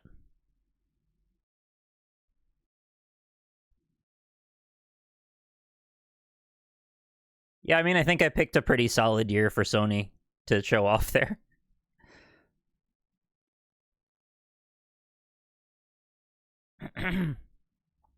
Well, the Xbox One wasn't actually that bad, but this one was just over the top.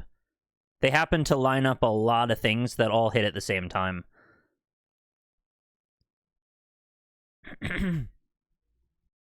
The music has only gotten louder at this point, so there's no way.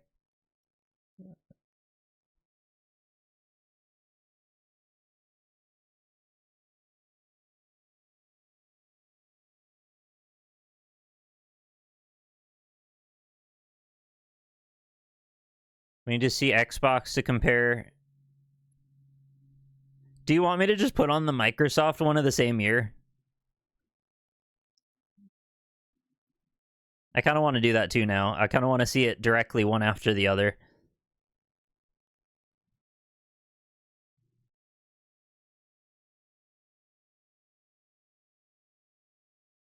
Think I can play it again? It's like gaming music now? Maybe? No, probably not, actually. I don't know what that is.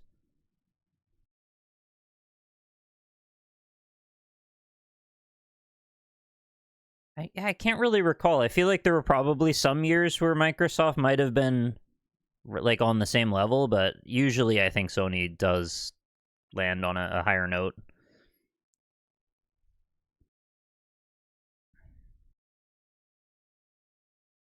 Was that Death's Gambit there? I think it might have been. Oh yeah, there it is.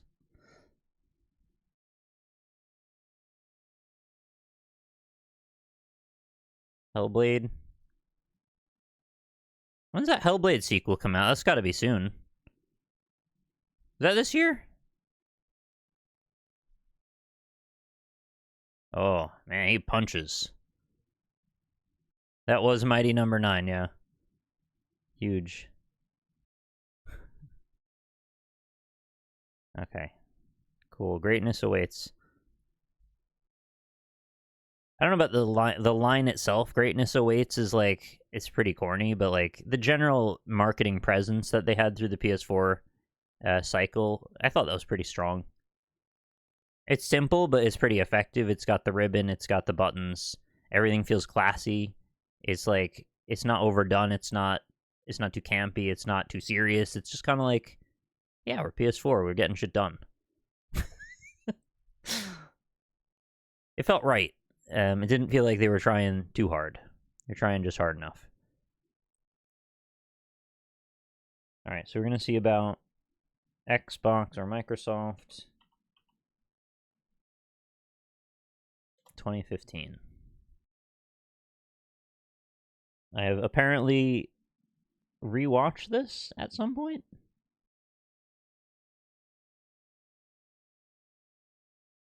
Sure, I probably did. I don't know.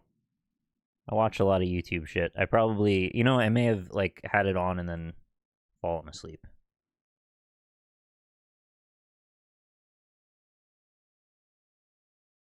It's good for the gaming memory. Why can't I grab this? Go to the beginning. Weird thing. Let me update the title thing again. I guess I'll just start playing it. Who cares?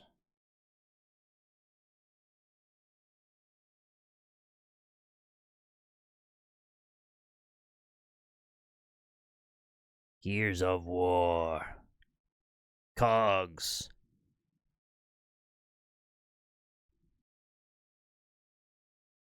How'd you feel about streaming like another hour or so? Well, this is an hour and a half, so that kind of tells you that.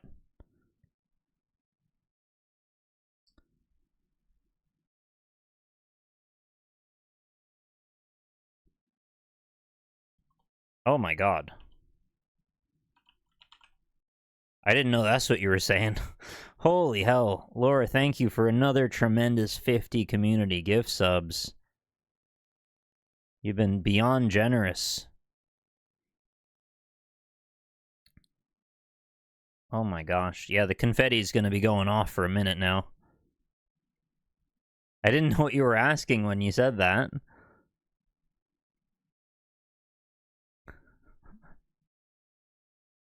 Holy hell. Oh my god. I gotta read all those out. Hang on. Still futzing with the title thing. I can no longer read text.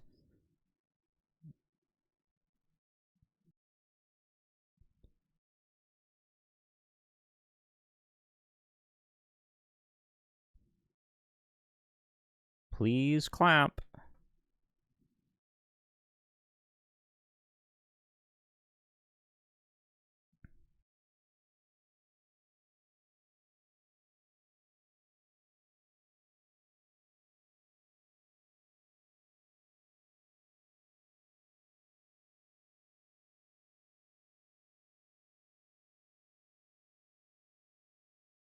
It's still going.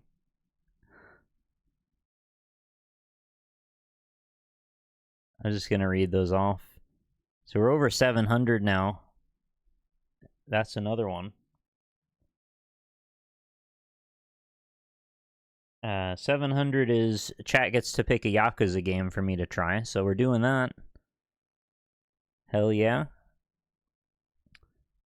I think you can play sound again. Oh shit, I'm sorry, I forgot. I thought I unmuted it. I didn't mean to do that. Let me just read these gift sub recipients. We had GCU Arbitrary, Buoy Boat, Good Ham Steve Man, Arc Tyron, the Grimrobe. Yeah, my text comprehension has gotten much lower. Wild Thing, Grimly HS, C Sirion 44, Lugrina, Zmod 155, Tenosis, Big Bulldog 96, Crab Grub, I wanted to say Crab Grab, Juracit, Alpha Squad 0, Aaron 17, iScrewy, Mr. Fantastic, Mad784G, Digimall, nice, Sleepent, Dragon 80219, Fire Noob 45, Vlagdorov, Greyhound 89, Boombarum, John Raycow, The Brohen, Fire Games Dev, Josh Baker from Ohio, it's very specific, Multi-T, Dr. Shoulders, Victorus, VV6, Bilo Sagdiev, The Sock Puppet, Hustling Gamer, Isosurface, Kigolot, Timbe SB, Dan Armada, Super TB _ Exeta, Delisto, Illicit Gamer, FK _ Sags024, Anon Gamer, and Big Ol' Buckets are our 50 community gift subs. Thank you again, Laura. Huge. Very large. Big, large, huge.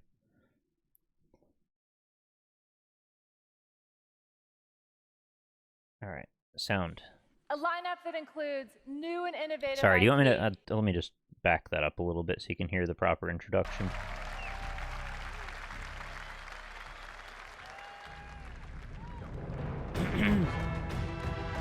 I thought they were going to go straight to the Halo music. This is the Xbox E3 2015 briefing. Good morning. Welcome back, Hurtful Steam. From 343 Industries, Bonnie Ross.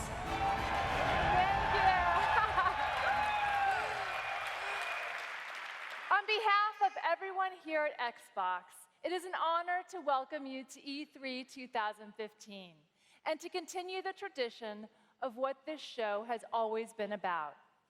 The characters, Halo. the games, and the stories that people love. Call of Duty. In 2015, we are delivering the greatest games lineup in Xbox history. A lineup that includes new and innovative IP, groundbreaking indie games, blockbuster franchises, Minecraft is a and of groundbreaking course, indie game. the Get it? best exclusive games launching this year. Thank you. Thank you, Laura. So let's start today with the first Halo game. I said that word. Thank you, that's right. Thank you, That's why I wanna hear Placebo. the applause. Good morning, Built from the Sanzi. ground up for Xbox Thanks for One. coming.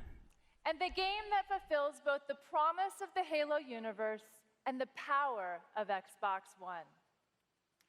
Master Chief. I still don't like the bee with that little tail coming off the left side. Spartan Law. Feels weird. Friend or foe. Epic worlds, epic battles, epic scale. This is Halo 5 Guardians. Didn't people not like Halo 5 very much? I never played this one. Not just another target, you know. Every target is just another target, Buck. 0631 this morning. Master Chief was declared absent without leave. I'm a Spartan now, sir. I know. I'm a Spartan now, sir. And now you hunt another Spartan, the greatest of your clan. Thank you. I've been trying to stay pretty soldier hydrated and here stretch. about this. I've been getting up and walking They're around a gonna bit. hate You know that, I'm still right? alright. Thank you, Newtsy. Gifted another subscription to Woody93185. Thanks very much. Zion, the Covenant's final stronghold. That is where you'll find the Master Chief and the Guardian he seeks. It looks like Star Wars there. Oh my god. Let's move. Vale, keep an ear on comms. Affirmative. Buck, Tanaka, defensive positions. I will never bow to infidels. It's so weird when they have a bunch of people stand in a little corner on a stage with a controller and they try and play a game. I don't know if they're even always playing it or if they're just acting that they're playing it or what they're doing. I mean, sometimes there's like controller problems and it seems like they are trying to play it. Take a look. It's very awkward though.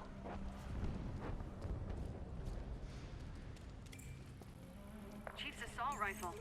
No ammo. Hey, Kato. The Master Chief's been through here. Or Kaido. Means he has a head start on the Guardian. Let's Okay, get some rest, Newtsy. You feel better? You sound like you're tired. I'm reading into that. Looks like Arbiter's running the Covenant out of town. He's been fighting for this moment a long time, Vale. The Covenant's finally breaking.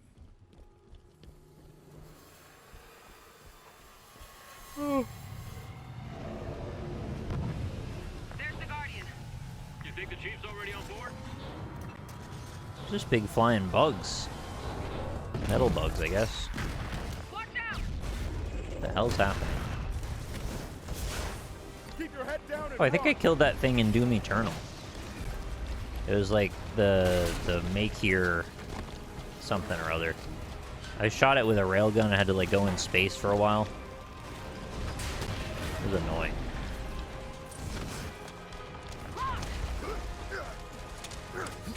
I'm okay. Keep going. I don't get where they went from like, well, in Doom, I mean, like they went from demons to now there's like robot angels.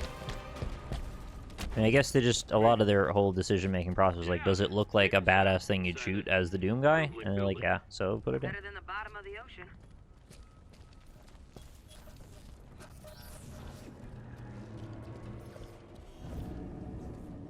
I mean, the environment looks pretty good, yeah. I'm not gonna say it doesn't.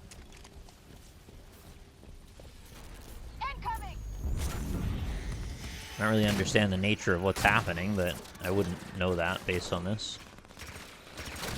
I'm also several games away from following the story anyway. Buck, light it up. You got it. Radar down. Tanaka, help Vale. On it. On your feet, Spartan.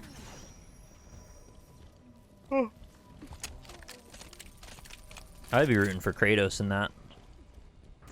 feels bad.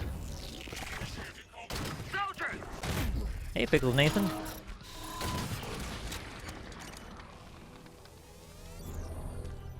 Oh yeah, I'm all for Doom 2016. I just didn't really like Eternal very much. Buck, head up with me. They definitely had the right idea with 2016. I think it just went in a different direction than what I preferred.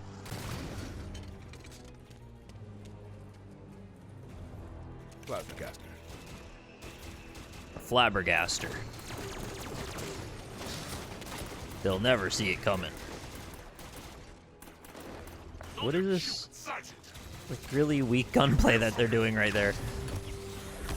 Everybody's really like timid about it. Alrighty. See you in a bit. Yeah, the Doom Eternal DLC did some awkward things, like you have to use a particular alt fire for a particular weapon in order to even fight one of the types of enemies. And you only have a timed sequence where you can hit it with that alt fire, and if you don't have ammo for it, you just can't fight it. Like, you have to get ammo first. Which is really freaking weird. And then there's, like, worse stuff later after that.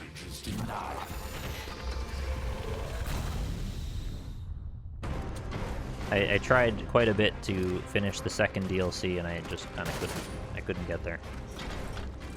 Finished the first one, though.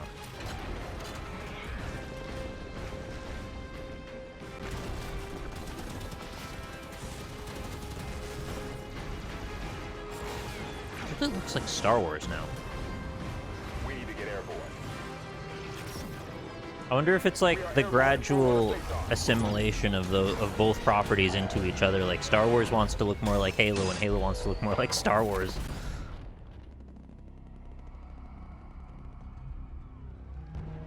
I'm not even sure I could explain why exactly those things look like each other. It's just my first quick impression of it. Please welcome from 343 Industries, Josh Holmes. This is the biggest and most ambitious Halo campaign yet.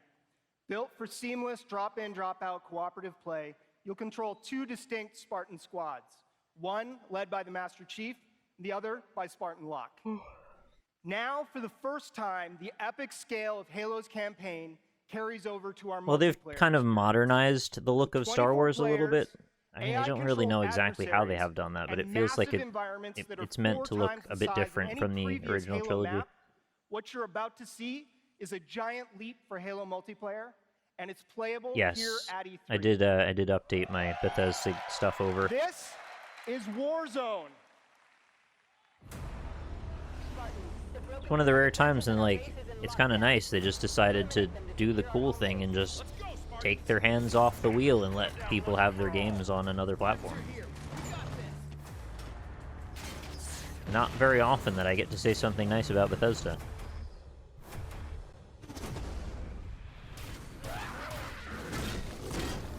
And it honestly worked pretty easily. Like, the whole exchange thing, it just kind of worked. Just had to log in and like go to the website, click a couple buttons, and then my game showed up in Steam, and that was the end of it. No, I don't think VR will ever be the gaming standard. I think it will become more mainstream than it is currently, but I still think it'll be kind of an offshoot. Unless we get to the point where the VR visors are always on. Like, if we get to the point where we're getting, like, lens stuff going on in our eyes, augmented reality contact lenses and stuff, maybe then it'll just take over our eyes and we'll just go into the Matrix. But it's too bulky right now for people to turn on and deal with headsets all the time. Too much going on with that. Yeah, this is Recore, isn't it? World premiere.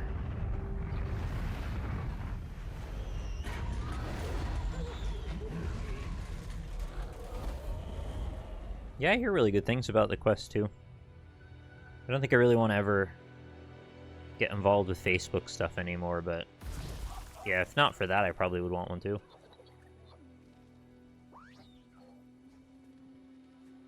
I know very little about this game, actually, despite how long it's existed now.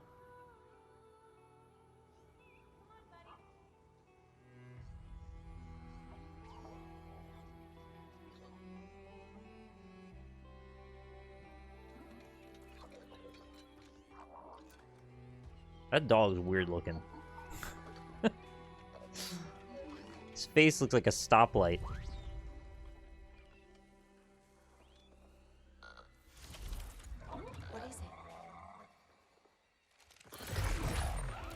Uh-oh. Angry red faces.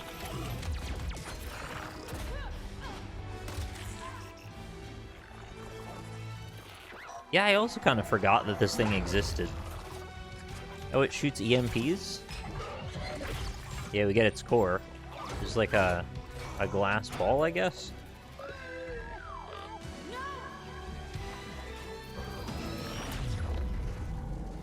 Oh, the dog exploded itself.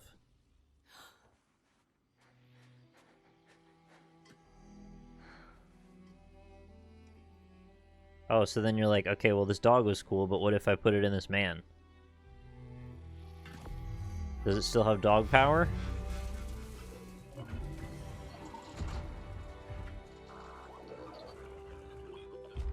Welcome back, buddy. Is it still the dog?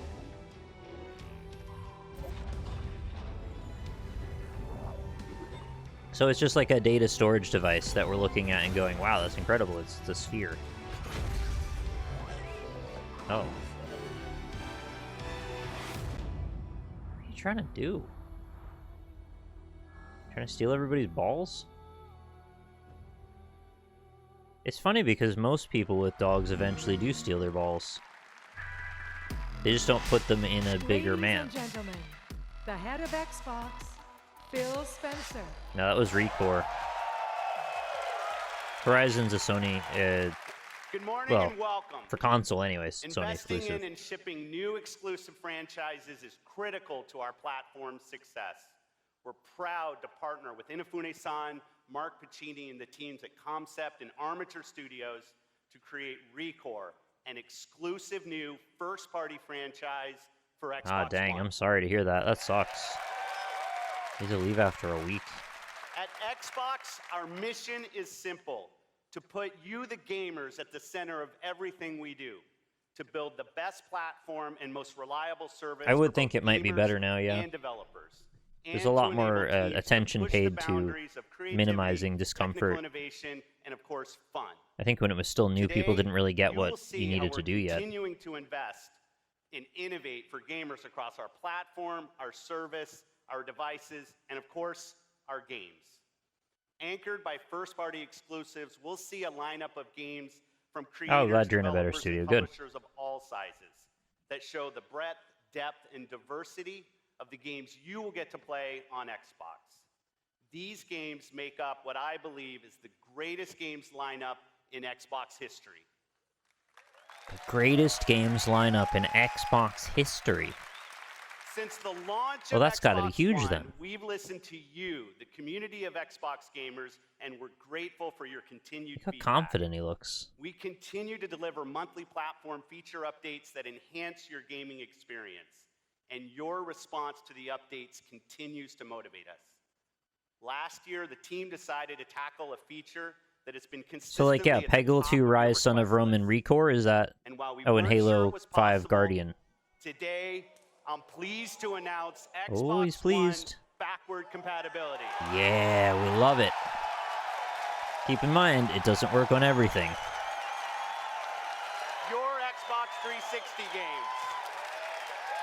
The games you've invested your time and money in, and the games you want to I'm a little continue to confused as to play why it isn't will be universal. playable natively on your Xbox One.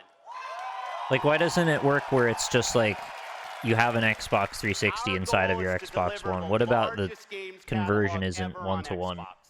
And Xbox One backward compatibility allows us to do just that. Please welcome Mike Ibarra, head of our platform engineering team, to show us Xbox One. Like, if I could definitively say my Xbox One will play any Xbox disc I put in it, that would be lovely. I would be quite happy to hear that. 100 titles this holiday. But it's not. With hundreds It's more added some. in the months to come. And they may be done adding new titles now, but I mean, this is many years later. In your game library on Xbox One. And retail discs will work as well. Put your disc in, download the game, and you're ready to go. Let's take a look with one of my favorite Xbox 360 games. You're gonna prove to us you could put a disc in a drive and it'll play.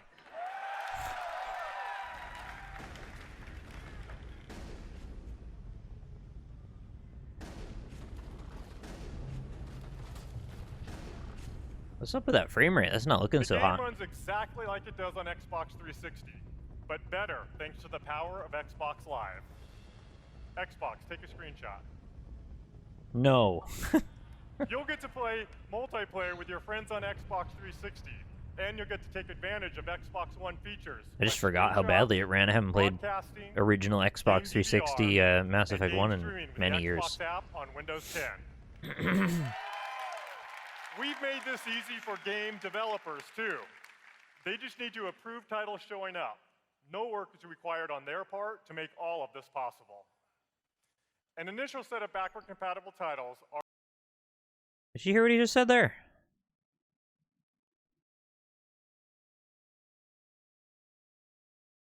Game developers, too. They just need to approve titles showing up. No work is required on their part to make... So, why aren't all the games on there then? No work is required of them. Just, you know, say, cool, it's good, go. As you said, it's probably licensing issues then, largely, or dissolved teams, I suppose, to, you know, devs that aren't still in charge of their properties. Make all of this possible. An Like, initial set of kind of a big line for him to say that, because it's like, because you know what that means is he's sort of saying, well, Microsoft aren't really responsible when this doesn't go the way we asked. It's kind of like passing the buck on to the developers, and maybe it isn't exactly the way he said it. Maybe it's not actually true that it's as simple as that. And if that's the case, and he misrepresented it that way to the public in what is probably the most obvious platform that they would have to deliver that news, then it kind of makes the developers look like assholes, you know? It's kind of interesting, the sort of politics that might be involved in that, if that was indeed what happened. I know I'm highly speculating here, it's just, what if it was that way? Xbox Preview members. It will be available for everyone this holiday. With Xbox One backward compatibility, we won't charge you to play the games you already own. Thanks, and I'll see you on Xbox Live. What was it, 1 year ago at that point when they had completely done the opposite, and then the public was like, fuck you for all the things you said, Microsoft, we hate you now. And then they come out with stuff like that. Whether you're a console gamer, a PC gamer, or both, we know many of you want more. More customization, Oh, yeah, more. precision, and more control in your gaming experience. Let me introduce you to the Xbox Elite wireless controller coming this fall. If you're Elite Gamesor, you must have back panels on your... I hear this is a good controller. I've never used one, but... there is an air of it that's like a little bit much to me. But maybe it's great. It was just very expensive also. It was like $125, $30, something like that.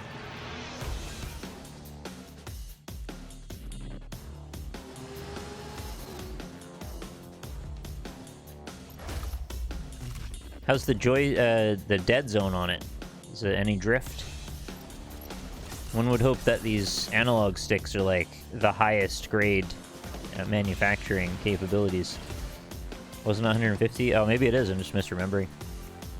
I know it was more expensive than I was willing to pay for a controller.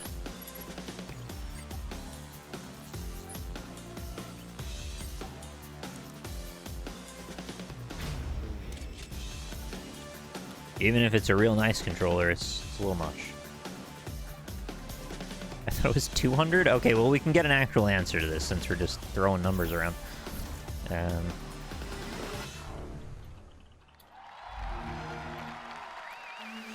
They may even just say it. Please welcome Game Director, Bethesda Game It was Studios, 150 when it came out. Howard. The more recent one sells for 179, so it went up in price. Great to be back here, and even better to see so many familiar faces. We had an amazing experience Oh, look at on this. Xbox 360, doing Oblivion, Fallout 3, Skyrim, and we're Oh, is this excited like to a finally Blink bring 182 concert or something, or Green about Day our or something in the games middle to of Xbox One. No, that's We later. like That's to another build conference. the biggest, craziest game worlds we can. And when that world is Fallout, there's nothing else as fun to build. In Fallout 4, you experience the events What of if, the wait, nuclear war. Forced what to if I abandon tell your you home, you take you're gonna shelter in build an Fallout underground 76 and it's not gonna go well? Events transpire and you emerge 200 years later, the sole survivor of Vault 111. This is an enormous dynamic world where you can create any kind of character you want, go wherever you want, and do whatever you want. Player freedom is our number Can one I make goal. a marble run?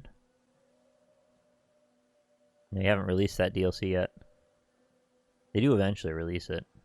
It had like overwhelmingly negative reviews. This is my character, Phil. Here on your Pip-Boy, you can see all of my appropriate stats, my items and such, and we really want to make this come to I life. loved Fallout 3, so I was very excited by all of this stuff. That mimics the Pip-Boy on your smartphone. It works amazing. Oh. This is running on a next-generation version of our creation engine. Features full physical-based rendering as well as dynamic volumetric lighting. On a surface reading of Fallout 4, I thought it was still pretty impressive. I wasn't like engaging with it at a very deep level. Home, family robot still waiting. And I know that the story kind of falls apart and it's not like the best written in general game. But it did wow me a bit when I started playing it anyway. Codsworth? It's not like an overall endorsement, but, you know, stepping in for the first time, I was still pretty impressed by it. You're suffering from hunger-induced paranoia. Perhaps I can whip you up a snack? You must be famished. What? Yeah, at least it did have human NPCs at launch. Sure, I need a minute to think. It did feel like more like a shooter, you're right about that. But I think that was in response partially due to the fact that a lot of people complained about the gunplay in Fallout 3 feeling a bit lackluster. So they put a bit more of that oomph into the gunplay in 4. I mean, I thought it was alright, actually. I didn't mind the gunplay. You want to come with me, pal? But I know that, you know, okay, then. Let's stick together. It does VATS feature was a bit more of the first-person point. combat, as well as our VAT system.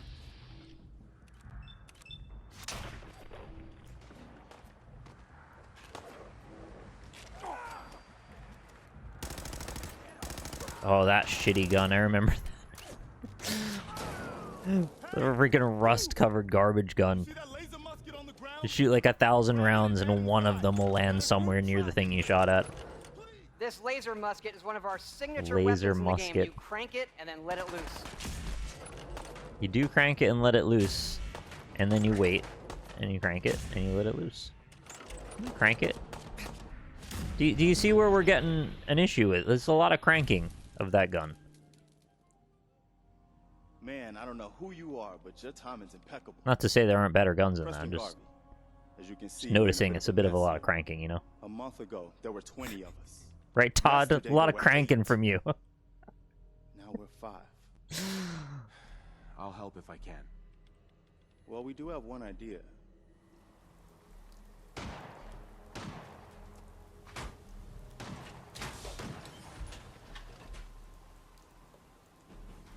I feel like this was a good idea that didn't quite execute properly.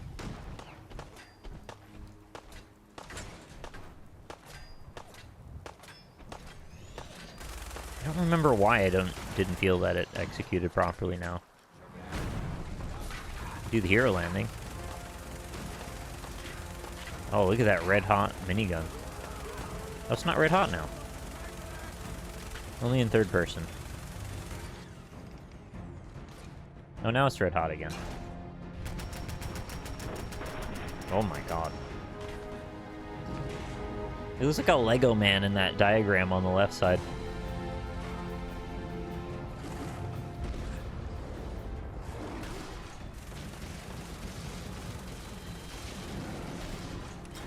something about resource consumption to use the power armor that made it, like, awkward. I barely remember now. I wasn't that invested in it.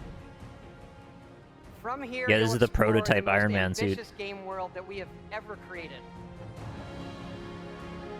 Remember when Tony Stark built an Iron Man suit in a cave in Iraq?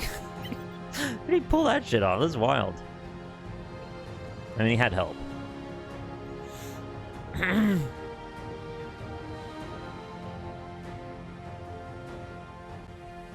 Oh, maybe I just didn't play long enough to get enough batteries.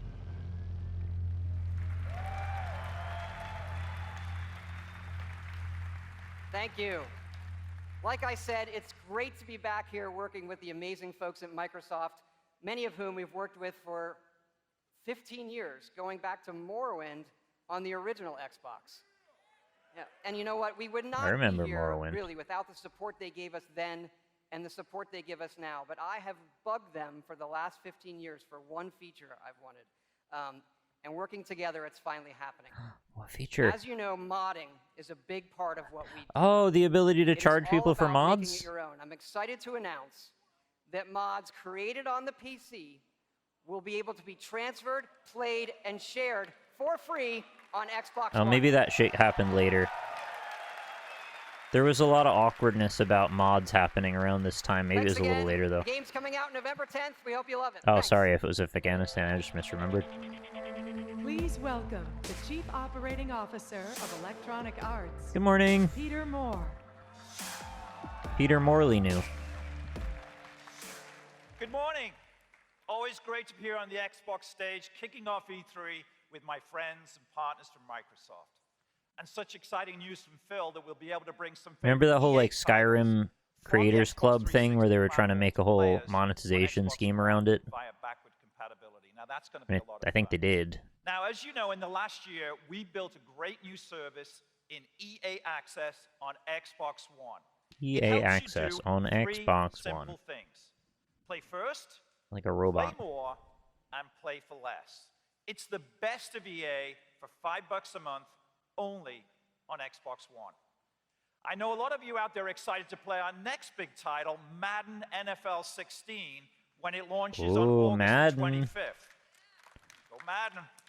Go With Madden. EA Access, you'll be the first to play starting on August the 20th.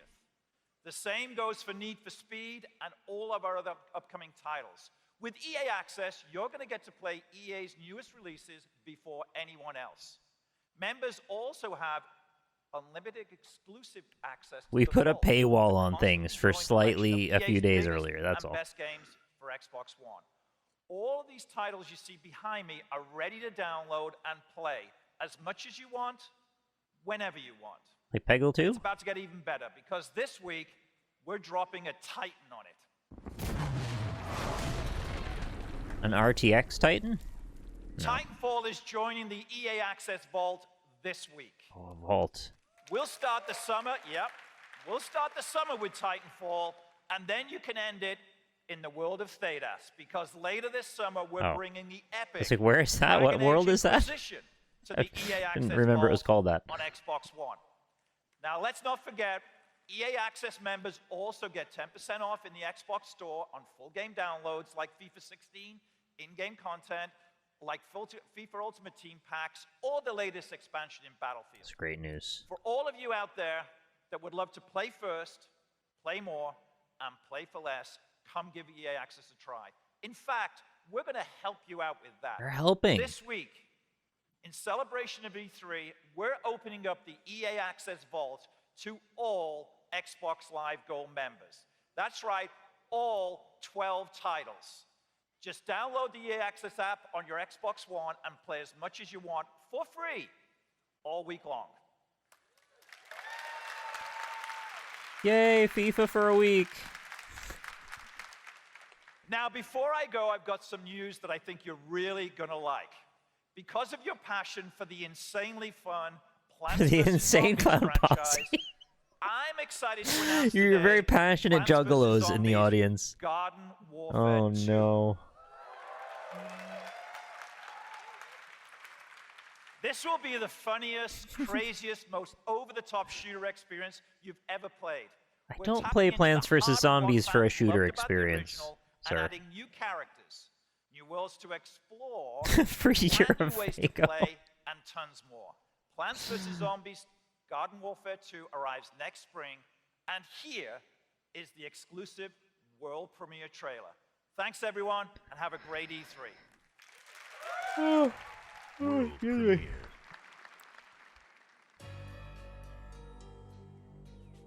Since the dawn of time, plants have protected suburbia from the zombies.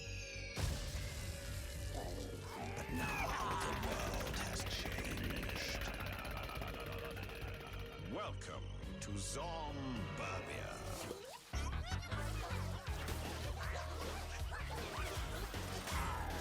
The original dev of this seems so nice, and it's like, I can't imagine what it would be like seeing this conglomerate run away with your idea and go off into this, like, la-la land of nonsense.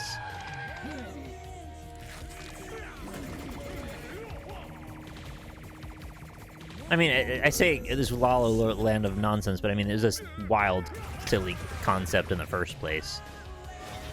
But now, I don't know, it's like, it's turned into Minions or something. Oh, the music! Oh no! Oh no! I'm done. Again, I just zoned out. I'm trained to just zone out. It's terrible.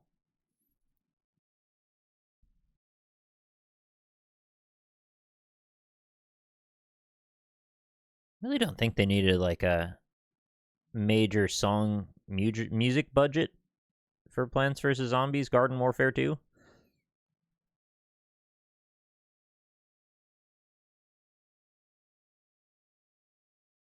Like a StarCraft suit on.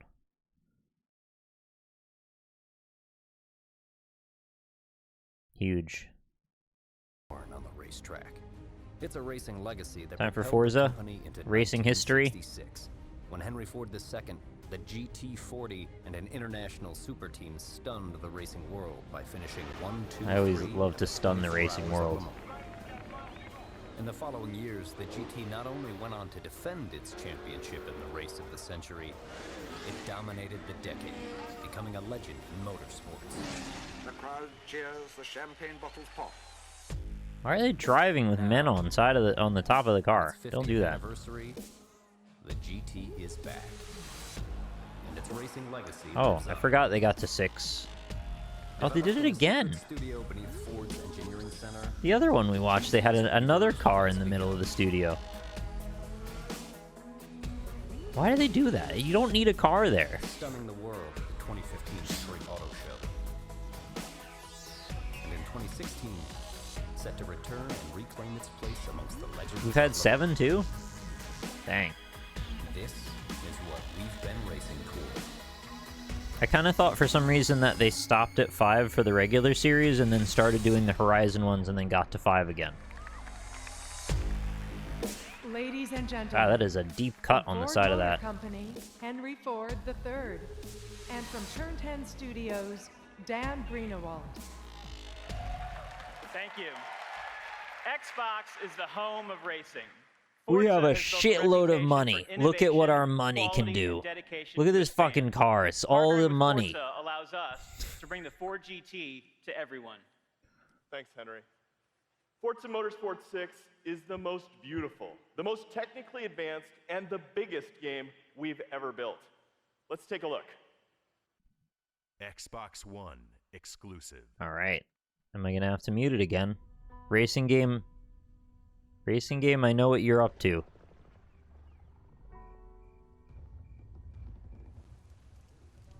How many notes I have to wait before I have to guess?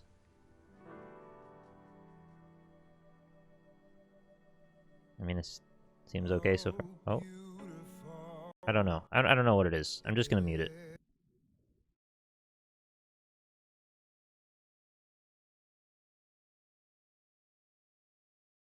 Yeah, it's probably something bad.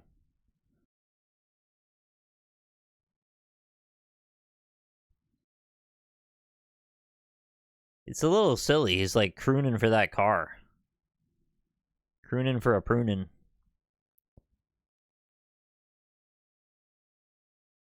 Looks nice though. I love how the water droplets, like, turn as the cars, you know, the wind hits the front of the windshield, and then the water droplets spin as the wind hits it differently. It seems like a very complex effect, but maybe it isn't. I don't know.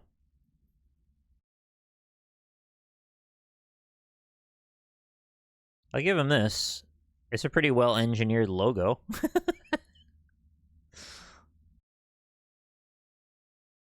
Oh my god. Good morning. No, I don't think they did call the fourth one Forza. World premiere. World premiere. Oh, I could do that. I could do that voice acting gig. World premiere. That was an alright one. Dark Souls.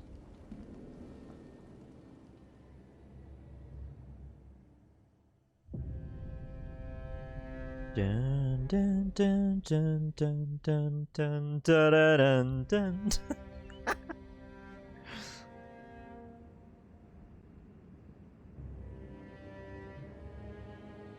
Remember when we thought maybe Dark Souls After 2 is just over? Like, they weren't gonna do anymore?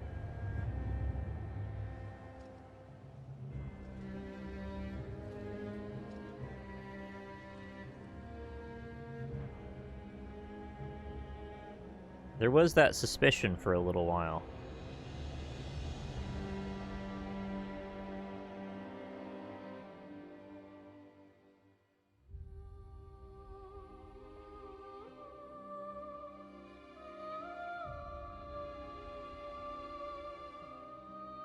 Is that the crown where you fight the hand goblin?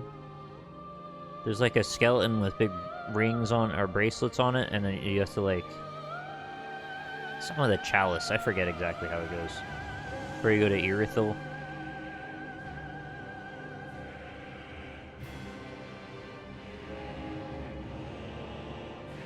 Dark Souls 3 was kind of like a reimagining of what the first one could have been, with a much updated graphical adaptation as fan service, but sort of like a superficial shell of itself.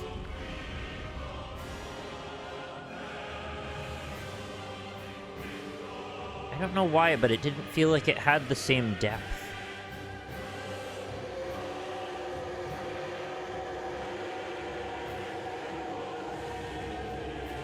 But like, it was still alright. I mean, I enjoyed it. I probably enjoyed it quite a bit more than 2.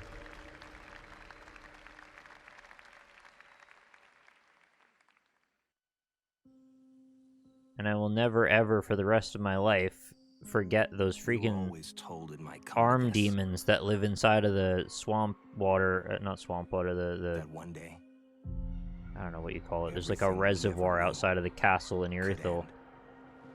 A reservoir. It's like a sewer, I guess. It was a weaponized They just have way too many arms, and they will try to hug you into them.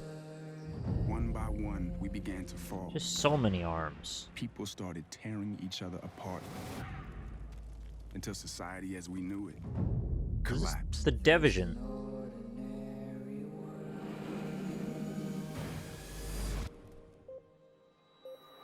Yeah, it's got the orange circle. That's how you can tell it's the Division. It was a signal that the normal lives we led.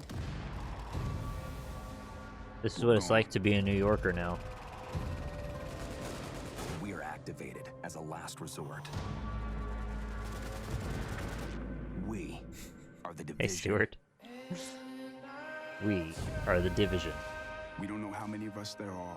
It's like a goal of mine to try and say the Division with the emphasis in the wrong spot. I don't know why, but it just makes me feel good. It's like this perfect performance of saying a word just the way I want.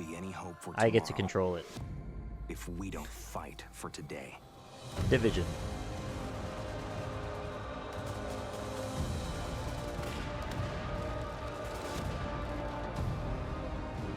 Good morning. Emphasis. Yeah, exactly right. It's me taking back language for my own use. You can't have it, it's mine.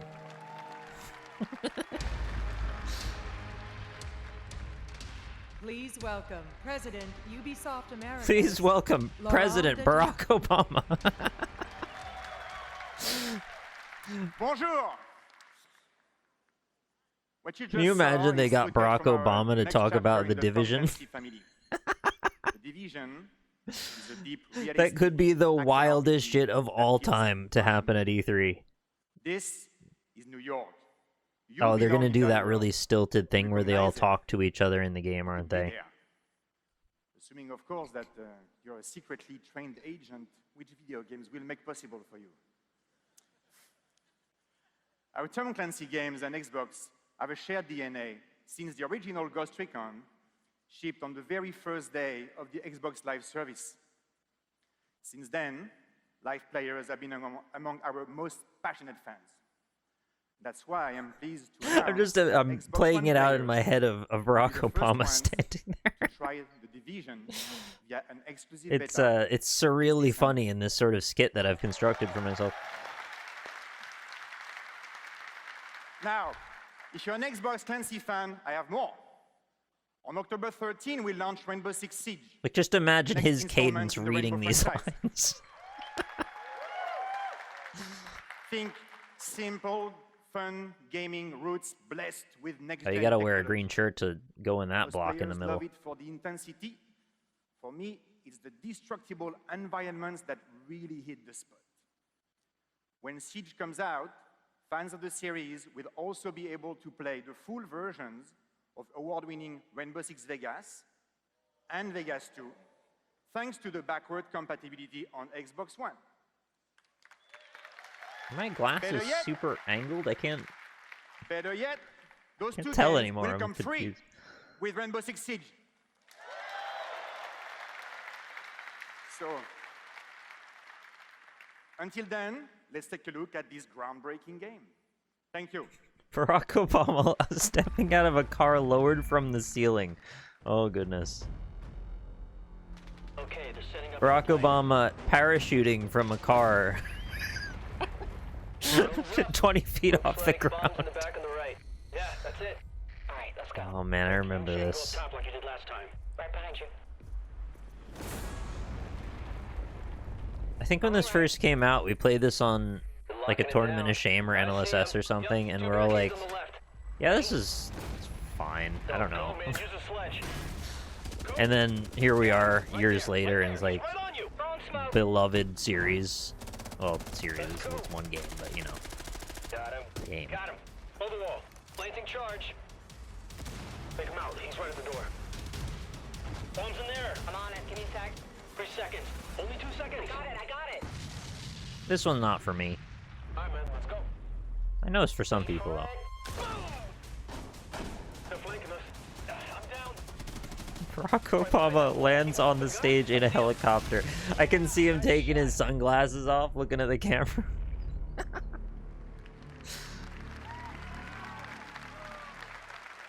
He's got his like flak jacket and shit on.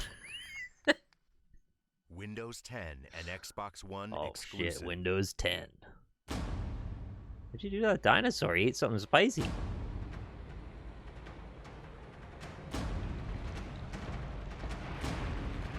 What's this? This is some MOBA thing. Got an owl?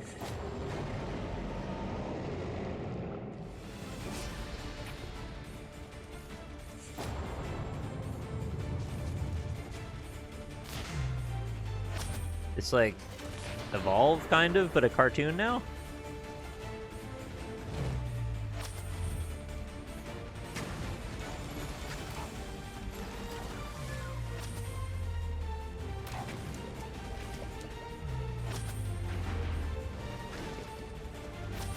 Were they chasing after each other to like get on the Evolve concept in case that took off and then other people were gonna profit off the secondary market of that? I don't even know what this is. I don't recall seeing this ever.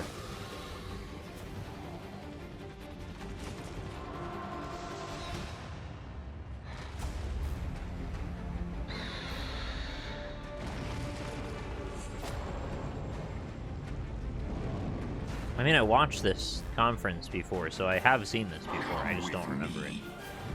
Hey, thank you very much, Johnny Whoops, for resubscribing for 102 months. Good morning. Thank you for being here, and much appreciated. What was noteworthy from this conference, really? Oh, is this a problem? I'm just not gonna chance it. This is the indie montage section.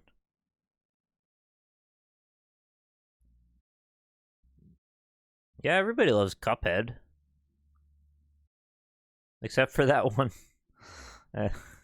reviewer, press member.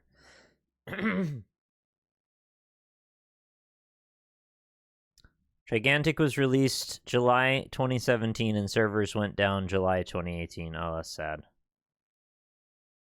RIP. You hate to see something flop that hard. It's just kind of sad.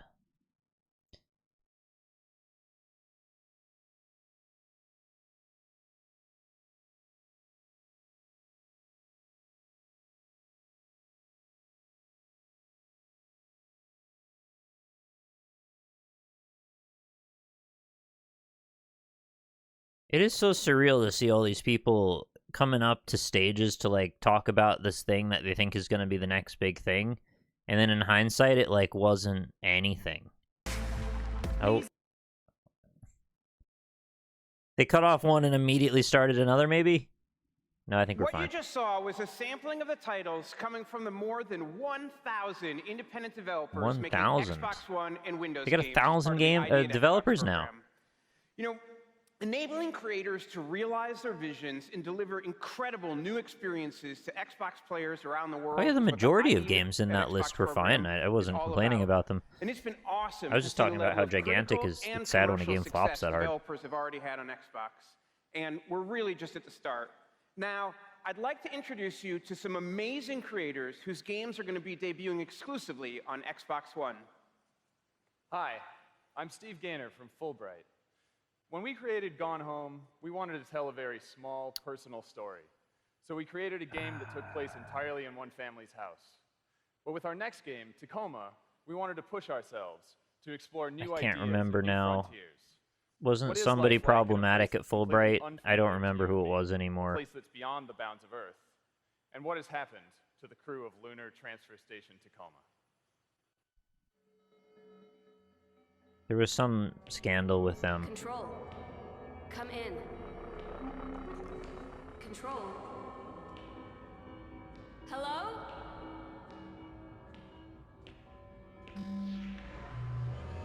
Odin, where is the crew? That information has been classified. Made me very sad because I quite like Gone Home.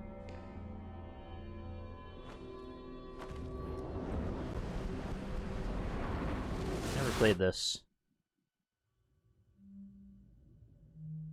Odin, what am I going to find behind this door?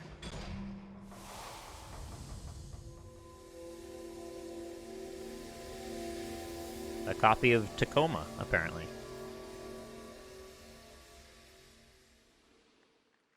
You found yourself. Hi, I'm Derek Bradley from Aurora 44.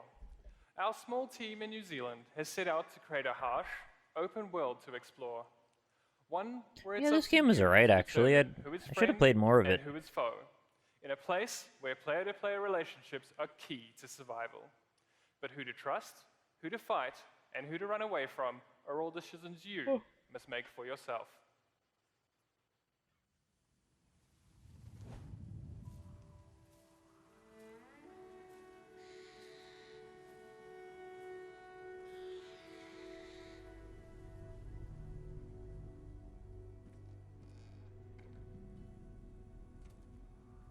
I know the art style was not to everybody's taste. I was a little bit into it. It had this starkness to it that I found interesting. Felt a bit like things were carved out of clay.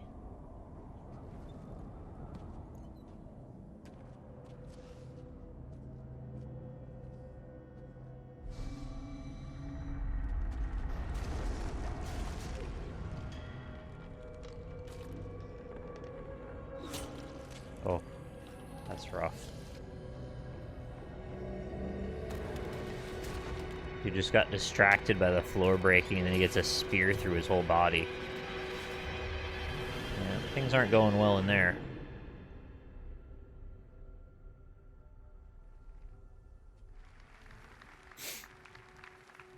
Well, I didn't play a ton of this, but I think I played like 2 or 3 hours, and sort of remember enjoying it. I don't know why I didn't play more.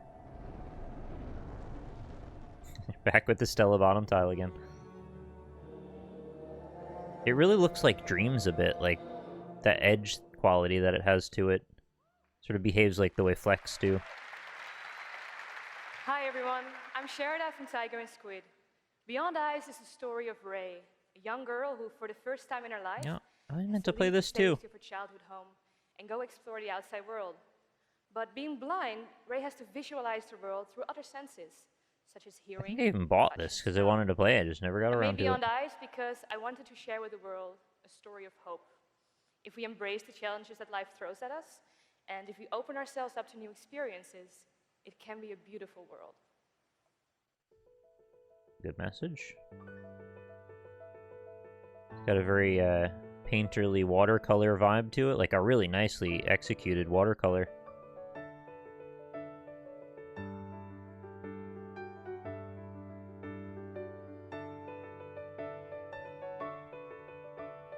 Not great. Yeah, I don't know. I need to play this. This seems like a nice one for like Lynn and I play a game together kind of night. It got pretty poor reviews. That's too bad. Well, I still want to see what it is myself. Hi, I'm Chad from Studio MDHR, and this is my brother Jared. A few years ago, when we first sat down to sketch Cuphead, we had no idea that character would eventually be the star of his own Xbox game. At that point, the only thing we were certain of is that we wanted our game to have the look of a 1930s cartoon and the precision of a classic 16-bit platformer. With the help of Microsoft, we have brought our sketch to life. Today, we are excited. I believe we're finally getting the DLC for this soon, right? I think we got like a date or an approximate date finally.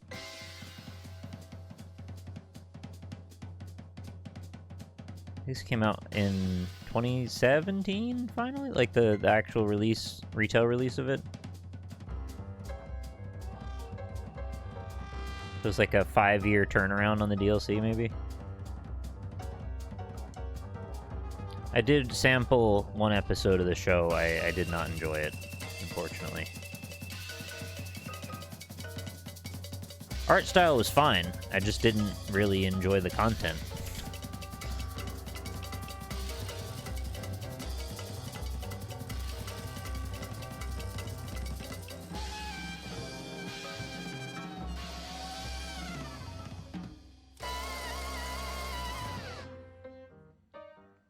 I mean, they absolutely nailed the style. I don't think anybody debates that. That's rad. Those last 4 titles really show the breadth of experiences that independent developers are bringing to Xbox One today. And we'd like to really thank those creators for joining us on stage and sharing a peek at the experiences they'll be bringing to Xbox One and Windows 10. Now, I'd like to talk about a new pilot program we're launching for independent developers called Xbox Game Preview. Game Preview is a new type of offering that lets gamers buy and play a selection of games while they're still in active development. It enables the community to get involved and even help shape the final outcome with their feedback. I love that they're reframing early access like they thought of it. That's really weird. We're excited to offer it to our players, but we want to make sure it comes to console in a way that makes sense. So every game in the program has a free trial, so you can play it and then make an educated decision on whether you want to jump in early. I mean, I see what they're doing. They're kind of standardizing it for the sake of we'll be launching a select number of games sort of like curating to make sure that people get their standard of quality met or something like that. By Hinterlands, Sheltered from Unicube, Elite Dangerous from Frontier, and DayZ from Bohemia Interactive. Pretty cool. If you'd like to join the Xbox Game Preview community and get involved, you can do it starting today. Later this afternoon, The Long Dark and Elite Dangerous will be available for download on your Xbox One. Please give them a try. Can't wait to hear what you think.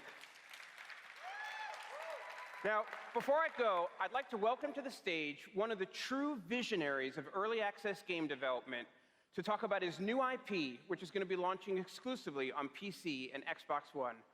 Please welcome the creator of DayZ, Dean Hall. Is that player unknown?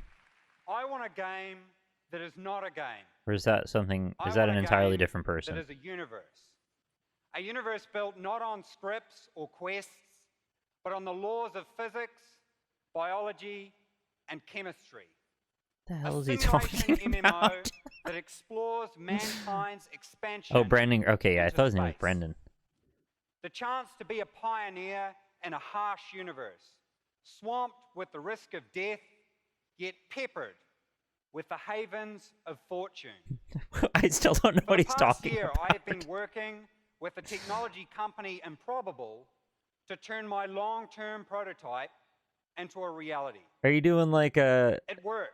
Every element on the We are the periodic table architects is replicated, universe, you know, that kind of thing? But you, the players, through Xbox One Game Preview and PC, will govern its destiny. Cool.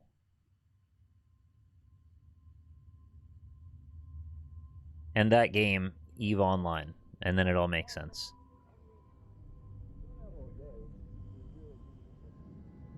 Or it wasn't just me, right? I'm not just trying to be a dick to him. I don't know that he was saying things that made sense. I don't know what he was saying.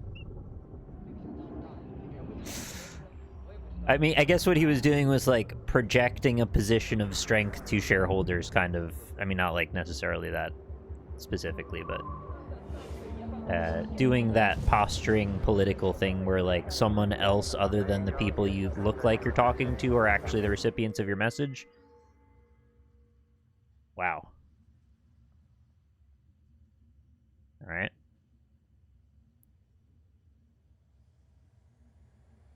I thought that was like a donut in a bag.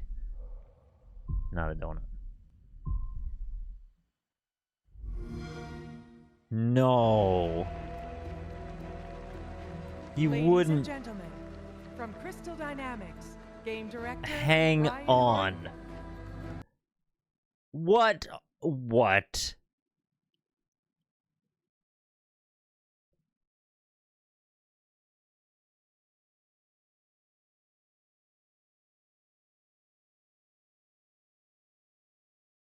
That is a universe.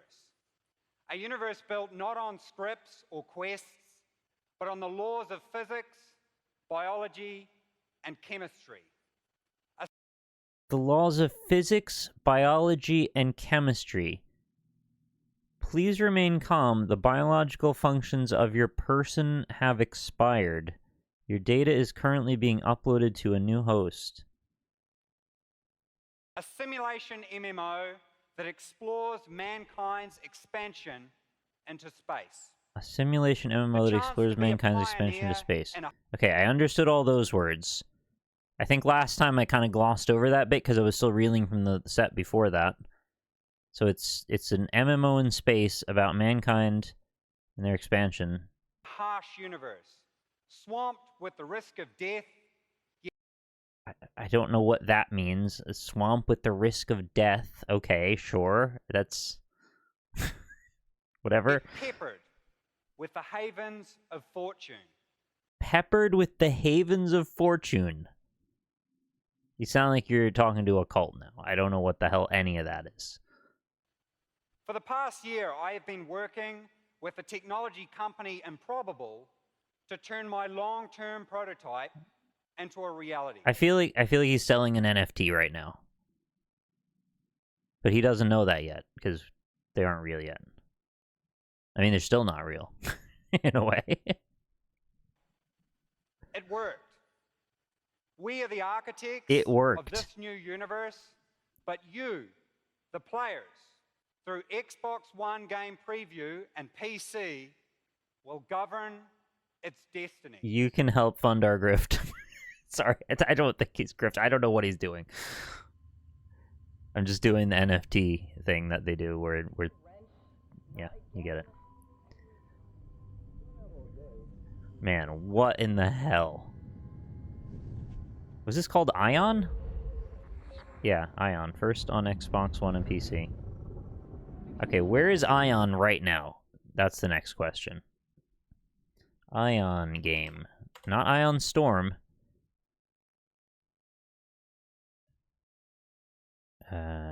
Well, first of all, it's not a great meta search result. Ion, MMO games. Yeah, give me all the cookies. Ion is an upcoming emergent narrative Okay.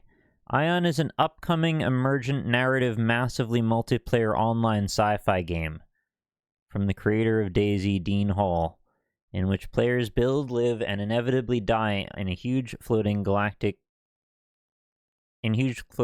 constructions. Ion is a very immersive environmental game. A very immersive environmental game.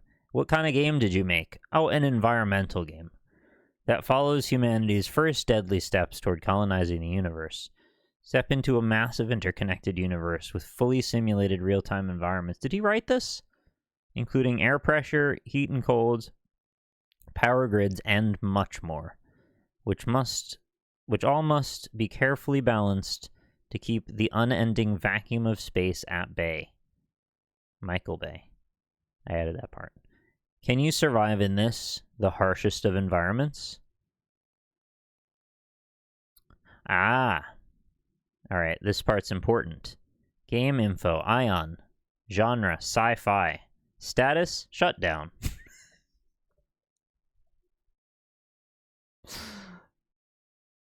Oh. Sorry, Dean.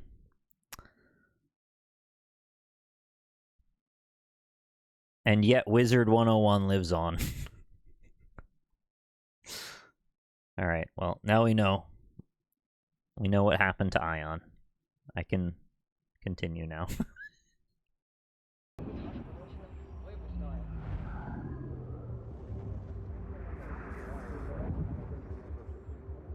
Imagine making an environmental game.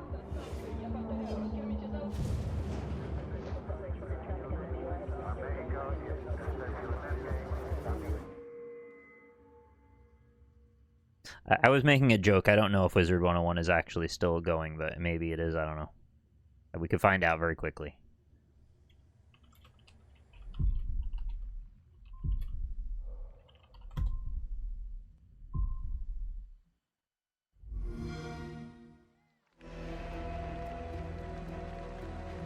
Ladies and gentlemen, from Crystal Dynamics, game director Brian Horton. I think I'm it's thrilled to be here today. possibly still going. A little hard to tell from this. It says in the Chinese version was shut down in 2015, but then in 2018, to celebrate the game's 10th anniversary, it was given a re-release on Steam.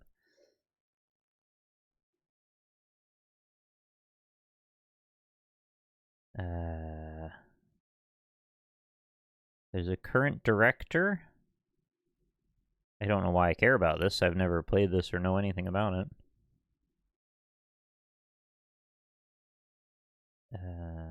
Active. It's active. Alright, my joke was true. There you go. Wizard 101 is still going. Impreth, thank you for the happy birthday. Also, you just told me the answer, and I just continued to look on the Wikipedia. On behalf of the entire team at Crystal Dynamics, to demo the world premiere gameplay of Rise of the Tomb Raider. Xbox exclusive. Which number is this? 1, 2, or 3? I guess I'll see it when I... if it's Ice Mountain, that's 2, right? If it's crawling through skulls, that's 1. It's Ice Mountain is 2. I cannot remember the names of them in the order that they came out in. They honestly might have just been happy. They've been better off to just call them the year they were released. Tomb Raider, whatever year. I played this too. I just can't remember. I don't even think it's their fault. I think I'm just bad at remembering things. Thank you for the happy birthday, Wild Thing.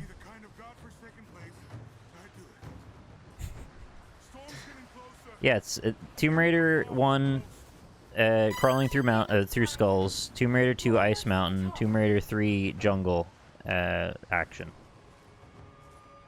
What do you think? That's how I remember. I played them all. I can feel it. Just this last stretch to the top. Alright. Let's see what's up there. Is that the same guy that hangs out with her in the third one? I don't really remember what he looked like. Keep your eyes open for falling ice. Right. You ready? Let's do it. I played the third one most recently, so I like vaguely remember it a bit, but yeah, I don't remember what he looked like. Have you been embracing coffee during this so far? I had a canned coffee in the middle of the night. I haven't had anything since then.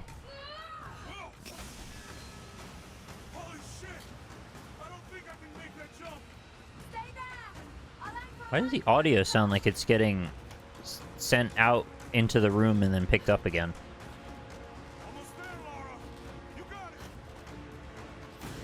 It's like a tiny bit of reverb. Oh, because it is. Oh, that would explain it.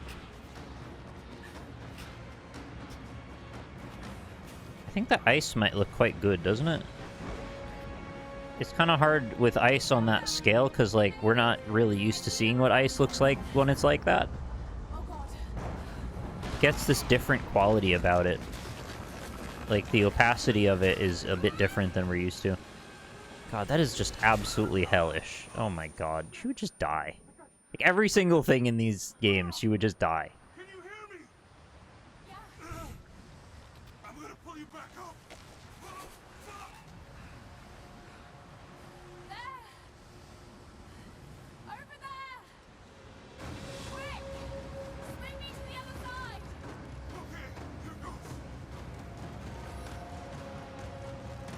I really struggled to play the first one of this new trilogy because, like, it was so torture porn to Lara. I didn't like how much it was torture porn. The way they treated her was just like, I don't know, it's weirdly perverse, almost sadistic kind of thing. And, like, I get it. There's obviously going to be violence, but they seem to, like, relish in it a little too much in that one. They toned it down a bit in the second and third one, though, so I appreciate that. I don't really know what the hell that was about.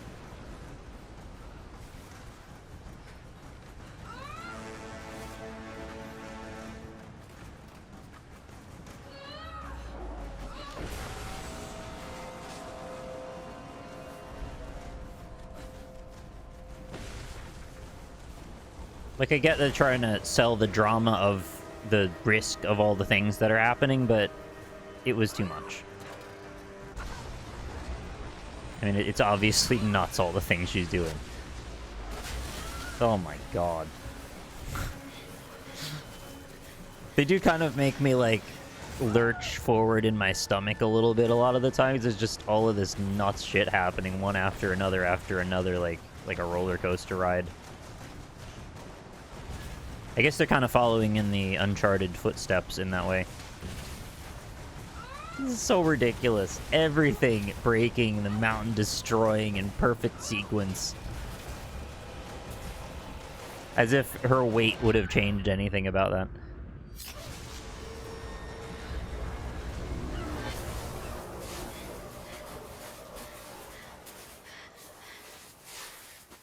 Yeah, I'm kind of the same now, Johnny. I used to really not care at all about Mortal Kombat violence and things, and then, like, 10 got hard to look at.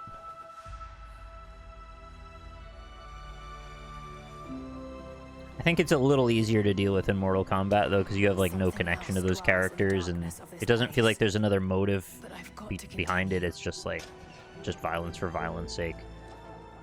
I finally feel a sense of purpose again. Yeah, that light looked nice. Like I'm doing what I was meant to do.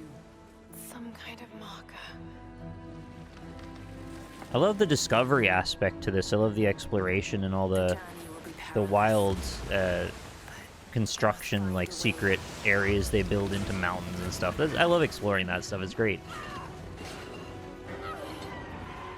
I almost wish we could have like a much less over-the-top version of this story, or like a grounded version of Tomb Raider. Like an understated version that's more in line with even less than like Indiana Jones even. I don't know how that would be possible, but like make her seem properly human, where all the risks she takes feel like, you know, she gets a cut, it's gonna like seriously impede her ability to use her arm or something. Bring the stakes back in line with human beings again.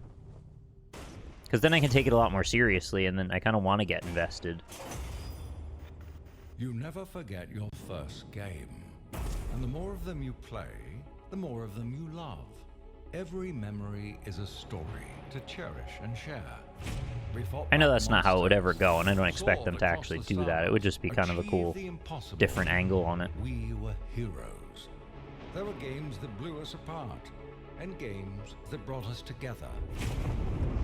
Whether you're reliving childhood memories, or discovering classics for the first time. Cutscene Lara and gameplay Lara are different people. That's a good point, yeah. Will never be forgotten. That's a good point. No! Please stop! Please stop! You can't even help yourself. You just have to spend this money on music. Oh my god.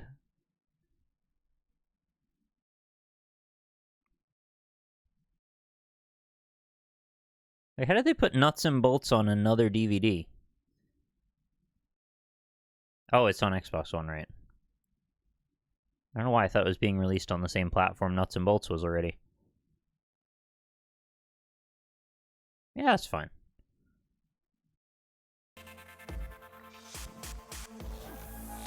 Was this pre-Twitch DMCA algorithm? Yeah, it was. I mean, that didn't happen until fairly recently, like 2019-ish, maybe 2020 even. And we wanted to celebrate by Yeah, imagine advertising the game based on the gamer score. That's very strange. One of the things that Rare has done They have any rare Pepes on there? 3 decades is evolve Have they as a even studio. produced one Pepe? Rare has redefined genres with its own special formula, and we're ready to do that again. Today, I'm proud to give you a first look at a new exclusive game from Rare. A game that will allow our players to have unique and memorable adventures together. A shared world adventure game. Set in a fantastical world, this game will bring players together and give them the Why don't I know what to this is play yet? with limitless possibilities. Why can't I think of Is this? by far the most ambitious game Rare has ever created. Xbox One exclusive. Oh, it must be. Yeah, it has to be Sea of Thieves, of course. Oof.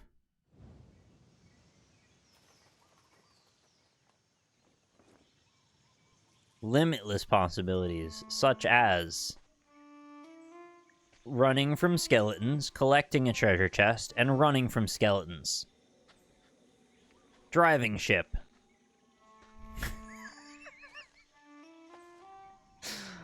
Limitless. I know they've added quite a lot since then. It was just, it's a little galling when the game came out in that state. With, like, 4 features.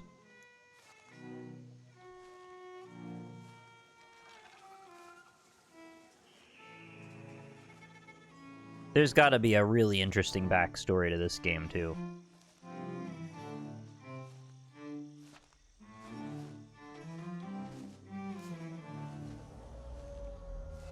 Like, I wonder if this is sort of like Anthem, where they were shown a mock-up of the game they were then expected to make at E3 and didn't know what was happening. which has got to be the worst thing that has maybe ever happened. Well, not the worst. Maybe not literally the worst thing that's ever happened to a game dev, but one of the top few awful things. Your team seeing the target footage shown to the world and then said, now you have to make this.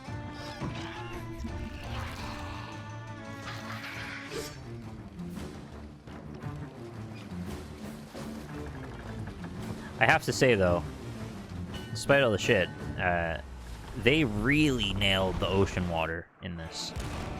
That is some of the best looking water I've seen in any game. I don't know if it conveys well in all of these shots, but I mean, I've seen it in the actual gameplay, and it really looks good. Also, recent Assassin's Creed's ocean water looks fantastic as well. Xbox One and Windows 10 I exclusive. think Watch Dogs also might have really good ocean water now. I think they're all kind of coming from the same place. Story of a world of great beauty, Is this Fable Legends? full of promise, No. Yes? full of magic, I don't remember. I don't think those little sprite guys are in there. and lately, What is this? full of adventurers.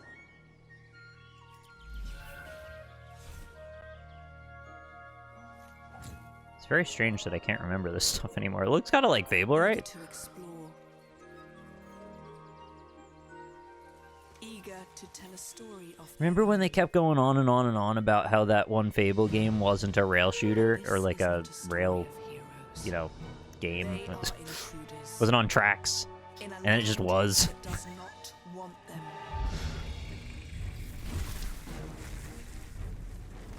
That was very rude. We could all see what was in front of our damn eyes, and they were like, no, you're not seeing that. And we're like, no, we are. You're lying. Such is the nature of heroes. Why do I not know what this is still? Hungry for what they don't have. Obsessed with their It's like a Fable board game or something, but in a digital realm. Oh, it is Fable Legends. Okay, I literally got it right, and then I thought I didn't. And I will end their little fairy. That's a pretty cool model.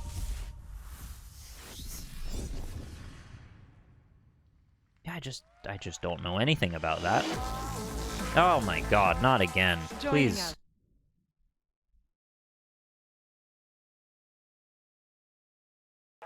They give you like 3 seconds of that stinger and then it's just gone. To putting fans and gamers at the center of everything we do.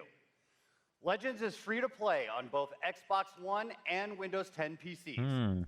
This means Fable fans running Windows 10. Fable Legends. Let's see. How did you do? Fable Legends is a canceled cooperative action role-playing game developed by Lionhead Studios and projected to be published by Microsoft Studios. RIP. Microsoft canceled the game on the 7th of March 2016. Servers shut down on 13th of April. Yeah. Okay, with that in mind, why did I remember what this was called then? That's... I don't know which is scarier, that I did remember it or that I didn't. 10 will be able to play with their fellow gamers on Xbox One. Anything you earn or buy on one version of the game becomes part of the experience on the other. I'm feeling And if you love still gaming, better than I should, I more think. is coming. Windows allows developers to push the boundaries of creativity, to deliver gamers experiences they will love. Deliver From gamers. console gaming to PC gaming, even virtual reality gaming. Oh, love that. Today, we are proud to announce a new relationship with Valve VR. We are? Wait, clap? Do we clap now? We'll be working closely with Valve to make Windows 10 the best platform for Did VR they not call gaming. it the Index at that And point? last week, we were on the Oculus stage announcing a partnership with Oculus.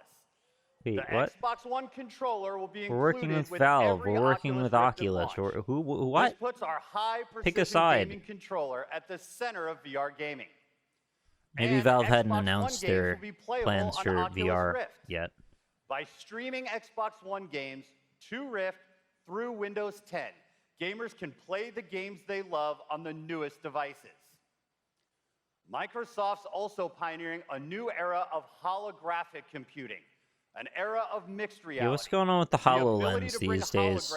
Into your Real-time fact checking. What's up with the HoloLens?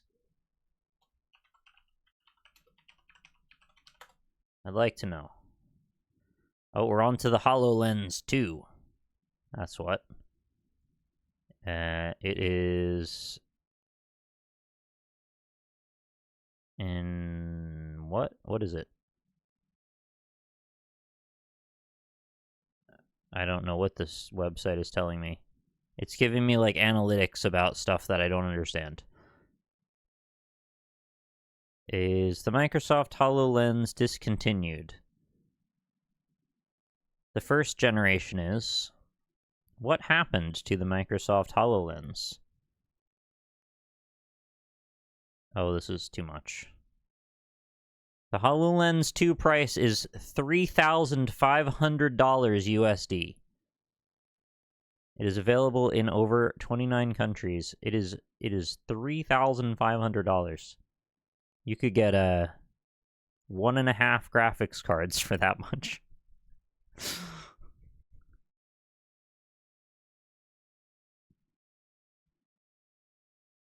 The HoloLens 2 was released in 2019 in December.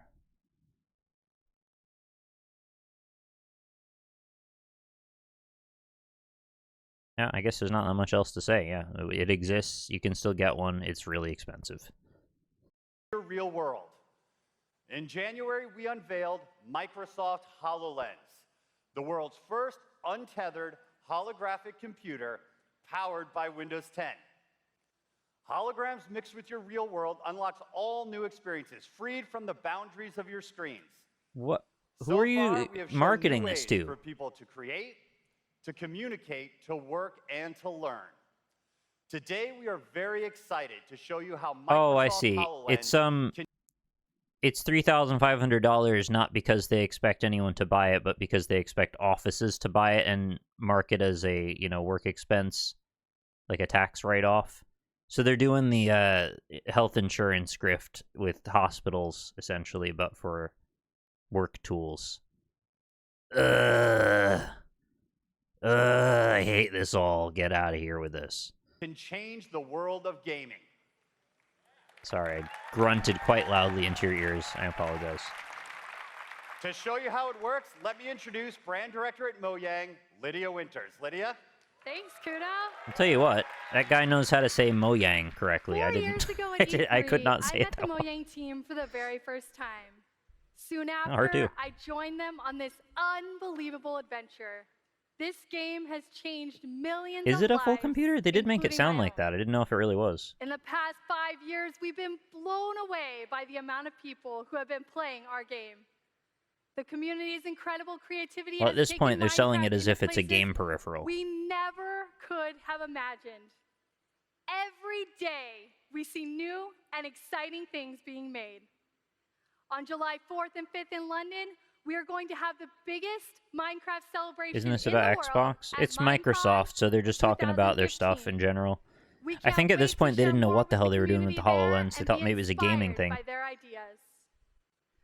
We're always trying to harness new technology and create new ways of playing the game. With that in mind, please let me welcome All right, well, if it's a Zach standalone Pearson device, I from suppose that Microsoft does. Studios, I and mean, we're excited to be able to show it's still not worth a new version of $3,500, but Minecraft built it's something. specifically for Microsoft HoloLens.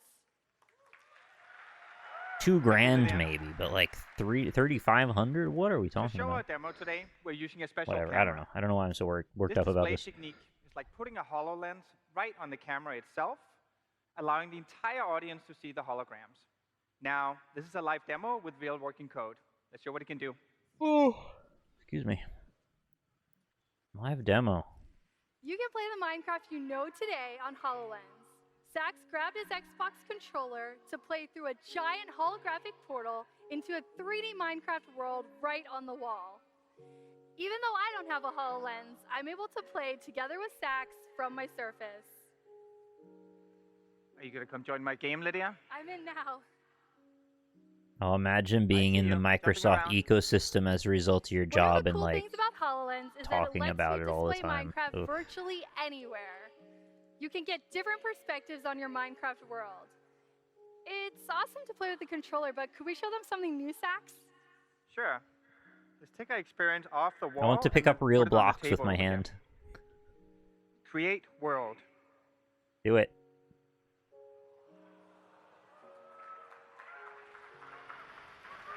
Yeah, it's super cool.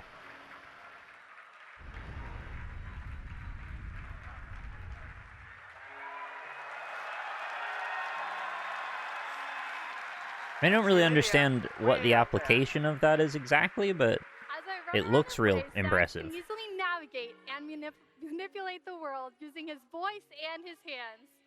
He can walk around the hologram, pan around for different viewpoints, and even look inside. It's just a completely Lydia different around for a perspective bit. than you'd ever really Follow be able to player. play a game through. I can zoom in and out for a better perspective. Closer. All the way in. Close up. What's the interface that he's dealing with to make that happen?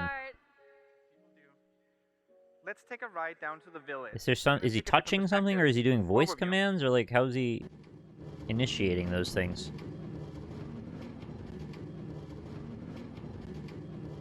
It's incredibly voice? cool to have Okay. Minecraft on your table. Imagine seeing your own worlds like this.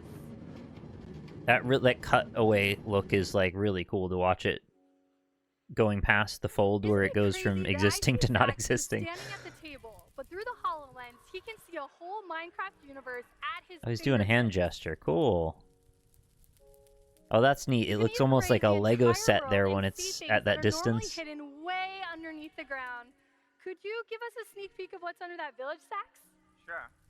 Oh, imagine if they could then sample the ambience of the room you're in and then use that as like a lighting cross reference to then color Huge stronghold the right image you're underneath. looking at We're like gonna a mark filter that. over top.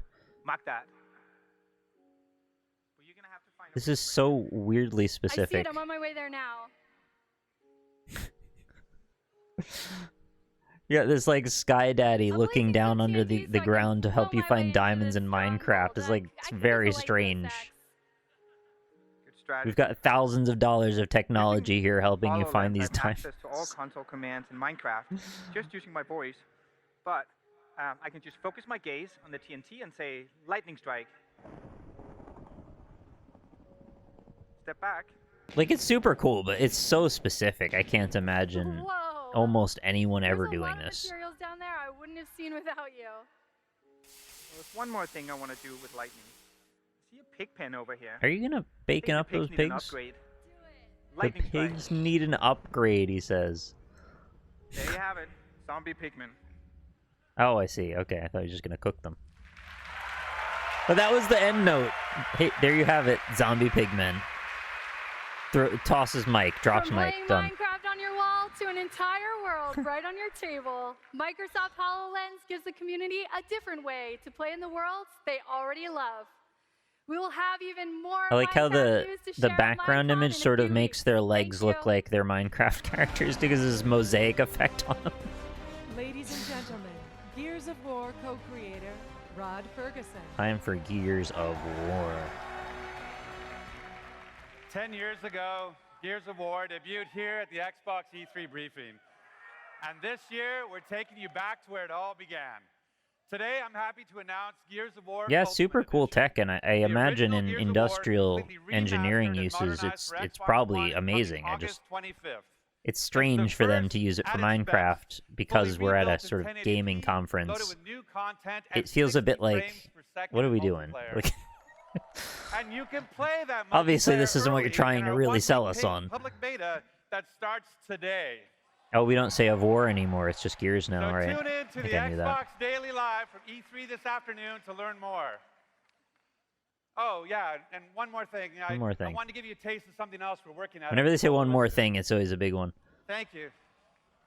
Xbox One exclusive. Exclusive. World premiere.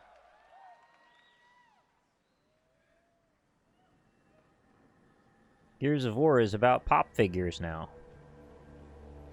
That's a different game, isn't it?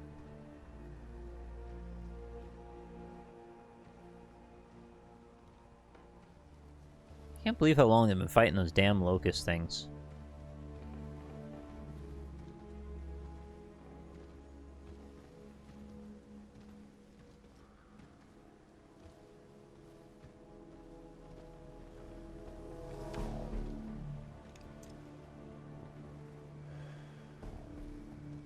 Oh, excuse me. Looks like it went this way. Come on.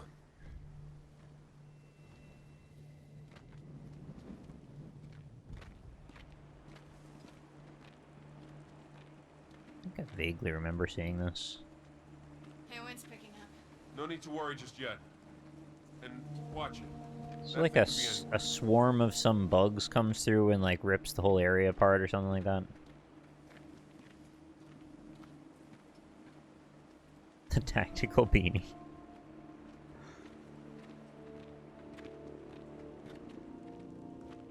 I guess that's a pretty safe bet, what I just said, because, like, I have played a Gears of War game or 3.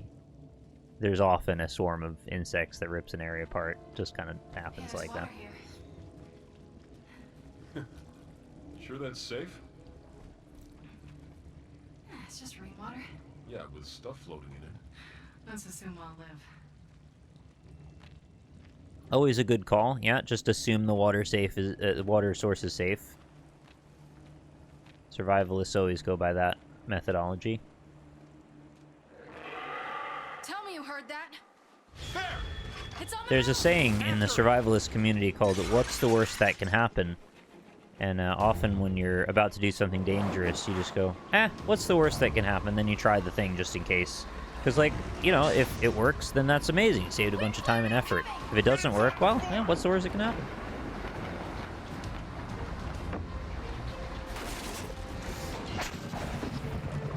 Alright, so, like, not a swarm of bugs yet.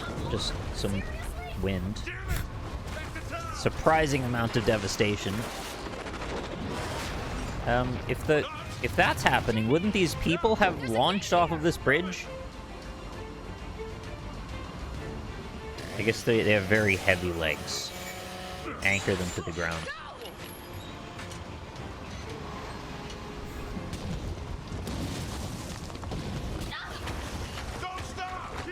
Exciting. Stair descending. Oh my god.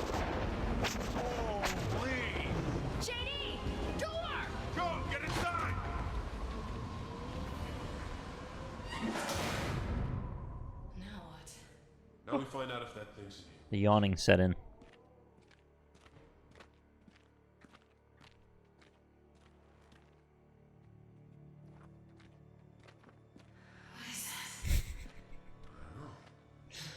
What is that? It's glowing. It's just wet rope everywhere. Don't touch it. Oh, touch it?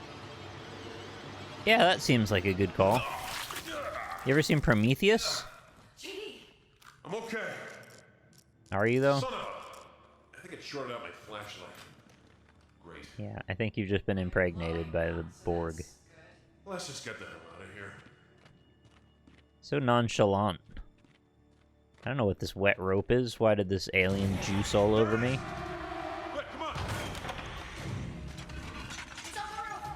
Go. Move.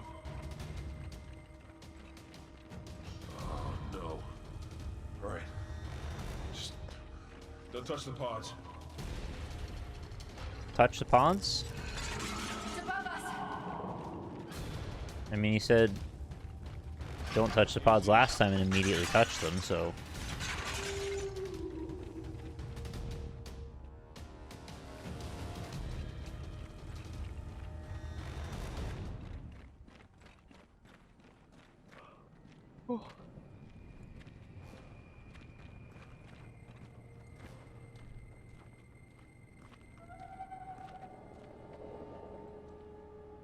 I'm beginning to think we're not the hunters anymore. Let's just clear this courtyard. There! Come on! Through the door! Yeah, going! Oh, there's a lot of wet rope on that building.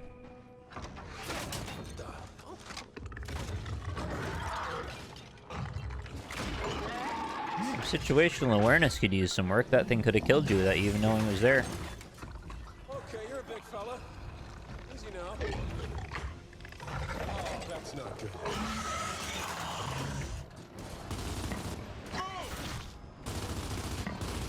That jaw, that like prehensile kind of separating looking jaw archetype, I see that in so many things.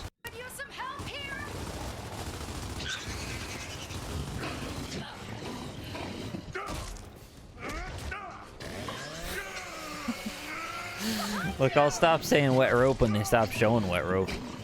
I'm just kidding, I'll stop.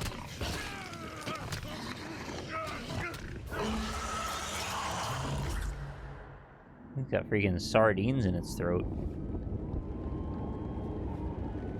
Gears 4. Oh my god. That's 4?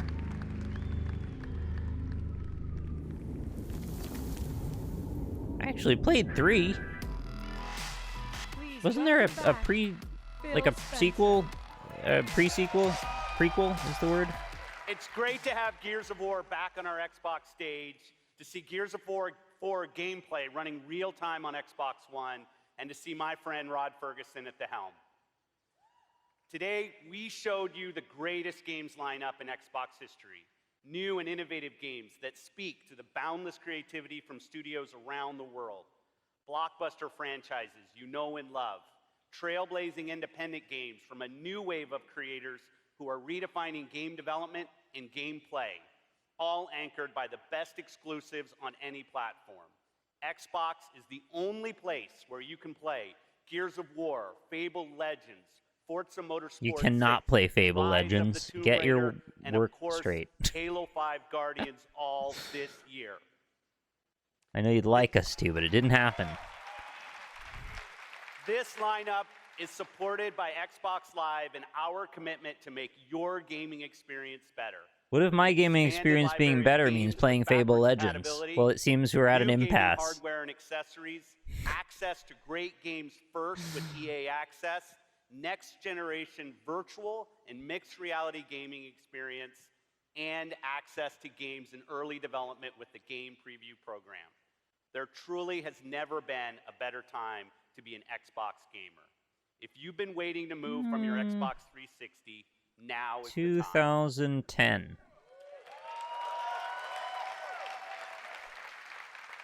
Today, we've shared only a fraction of what's coming to Xbox Why One would you and do Windows that? 10 this holiday and next. Share the whole We thing. have more surprises in store this week on the Xbox Daily Show, including the unveil Oh, with Carson of a Daly. whole new Xbox One user experience and more new games coming to It was the new Xbox One user experience where they added ads to the dashboard. features from Xbox Live and some of our most popular Xbox games and experiences to Windows 10 when it launches this July 29th.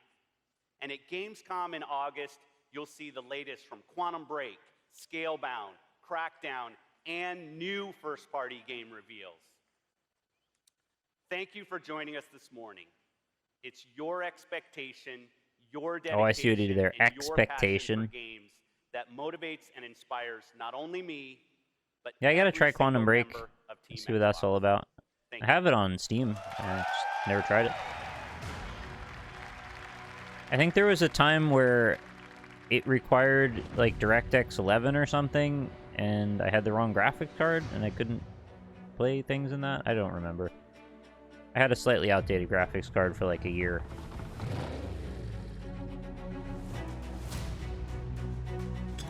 Something got in the way. No, Scalebound, as far as I know, is fully dead. There was a lot of public interest in it, and I don't know if somebody came out and just said something, but I seem to recall there was some reason that I now believe that it is fully dead. That is not a lot of information to go on, sorry. Should not have said that, because it's not anything.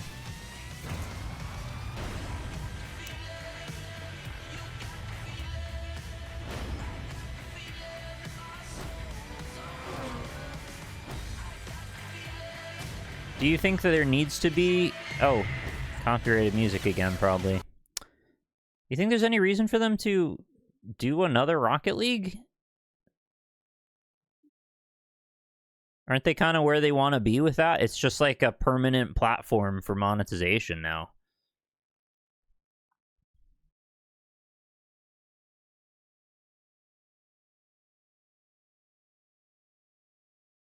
I was actually one of those people that was kind of rooting for Scalebound. I was hoping it would come out quite good. But, you know, things happen. Games get canceled. It's okay. The end.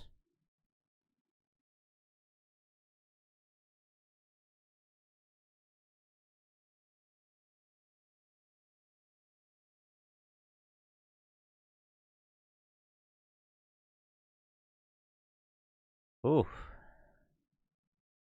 That was a lot.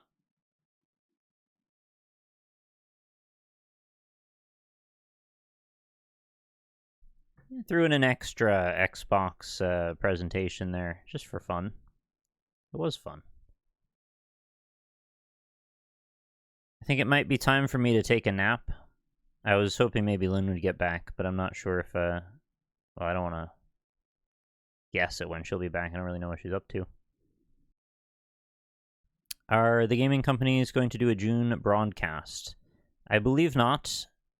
There is to be a Summer Games Fest on the 9th, which I will be covering. If you want to catch me for that, I'll have specifics when I know them, but it's like in a week. Not even a week. It's freaking this Thursday. I don't know what day it is. So yeah, we'll talk about indie games at that point, but we've got lots and lots and lots of things to do before then. I am going to pause the timer, and I guess I'll leave it open in case for any reason someone subscribes. And then when I wake up, I will make some food, and I suppose we'll just get to getting into the sub rewards. So if Lynn's around, I'll see if we can get some Spyro going and take it from there.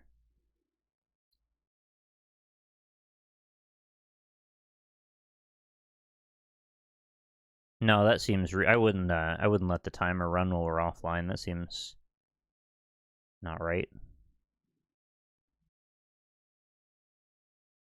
So I don't know. Maybe 4 or 5 hours, 6. I don't know. We'll see how long I sleep. I don't tend to sleep a full 8 hours most of the time. So yeah, little time for that.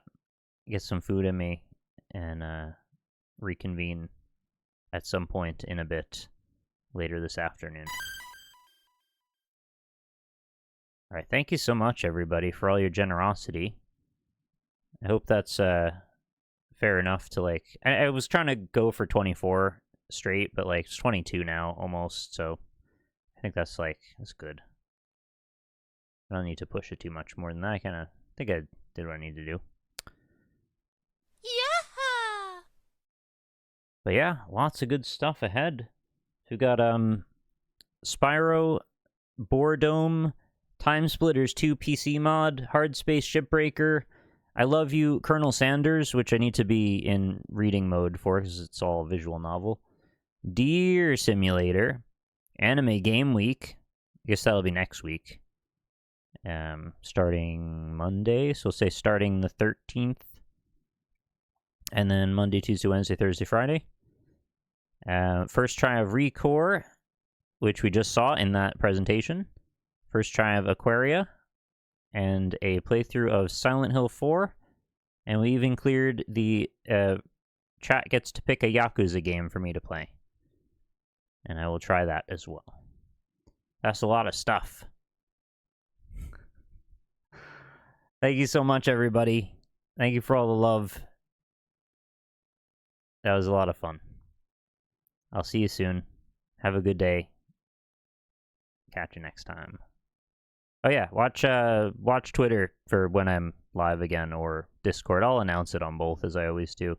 And follow, you know, if you want. Thanks also, Fedrin, B-Rex, Piece of the Universe, Cardwiz, McQueeb, and Poetry Stud for all of your hosts as well. That was very kind of you to do. All right. Thanks, folks. See you next time.